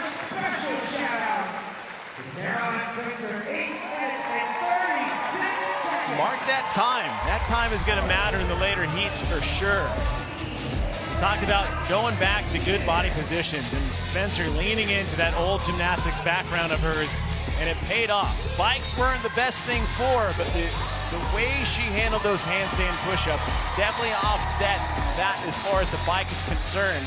And doing multiple sets unbroken or one break alone, that's a great time for Caroline Spencer.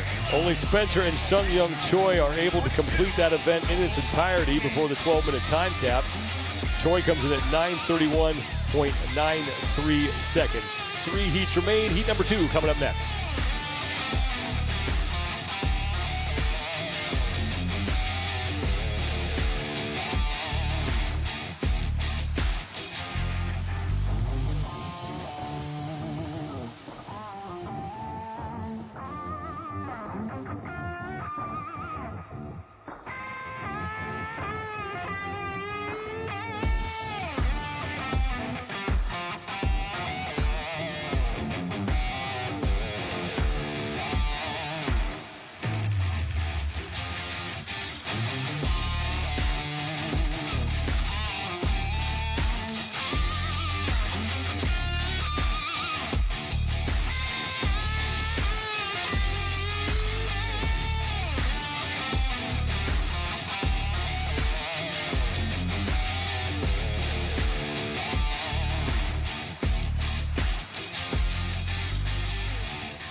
events remain here for the women in Echo Press, the 7th event of the 2022 NOBULL CrossFit Games.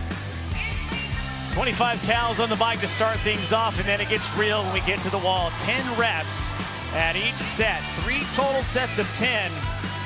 And we've seen the brakes get slammed on some athletes, and we've seen some athletes succeed because of simple things like body position and maximizing your strength potential in those positions. Easier said than done. This is something that a lot of athletes have done over the years, maybe done for the first time as far as getting in those good positions. And sometimes you got it, sometimes you don't.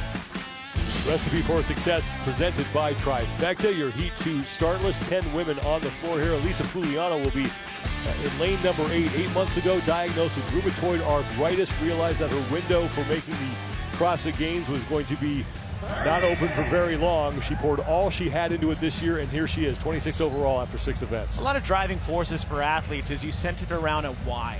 And usually that why needs to be something a bit more personal and concrete. It's not about, I want to make the games. It's not about, I want to lose weight. Those are great goals, but why do you want to do that such thing? And to have that driving force of a why is the reason how she got herself in the first place. And that's a very powerful thing to utilize when you get into events like this.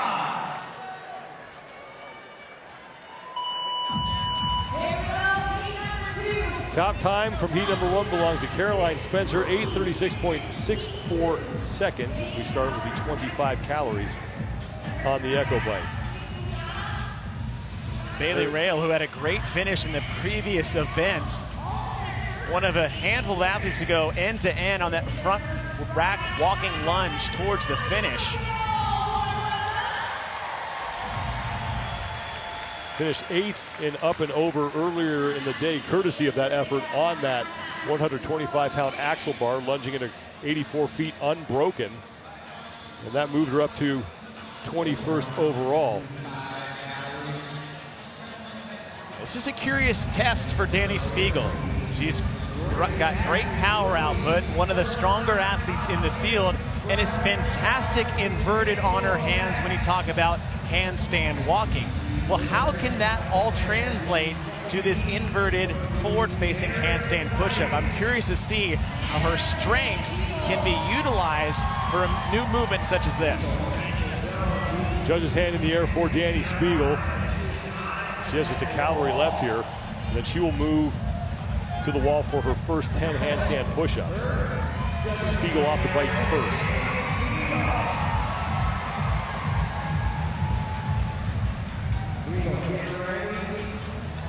Okay, so being that good handstand walker that she is, this wall walk should be no problem. But here's where the challenging part, that step up.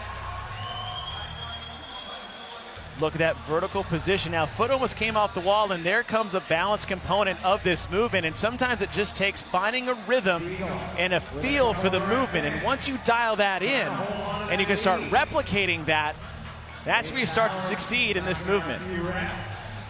Dani Spiegel first to the wall, but now she has some company. Ellie Turner, Victoria Campos, Karen Freyova, Paige Powers, and Alex Gazan. Now the entire field here in heat number 2 on to their first set of 10 handstand push-ups. Spiegel is through 8 of the 10.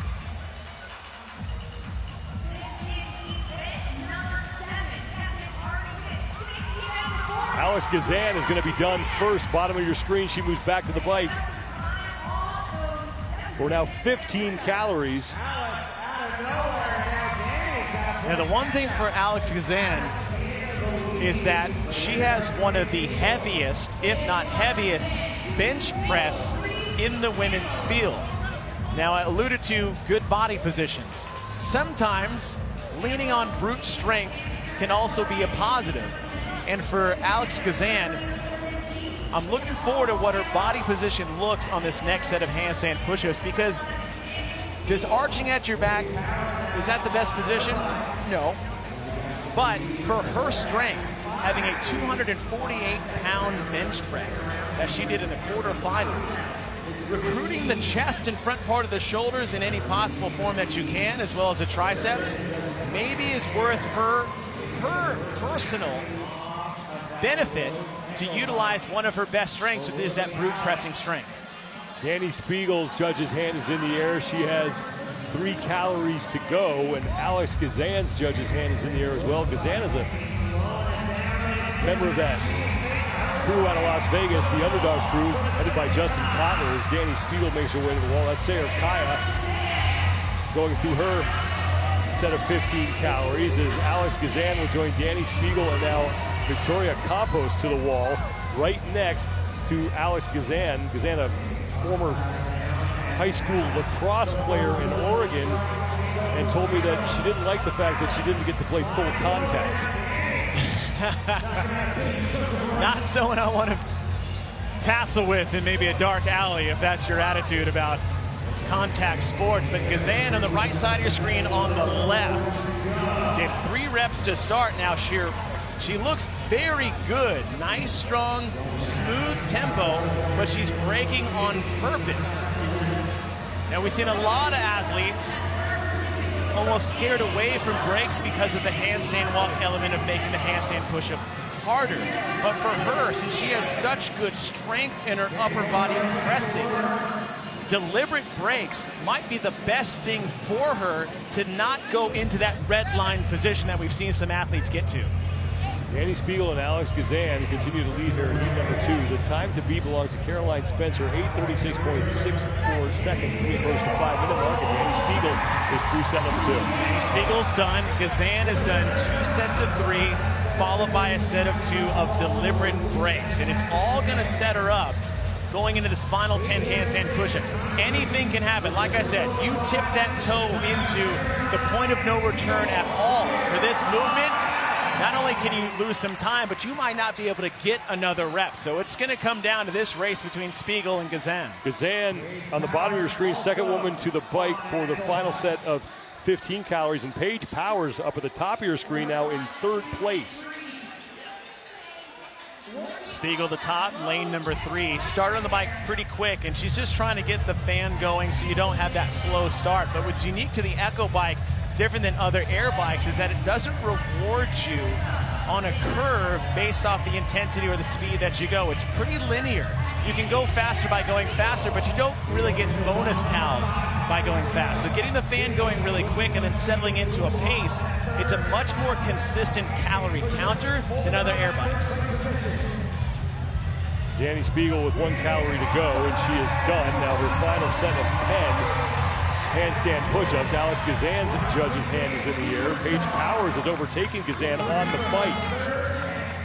Now Spiegel has been breaking really off by feel on the handstand push-ups, not really a consistent rep scheme. Gazan on the last one did 2 sets of 3, 2 sets of 2, but looked very strong while doing it. So the question is she going to maybe take a chance here to take 1 less break off the table and give her an opportunity to match up with Danny Spiegel on the bike? Paige Powers on the left has moved ahead of Alex Gazan for 2nd place. Danny Spiegel has to get 6 more reps here on the handstand push-ups before she can go back to the bike for her final 25 calories. As Danny's taking a break, Paige Powers is staying on the walls, moving ahead of Spiegel. Powers now with 5 to go. Powers got to be careful. Make sure you get to that line clearly, because you don't want to waste a rep here. Spiegel just got a no rep on the right. Powers with 3 to go ahead of Spiegel, who has 4 left. Gazan has 5 remaining. So hand in the air for Gazan. So like I said, if that's 5, that means she took a chance. That's not 2 sets of 3 how you get there. Depending on how she feels, this might be an opportunity for get all set and get to the bike.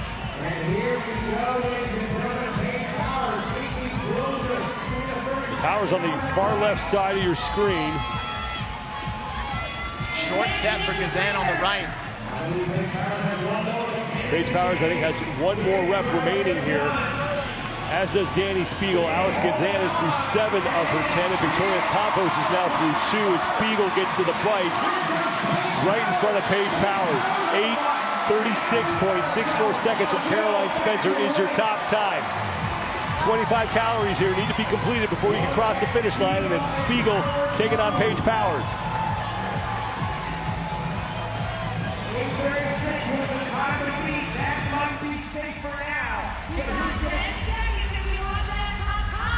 110 reps is what they need to complete here, and Spiegel has 12 to go.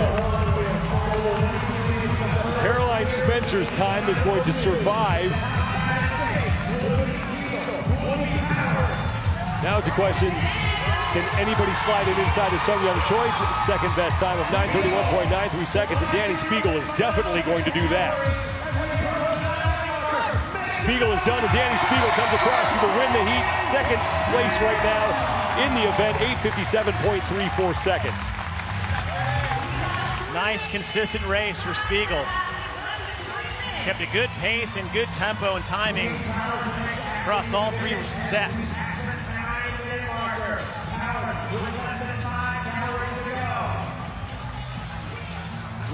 We talk a lot about Mal O'Brien and Lawson as those teenagers in the field, but Paige Powers has been one of those knocking on the door for a couple of years, and she's also one of those teen phenoms that we have here on the individual women's side. Well, Alex Kazan is on to the bike, and she is across the finish line. Kazan now with the fifth best time at 9:39.33 seconds. And Victoria Campos trying to close out her event here. 12-minute time cap for the women. Kazan had a good last spike. She went for it on that final set of 10. She tried to deviate from the plan, and look, you got to give respect to any athlete that's trying to go out there and win, not just sit back and just hope it comes to them.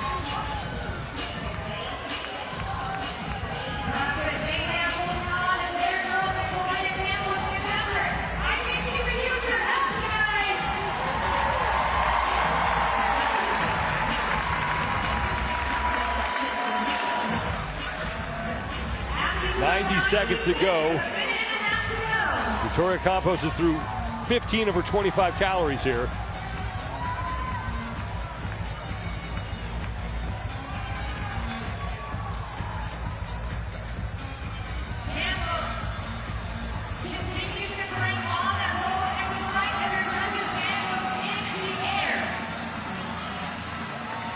Three remaining for Campos.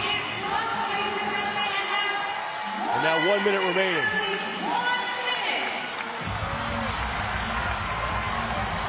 Campos is done, and she will get across the finish line. 11:06.86 seconds.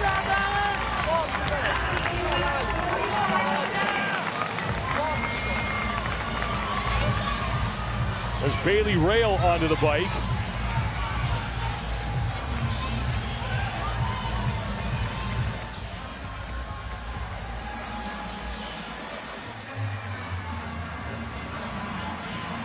Sayer Kaya is on the bike as well.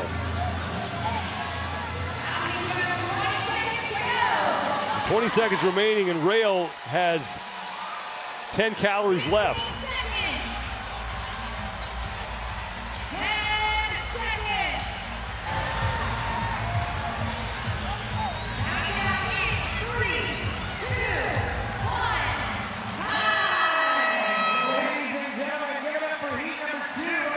Four women in this heat finish the event inside the 12-minute time cap. Danny Spiegel right now, the second best time that we've seen, 8:57.34 seconds.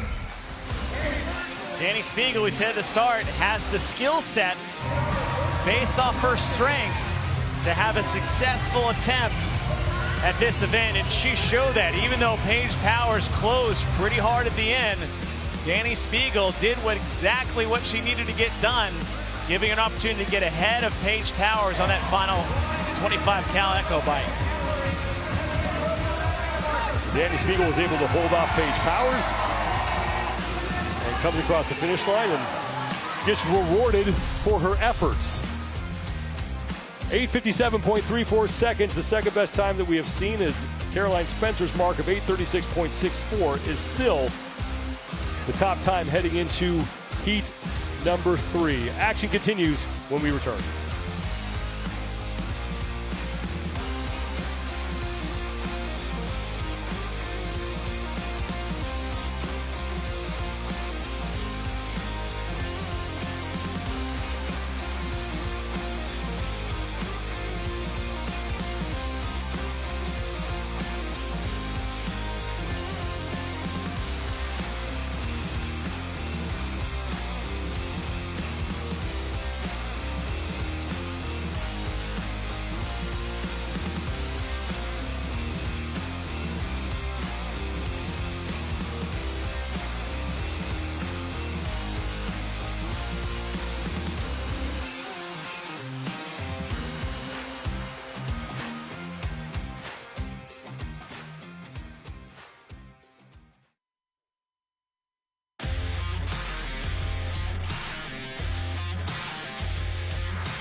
Halfway through the final event of the day for the women here inside the Coliseum at the Alliant Energy Center in Madison, Wisconsin.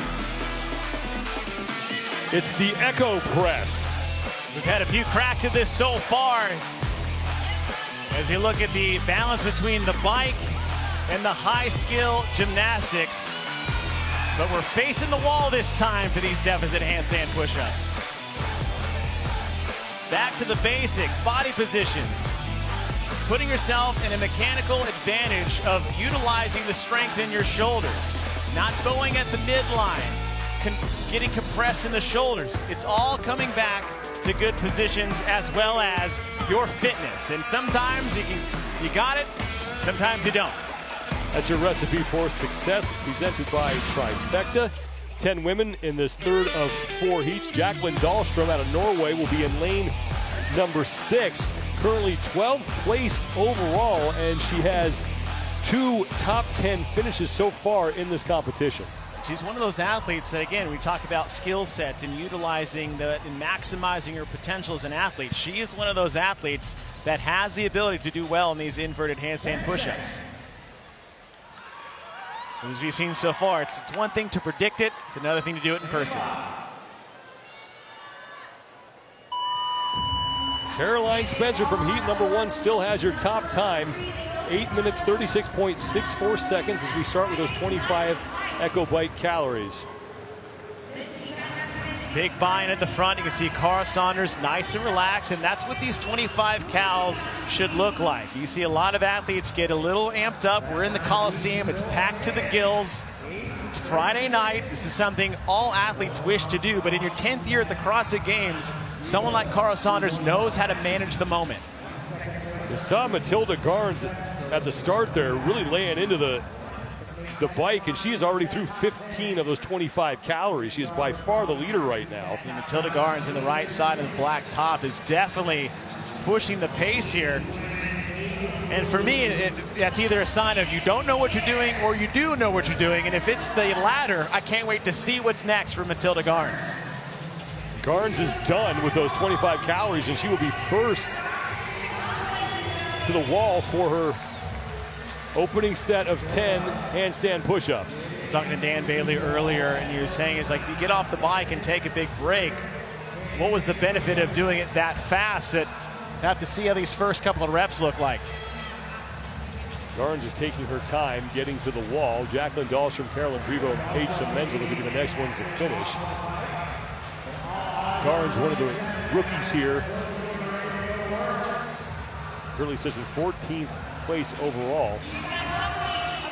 And here comes Jacqueline Dahlstrom and Amanda Barnhart. Barnhart at the bottom of your screen getting right to work. You see Dahlstrom can barely even get down to that bottom position, and the idea is probably just trying to get her enough time to just even get 1 rep, but Amanda Barnhart, one of the stronger overhead that you'll have in the field.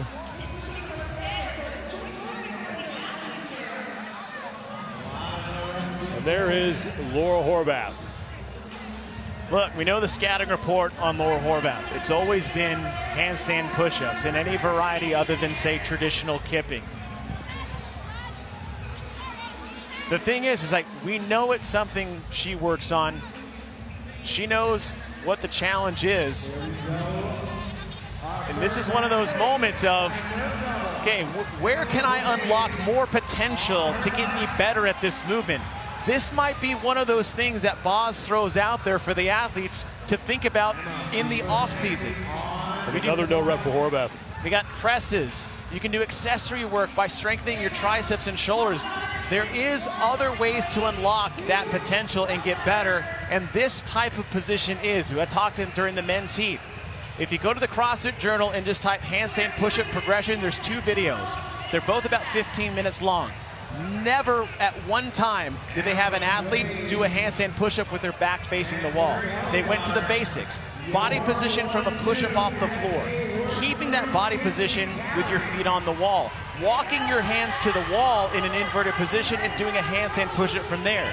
It's not a matter of that's the easy way to do it, but that's the best way to teach proper body position and mechanics to make a traditional handstand push-up, as far as the games are concerned, easier to do. Emma McQuaid is your leader right now. Next to her is Turi Helgadottir. They were the first two women back to the bike for the second time.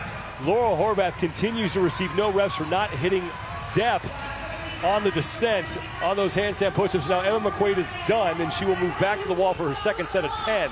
And one of the things we haven't touched on much is that athletes are not touching their head to the floor. Traditionally with deficit handstand push-ups, it's on some blocks, but the head still makes contact with the ground. And that gives you almost a little bit of a fulcrum to launch yourself off of. Now you just have to find depth in a dead stop freestanding position.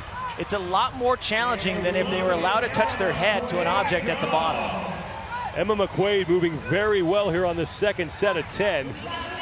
Now on the women's side, he said the head just needs to make it to the white line at the top where the men had to pass below.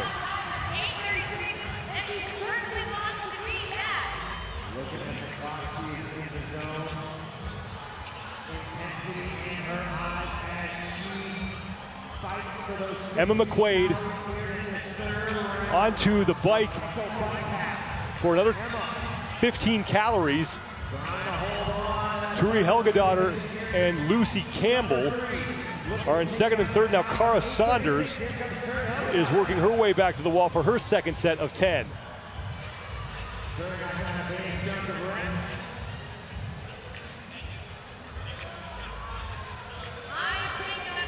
McQuaid's got to get to the 75 rep mark before she can move on.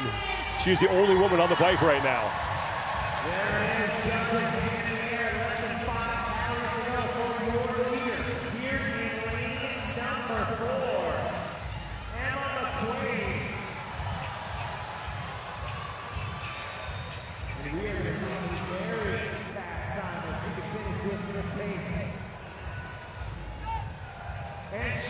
McQuaid is done.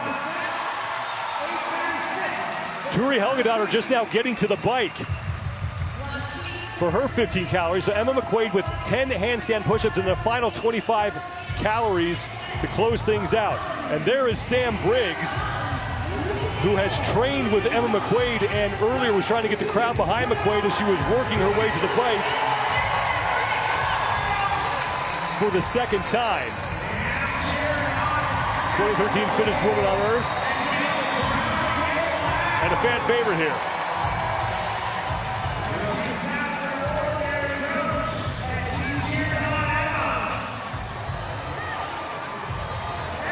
So McQuaid is through and now has 2 minutes to catch Caroline Spencer.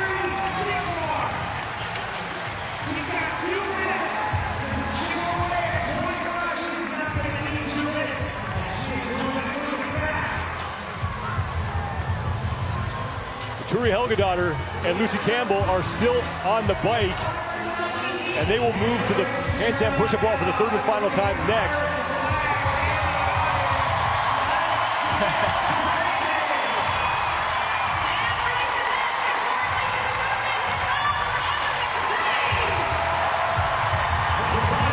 McQuaid is through 9 of the final 25 calories here.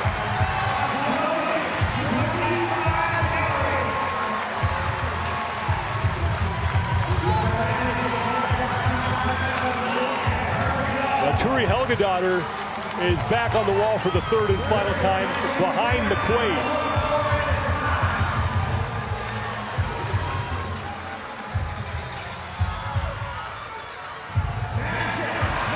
As you saw for Caroline in the previous heat, it's really hard to hit the gas when you need to when you're all by yourself. But she's got to do the best she can. The crowd's waiting for it. They're Final calories for McQuaid, and she has the new top time. 8:01.72 seconds for Emma McQuaid.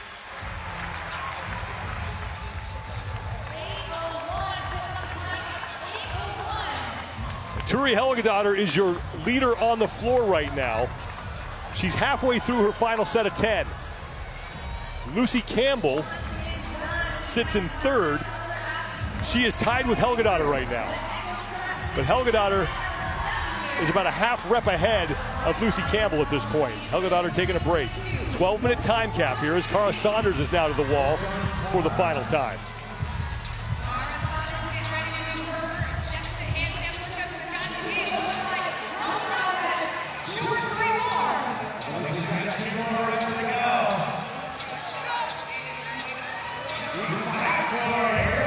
Helgadottir through now 9 of the 10. Campbell is done with 7, and Cara Saunders has 2 down.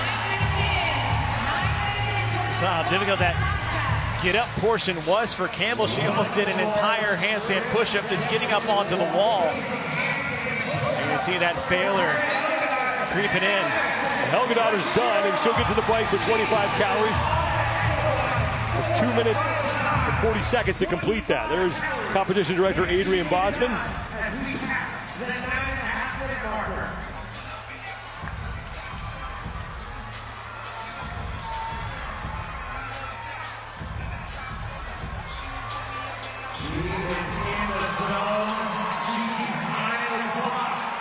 Emma McQuaid down there to help out Turi Helgadottir. Carolyn Prevost has moved to the handstand push-up wall for the final time. And now Lucy Campbell is onto the bike on the bottom of your screen. Amanda Barnhart, she's closing out her second set of 15 calories.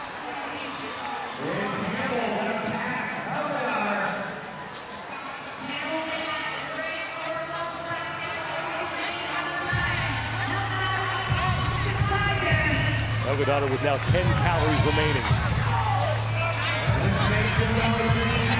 Lucy Campbell has now passed Turi Helgadottir. She's through now 20 calories.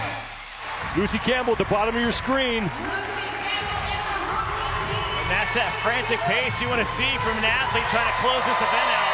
And Lucy Campbell overtakes Turi Helgadottir and comes in second place in the heat with a time of 10 minutes, 40.04 seconds. Helgadottir gutting through the final calorie, and she is in.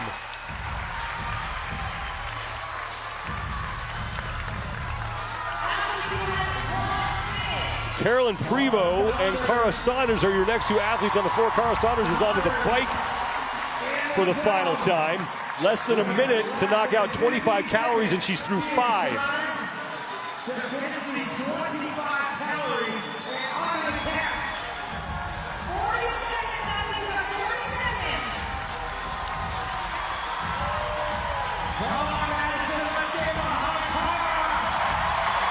30 seconds to go, 12 calories remain.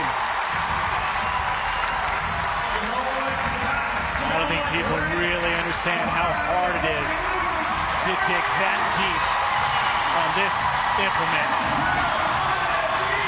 3 calories left for Cara Saunders. And Saunders is going to make it with 10 seconds to spare.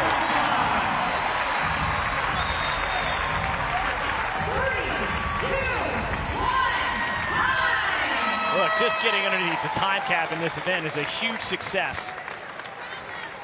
One more time. Emma McQuaid at 8:01.72 seconds now has the top time with 1 heat remaining. As 4 women finish that event inside the time cap. And Emma McQuaid, that was a impressive performance, start to finish. And so tough to do that, isolated on your own. As Sam Briggs might have the coolest coaching shirt I've ever seen, Nacho, average coach. And Emma McQuaid with the crowd behind her sets the new time to beat here Friday night. 8:01.72 seconds for Emma McQuaid, Lucy Campbell, Turi Helgadottir, and Cara Saunders, the other women to finish that event. Laura Horvath and Matilda Garns both get capped with 84 reps remaining, and they will both finish towards the bottom of this event when it is all said and done. Final heat coming up next.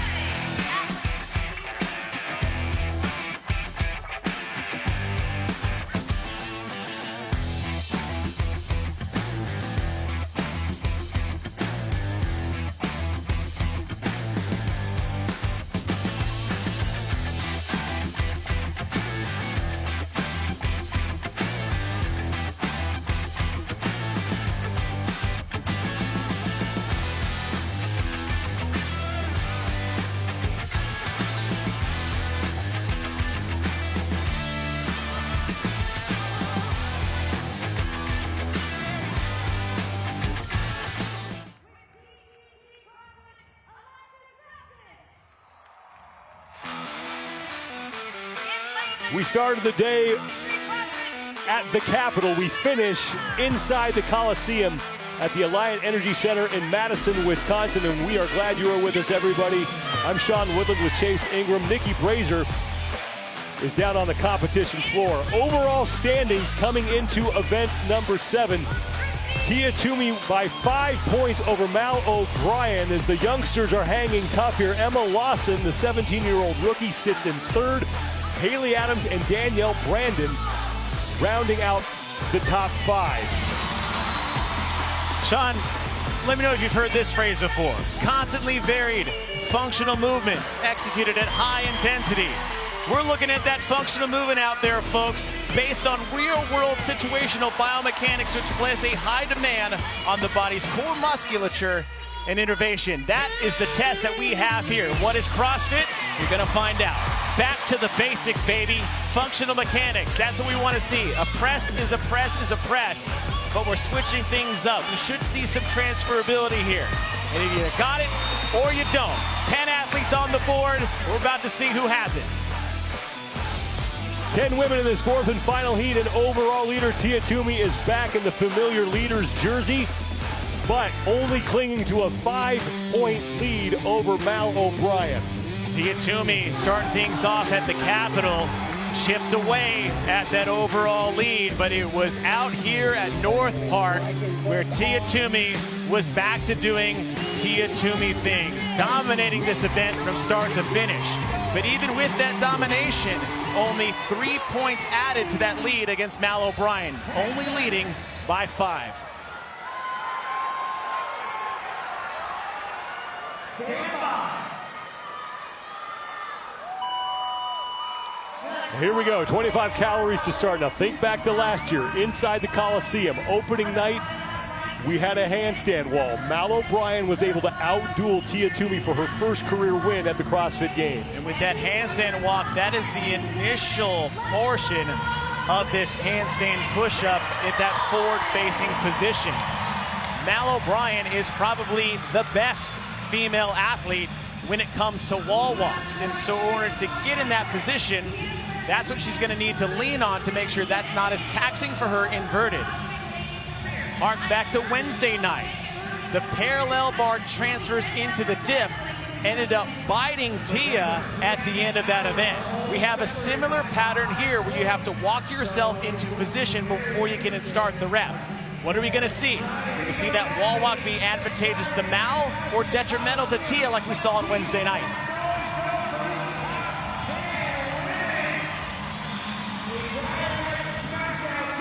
Hand in the air for Mal O'Brien. She is through 20 calories. She's got about a 5-calorie lead on Tia Toomey. So Toomey is towards the back here on this initial 25-calorie ride. When Mal O'Brien is done, she will move to the wall first.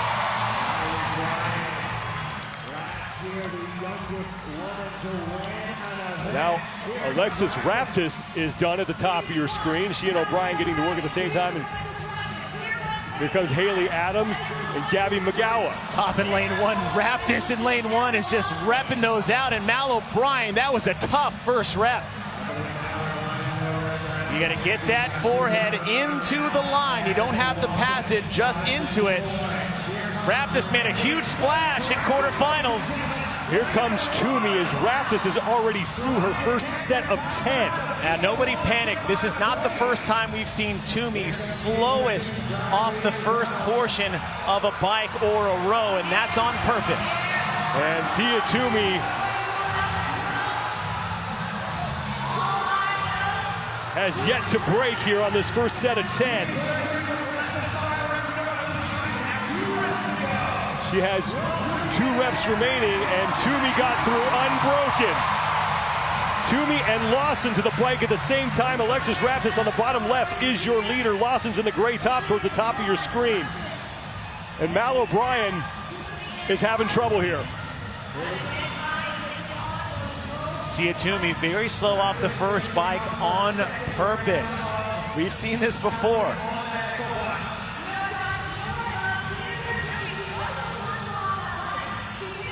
Raptis is still your leader. She's almost done with her 15-calorie ride. Now she is done. She's heading to the wall. for her second set of 10 handstand push-ups. And Raptis has gotten right to work. Now Mal O'Brien is on the bike. Raptis has 6 reps remaining on her set of 10. She's on the upper left-hand part of your screen, just got hit with a no rep for not meeting depth. Hand in the air for Tia Toomey.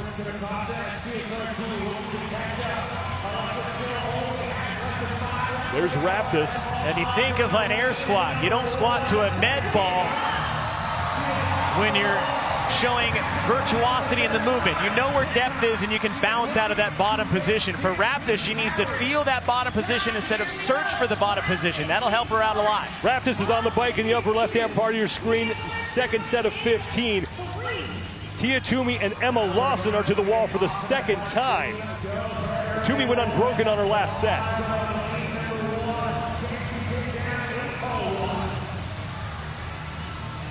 Here comes Mal O'Brien.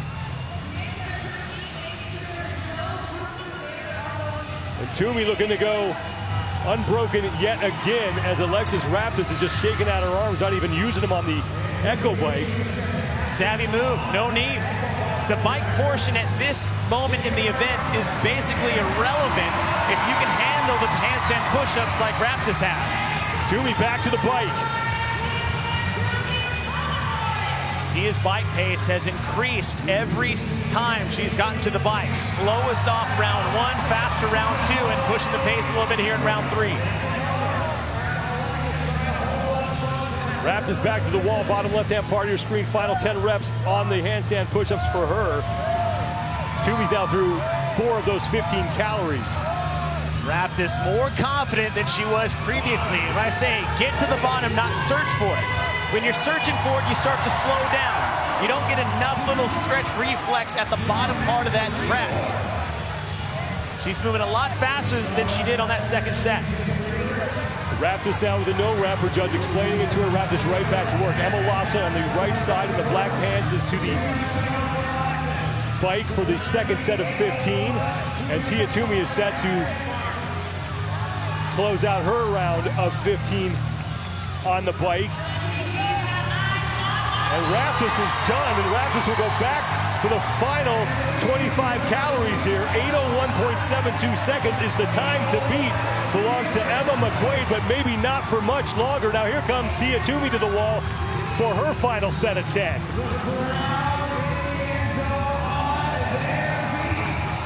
It's not a lot of times you get an opportunity to win an event at the CrossFit Games. There's been less opportunities to win an event at the CrossFit Games by being that athlete to the right of your screen.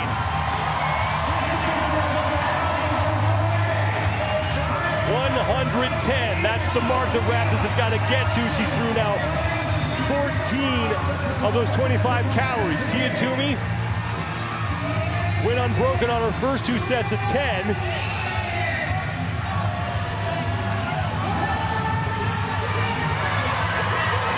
Toomey is done. Raptis with 3 calories remaining. Alexis Raptis, the rookie, for the second straight year, outdueling Tia Toomey under the lights. 641.18 for Raptis, 100 points for her. Now Tia Toomey is trying to put a little more breathing room between herself and Emma Lawson and Mal O'Brien. Lawson is on to her final set of handstand push-ups. Toomey is through 7 of her 25 calories, now 8. Second best time is Emma McQuaid right now, 8:01.72 seconds. So Toomey can still add 97 points to her total if she can get inside that time. And what's good for her is Mal O'Brien is on the bike behind her. She still has 10 handstand push-ups to go, so this is a great opportunity for Tia to extend that lead. Tia Toomey's family on the left, the first time they have all been here to watch her compete in person. Final calories for Tia Toomey. Second place and 97 more points. And embracing her family across the finish line. Now we have to see what Emma Lawson is able to do. Lawson is still on her final set of handstand push-ups. Emma McQuaid is going to lock up third place in the event. Next best time, Caroline Spencer at 8:36.64. That would be good for fourth.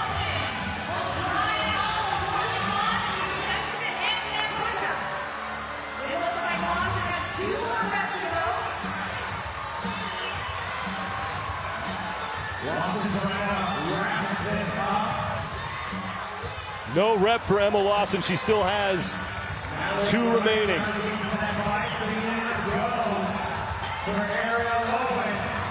Mal O'Brien is back to the wall for the final time as well. O'Brien is through 4 of her final 10 reps. Now Lawson onto the bike.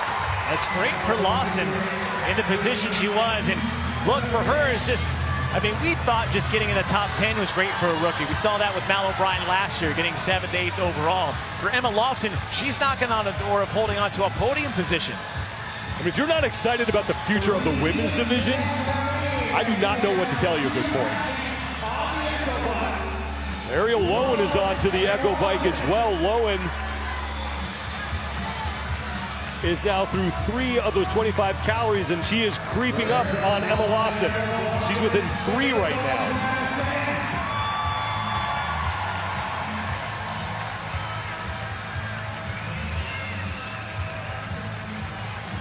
Lowen is closing the gap. Lawson is through 16. Lowen is through 13. And Brooke Wells is on the bike as well. Emma Lawson across the finish line. So she holds off Ariel Lowen. 9:43.37 is going to be good for 9th in the event. Huge for Lawson, who needs to get closer to Mal O'Brien. There's also a battle between 4th and 5th as Lowen's trying to close out. Lowen's sitting at 7th overall. And now she is in.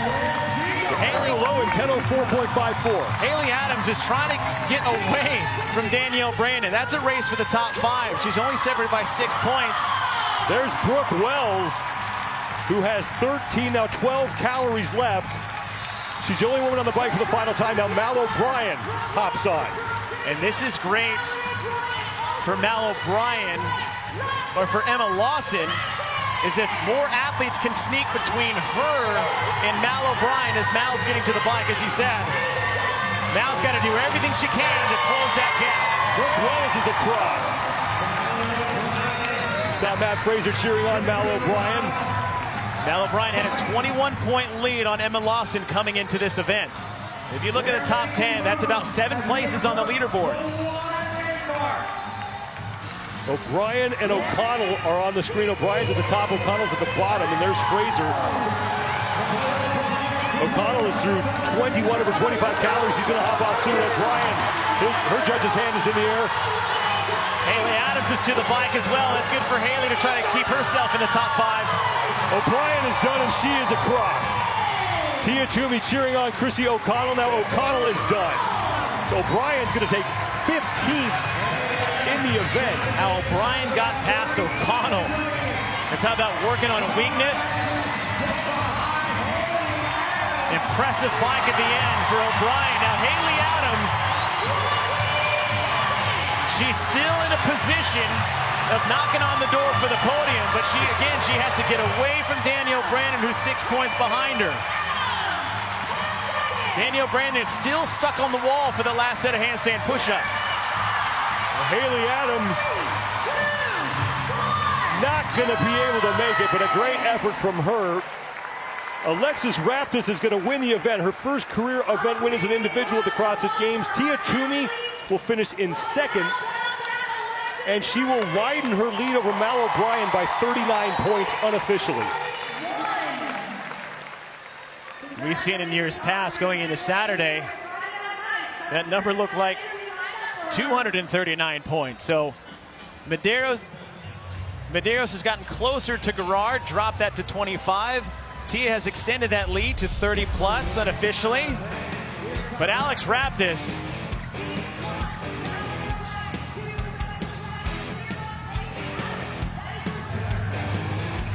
coming out hot from the beginning.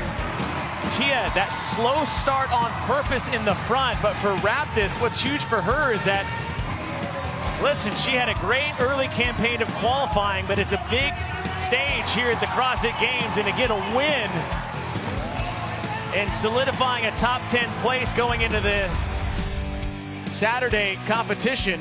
Huge for Raptis. 6:41.18 seconds. Beats Toomey by more than a minute. Emma McQuaid's top time will slide down for 3rd place overall. Caroline Spencer, who set that time in heat number 1, finishes 4th. And Danny Spiegel taking 5th. Let's go down to Nikki Brazier with Alexis Raptis.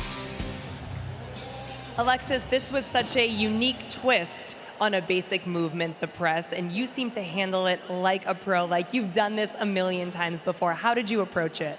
I love handstand push-ups, so I just went into it knowing that I could handle it however it went, and if I got a no rep, just shake it off and come down and then get right back up. We saw a really great combination of power on the bike and gymnastics. How do you balance those two in your training? I mean, the gymnastics side of it is my favorite part, and so the bike, I just tried to relax my arms as much as I could and push it, but not redline it until the last bike. And when you're in the final heat of women and you know you've got the reigning and defending champ right behind you, how motivating is it for you to keep going? It's so motivating. I mean, also the people here screaming, it helps so much, so thank you guys. Well, congratulations. Thank you so much. Thank you. Alexis Raptis' first career event win as an individual here at the CrossFit Games. Overall standings going into the final 2 days. Tia Toomey now with a 44-point lead over Mal O'Brien. Emma Lawson is only 3 points back. That's going to be a great battle to watch over the next 2 days. And Haley Adams only 45 back. On the men's side, Ricky Garrard at 681, followed by Justin Medeiros. Roman Krenikoff sitting there in 3rd place, and Jeffrey Adler needs to get some work done over the next couple of days if he wants to have a chance of getting inside the top 3. Fantastic crowd here in Madison, and it's only Friday on what was a memorable day. Tia Toomey, back where we're used to seeing her, but it is much closer. Thanks so much, everybody, for spending the day with us. We really appreciate it. For Chase Ingram, Nikki Brazier, Mike Arsenault, I'm Sean Woodland. Thanks so much. We will see you tomorrow.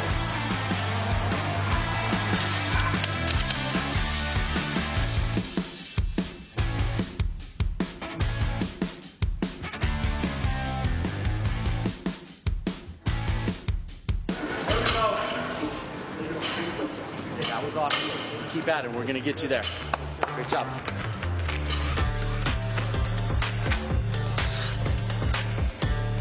We're going to start with these ring rows.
Over the years, nutrition has become more in the forefront of my preparation and getting ready for the CrossFit Games.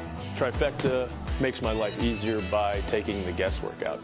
I think at the Games, there's a lot of things that are thrown at us. Having your nutrition dialed in gives you peace of mind. It's something that you don't have to think about.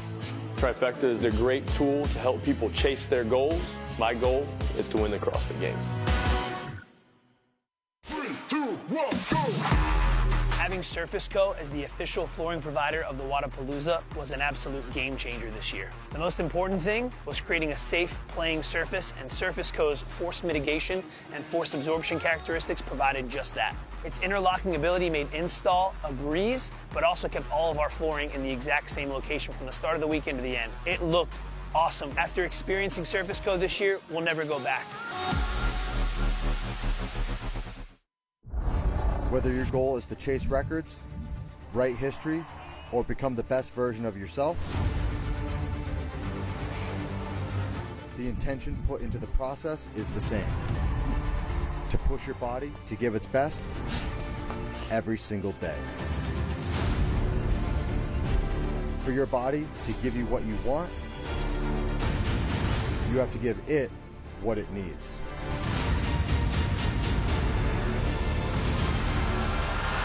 The consistency you apply in every detail around your training is key. It allows you to perform one more rep in the last second. It's that rep that makes all the difference to make you better tomorrow.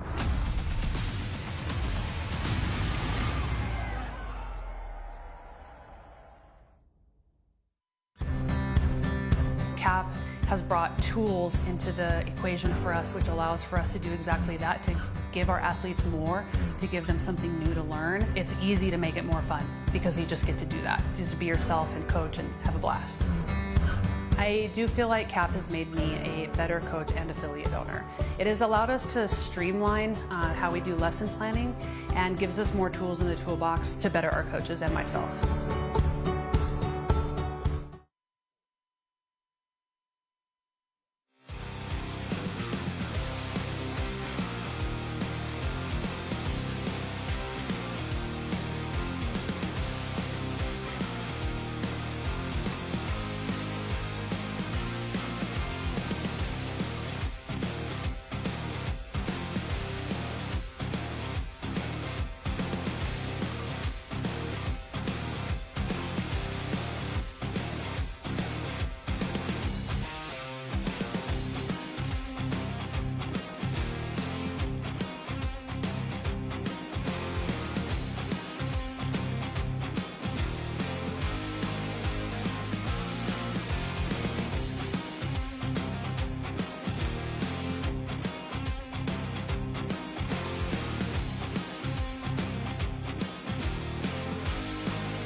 Day 3 has come to a close as we are past the halfway point here at the 2022 NOBULL CrossFit Games.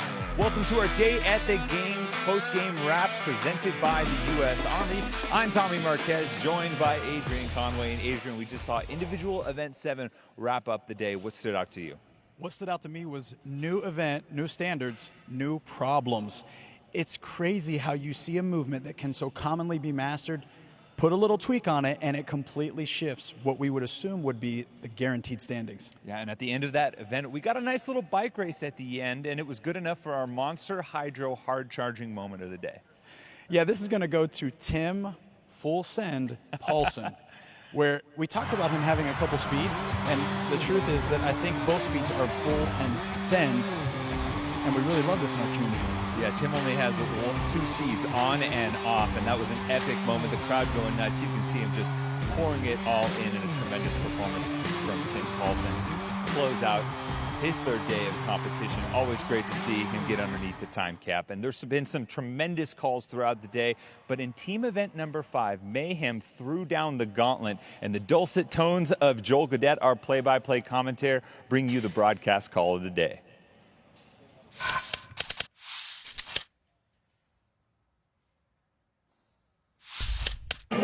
No team has finished yet. Not a single one through 3 heats. And with 4.5 minutes to go, CrossFit Mayhem Freedom is absolutely re-announcing their presence here. You wanted Mayhem Freedom, you got Mayhem Freedom. The bear is poked, Froning is back, and an absolute statement from the 4 from Cookeville, Tennessee. Walk to the finish line. It's yours. Stroll right across that line, boys and girls. Oh, what a statement. Hey, where you got it out? I think it's safe to say that Mayhem wasn't happy taking the floor in a colored jersey other than white.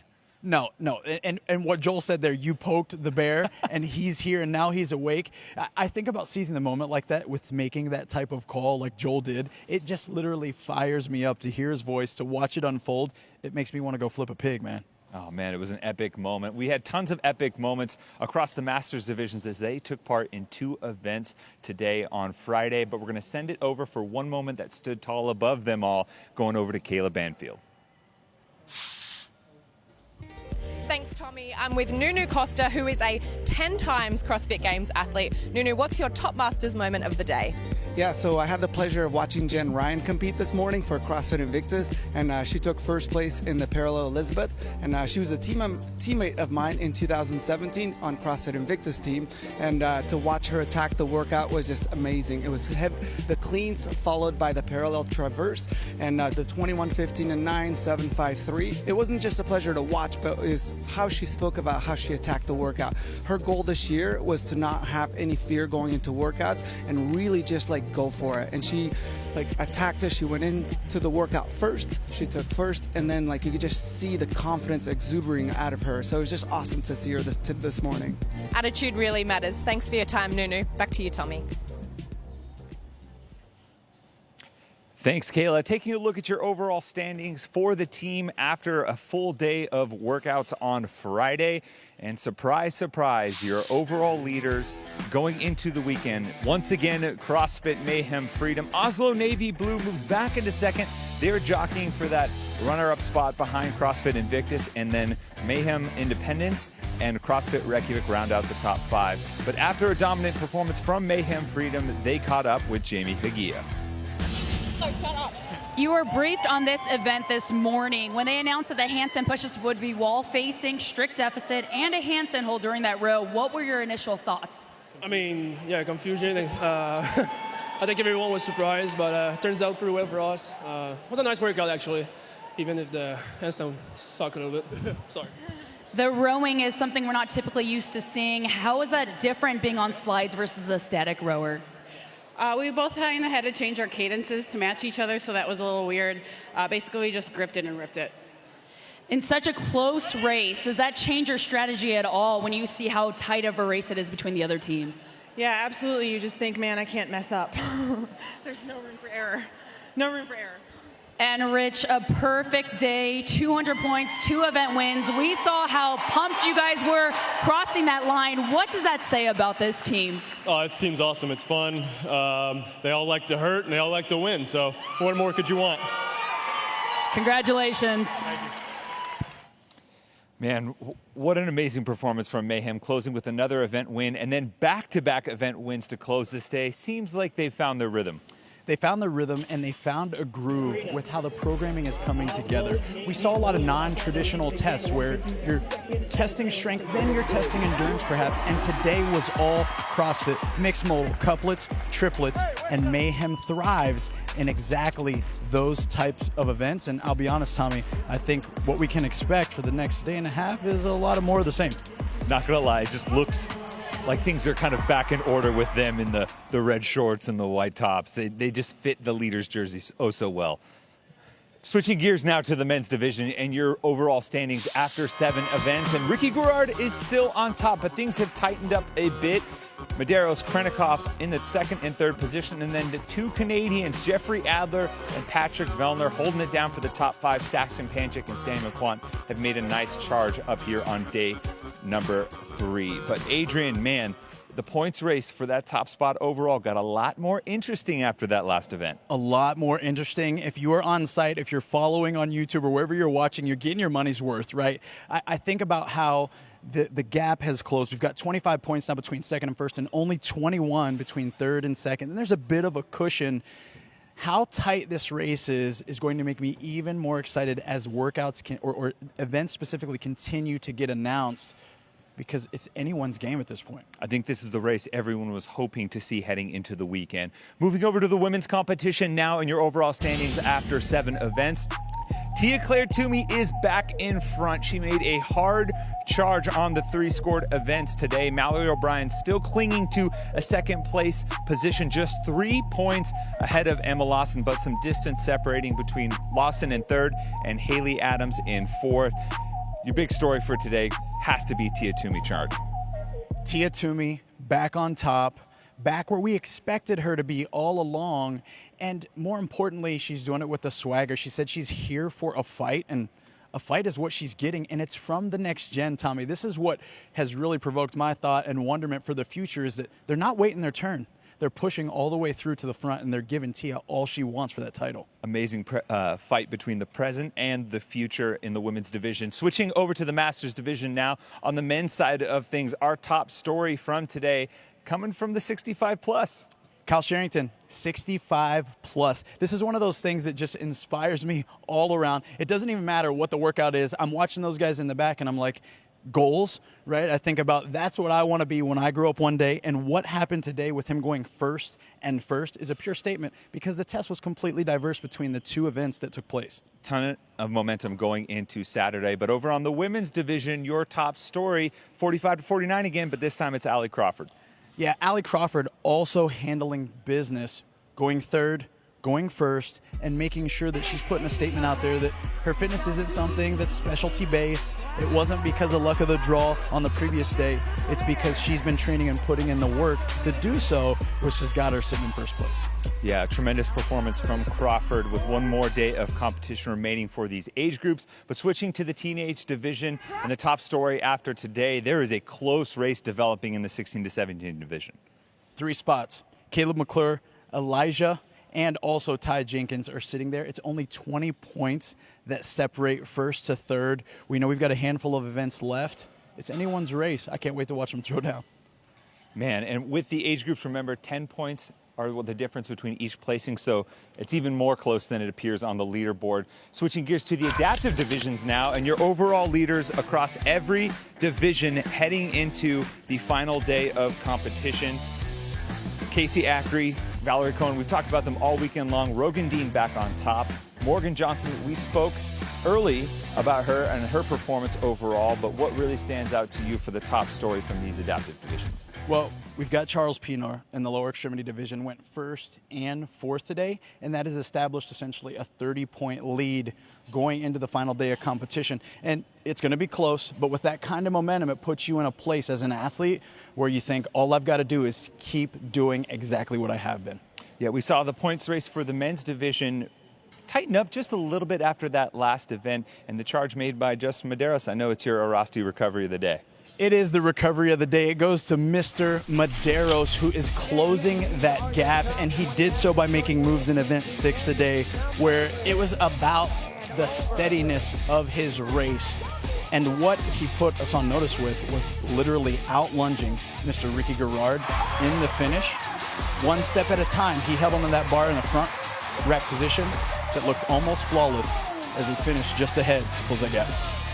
We're going to wrap things up here in just a moment, but before we do, we want to say thanks to the U.S. Army. What's your warrior? Discover the career for you and opportunities you never knew existed within the U.S. Army. Visit goarmy.com/CFG. We're going to get you caught up on what's in store for all of these athletes on Saturday as we kick the weekend off. Teams will start things, and then over on the age groups and adaptives, they'll be going from 8 a.m. to 5:30 p.m. as we crown the fittest on earth in those divisions, and we'll close things out on Saturday night with the individuals. Thanks for joining us here at Day at the Games, presented by the U.S. Army. Man, we still have 2 days of competition left to go. We're going to wrap things up here. For Adrian Conway, I'm Tommy Marquez. We'll see you tomorrow bright and early as we kick off the weekend here at the 2022 NOBULL CrossFit Games.